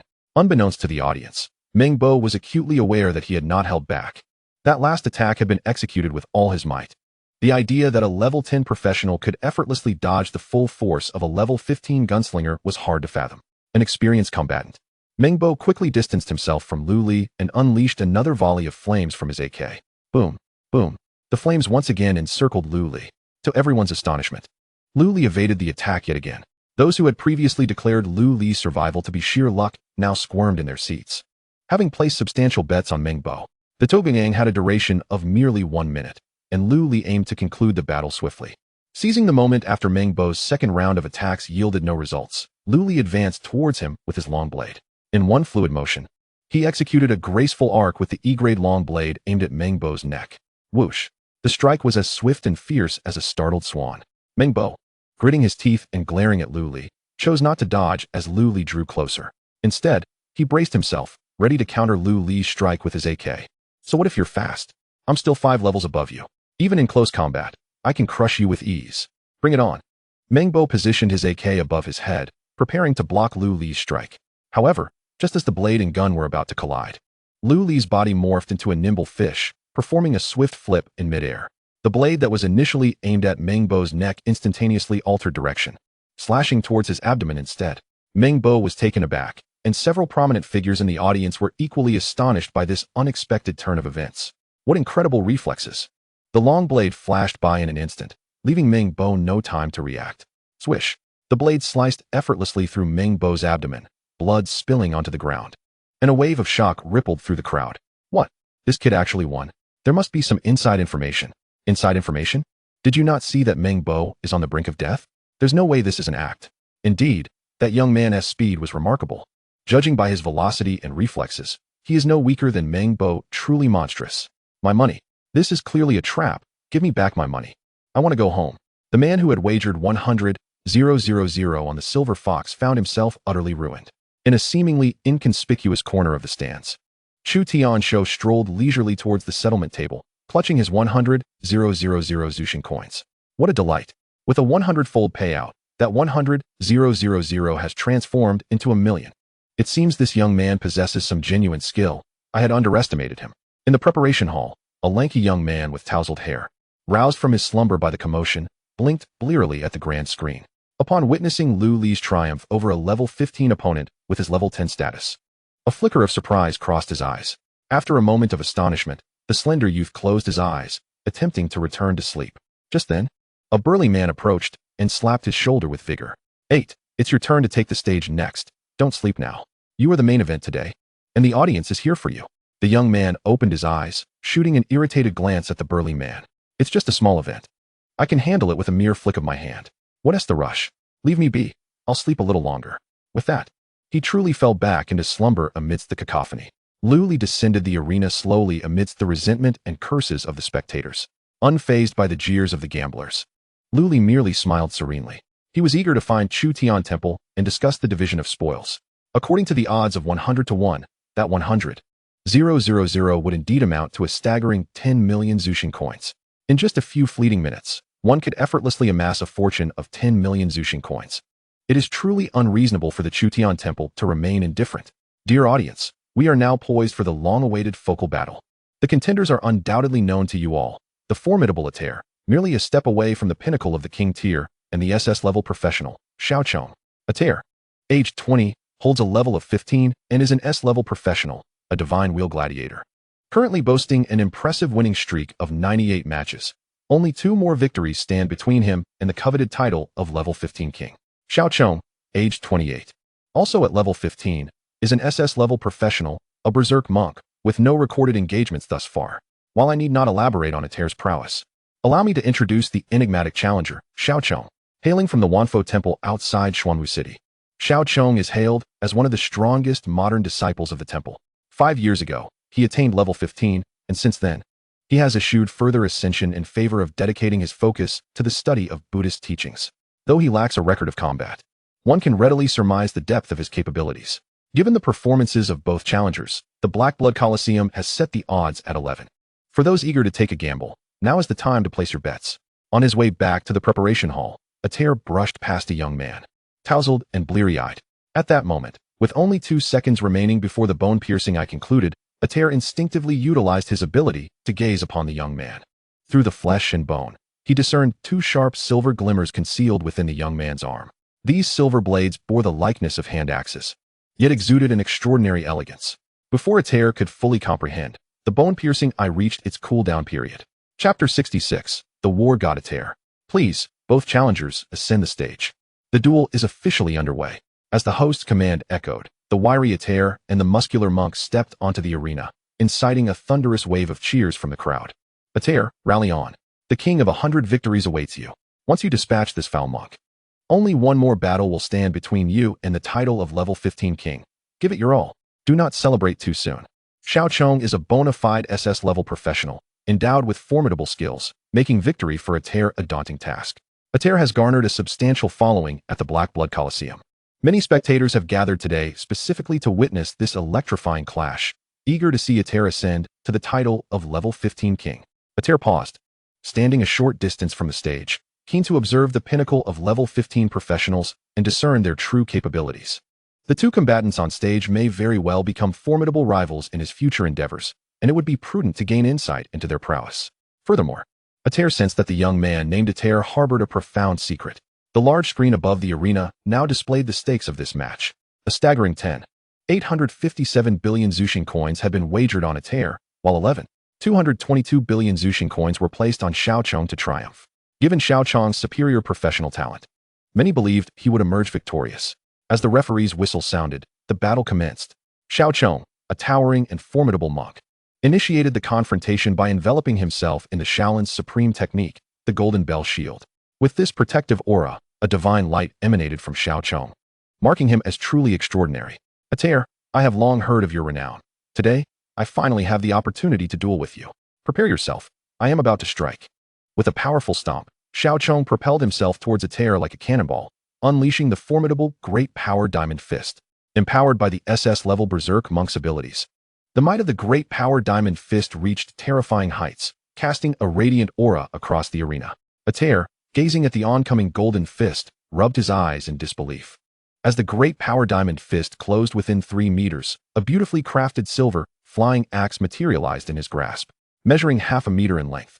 The axe gleamed with a lustrous silver hue, adorned with exquisite engravings. This imposing silver flying axe seemed incongruous with Aether's otherwise unassuming demeanor. Upon its appearance, a chilling aura of slaughter radiated forth, transforming Aether's presence entirely. The spectators erupted in excitement. Sensing Aether's seriousness, the monk was in grave peril now. Indeed, it had been quite some time since anyone had compelled Aether to unleash his silver flying axe. The last time he wielded it was against a level 15 S-level professional, while he himself was merely at level 11. That opponent had been cleaved in two by the silver axe, a scene of utter brutality. This monk might be facing a similarly grim fate. As the audience held their breath in anticipation, the slender youth Aether made his move. He adeptly twirled the silver flying axe in his hand, the weapon appearing to flutter gracefully like a butterfly. With a flick of his wrist, Aether sent the silver axe hurtling toward the Great Power Diamond Fist. Whoosh! The silver axe transformed into a spinning silver wheel, swiftly closing the gap between itself and the Great Power Diamond Fist. Xiao Chong's expression tightened as he felt the lethal pressure emanating from the silver wheel. So powerful, he thought, not daring to underestimate his opponent. He concentrated all his strength into the Great Power Diamond Fist, determined to shatter the silver wheel with a single blow. In the gaze of the multitude, the silver wheel collided fiercely with the Great Power Diamond Fist. Boom! However, the anticipated stalemate never materialized. The silver wheel obliterated the Great Power Diamond Fist with an overwhelming force, subsequently severing Xiao Chong's robust arm. Splatter! The clash transpired in the blink of an eye. As Xiao Chong's arm fell to the ground, an eerie silence enveloped the arena. Xiao Chong collapsed onto the stage. The techniques he relied upon, the Great Power Diamond Fist and the Golden Bell Shield, rendered utterly ineffective beneath the might of the silver flying axe. How could this be possible? Xiao Chong, drenched in cold sweat from the shock of pain, struggled to accept the reality before him. After years of seclusion, he had believed himself unmatched at level 15, only to be effortlessly defeated by such an unassuming young man. This completely shattered the audience's preconceived notions regarding the SS-level Divine Wheel Gladiator. The youthful Aether, seemingly bored, tucked his right hand into his pocket and beckoned with his left. The silver wheel soared back into his grasp. Just as he prepared to unleash the silver axe once more to claim Xiao Chong's life, the referee intervened, calling for him to halt. Aether, stop. The victor has been determined. The battle commenced swiftly and concluded just as rapidly. The spectators had anticipated a thrilling contest, yet it ended with such abruptness. Those who wagered on Aether's victory were elated, while those who placed their bets on Xiao Chong wore expressions of dismay. Aether gazed at the slender figure of Aether retreating from the arena, finding the scene astonishing. The notion of an S-level professional annihilating an SS level 1 seemed almost ludicrous. Were it not for his own eyes witnessing the event, Aether might have questioned the veracity of this occurrence, though others may fail to perceive it. Luli is acutely aware that the prowess displayed by Aether at this moment is likely but the merest tip of the iceberg of his true capabilities. Previously, Under the gaze of the bone-piercing eye, Lu Li had caught a fleeting glimpse of two silver, flying axes. Yet, at this juncture, Aether has wielded merely one. The strength Aether possesses with both silver flying axes is simply unimaginable. Lu Li's expression grew somber. If he aspires to attain the rank of level 15 king, Aether will undoubtedly become the most formidable obstacle in his path. Until this significant challenge is resolved, Lu Li will remain forever barred from ascending to the level 15 throne. Congratulations to Aether for achieving an impressive 99 consecutive victories at level 15. We shall swiftly seek out an opponent for you and arrange the upcoming battle for the crown. Stay tuned, everyone. After the host's remarks, a substantial portion of the audience departed. The ensuing challenges persisted, yet they lacked the excitement of prior matches, featuring only lesser-known challengers engaged in their ranking contests. Seated in the preparation hall, Lu Li meticulously reflected on the spinning flying axe employed by Aether. Typically, axe-type weapons are characterized by their weighty presence and sluggish speed, designed to vanquish foes with overwhelming force. However, Aether's spinning flying axe defies convention. It not only retains the immense power associated with axe weaponry, but also boasts an astonishing degree of agility and swiftness. In Aether's hands, the spinning flying axe transcends its traditional form, resembling a nimble dagger instead. Such a scenario would undoubtedly impose immense pressure on any opponent of equal standing. Lu Li realized that defeating Aether, a level 15 opponent, with his own level 10 capabilities was utterly impossible. The only path to victory now lay in swiftly elevating his level to 15, thereby confronting Aether with a 9-fold amplification of strength in a direct clash. Chapter 67. The Reappearance of the Dragon-Slaying Alliance. Mr. Silver Fox, have you had a chance to rest? A staff member approached Lu Li, interrupting his thoughts. A suitable opponent has just arrived, ready to challenge you. Lu Li nodded and rose, making his way toward the arena outside. The level 15 challenges would continue. The contenders for this bout are the challenger Silver Fox and Wang Shi. Silver Fox, age 18, level 10, B-class swordsman, currently standing at 1 win and 0 losses. Wang Shi, age 29, level 15, B-class tri-wave archer, currently at 5 wins and 18 losses. Based on their respective strengths, the Black Blood Coliseum has set the odds for this match at 850 to 1, and those interested may place their bets. Lu Li's appearance drew considerable attention, as many had recently lost money wagering against him. This level 10 kid is back. Surely he can't win again, can he? Forget it. I'm not betting this time. This kid seems a bit uncanny. Damn it, I need to win back the money I lost on him. I'm betting 100,000 that this kid will win. Brother, have you lost your mind? Save that 100,000 for something more enjoyable. At least it can make some noise. Lu Li's opponent is a tall, slender young man sporting a pair of goat-like sideburns, gripping a black longbow devoid of arrows. Lu Li, however, opted for his previous weapon, the E-class long sword. The match commenced. As the referee's command echoed, the goat-bearded youth Wang Shi drew his bow, unleashing 3 arrows formed from waves of energy aimed directly at Lu Li's face. Whoosh, whoosh, whoosh. The trio of arrows converged like horns, locking onto Lu Li's head. The oppressive force emanating from the arrows indicated to Lu Li that Wang Shi's strength was comparable to that of his earlier opponent. Even without the bone-piercing eye, he surmised that dealing with him would not be overly challenging. With long sword in hand, Lu Li advanced toward the oncoming arrows. As he moved, his body swiftly maneuvered, evading the arrow's trajectory. Observing this, Wang Shi's expression darkened with a sinister grin. Huh, you think you can evade my energy arrows with mere speed? Do you take me, a tri-wave archer, for a fool? Wang Shi drew his bow once more, his arms swelling with power, causing the bowstring to tremble ominously. Whoosh, whoosh, whoosh. Another trio of energy arrows was released, this time imbued with significantly greater force. As they approached within 5 meters of Lu Li, they suddenly transformed into surging waves of energy, each concealing tiny arrowheads poised to launch at the slightest provocation, ready to pierce their target mercilessly. Lu Li observed the 3 energy waves with a steely gaze. His advancing form suddenly folded, his body exhibiting an extraordinary flexibility as he slid along the ground. The 3 energy waves above him brushed past harmlessly. Whoosh. This maneuver left the spectators in the stands utterly astonished. Those who had bet on Lu Li's victory now wore expressions of exhilaration. Kid, well done. If you win this match, I'll always bet on you. Having evaded the 3 energy waves, Lu Li executed a sudden burst of speed, appearing directly before Wang Shi. The latter remained in a state of shock, unable to fathom that Lu Li could evade his formidable attack. In a flurry of movement, Wang Shi hastily raised his longbow in a futile attempt to block Lu Li's sword. Yet, thanks to Lu Li's spectral agility and swiftness, he effortlessly pierced Wang Shi's chest.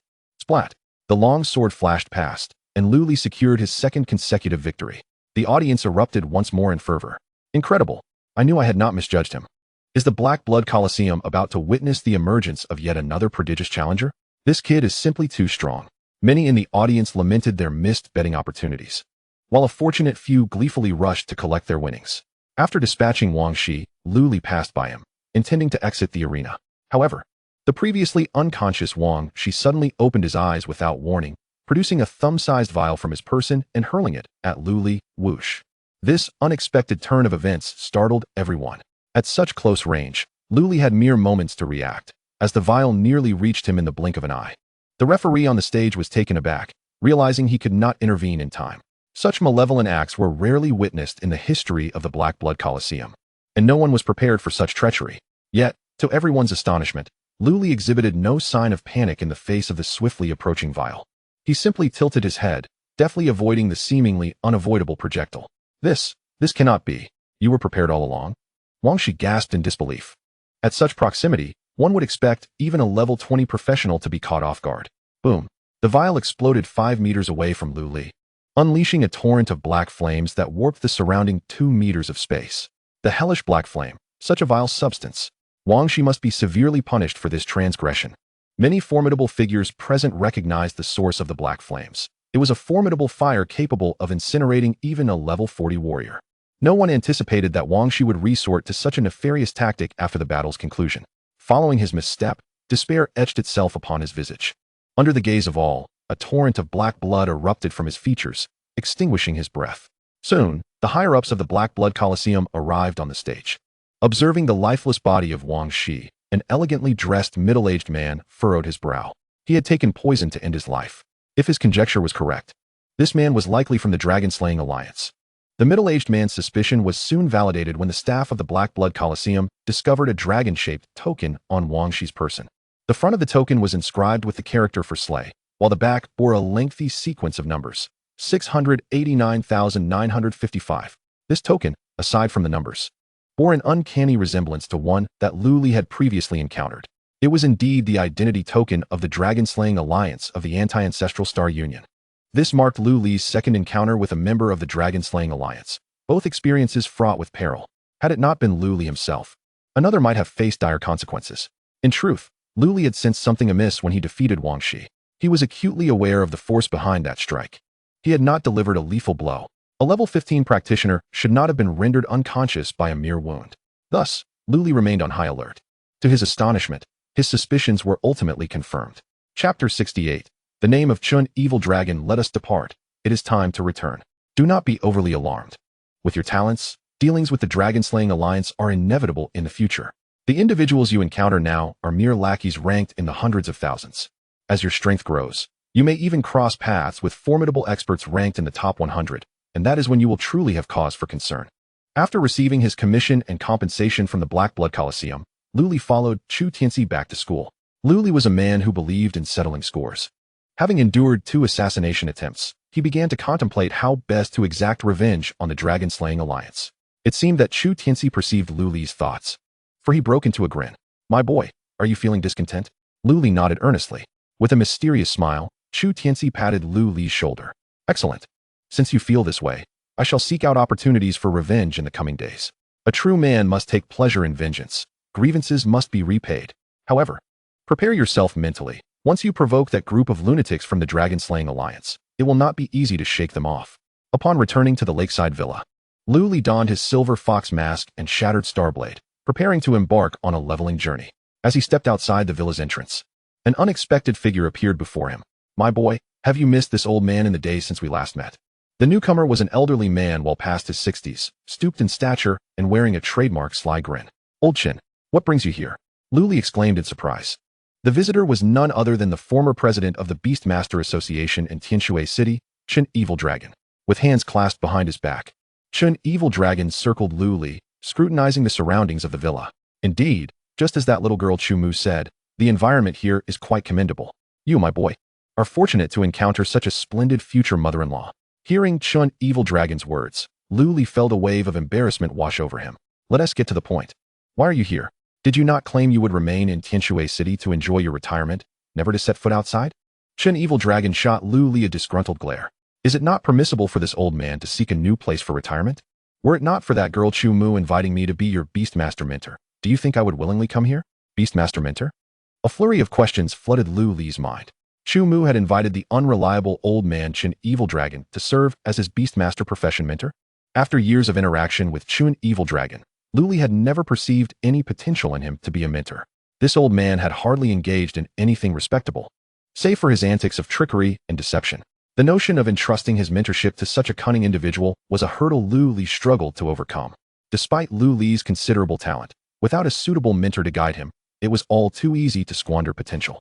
Just as Lu Li found himself at a loss, a sudden ripple in the space nearby heralded the arrival of Chu Tianxi in the villa's courtyard. Do not worry, young Lu. This old man possesses ample skills. No one is better suited to teach you the ways of the Beastmaster. Chu Tianxi's timely appearance brought a measure of relief.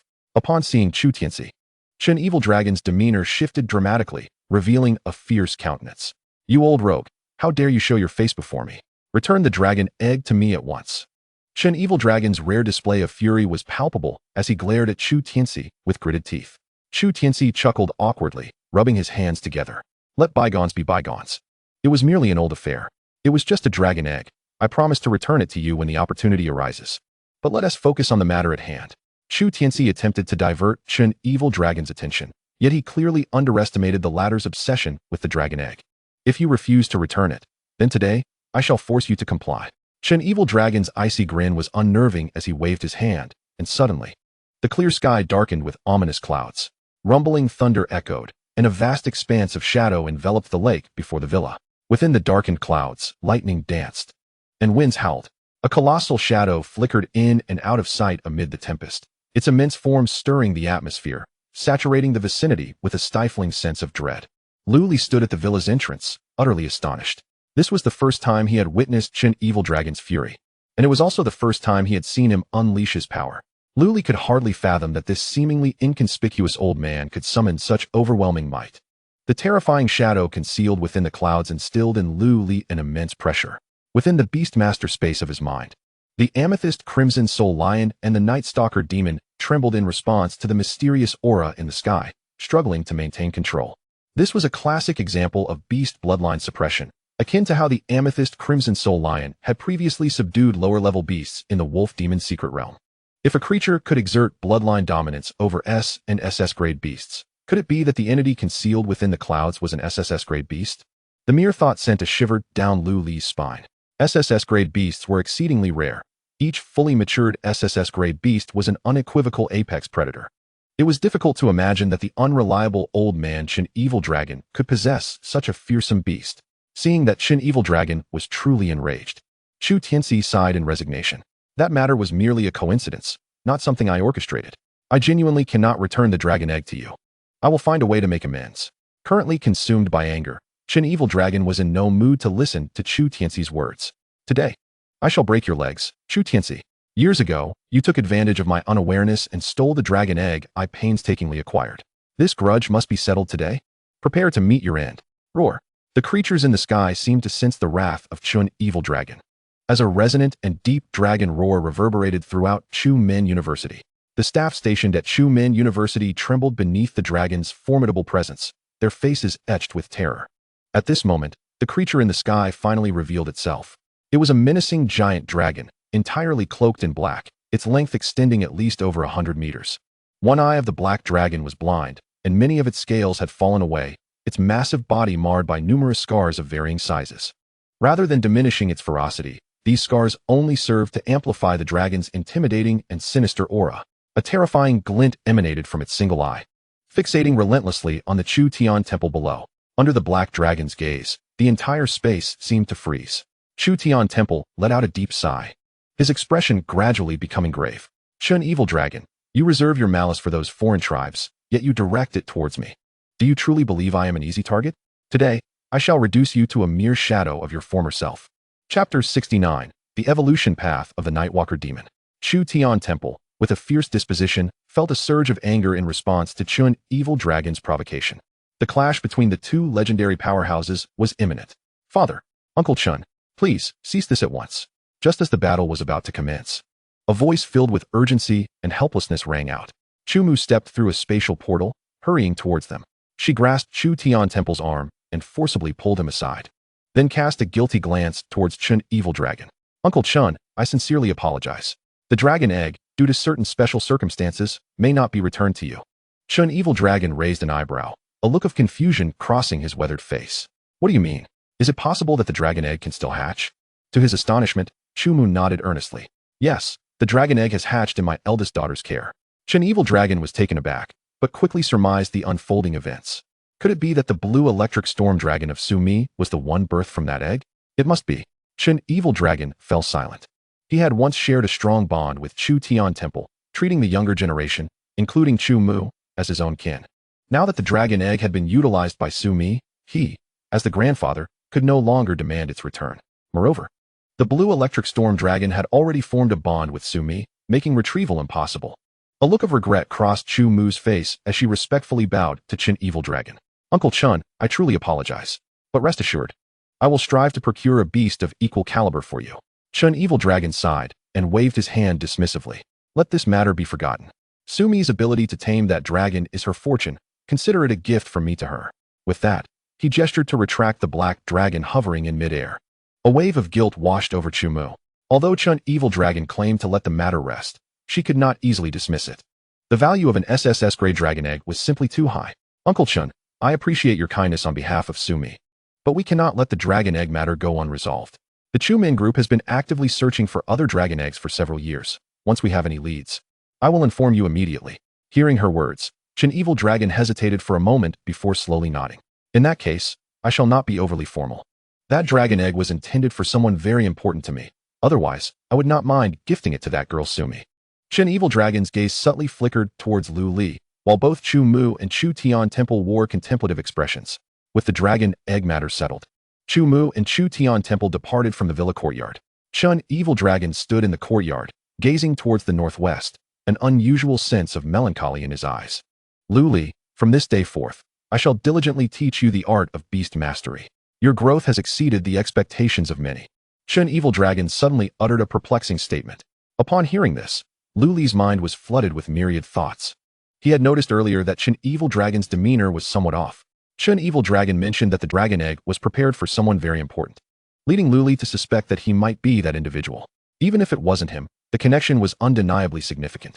Contemplating that Su-Mi might currently be seated upon his dragon, Lu Li felt an odd sensation stir within him. Very well. Let us set aside the dragon egg matter for now. Chu Mu mentioned she wishes for you to participate in the national competition 2 years from now. So you must adequately prepare yourself during this time. Your time is limited, and you can only compensate with twice the effort. Chun Evil Dragon repressed his emotions, reverting to his cunning demeanor. Observing the rapid shift in Chun Evil Dragon's expression, Lu Li began to suspect that this old man might have been an actor in his youth.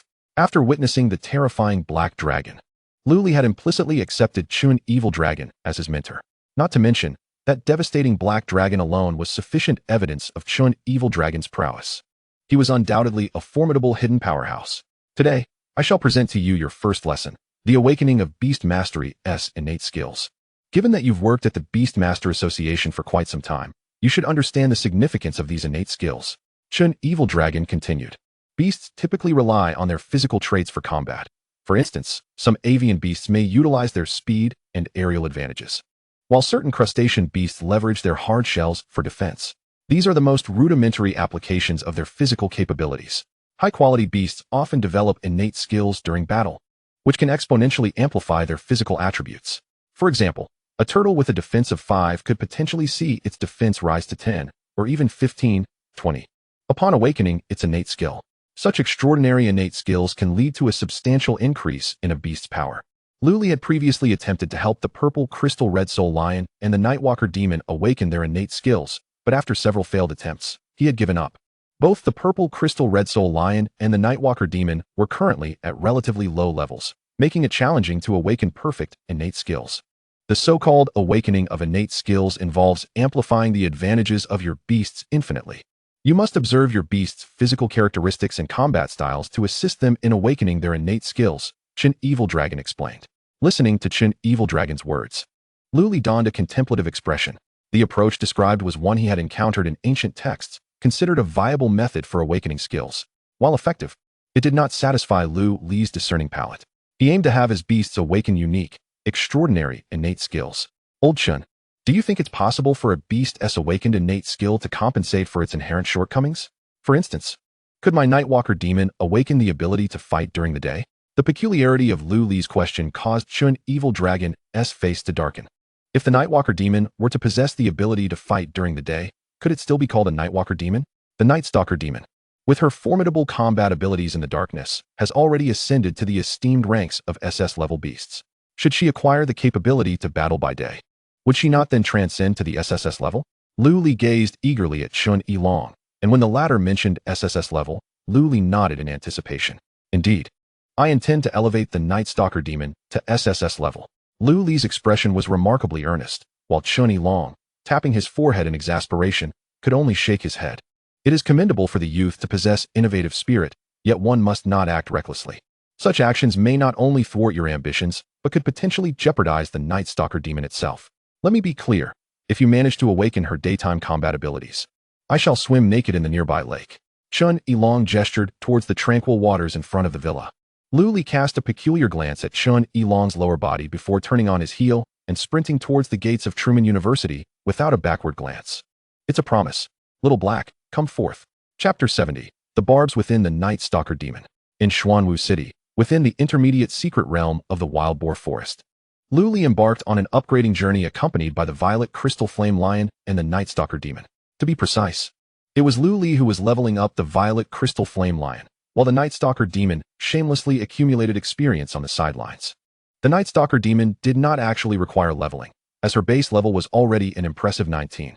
However, due to Lu Li's relatively low level, her power was forcibly suppressed to level 10. Defeated a rampaging wild boar LV-13. Experience 4,122. Defeated a rampaging wild boar LV-14. Experience 6,478. Defeated an armored wild boar king LV-15. Experience 9,135. With the seamless cooperation between Lu Li and the Violet Crystal Flame Lion, the 15-level wild boar king was swiftly vanquished, showing practically no resistance. The lineage of the Violet Crystal Flame Lion exerted tremendous pressure on these inferior beasts. Even the 15-level armored wild boar king could barely muster a combat strength equivalent to level 14. The difficulty of the intermediate secret realm far exceeded that of the beginner secret realm, and with Lu Li's current strength, he was relegated to the periphery. The surrounding areas, populated with level 14 and 15 beasts, were perfectly suited to meet Lu Li's leveling needs. As he leveled up, Lu Li contemplated the awakening pathways for the Violet Crystal Flame Lion and the Nightstalker Demon.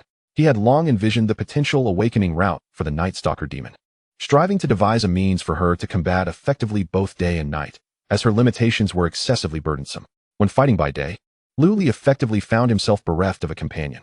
As for the awakening route of the Violet Crystal Flame Lion, Lu Li had yet to formulate a strategy. The Violet Crystal Flame Lion was a relatively balanced beast, excelling in speed, strength, and physical defense. Yet, such equilibrium often connoted mediocrity, lacking any explosive attributes, making it challenging for the Violet Crystal Flame Lion to attain extraordinary power. Throughout the battles, Lu Li meticulously observed the combat style of the Violet Crystal Flame Lion.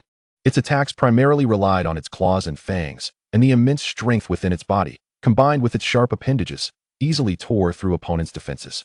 Fixating on the lion's claws and fangs, a multitude of ideas began to surface in Lu Li's mind. If claws and fangs were the Violet Crystal Flame Lion's greatest weapons, perhaps enhancing these two forms of weaponry infinitely could yield remarkable outcomes. This was the best course of action Lu Li could conceive at present. For the time being, Lu Li set aside the awakening of the Violet Crystal Flame Lion's innate skills, opting to prioritize the Nightstalker Demon's awakening instead. If the Nightstalker Demon could gain the ability to fight during the day, her leveling speed would undoubtedly double. Hancock, go slay that level 5 wild boar. Lu Li pointed at a nearby diminutive black wild boar cub. Rampaging wild boar cub. Level 5. Skills: brutal charge, copper skin, and iron bones. Description: an immature beast with severely limited attack power. The Nightstalker Demon pouted in discontent upon being commanded to kill such a feeble creature. Master, do you hold me in such low regard? I am, after all, a level 19 Nightstalker Demon. You want me to slay this insignificant wild boar? She attempted to cling to Lu Li's arm in a show of affection, only to have him mercilessly swat her on her pert behind. Hurry up, no more chatter. Reluctantly, The Night Stalker demon approached the wild boar with tearful eyes. Her gaze shimmered with a resplendent purple light, directed at the boar. Buzz. Under the influence of the purple light, the wild boar stood frozen in place. Seizing the opportunity, the Night Stalker demon extended her delicate hand towards the creature's heart. But she faltered. The boar's passive skill, copper skin and iron bones, activated, enveloping its skin in a layer of inky darkness. This dark aura significantly bolstered the boar's physical defenses, rendering the Night Stalker demon unable to easily breach its guard. Undeterred, the Night Stalker demon relentlessly assaulted the wild boar, and after a grueling 2 to 3 minutes, the creature finally succumbed. Defeated rampaging wild boar cub LV5, experience 325. After laboriously dispatching the wild boar, Luli pointed towards a nearby level 6 earth lizard. Continue, don't stop. The Night Stalker demon's expression darkened as she reluctantly approached the resilient earth lizard. Following the earth lizard, Luli continued to assign several low-level beasts for the Night Stalker demon to handle. Meanwhile, he remained keenly observant of the dynamics within her. He sought to discern the reasons for her lack of combat capability during daylight. After detecting a few subtle clues, Luli unhesitatingly activated his X-ray vision. Instantly, the condition within the Night Stalker demon's body became vividly clear to him. As she exerted herself, he observed 9 protrusions resembling barbs emerging from her chest.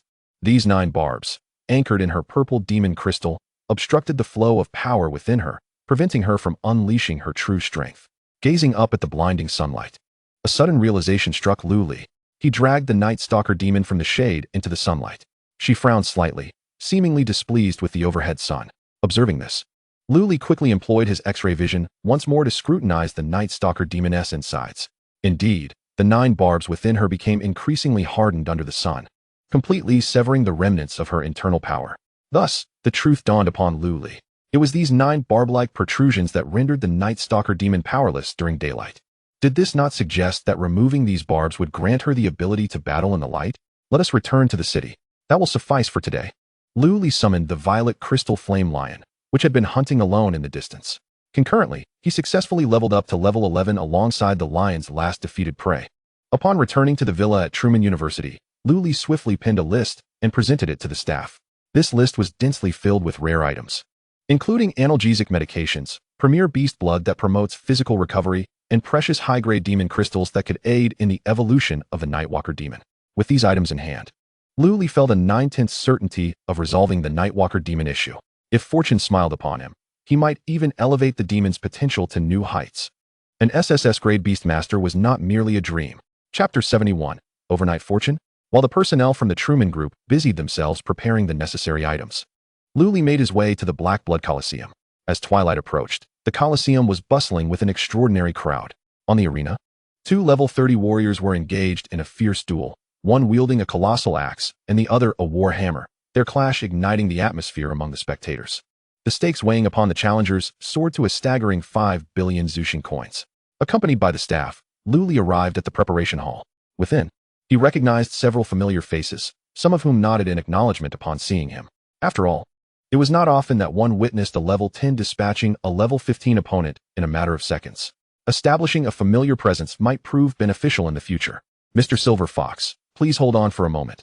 We will soon arrange a suitable opponent for you, the staff member assured Luli before departing.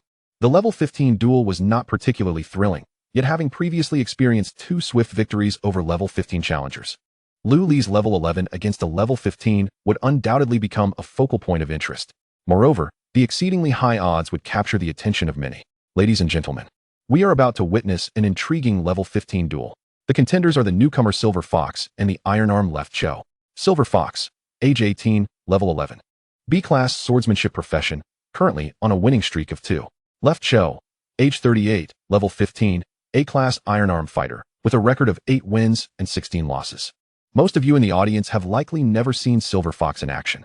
I would like to remind everyone that Silver Fox has previously achieved instant victories over his opponents, with his last 2 battles fought at level 10. The Black Blood Coliseum calculated the odds at 38.02 based on the challenger's circumstances, inviting interested spectators to place their bets. Thanks to his explosive performances in the prior 2 challenges, Luli's odds had dropped to 38. While this was a notable decrease from the previous day, it still appeared daunting to those who had yet to witness Luli's prowess. Many spectators doubted that a level 10 could truly defeat a level 15. Surely, The Black Blood Coliseum is not attempting to deceive us. A level 10 annihilating a level 15? Such mockery is unfathomable. The Coliseum likely anticipates a large turnout today and aims to profit from us. Betting on Left Cho is undoubtedly the wiser choice. This silver fox possesses no advantages in either level or profession. The outcome is surely predictable. The atmosphere within the Black Blood Coliseum was charged, with numerous individuals flocking to place their bets. Soon, the betting amounts illuminated the large screen. A staggering 8.99 million Zushing coins were wagered on Lu Li, while Left Cho attracted a staggering 4.8 billion Zushing coins. The audience overwhelmingly favored Left Cho to emerge victorious. In the front row, a man with a scarred face fidgeted nervously. Upon viewing the betting totals, his expression fell drastically. What the hell? Am I the only one betting 990,000 Zushing coins on Silver Fox to win? Initially, when he first witnessed Lu Li's challenge, he shared the same skepticism as the other spectators, viewing Lu Li as nothing more than a pathetic jester. However, after witnessing Lu Li's 2 battles firsthand, his perception underwent a radical transformation. He now felt an inexplicable conviction that Lu Li would emerge victorious. Thus, he had wagered all his savings on Lu Li. Yet, the glaring disparity in the betting amounts doused his enthusiasm with cold water. The bets were placed. Retrieving them now was evidently impossible. The man's expression flickered between hope and despair. Ultimately, he gritted his teeth and closed his eyes. Damn it, I'll risk it all. Winning means enjoying the company of beautiful women. Losing means back to the grind. I'm all in. Lu Li's opponent bore a striking resemblance to Popeye, his arms appearing alarmingly robust. One glance at his physique suggested that he harbored formidable strength. The battle commenced swiftly. Iron Arm Left Cho charged toward Lu Li, his gaze fixed intently on every movement. Noticing Lu Li's reluctance to strike, Left Cho took the initiative, swinging his arm down with formidable force. Die! The air crackled with intensity as his iron arm descended like a hammer, a strike of overwhelming speed and power. For those below level 15, withstanding such an assault was nearly impossible. Many in the audience believed this blow would easily conclude the fight. Amidst the cacophony of boos and jeers, a slight smirk graced Lu Li's lips as he nimbly sidestepped with the swiftness of a phantom. This mere half-step allowed the seemingly unstoppable iron arm to strike nothing but air. What? Left Cho exclaimed, taken aback by Lu Li's astonishing speed, which had caught him completely off guard. Missing his strike, Left Cho swiftly attempted a horizontal sweep with his iron arm, aiming to cleave Lu Li in two. Regrettably, Lu Li evaded this attack with equal ease. The once boisterous arena gradually quieted down. Those who bet on Left Cho's victory held their breaths, their expressions shifting dramatically. The performance was far from over. Lu Li, agile as a fish, toyed with Left Cho, leveraging his speed to continuously evade. Every motion he made sent the hearts of the betting spectators racing. Left Cho, exerting every ounce of effort, struggled to even graze the hem of Lu Li's attire. Kid, if you have the ability, stop running. Face me head on. Left Cho exclaimed, beads of sweat forming on his brow. As a fighter, his speed was inherently sluggish, and his iron arm only exacerbated this weakness. Left Cho had anticipated an easy victory over Lu Li, only to find himself outmaneuvered at every turn. If he could not engage Lu Li in close combat, he would inevitably fall prey to Lu Li's relentless tactics. Under the watchful eyes of the crowd, Lu Li performed an unexpected maneuver that left everyone astonished. He actually halted, standing before Left Cho. If you desire a direct confrontation, so be it. Lu Li planted his sword in the ground and grinned, beckoning Left Cho with a casual gesture. Witnessing Lu Li's sudden pause, Left Cho was instantly engulfed in elation, mirrored by the audience. Many had wagered their fortunes on Left Cho, and if he lost, they would face ruin. This was a prime opportunity to resolve the battle, and failing to seize it would spell disaster.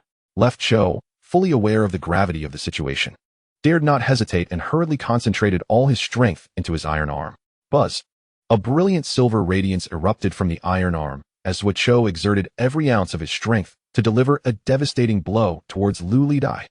Having collapsing and earth-shattering fist. With this strike, the force was significantly stronger than before, and Lu Li sensed a faint but palpable pressure. As the iron arm drew ever closer, Lu Li bent his knees slightly and met it with a powerful, momentum-driven punch. Break from me. The collision of the two fists, one large and one small, resulted in an explosive impact reminiscent of a meteor colliding with the earth, sending a massive shockwave rippling outward.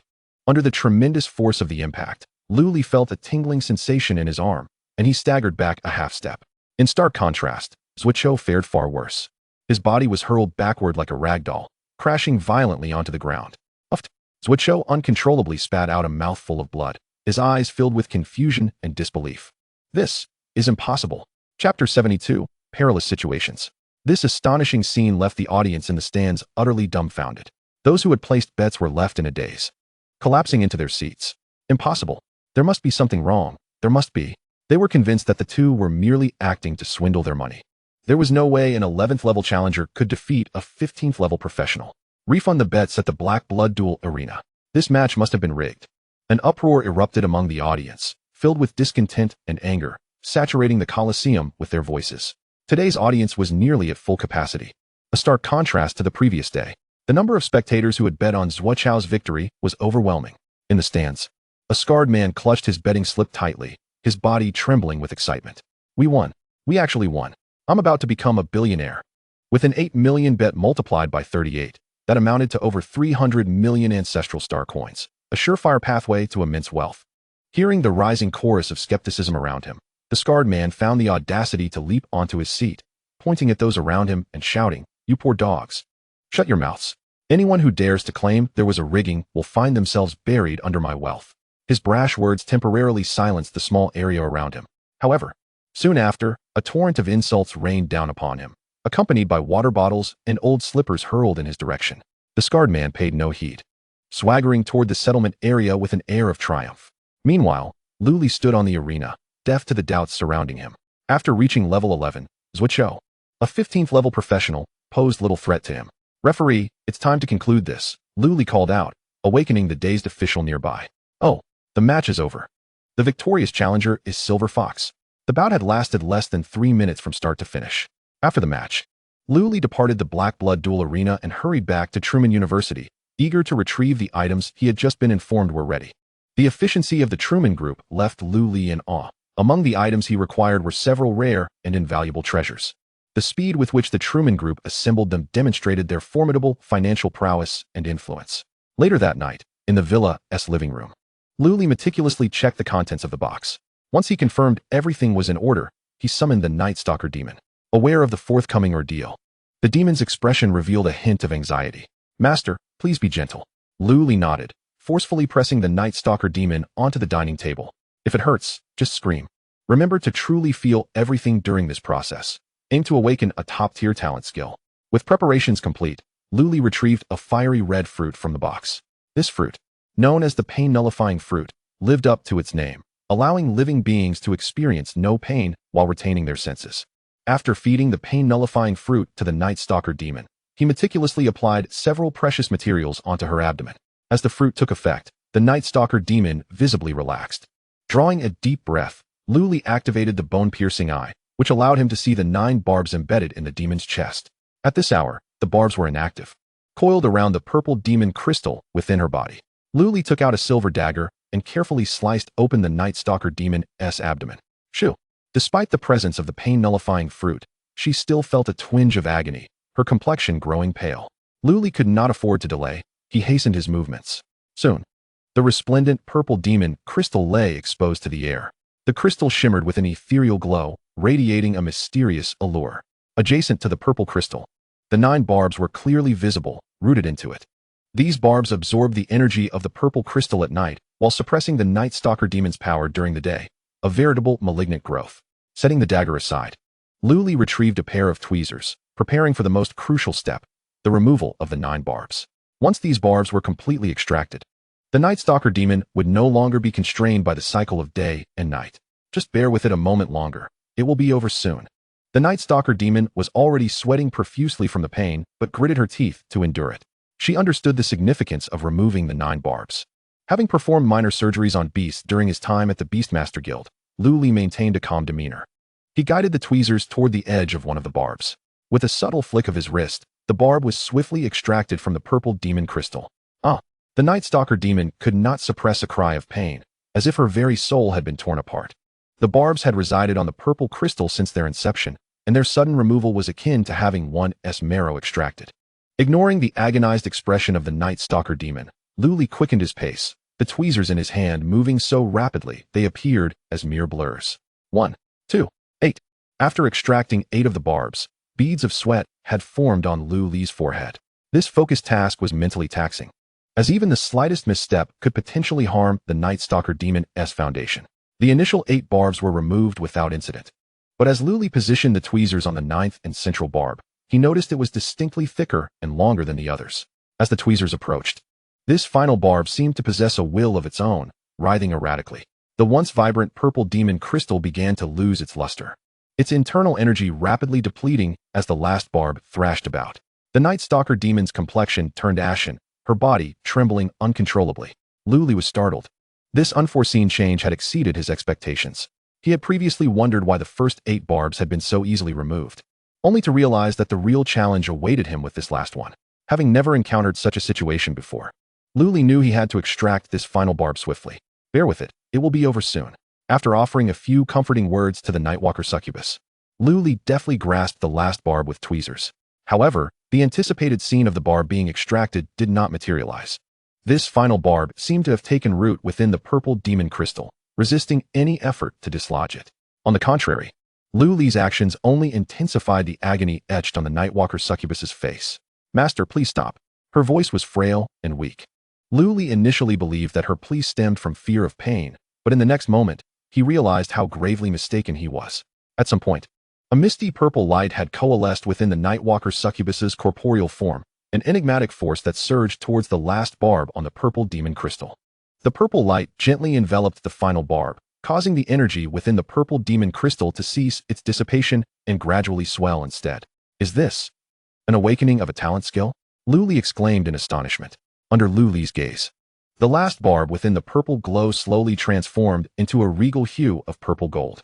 It gradually detached from the purple demon crystal, morphing into a dazzling stream of light that vanished into the left pupil of the Nightwalker Succubus. "Master, I believe I have awakened a talent skill." Chapter 73, SSS Level Nightwalker Succubus. Soul Sealing Needle SSS Level. Fires an incorporeal purple gold needle that seals all sources of power within a living being. The Soul Sealing Needle is unique. A second needle will be born 10 minutes after its use. Luli's attribute panel revealed the Nightwalker Succubus's awakened talent skill. Merely perusing the skill description made Luli cognizant of its extraordinary nature. Sealing all sources of power within a living being was akin to a bug-level existence, equating to an instantaneous defeat of an opponent. Regardless of how formidable a creature might be, once stripped of its source of power, it would be rendered utterly impotent. Even more terrifying was the fact that this skill had a cooldown of merely 10 minutes. Having worked at the Beastmaster Guild for so long, Luli had never encountered a beast capable of awakening an SSS-level talent skill. Even those powerful beasts chronicled in ancient texts typically awakened at most an S-level talent skill, rarely exceeding SS level. As the last barb vanished, the Nightwalker Succubus's complexion gradually improved, and the pain in her abdomen subsided significantly. In just half an hour, her wounds would fully heal. The purple demon crystal now shimmered even more brilliantly than before, with the small holes left by the extraction of the barbs visibly mending at an astonishing pace. Luli gazed at these small apertures, his mind racing. Although the Nightwalker Succubus had achieved a combat capability during the day that barely reached the SSS level of demon beasts, her innate potential remained at the SS level. To elevate her talent to SSS level, the current moment was both an extraordinary and singular opportunity. Luli retrieved 3 top-tier SSS-level Night-type demon crystals from a nearby box, each derived from formidable adult demon beasts, imbued with a terrifying energy. These 3 demon crystals were worth a fortune, each easily fetching over 1 billion star coins. The Chu-Min group's ability to gather such valuable items in a mere half-day underscored their sincerity and trust in Luli. He carefully placed the 3 demon crystals on a jade tray and then retrieved several auxiliary materials from the box. Following the methods recorded in ancient tomes, Luli diligently inscribed the crystals with a pen. Once completed, he arranged the 3 demon crystals and the auxiliary materials in a triangular formation, encircling the Nightwalker Succubus's purple demon crystal. With everything in place, Luli pricked the tip of the Nightwalker Succubus's finger, allowing several drops of blood to fall onto the 3 demon crystals. Drip, drip. As her blood fell, the 3 demon crystals radiated an eerie purple glow. 3 invisible conduits materialized, connecting the Nightwalker Succubus's demon crystal with the surrounding 3 crystals.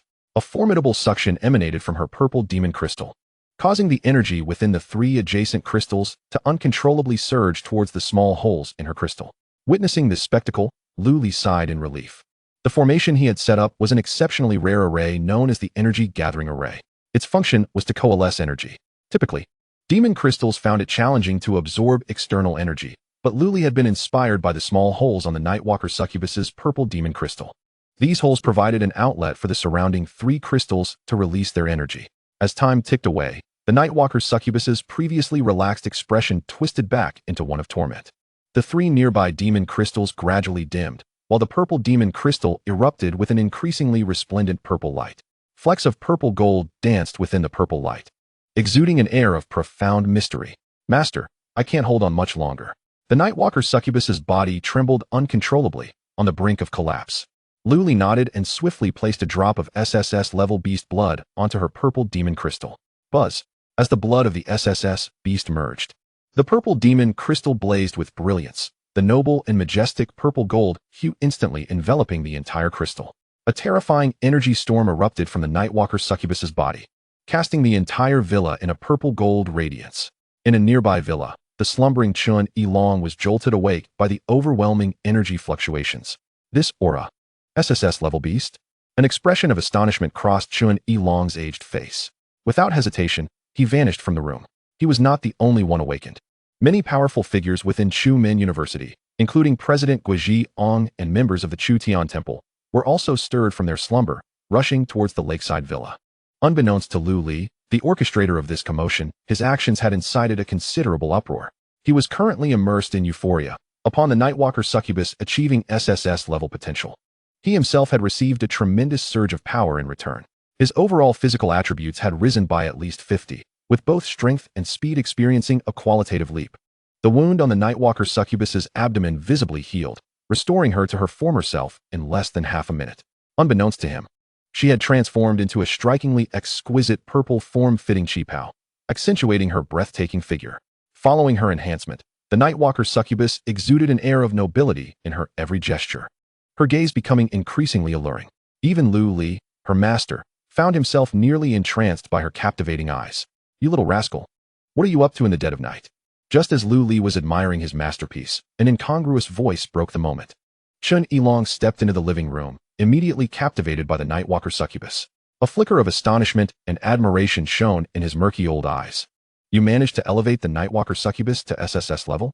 Lu Li nodded, a playful smile gracing his lips. "Indeed, her potential has reached SSS level." "What's the matter, old Chun? Are you surprised?" Chun Yilong found himself momentarily at a loss for words. Surprised? His emotions were beyond mere astonishment. He was utterly flabbergasted, grappling with the incredulity of the situation. It is a rare occurrence for individuals possessing SSS-level beasts on the ancestral star, and Chun Yilong, having lived for a considerable duration, had never heard of anyone elevating a beast with SS-level potential to SSS level. Such a notion was nothing short of fantastical, and it was impossible for anyone to believe it. How on earth did you manage to accomplish this? This defies all expectations. Chun Yilong intended to delve deeper into the matter, but his words were abruptly interrupted by Lu Li. "Old Chun, let's set your questions aside for now. First, let us reminisce about the bet we made yesterday." A mischievous grin adorned Lu Li's face.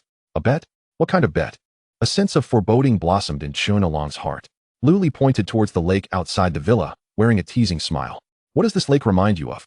Will you take a swim now, or wait until daylight when there are onlookers?" Chapter 74, The Global National Fortune Challenge. Lu Li's words left Chun Yilong feeling quite embarrassed, scratching his head awkwardly.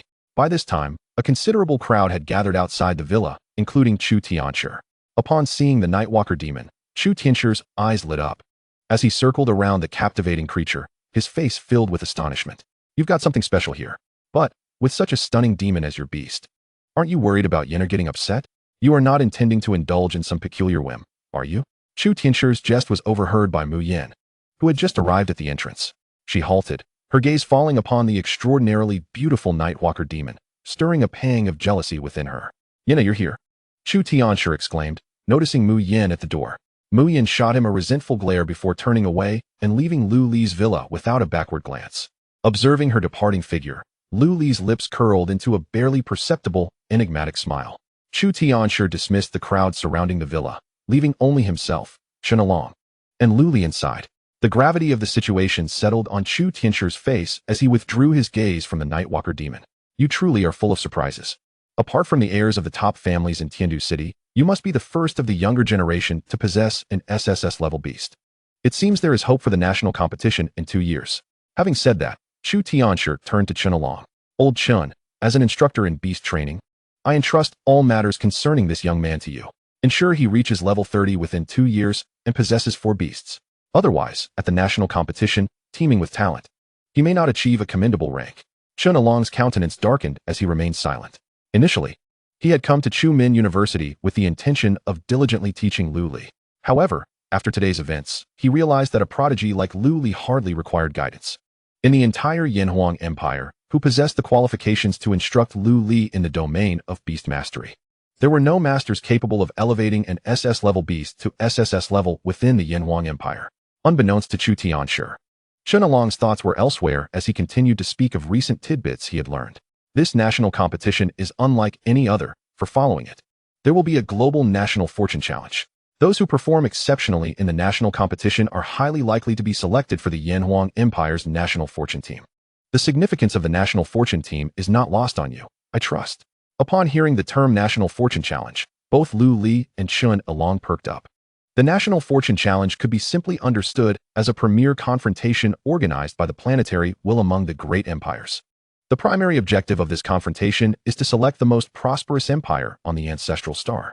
In a world where the gaming realm grows ever stronger, only the mightiest empires qualify to enjoy the most abundant ancestral resources. Are they starting to select candidates for the National Fortune team so early? Chun Along inquired, puzzled. Typically, the National Fortune Challenge is held every 20 years, with participants not exceeding the age of 30.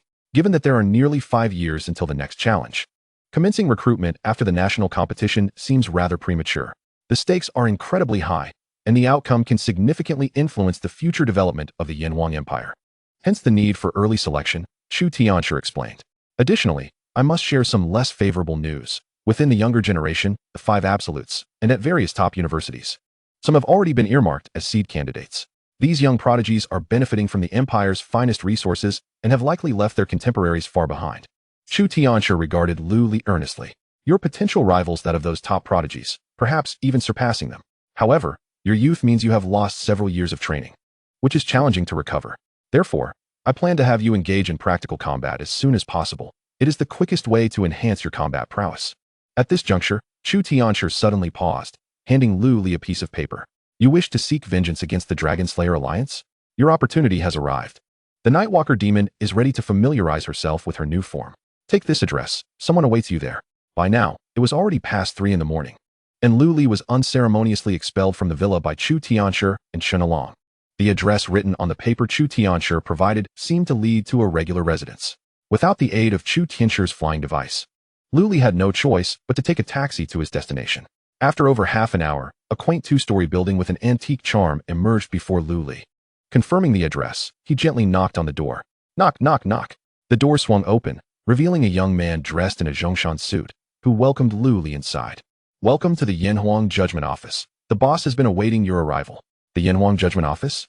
Lu Li instantly comprehended that Chu Tianshi intended for him to gain experience within this organization.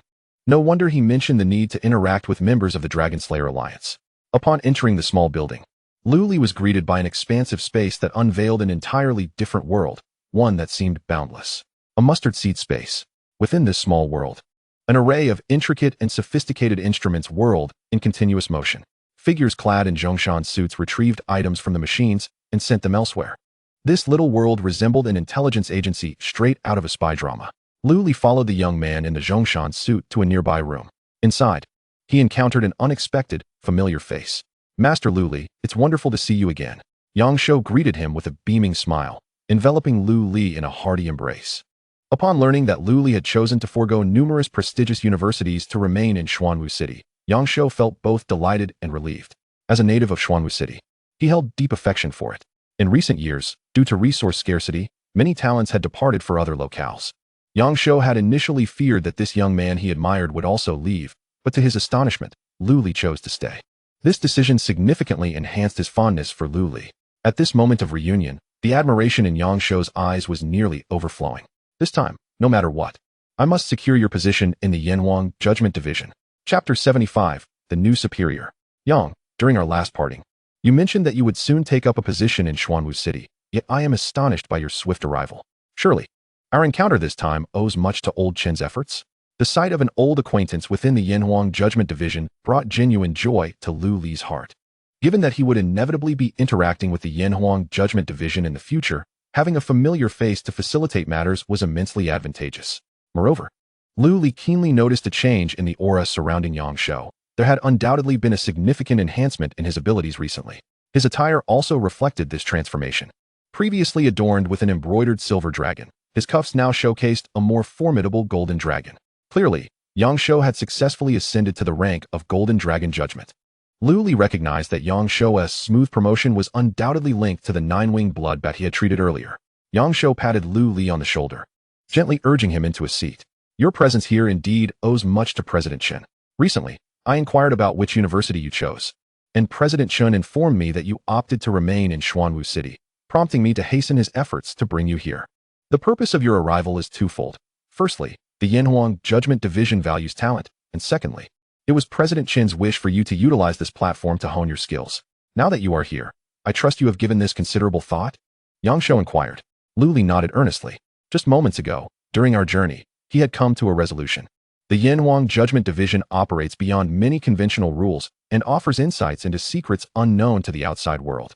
With formal affiliation to the Yanhuang Judgment Division, future endeavors would undoubtedly become much more manageable. The division's admission criteria are exceedingly rigorous. Outsiders would struggle to gain entry here. With such a splendid opportunity before him, how could Lu Li not seize it? After observing Lu Li's affirmation, Yang Shou gradually tempered the smile on his face. Since the establishment of the Yanhuang Judgment Division, they have yet to accept any members below level 20. I can make an exception to admit you, but you must first demonstrate your capabilities. You will face a newcomer assessment, and your continued presence here hinges on your success in passing this evaluation.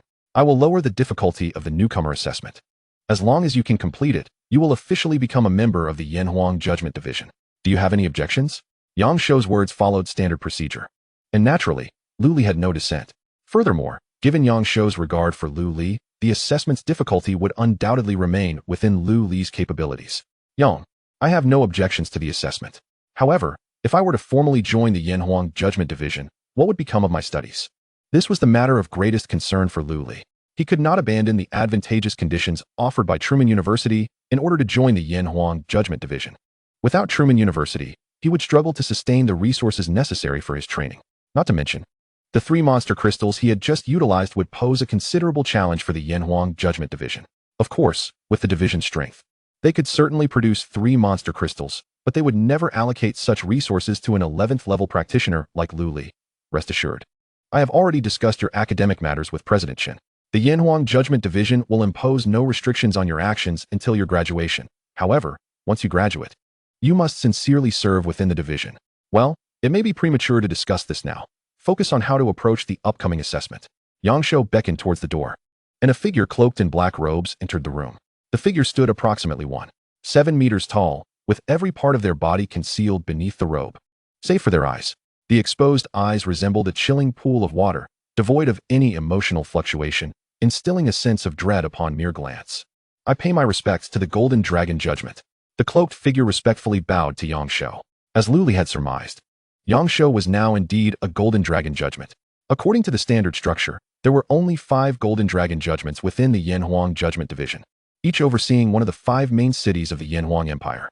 This meant that Yang Shou was likely the highest authority within the Yanhuang Judgment Division of Xuanwu City. This also explained his confidence in making an exception to admit Lu Li into the division.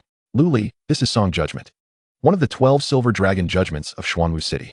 She has recently joined the Yanhuang Judgment Division, and she will oversee your assessment this time. Currently, she has no other subordinates, so if you successfully pass the assessment, you will follow her in the future. Yang Shou handed Lu Li a simple map, featuring a prominent red circle. This marks your newcomer assessment. With less than 3 hours until dawn, your task is to return with the heads of 10 members of the Dragon Slaying Alliance before sunrise. If all is in order, you may begin now. Lu Li followed the cloaked Song Judgment out of the 2-story building. After glancing at the map in Lu Li's hand, Song Judgment turned and swiftly headed north, her black robe rendering her as silent as a ghost, her footsteps barely disturbing the surrounding structures. Lu Li glanced down at the red circle on the map, confirmed Song Judgment's direction, and hurriedly quickened his pace to catch up. Song Judgment intentionally controlled her speed, ensuring Lu Li did not fall too far behind. Gradually, however, she was astonished to find that this young man was keeping pace with her, seemingly at ease. Song Judgment, you may want to pick up the pace. The distance is considerable, and we may not have much time left, Luli urged. Without waiting for a response, he surged ahead. After reaching SSS level as a Night Stalker, Luli's speed had increased significantly. In the pitch-black night, he darted past like a fleeting shadow. The sudden burst of speed took Song Judgment by surprise, prompting her to accelerate as well, her form slicing through the darkness like an arrow. Initially, she intended to assert her dominance, but as she pursued, she realized Luli's speed was remarkably impressive, compelling her to push herself further. The two continued to accelerate, their speeds intertwining until they became mere blurred shadows. Fascinating. An 11th level practitioner exhibiting such terrifying speed. No wonder he caught the eye of the Golden Dragon Judgment. Chapter 76. The Newcomer Assessment of the Judgment Division. A detached female voice emerged from beneath Song Judgment's black robe. The tone was cold and proud, exuding an air of unapproachable superiority. Judging by her voice, Song Judgment's real age appeared to be quite young. This was the first sentence she had spoken to Luli since leaving the two-story building. Thank you for the compliment. Song Judgment, let us hasten our journey. Luli held no interest in the true identity of Song Kaiju. His sole desire was to swiftly complete the novice assessment task. After a little over 10 minutes, he halted before the entrance of an abandoned villa. This villa, situated on the outskirts, was enveloped by a thicket of lush weeds, with no other structures in sight. From the second floor of the derelict building, faint glimmers of red light could be discerned, flickering like candle flames. In the pitch darkness of the night, such illumination was undeniably eerie. Song Kaiju, shall I commence? Luli turned to glance at her, seeking her counsel. Regrettably, Song Kaiju exhibited no intention of acknowledging him. Observing this, Luli smiled and stealthily approached the forsaken villa. The assessment arranged by Yang Shou could not possibly exceed expectations, so Luli was untroubled by concerns for his safety. As he drew closer to the abandoned villa, he faintly discerned peculiar sounds emanating from within. They resembled the sharp, piercing cries of some creature. Additionally, he seemed to hear a low, ominous whispering, haunting in the dead of night. Leave your lives behind. With a flick of his mind, Luli opened a portal to the Beast Master space above the villa. Within this realm, the prepared Amethyst Red Soul Lion instantly transformed into a projectile, crashing down violently onto the villa's roof. Whoosh! Although the Amethyst Red Soul Lion was not large, its strength was formidable. The already dilapidated structure was swiftly breached by the lion's robust form, creating a gaping hole. Boom! The ground shook, debris scattered, and a significant portion of the roof collapsed in an instant. The occupants of the villa were momentarily stunned by this unexpected upheaval, and a torrent of figures surged forth, their enraged shouts echoing through the night. Cough! Who the hell seeks death, daring to disturb our sacrifice to the fox god? You coward, come out now, and I shall end you. Even the dragon-slaying alliance dares to provoke us. Do you not value your lives? No fewer than 30 figures poured out from the villa, a mix of young and old, each face marked by a shared fervor and fury.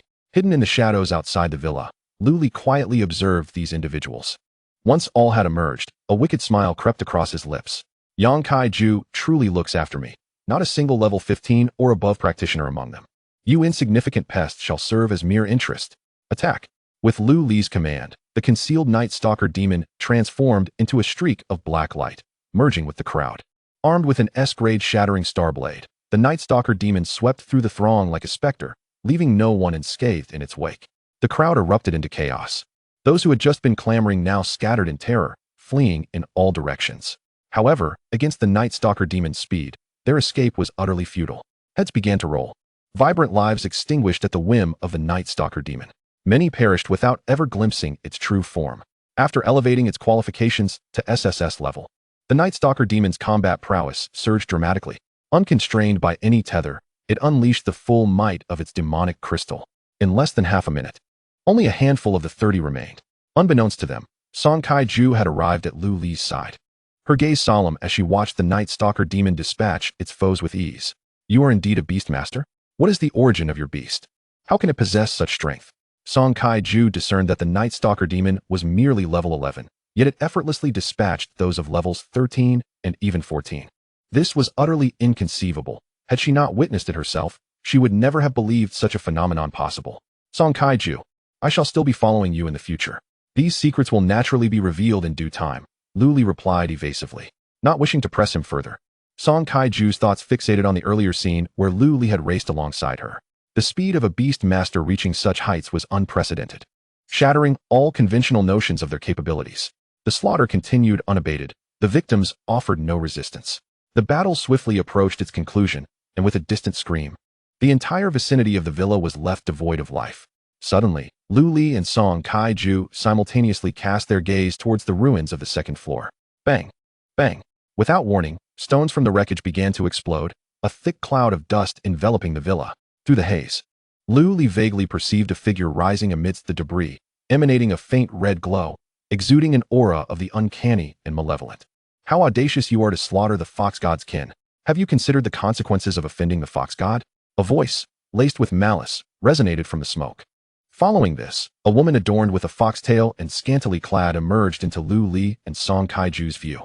A fox god devotee? Song Kai-ju's tone turned icy. Lu Li, puzzled, glanced at Song Kai-ju, unable to grasp the significance of the term fox god devotee. The fox god was one of the many deities revered in Sakura country, and some devout followers could receive a modicum of the fox god's power through prayer. The woman before them had likely been bestowed with such a gift. As Song Kai-ju elucidated the origins of the fox god devotees, her tone grew increasingly serious. Stay here and do not move. She is beyond your capability to handle. I will deal with her. With that, Song Kai-ju prepared to confront the fox god devotee.